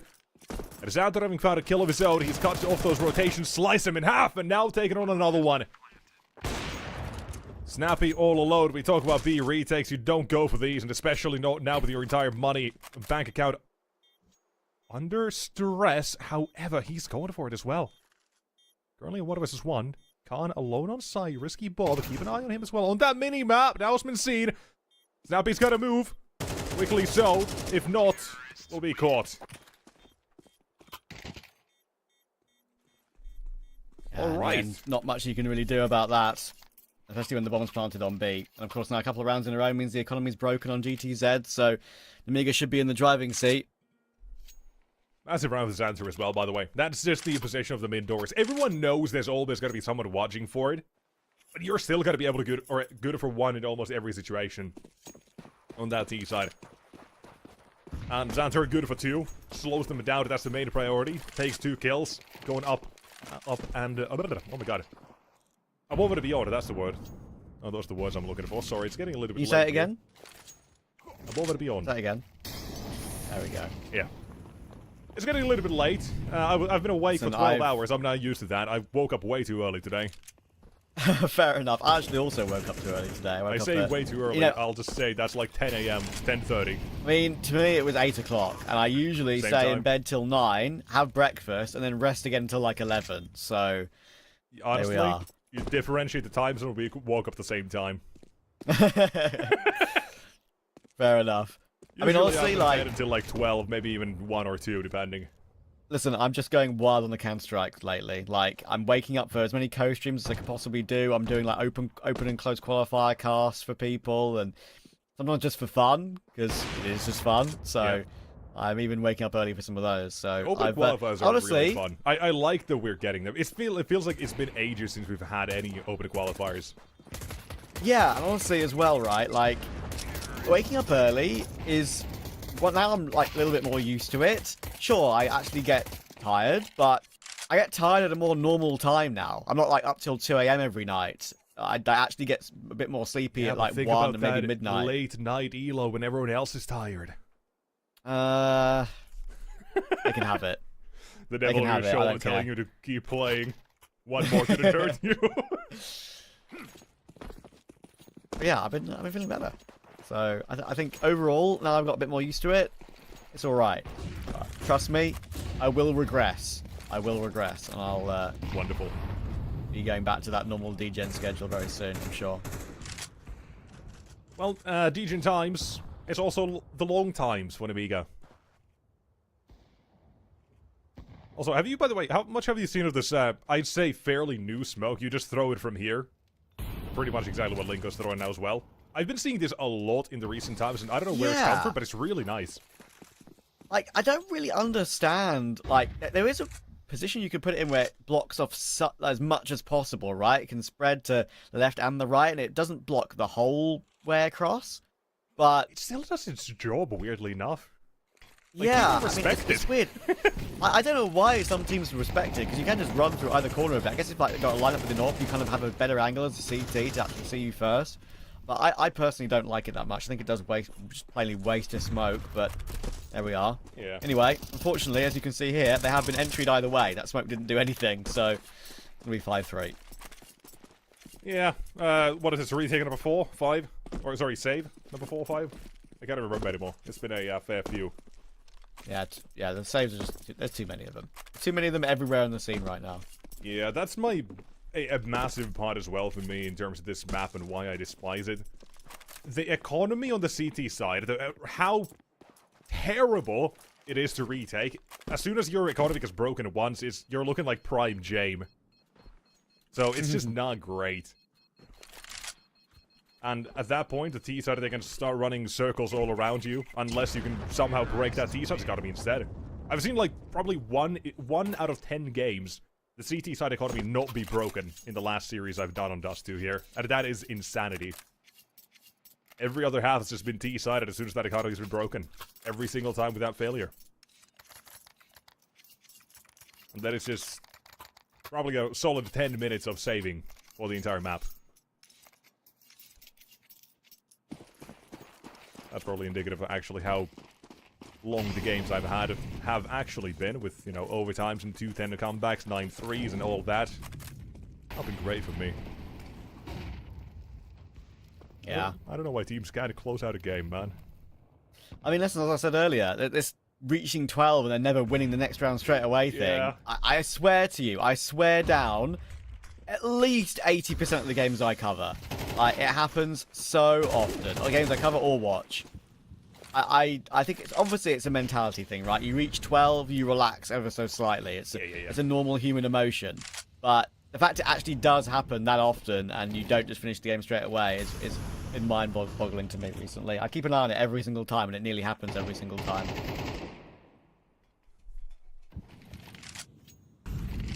Well, anyway, we're out mid here. We have exchanged a 1-for-1 thanks to Risky Bob and the now dead Snappy. 12th kill for him. If you add up the kills of his teammates, 4 plus 3 is 7, plus 2 is 9, plus 2 is 11. Ooh, He's got more than all of them put together. On the A side, I think is that Rafix going towards CT Sport? Is he short? I actually cannot tell, but nonetheless, no, he's on short. So rotations will be slow and late on the B defense. Nova J 1 and 2 with teammates still on the plateau as well. Sprays is trying to stay alive. Nova J Montu Domina takes down Risky Bob. Out of a spray with Carter missing the shot is no trouble. Round GTZ. Yeah. Good round. Wonderful round, Nova J. The fact that he stays alive for as long as he does, same with, of course, oh my god, a spray as well. A great defense. You just kind of walk into one of the B side because GTZ never really tried to retake mid. They didn't have a reason to. Time was running low. They were going to have to commit to either side. The information play was made on A. And thus you could hold still toward the A side or B side. Wonderfully done for GTZ. Fourth round picked up, but here is a chance to live it again, that T-side economy. And here going along, we've got aggression from Snappy. Quite for a round or two, but here he is yet again. Kill number 13. Yeah. They have been relatively aggressive, haven't they? And I think it's been quite catching the Migu off guard on a number of occasions as well. Oh, GTZ, look at this. 3 out of CT. Yeah. Actually, now Using there's 2. the CT smoke. And not this time. No aggression paying off, and then Zwei catching Nope will put an end to the round. But yeah, they have been just quite willing to not respect what Namiga have thrown at them, really. And it's kept them in touch in the game. But you can tell that the rounds Namiga do win, they do look like the dominant team. Yeah, this one especially, again. It's that mid-dose where it all kind of... I hate to say it, all kind of comes down to almost on dust to whenever you don't just go for a long take. You catch off the rotations and that's the round. It really can be that way. And that is boiling down to dust to a very dumb degree, almost. But, I mean, if it looks like it and is like it, yeah, then it just is. Here as well is beautiful round for Lear. Into the mid doors. Number 1 out of 2 more fed as well here. I thought the play was good. I thought Rafix was also going to join them, but he backed off for a moment. There was no flashbang, no utility. They just dry picked into it, so... For Lear watching it. All good, well handled. That is 4-6. Amiga getting away with the Steve side yet again. And last 2, GTC. You got to win this one, otherwise you're down to bare bones and nothing for the next round.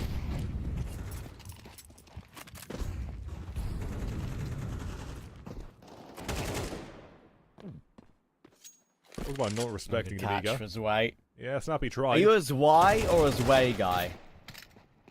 I'm a Zwei.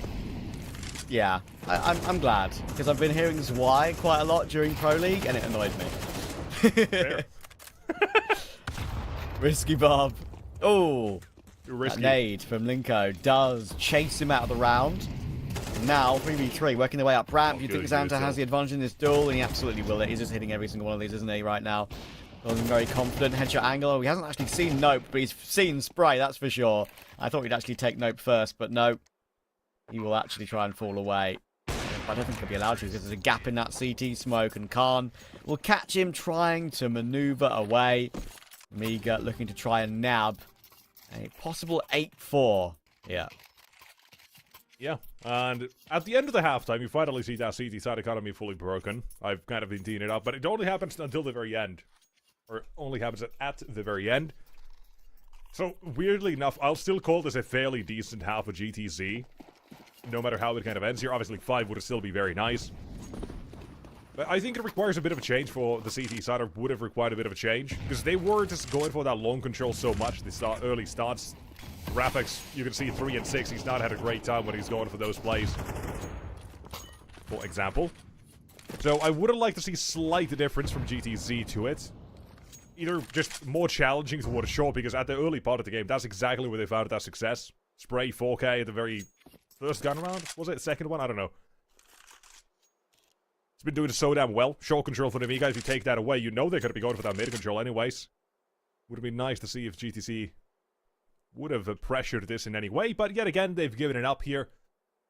And they're playing a very awkward setup, to say the least. The rotations from B are going to be a bit far away. They're still holding 2 steady towards it. Entry found towards the A side. Here's the rotation yet again, cut off from mid. And Amiga, they should be surfing toward that 8. So he will get caught this time. He tries to move through B, and, you know, doesn't matter him doing that because they've already got control of A. Bomb plant will go down. Spray, Linko, and Nope trying to enter their way in. And actually, Khan will get caught, but the Molotov that he thrusts onto the floor will actually kind of save his life, save his teammate's life as well, because Risky Bob will just hold the angle, remove him comfortably. There's a resmoke on short as well. Risky Bob is now playing directly behind that. I'm sure GTZ will assume that there's players behind it. We all know what the answer to this run's going to be. Time is ticking down. There's no kit available. They have a resmoke. How disgusting is that? Yeah, look at Xanther. It's unwinnable now. Anti-flash. And it's done. Beautiful. Alright, good half on Amiga and a decent half for GTZ. But if it weren't for those first 2, if it wasn't for the pistol, the follow-up, maybe not so great. Definitely relying on those first 2, but whatever Amiga can do on that T side, GTZ can do as well. I very much hold to that exact belief. Just use T side as soon as you rid of the CT or get rid of the CT economy, you've got an open runaway. It's that easy. You find an entry onto a site, perhaps B, it's a save. It doesn't matter what it is.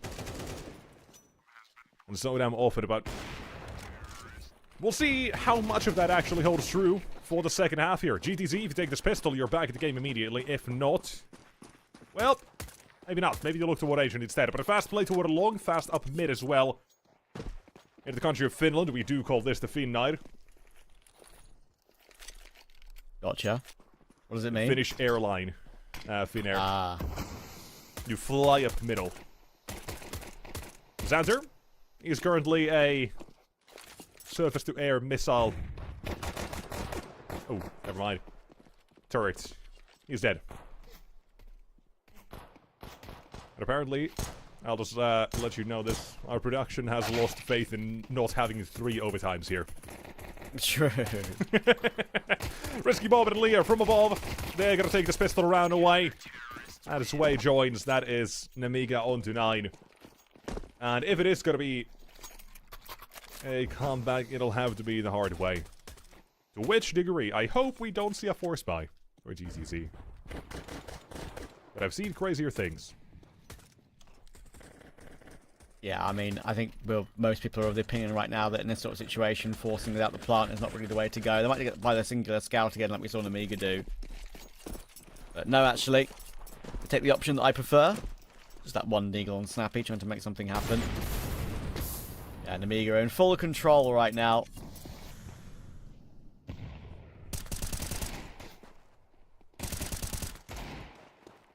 There's one. Balls over down. Done. 6 bullets in the bag. He'll still continue to fight this. Nate as well. He's got a teammate now nearby. But he's not very aggressive, but he's not gonna die, apparently. The Immortal this time. 10 and 5. Then a Risky Bob as well. Xanther leads on 11. That first half, it was really good for Xanther, by the way. Again, just to highlight how well he was playing those mid doors in a couple of the rounds. Lear as well. Great game out of Nemiga's first half, and it's just, again, proving how good Nemiga really are on this Dust 2. The numbers they have with like 82, 83% win rate is not a lie. They are good. GTC haven't played this map as much. And even the losses, I'll say, for Nemiga against Bait at overtime, double overtime, 19-16 loss. That was back in February, the start of it, so a month ago. And in Pro League, a 13-11 loss against Pain. So they were very damn close to actually having a flawless record here as well on Dust 2.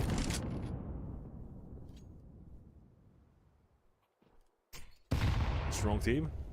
Ancient, that's going to be a little bit different, though. That is where the weaknesses do lie for them. 3 losses in a row, all to Cybershock. Other losses feature bait. They've only lost to 2 teams on it, despite 5 maps having been lost. Well, for now, GTZ, I think we call this their final chance.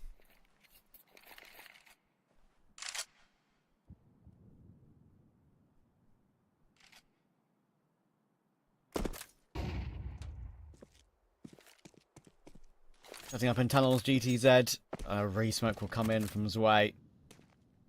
Keep them at bay, and that's a really good timing on that resmoke as well, because there's 35 seconds left in this round now.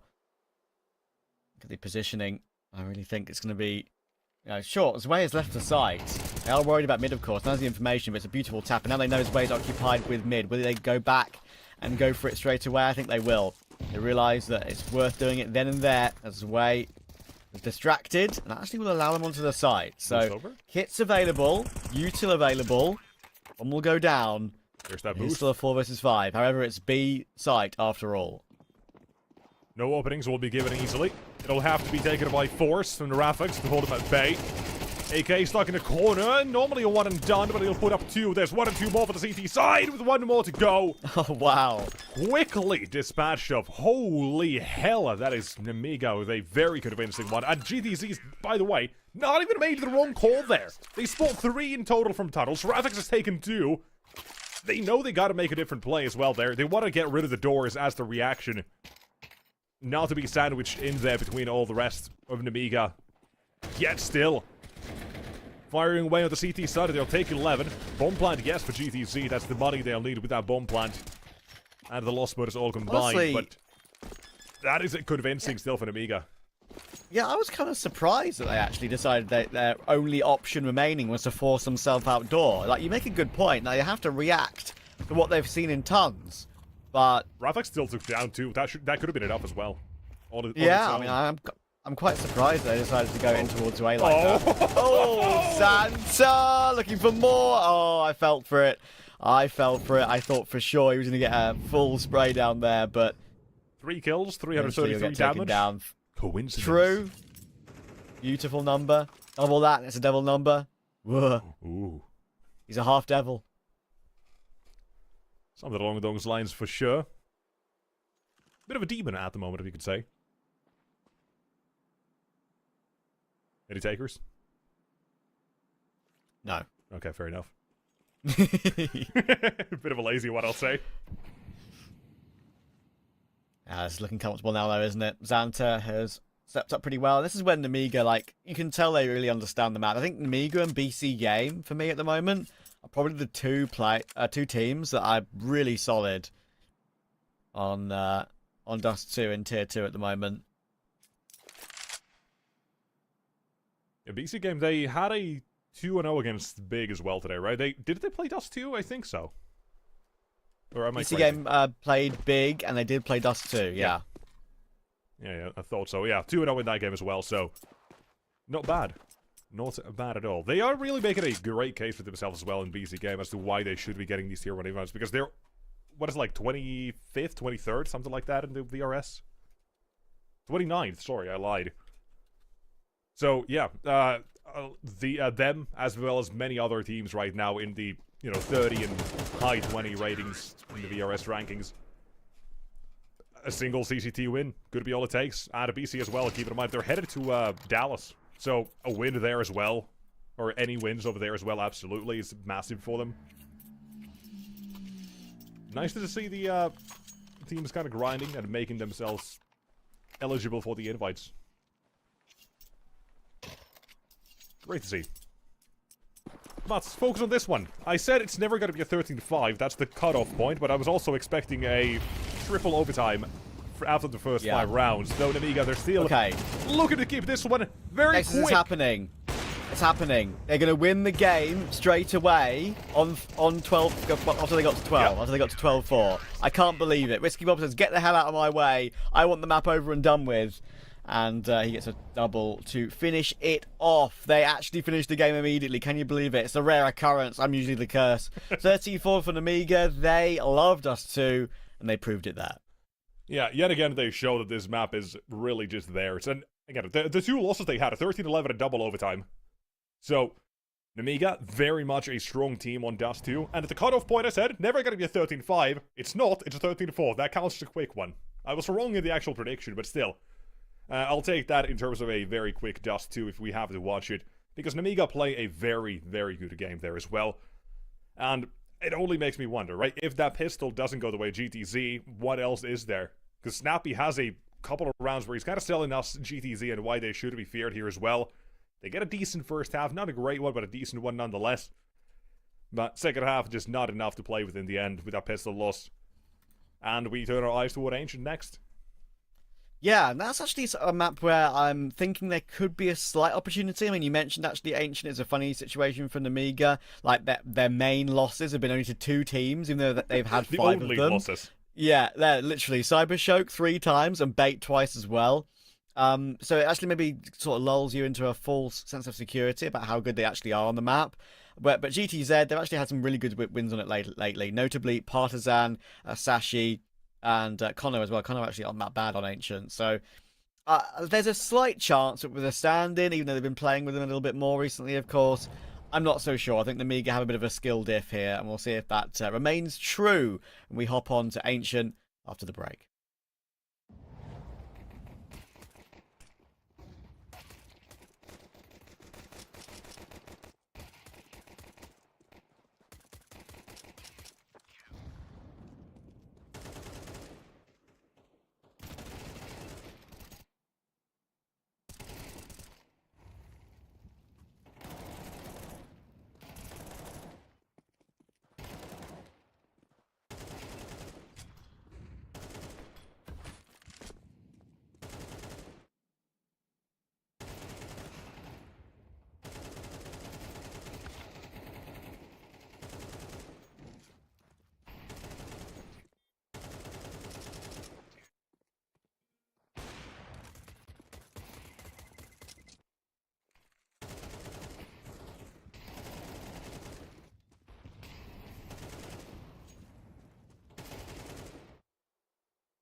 Namiga GTZ going into map 2. I think right now we're staring at a 2-0 down the barrel. Namiga, sure, they haven't been amazing on Ancient recently. Maybe GTZ have got something up their sleeve, but I do think there's a bit of a gap between these two teams, and it was evident on map 1. Yeah, it was. You still had like glimpses of what GTZ can do. Mainly snappy toward the start, and that was it. You had the 2 gun rounds that they took, and the 2 pistol round added the follow-up. Beyond that, we saw very little of GTZ. Almost like we were sold a lie, or at least I was. Because I really thought we were going to see more out of them. And then when that second half came, Namiga showed us how you retake a B side. Looks pretty damn good as well. And in the end, very clean. You have a great game from pretty much every single one of the GTZ players. Or Namiga players, sorry. Even Lear, who was at 9, the lowest amount, he has that one round at mid where he finds 3. Massive round, massive pickup. So despite that, still looked really damn good. Out of the entirety of Namiga, played a fantastic game with Dust2, just yet again adding to that record of theirs. 12 games played, 10 wins, almost invincible. Yeah, honestly, I think I'm expecting that to be the same, if I'm honest with you. But I think the main thing for me is that GTZ actually have tons of reps on Ancient as well this year, right? It's not just the fact they've had some decent results, like Sashi, Kono, and Partisan that I mentioned. But yeah, I think what's crazy is that they've actually played it 14 times this year already. There are some teams which have maybe even have 14 maps this year, maybe in the lesser league. So, yeah, they've played it against Fireflux, Apogee. I mean, they played, I think, just looking at it now, it's a couple in January. They played, like, yeah, it was like 12 in February and 2 this month. So, it's one that they're really comfortable on and happy to go to nearly all the time. It's a co-most played alongside Nuke, but unfortunately Nuke is one that they really do struggle on. So they've had like 6 losses in a row on that one, so they were never going to go to Nuke in this series. When it comes to Ancient, it's a lot better. It's a one like sort of solid pick. But for Namiga, I do feel like historically they have had an X factor on the map with Xanta, with Zwei. That's, as I said, fallen off a little bit. They've kind of been farmed by Cybershock in 3 separate tournaments, right? But I still think there's a bit of a gap here, and Namiga should take it comfortably in 2. And honestly, I think it's a good sign for them too, because they've come off of Pro League. Sure, they didn't do amazingly well. They did okay, perhaps the expected results in most games they played. They're more upset being against Heroic. But I think it's given them some form of confidence that they can show something on LAN, right? Yeah, I think so. And hopefully as well, right? Because we know what they did last year. They were really damn good. It's just for 2025, the statistics have kind of fallen off a cliff for almost everyone on this Namiga side. Now hoping that maybe Pro League kind of brings them back to life. Even if it's over, right? Maybe this is what rejuvenates the team, and we're going to see if that is the case here. As Ancient, right now in this situation, would be the time to bounce back and show us that 2025, they're not going to be falling off a cliff, despite a rocky start to it. So, 2-0, it's up to GTZ and Namiga to decide it here and now.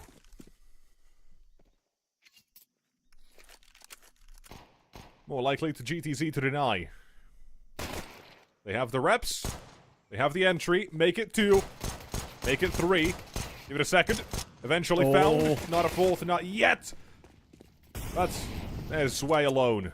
1 versus 4. And this is a pistol immediately into pockets for GTZ.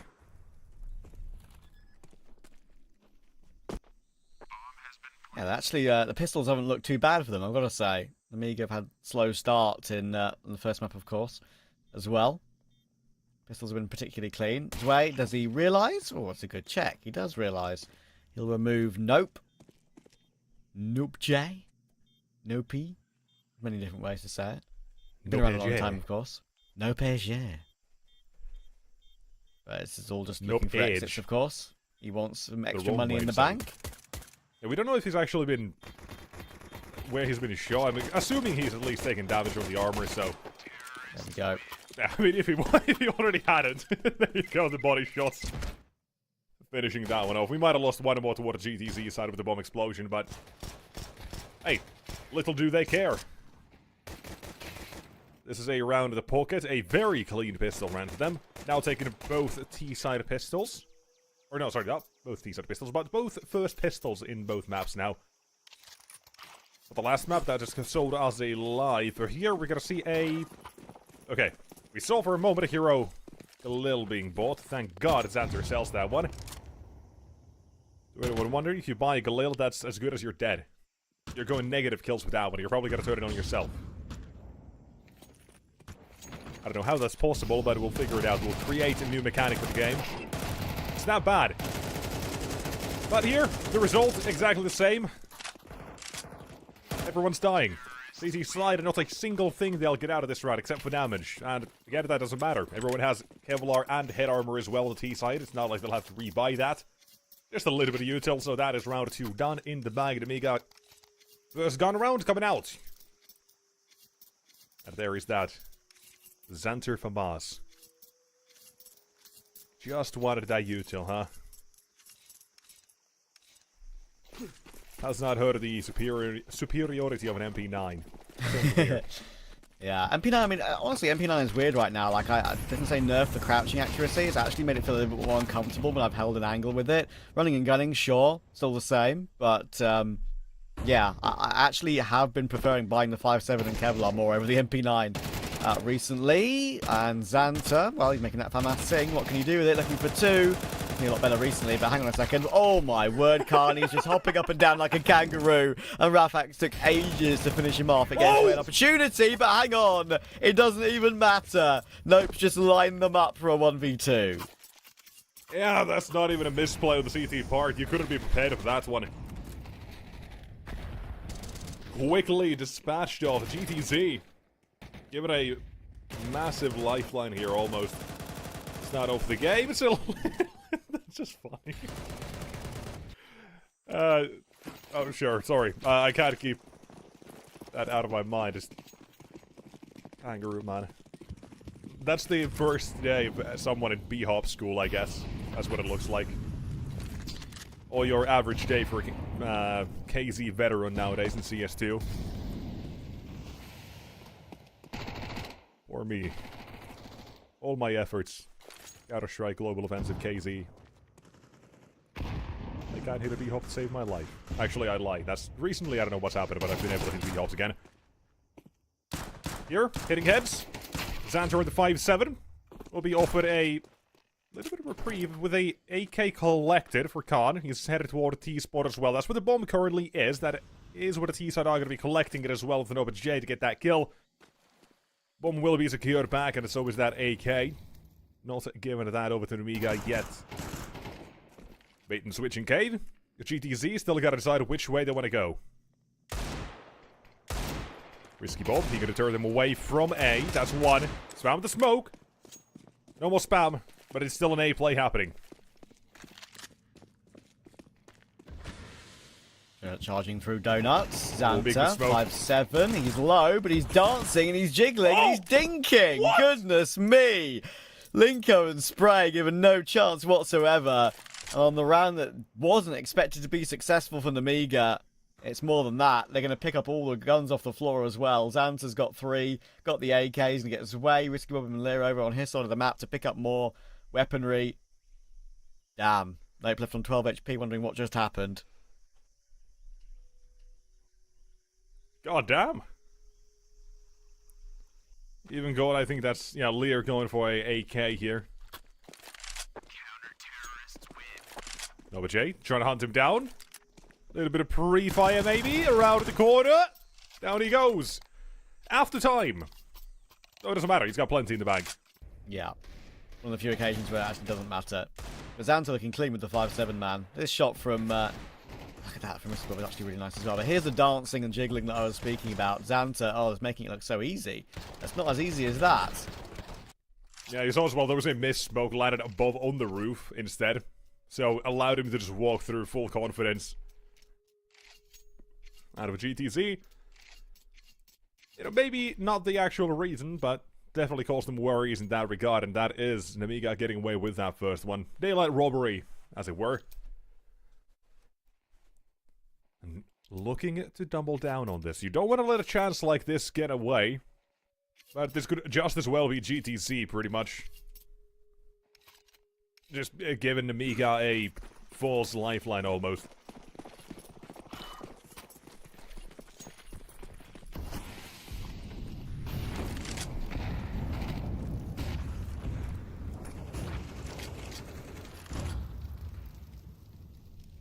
Now, as to what the B side, afterward, I've got so a blind. quick question. But for now, what the side? From long, the contact comes in forward the utility. Lear is able to take 2 from this one before his time is up. More coming in from Card and Xanter as well. They've stopped at the push. Dead in his tracks.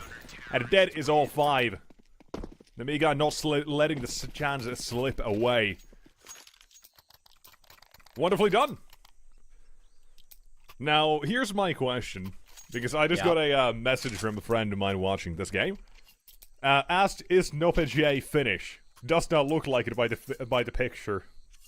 And I don't know why he's getting that idea. Where he's getting that idea. I mean, yeah.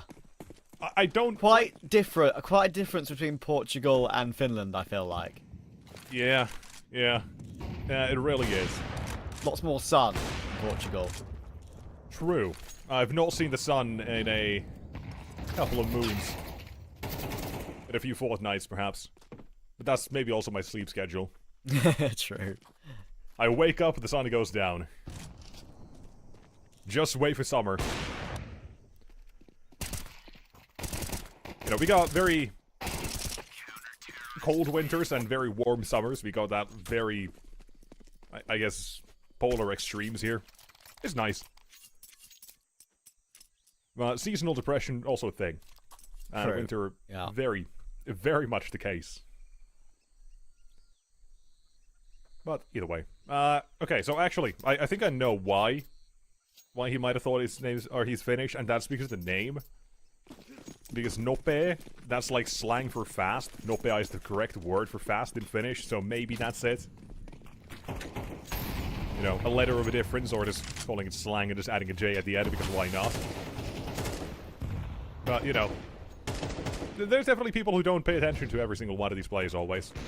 Even if he has a Portuguese flag right there below his camera as well. Goes to show. A lot of different people watch these games every now and then. Some don't know a whole bunch, some do. We, however, are paying plenty of attention to many of these players. But we just need to come up with so many players as well, right?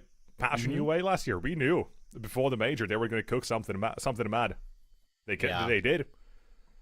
And now they've been kind of robbed of fear, and the team is doing alright, but definitely feeling a little hurt from it. Yeah, I think you know, the two teams that I actually thought had most chance, Namiga and Sangal, especially Sangal. Yeah, they kind of fell in the RMR sadly, but they got their move to heroic, that core of course, so they got their reward in the end. Even if they're on bad form at the moment. But yeah, Passion UA of course are ones we absolutely kept an eye on too. Oh, the smoke bang! Xanta doesn't realise how close he is getting that kill. So 4 versus 3, they know that Snappy could be outside the doors, and a great check by Risky Bob. Smoke up, but it's going to leave Rafax in the open once it dissipates, and it will do exactly that. Nope, caught in the open near default, and all 4 remain alive for Namiga. Plant sure for GTZ, but it's a clean retake for the CT side. Very clean as well. The fact that they nailed both the first shots on ramp, I guess both ways, looking towards doors and the top ramp.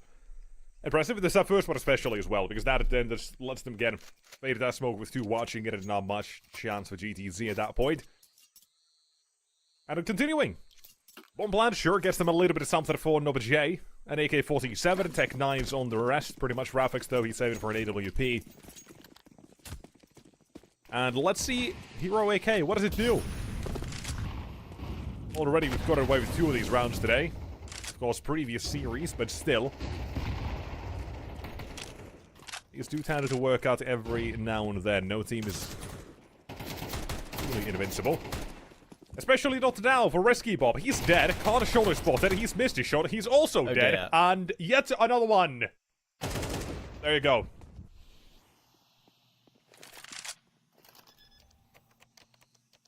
The Well force then. mice, half mice, every team's kryptonite. Yeah, that's fallen apart way too quickly for Namiga's liking. They're going to give it a go. Okay, Xanta okay. and Linko, hang on. They're going for this retake. Why not? There's actually guns picked up, but there's obviously no utility. Barely any at all, other than a couple of flashes. There's still kits available for Namiga.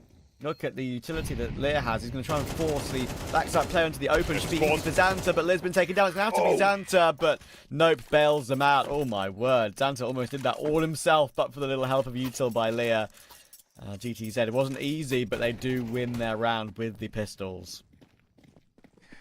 I mean, what do we would say? We're propping up saying, yep, it's happened. Then it just does. And it's just very anticlimactic by Tech 9 double entry. Yeah. Obviously, Zanzo gives it his best try. Unfortunately for him, not good enough. At GTZ, they're not going to let Namiga get away with an insane first half, or not even an insane first half, but a great start, so to say. Instead of 4-4, T-side are already going to be very happy about this one. On the GTZ side, you know this is where Namiga have had issues. You picked this map for a reason. Khan, apparently, he's not feeling too good right now. The server has something personal against him. And it will let both teams cool down for a moment. But one thing for Namiga is they've got money! Almost drowning in it. Currently restarting his Counter-Strike. Hopefully that is now all good. Seems to be. And alright, Trav, what do you actually want to see here in Ancient? For Namiga, I want them to see them assert their dominance a little bit. Put their smokes down toward utility fight in mid, bottom of mid. Go for the fights in lane with 2 players pushing down the ramp toward the doors. Smoke off the doors, lock off that big portion of the map. I would say it's very popular to do that sort of play when you feel like you can with utility, and they do have enough in this round to make that a possibility. For GTZ, more competitive showing than Dust 2 is very expected, but the question remains whether Amiga will be able to at least win it as comfortably, because I think they probably should. But there's a chance that we actually do see more than just the 2 maps. Will Amiga go for that sort of aggression? Will they push deeper in toward B lane? Will they go for the mid presence and jump up towards Shelf to take the fight from both sides of the lane? Let's see. Yeah, for Amiga, they have one big thing currently going for them, and his name is Xanter.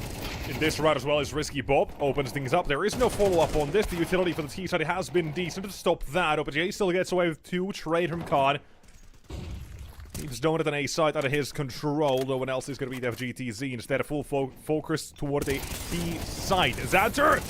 1, not 2, but he still dealt the damage to Rafex as well. The moment we planted by Spray, they can't stop it. But an even numbers retake. Yeah. Gotta swing against the AWP. Rafex quiet, but he won't miss this. What a 3rd kill of his. Lear 1v2. Out of the smoke, into CT. Around the smoke, he'll wait for contact. Wait for the play to be made.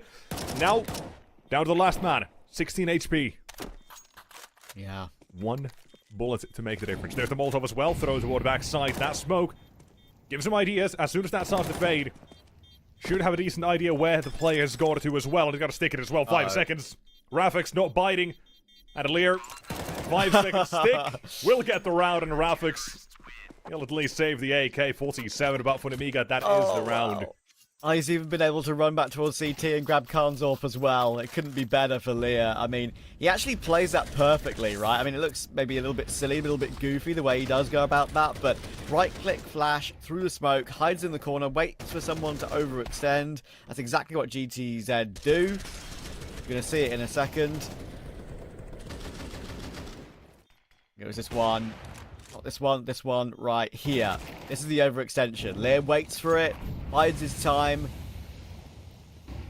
gets his reward, and then just dances around the site looking for that defuse. And once he knew it was the AWP left on low HP, he decided to hold it. Pros don't fake, it's always the way to go. Following round is an immediate brawl in mid, like I said, and Inigo tried to push them back, and oh my goodness, Sway doesn't give a damn. He just went straight through that, and that was definitely a little bit too much. I mentioned I wanted aggression, but that's crazy. It does bait Lear in, sure. They might be aware of this eventually. Eventually, and thus requiring a big round here from Lear. Yeah. And now that's been removed as an option. The AWP Rafex won't miss this one either. GTZ, they'll force themselves toward the A side, and hey, success comes from it. in my opinion, one of the easiest sites in the entire game to take, but just as difficult to actually hold in a post plant if you don't have the mana power, if you don't have the positioning. Temple is a big one, a donut as well. You don't have either one or one or the other. Well, that's retake just waited to happen at that point. It's an interesting site for sure. Has a very good balance, I think. If you want to get a bomb plant down on Ancient, run A. Just run it. Teams often just don't really even tend to play it. More focused towards mid shelf out of the B side here currently. In mid, Risky Bob is dead. It's focused towards A. It's Sway. Getting contact, no kills, but now has been confirmed to be there. And GTZ, the mid control, just allowed it to reign free for now.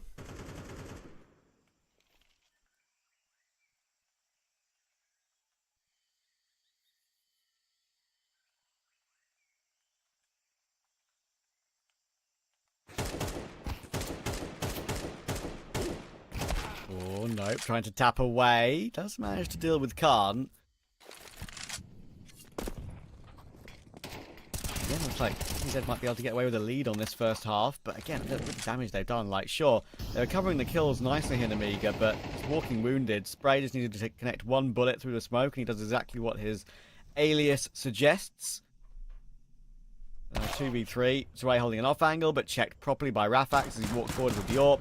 Lear flanking, and there is the flank kill on Linko, but now it's all down to him in another clutch, and this one he probably will be going for, if he's relatively close to the site. He is kitless, and I reckon if he isn't given anything for free in the next maybe 20 seconds or so, he'll back away, maybe play aggressive exit kills. He's going to give it a glance though. He's walking forward through CT right now. I think there's a kit to pick up. That's the biggest problem. The bomb actually is not in a good plant spot. Once again, he has got a smoke available. He's going to try and lure them out. Maybe expect him to have a defuse kit again. It might actually force him into fights, but no. Spray is more accurate on this occasion. He's trying to use the factor of PTSD there for GTZ, that it's Lear again, and he could just defuse on them. But this time they remove him straight away. Nicely done. This is very much a better GTZ than map number 1, which was expected. And it is a very, very good half in terms of just, as well, the individuals, right? From Dust 2, we kind of went with only Snappy being the one to do any damage. Now the team waking up here, of course, Rafix had a chance earlier in the 1 vs 1 as well, but if you're stuck here, time to farm up a couple of kills, but apparently 5-7's always still a threat. We already knew this, but it still surprises every single time. Bomb to go down on B, however, and a retake. Very quick to come in for the Namiga side, running through CT, however, and a smoke down. It takes away that time. Precious, considering there's no kit. Spray the smokes, back and forth, trying to go through. But it's deadly crossfire. It's the ramp play that is really the catalyst, the only chance for Namiga in this one. Walking up there, Leah for the first one. Connor from CT will lurk out of the smokes and into the crosshairs of one. Molotov towards the bomb. And damage, sure, that's got to be done here yet again. Drop the fake weapon. Flashbang, whatever that is, doesn't matter all too much. It's done around either way. And it's 7-5, GTZ. Great first half out of them now as well. And a chance to close things out here in the second. To continue the map. Or match, sorry. Get us the third map of Anubis. Is it Anubis? It is, right? It is, yeah. Okay, cool. Not going crazy. No, you're not. Not yet. Sometimes I do gaslight myself, and that's kind of funny. Well, I mean, listen, you do so many games in CCT that you're like, wait, was that the series from earlier? Wait, was that the one from yesterday? Wait, was that the one we did 3 days in a row? Like last week? Like, it's easy to feel that way, I get you. 7 is good, though, for GTZ. I think they'll be quite happy with that. On the defense, though, I do wonder if Namiga are going to find an answer to run them over, because as a sort of logic I often use, that CT side is a bit harder to group up and play a pack-based mentality like you can do on T side if you're the underdog. I'm going to go for the flash to maybe push them forward. Oh, hello. Actual taps will go pretty well, and the jiggles will too. pretty awkward. Knives moving that right now. What the hell is going on? Xanta's getting himself in there, and Khan will actually manage to finish off the kill in the end. It's absolute comedy. Lincoln will be found by Risky Bob. It's all down to Nope. He's already tapped the bomb. The taps are coming through. He's found one. We're going to go for the Glock to try and fight closer range, but time is ticking so low. He's going to get caught in the open. Whiffs are coming through, but he's not going to win this round. The diffuser's just not going to come through, mate. I'm sorry, it's over. There's too much time gone. Xanta will once again jump at him like an idiot, but he knows he's won the round. Look at that cheeky grin. He's happy with that one. Yeah, decided to get him off the bomb. If he wasn't going to stick that one. And one says 1v3 clutch. That's not actually happened here. Great round here. Some, absolute comedy, indeed. The knives coming out. Almost team kills as well. That definitely would have changed the round considering how it actually goes here in the 1v3. Still, need shots. No, but Jay is just continuing to prove himself to be a pretty damn decent individual here for map number 2 especially. Top of the team at the moment. Yeah, 14. Top of the server, actually. Here, oh my god, a tactical nuke almost. Airstrikes ordering to mid. Lear still opening things up with the Mac 10. Fast play toward the A side. They're going to be continuing off that entry to remain. At this point, 2 players already tagged up here. You don't want to give them any more chances than necessary. Do your due diligence. Make sure you don't give them too many opportunities. Spray will get away with 1, but the price is still 2 of his own teammates, so that doesn't change all that much in terms of the outcome of the round. Calm down, Dway. I must have to push through that CT smoke into all the dualies. Or the pistol, I think it was, yeah. MP9. Spray worth saving. Something to work with in the following round. And he will be even at 7-all, as expected.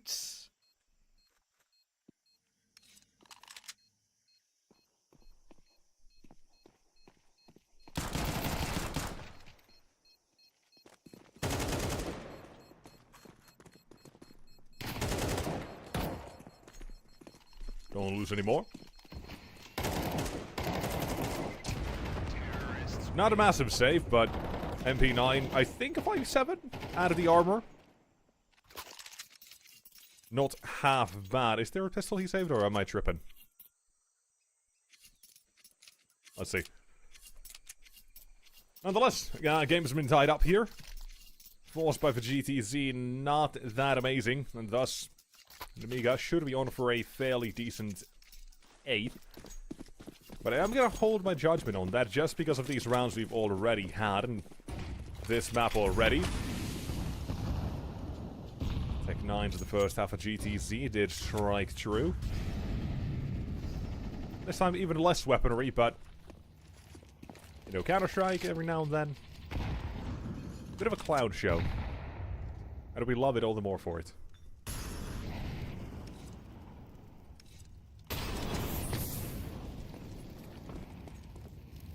Yeah. Sometimes the clownery can make it entertaining, especially when we got people jumping at people with knives and they still don't die of that.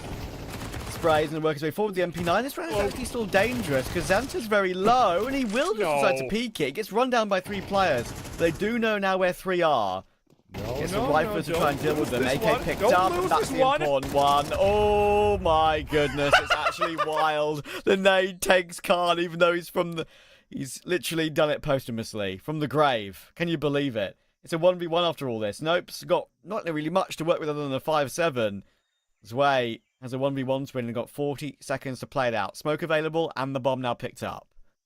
Yeah, if the rotation would have been through mid and cave, and Jay would have been able to get himself an AK, but he's just sitting still in CT. Trying to outplay Zwei. He'll stick here. Both will. See if the other one gets a little bit too antsy, perhaps. Eventually, that bomb will be tapped. J will be able to hear that, and his time is already running a little bit low. Might actually catch him. There's the spot, the information. Sticks the bomb. 5-7 runs at him, and an instant headshot. They've actually got it away with it yet again. And that's a really frustrating one for Namiga. Like, they're kind of just like joking, chilling, dancing around in the pistol, and they're thinking all's well and fine and dandy, but that is a sort of round that gets to you a little bit, because M4A4 does so much good work there to hold the line with 3, even though it goes down. to the nade. An MP9. The MP9's not really what kicked it off. Yeah, this one here. Xanta just, I don't think Xanta should have re-swung that on 28 HP. Here's the M4 of Khan doing great work with the rifle. They got the HE in position in time. God damn. Alright, I mean, yeah, that's why we hold judgment on these rounds. A faster entry attempt from Khan toward the B-bomb side behind the flames currently. It seems like he just wanted to continue immediately as well off all of this. GTZ. They'll chill for now. There's attention toward the A side as well here. I'm looking at Sway alongside. I believe that is Risky Bob. Still toward the A side. Here is a very poor attempt at anything on B. That's not even a... Yeah. That's nothing. They look lost. Not even a fake. You can't even call it that. Sure, you've got the A side, but you've paid the price of 2 players, and you don't even have the bomb anywhere near A. You may even not even get it down, because Rafix is shot down at the first in Donut. They're playing a ring around the Rosie, from what I can tell, and there's another one. Sway falls, and Sleer alone, a Desert Eagle, 1v5, and he's not even on the site. That is a terrible round out of Nemiga.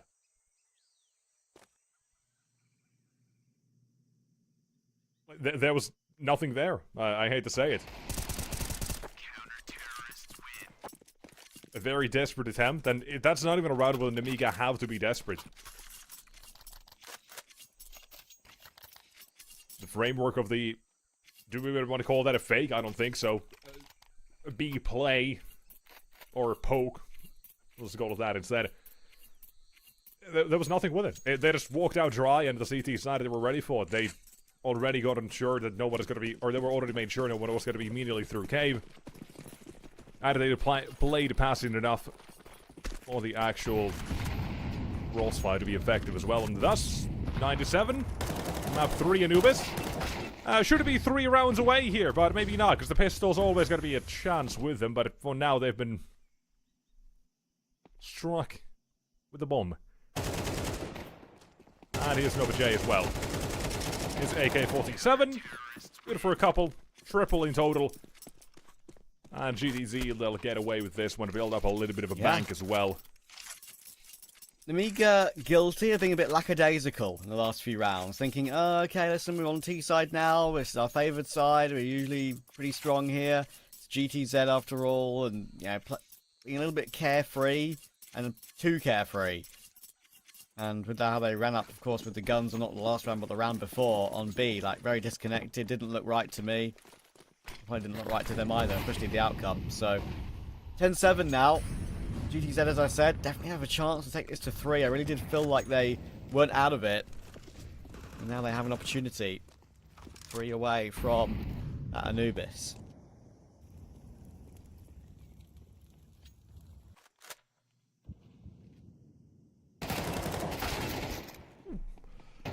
Quick trade.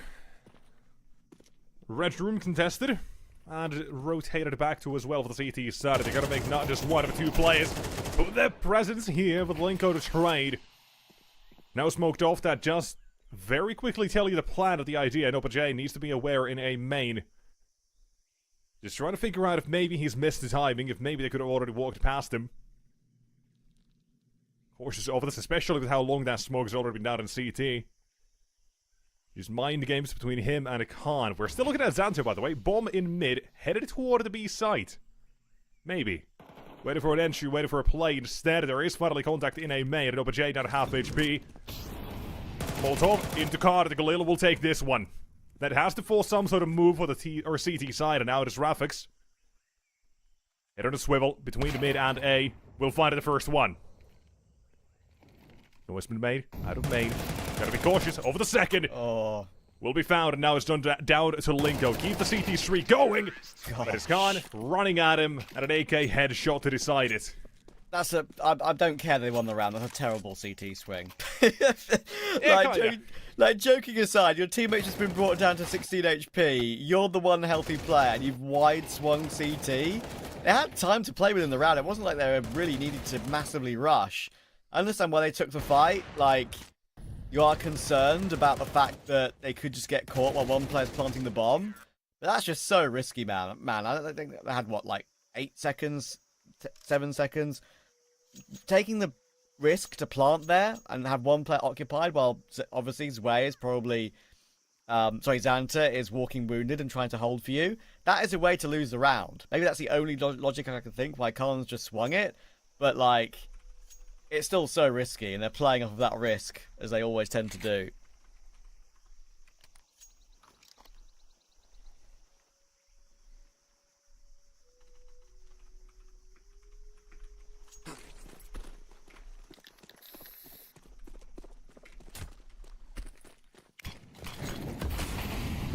Hold on. I saw something. I saw something for a second. But apparently, no. I saw Mr. CR typing. So, we know he's alive. So those who don't know, we were supposed to have CR deny. But apparently he fell a little bit ill. Stomach ache and such. He's not been feeling too good. Yeah. So Trav's taking off the microphone here. No, We're gonna be here anyway, so what does it really matter if you're casting or not? Exactly, I was gonna be here anyway, so yeah, I may as well get the full gig experience. Fax is screwed here. He gets one as a genius. Yeah. Actually, the jiggle Just give him peek, the shoulder. the jiggle peek little wallbang shot there, unfortunately wasn't enough. Not enough damage done. It's always screwed in that position. Now Nemiga should just wait. Be patient. Figure out where the rotations will come in. Everything going in their favor.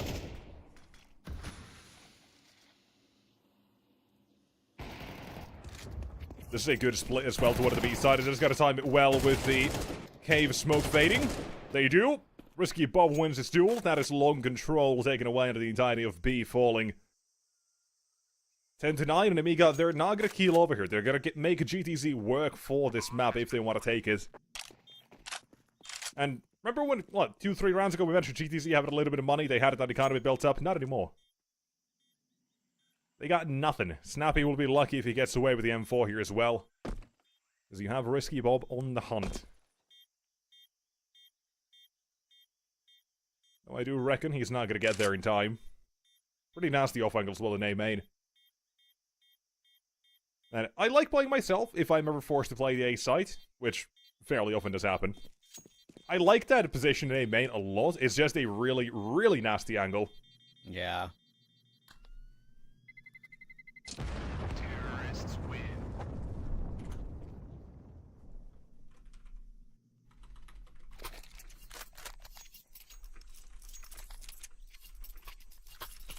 Right, well, gap closed to 1 again. Amiga have batten down the hatches a little bit in the last couple of rounds. And they finished off in 2 rather than having to go to a decider. They know that they've got a low investment to face in this following one. They realise there's one M4 that's been saved. Snappy's got good util and a kit to keep as well. So they need to be concerned about that, but, well, not going to be concerned about it anymore. Zwei Finally has domed both of them, and now you've got 3 pistols to face in a 5v3. Should be 10 apiece.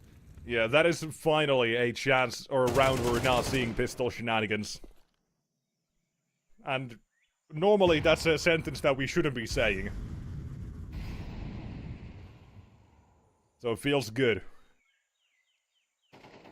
Game tied up, and this one is looked to be kept clean as well. Namiga, they're building up their bank here for the last few rounds. Just don't lose more than 1 here.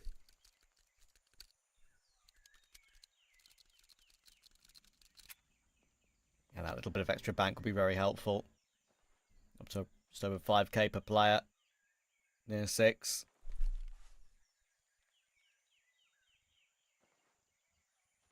And will now be picked up. Just trying to take due care and attention here, actually, which is fair play to him.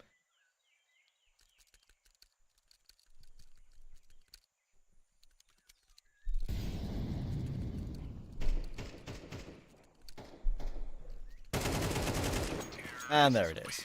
There you go.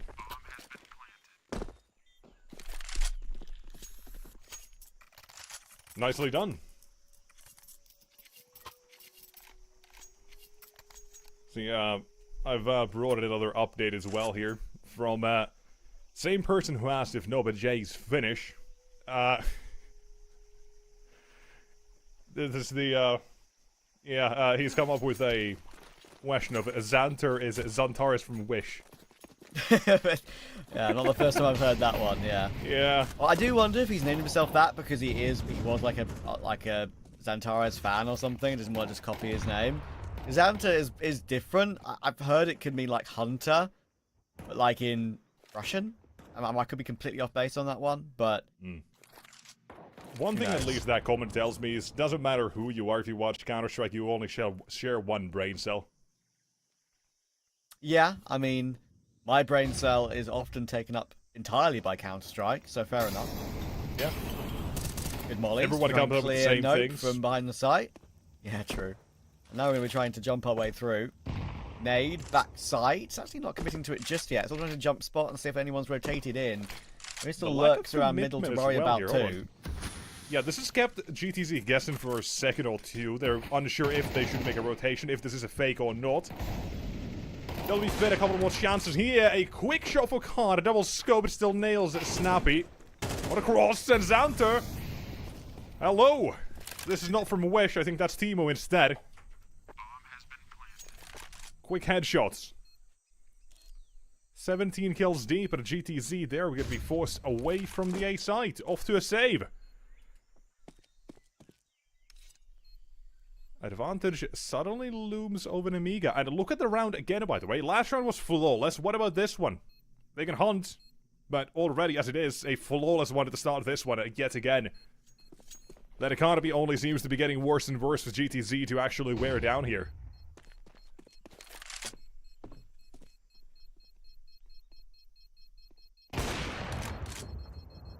There's one at least. See Bob? Go for a wall bang. The chance he could take him down try. for it. Hear it. But no, it's only Xanta that drops.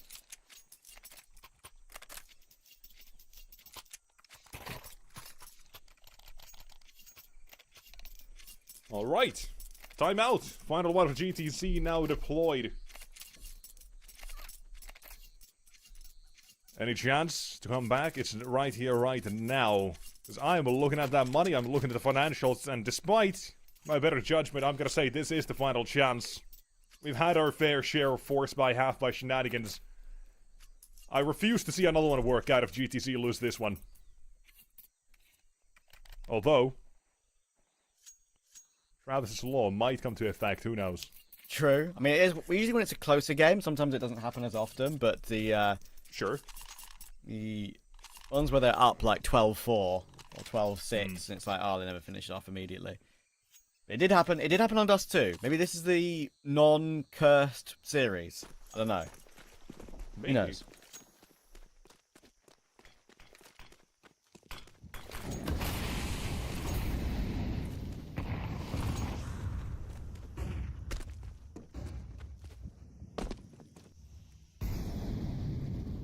Here we go, though. This is it for GTZ. A chance to maybe get back into the game. They've got their buy available, but already Linko from the main pivots of the B site has been removed by Khan. Khan's been really solid in this game, whether it's with a rifle or with an AWP. That's a dry swing into Rafax, though.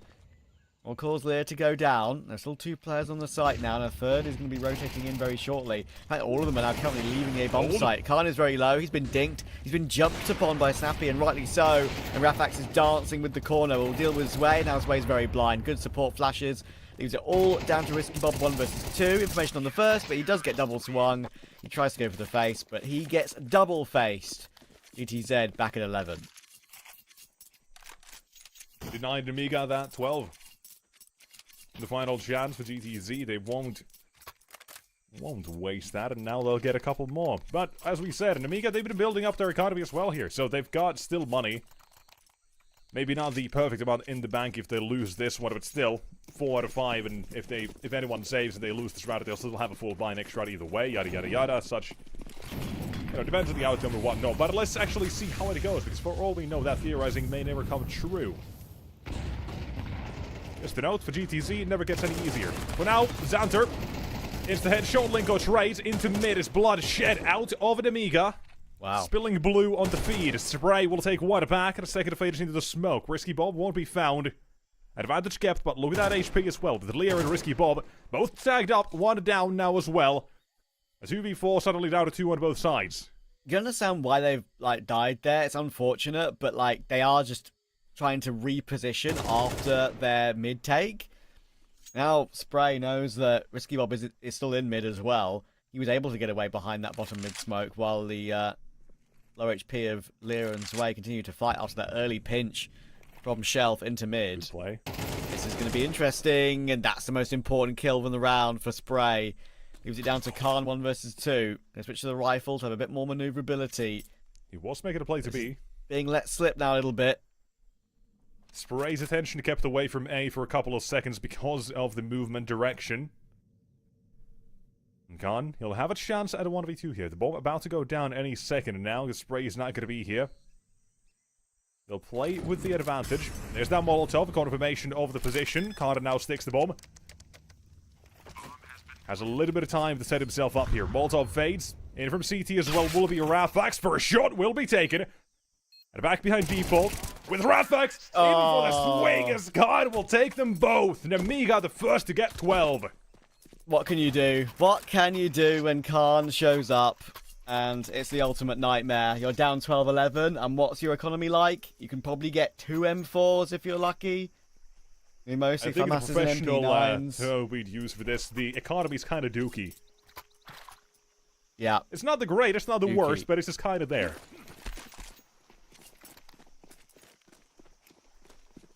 One thing we haven't seen from GTZ, though, I don't think, is a whole lot of aggression towards B. It's been a lot of very passive setups in place for them, which is very surprising. In mid, double entries.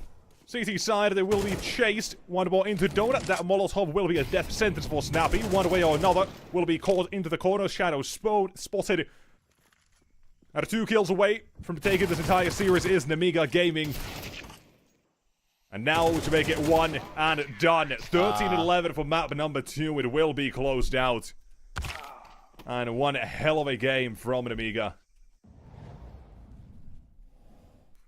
Yep, deserved win, and probably I would say a bit closer than expected on map 2, but GTZ did make it competitive like I said they would. So for once, some of my predictions are alright.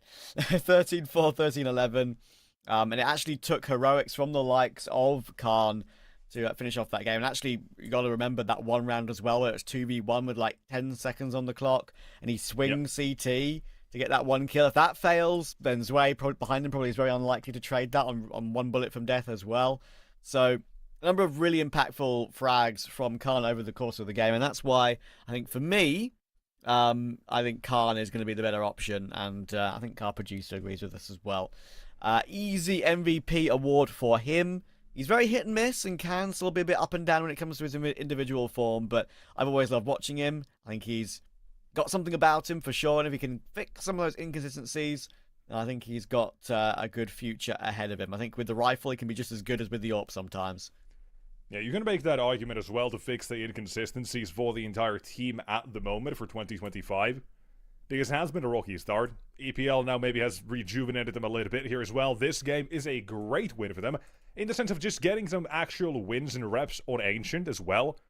So far, two wins, or now 3 wins out of 8 games. So change up that, thought a little bit as well, that maybe Ancient's not going to be as weak. They're working on it. They're getting a couple of wins on the board.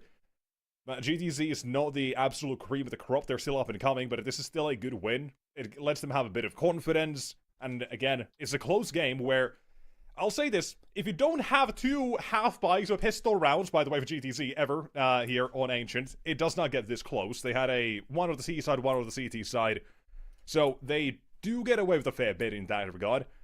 So you got to clean up your act a little bit on Namiga's side, but GTZ still showed us a very good game. Dust 2, maybe not so much. That was a false promise of a game, and Namiga just kind of continued their own dominance off that map. But for map 2, pretty good game. I'm impressed yet again by GTZ, even if they don't take the win here.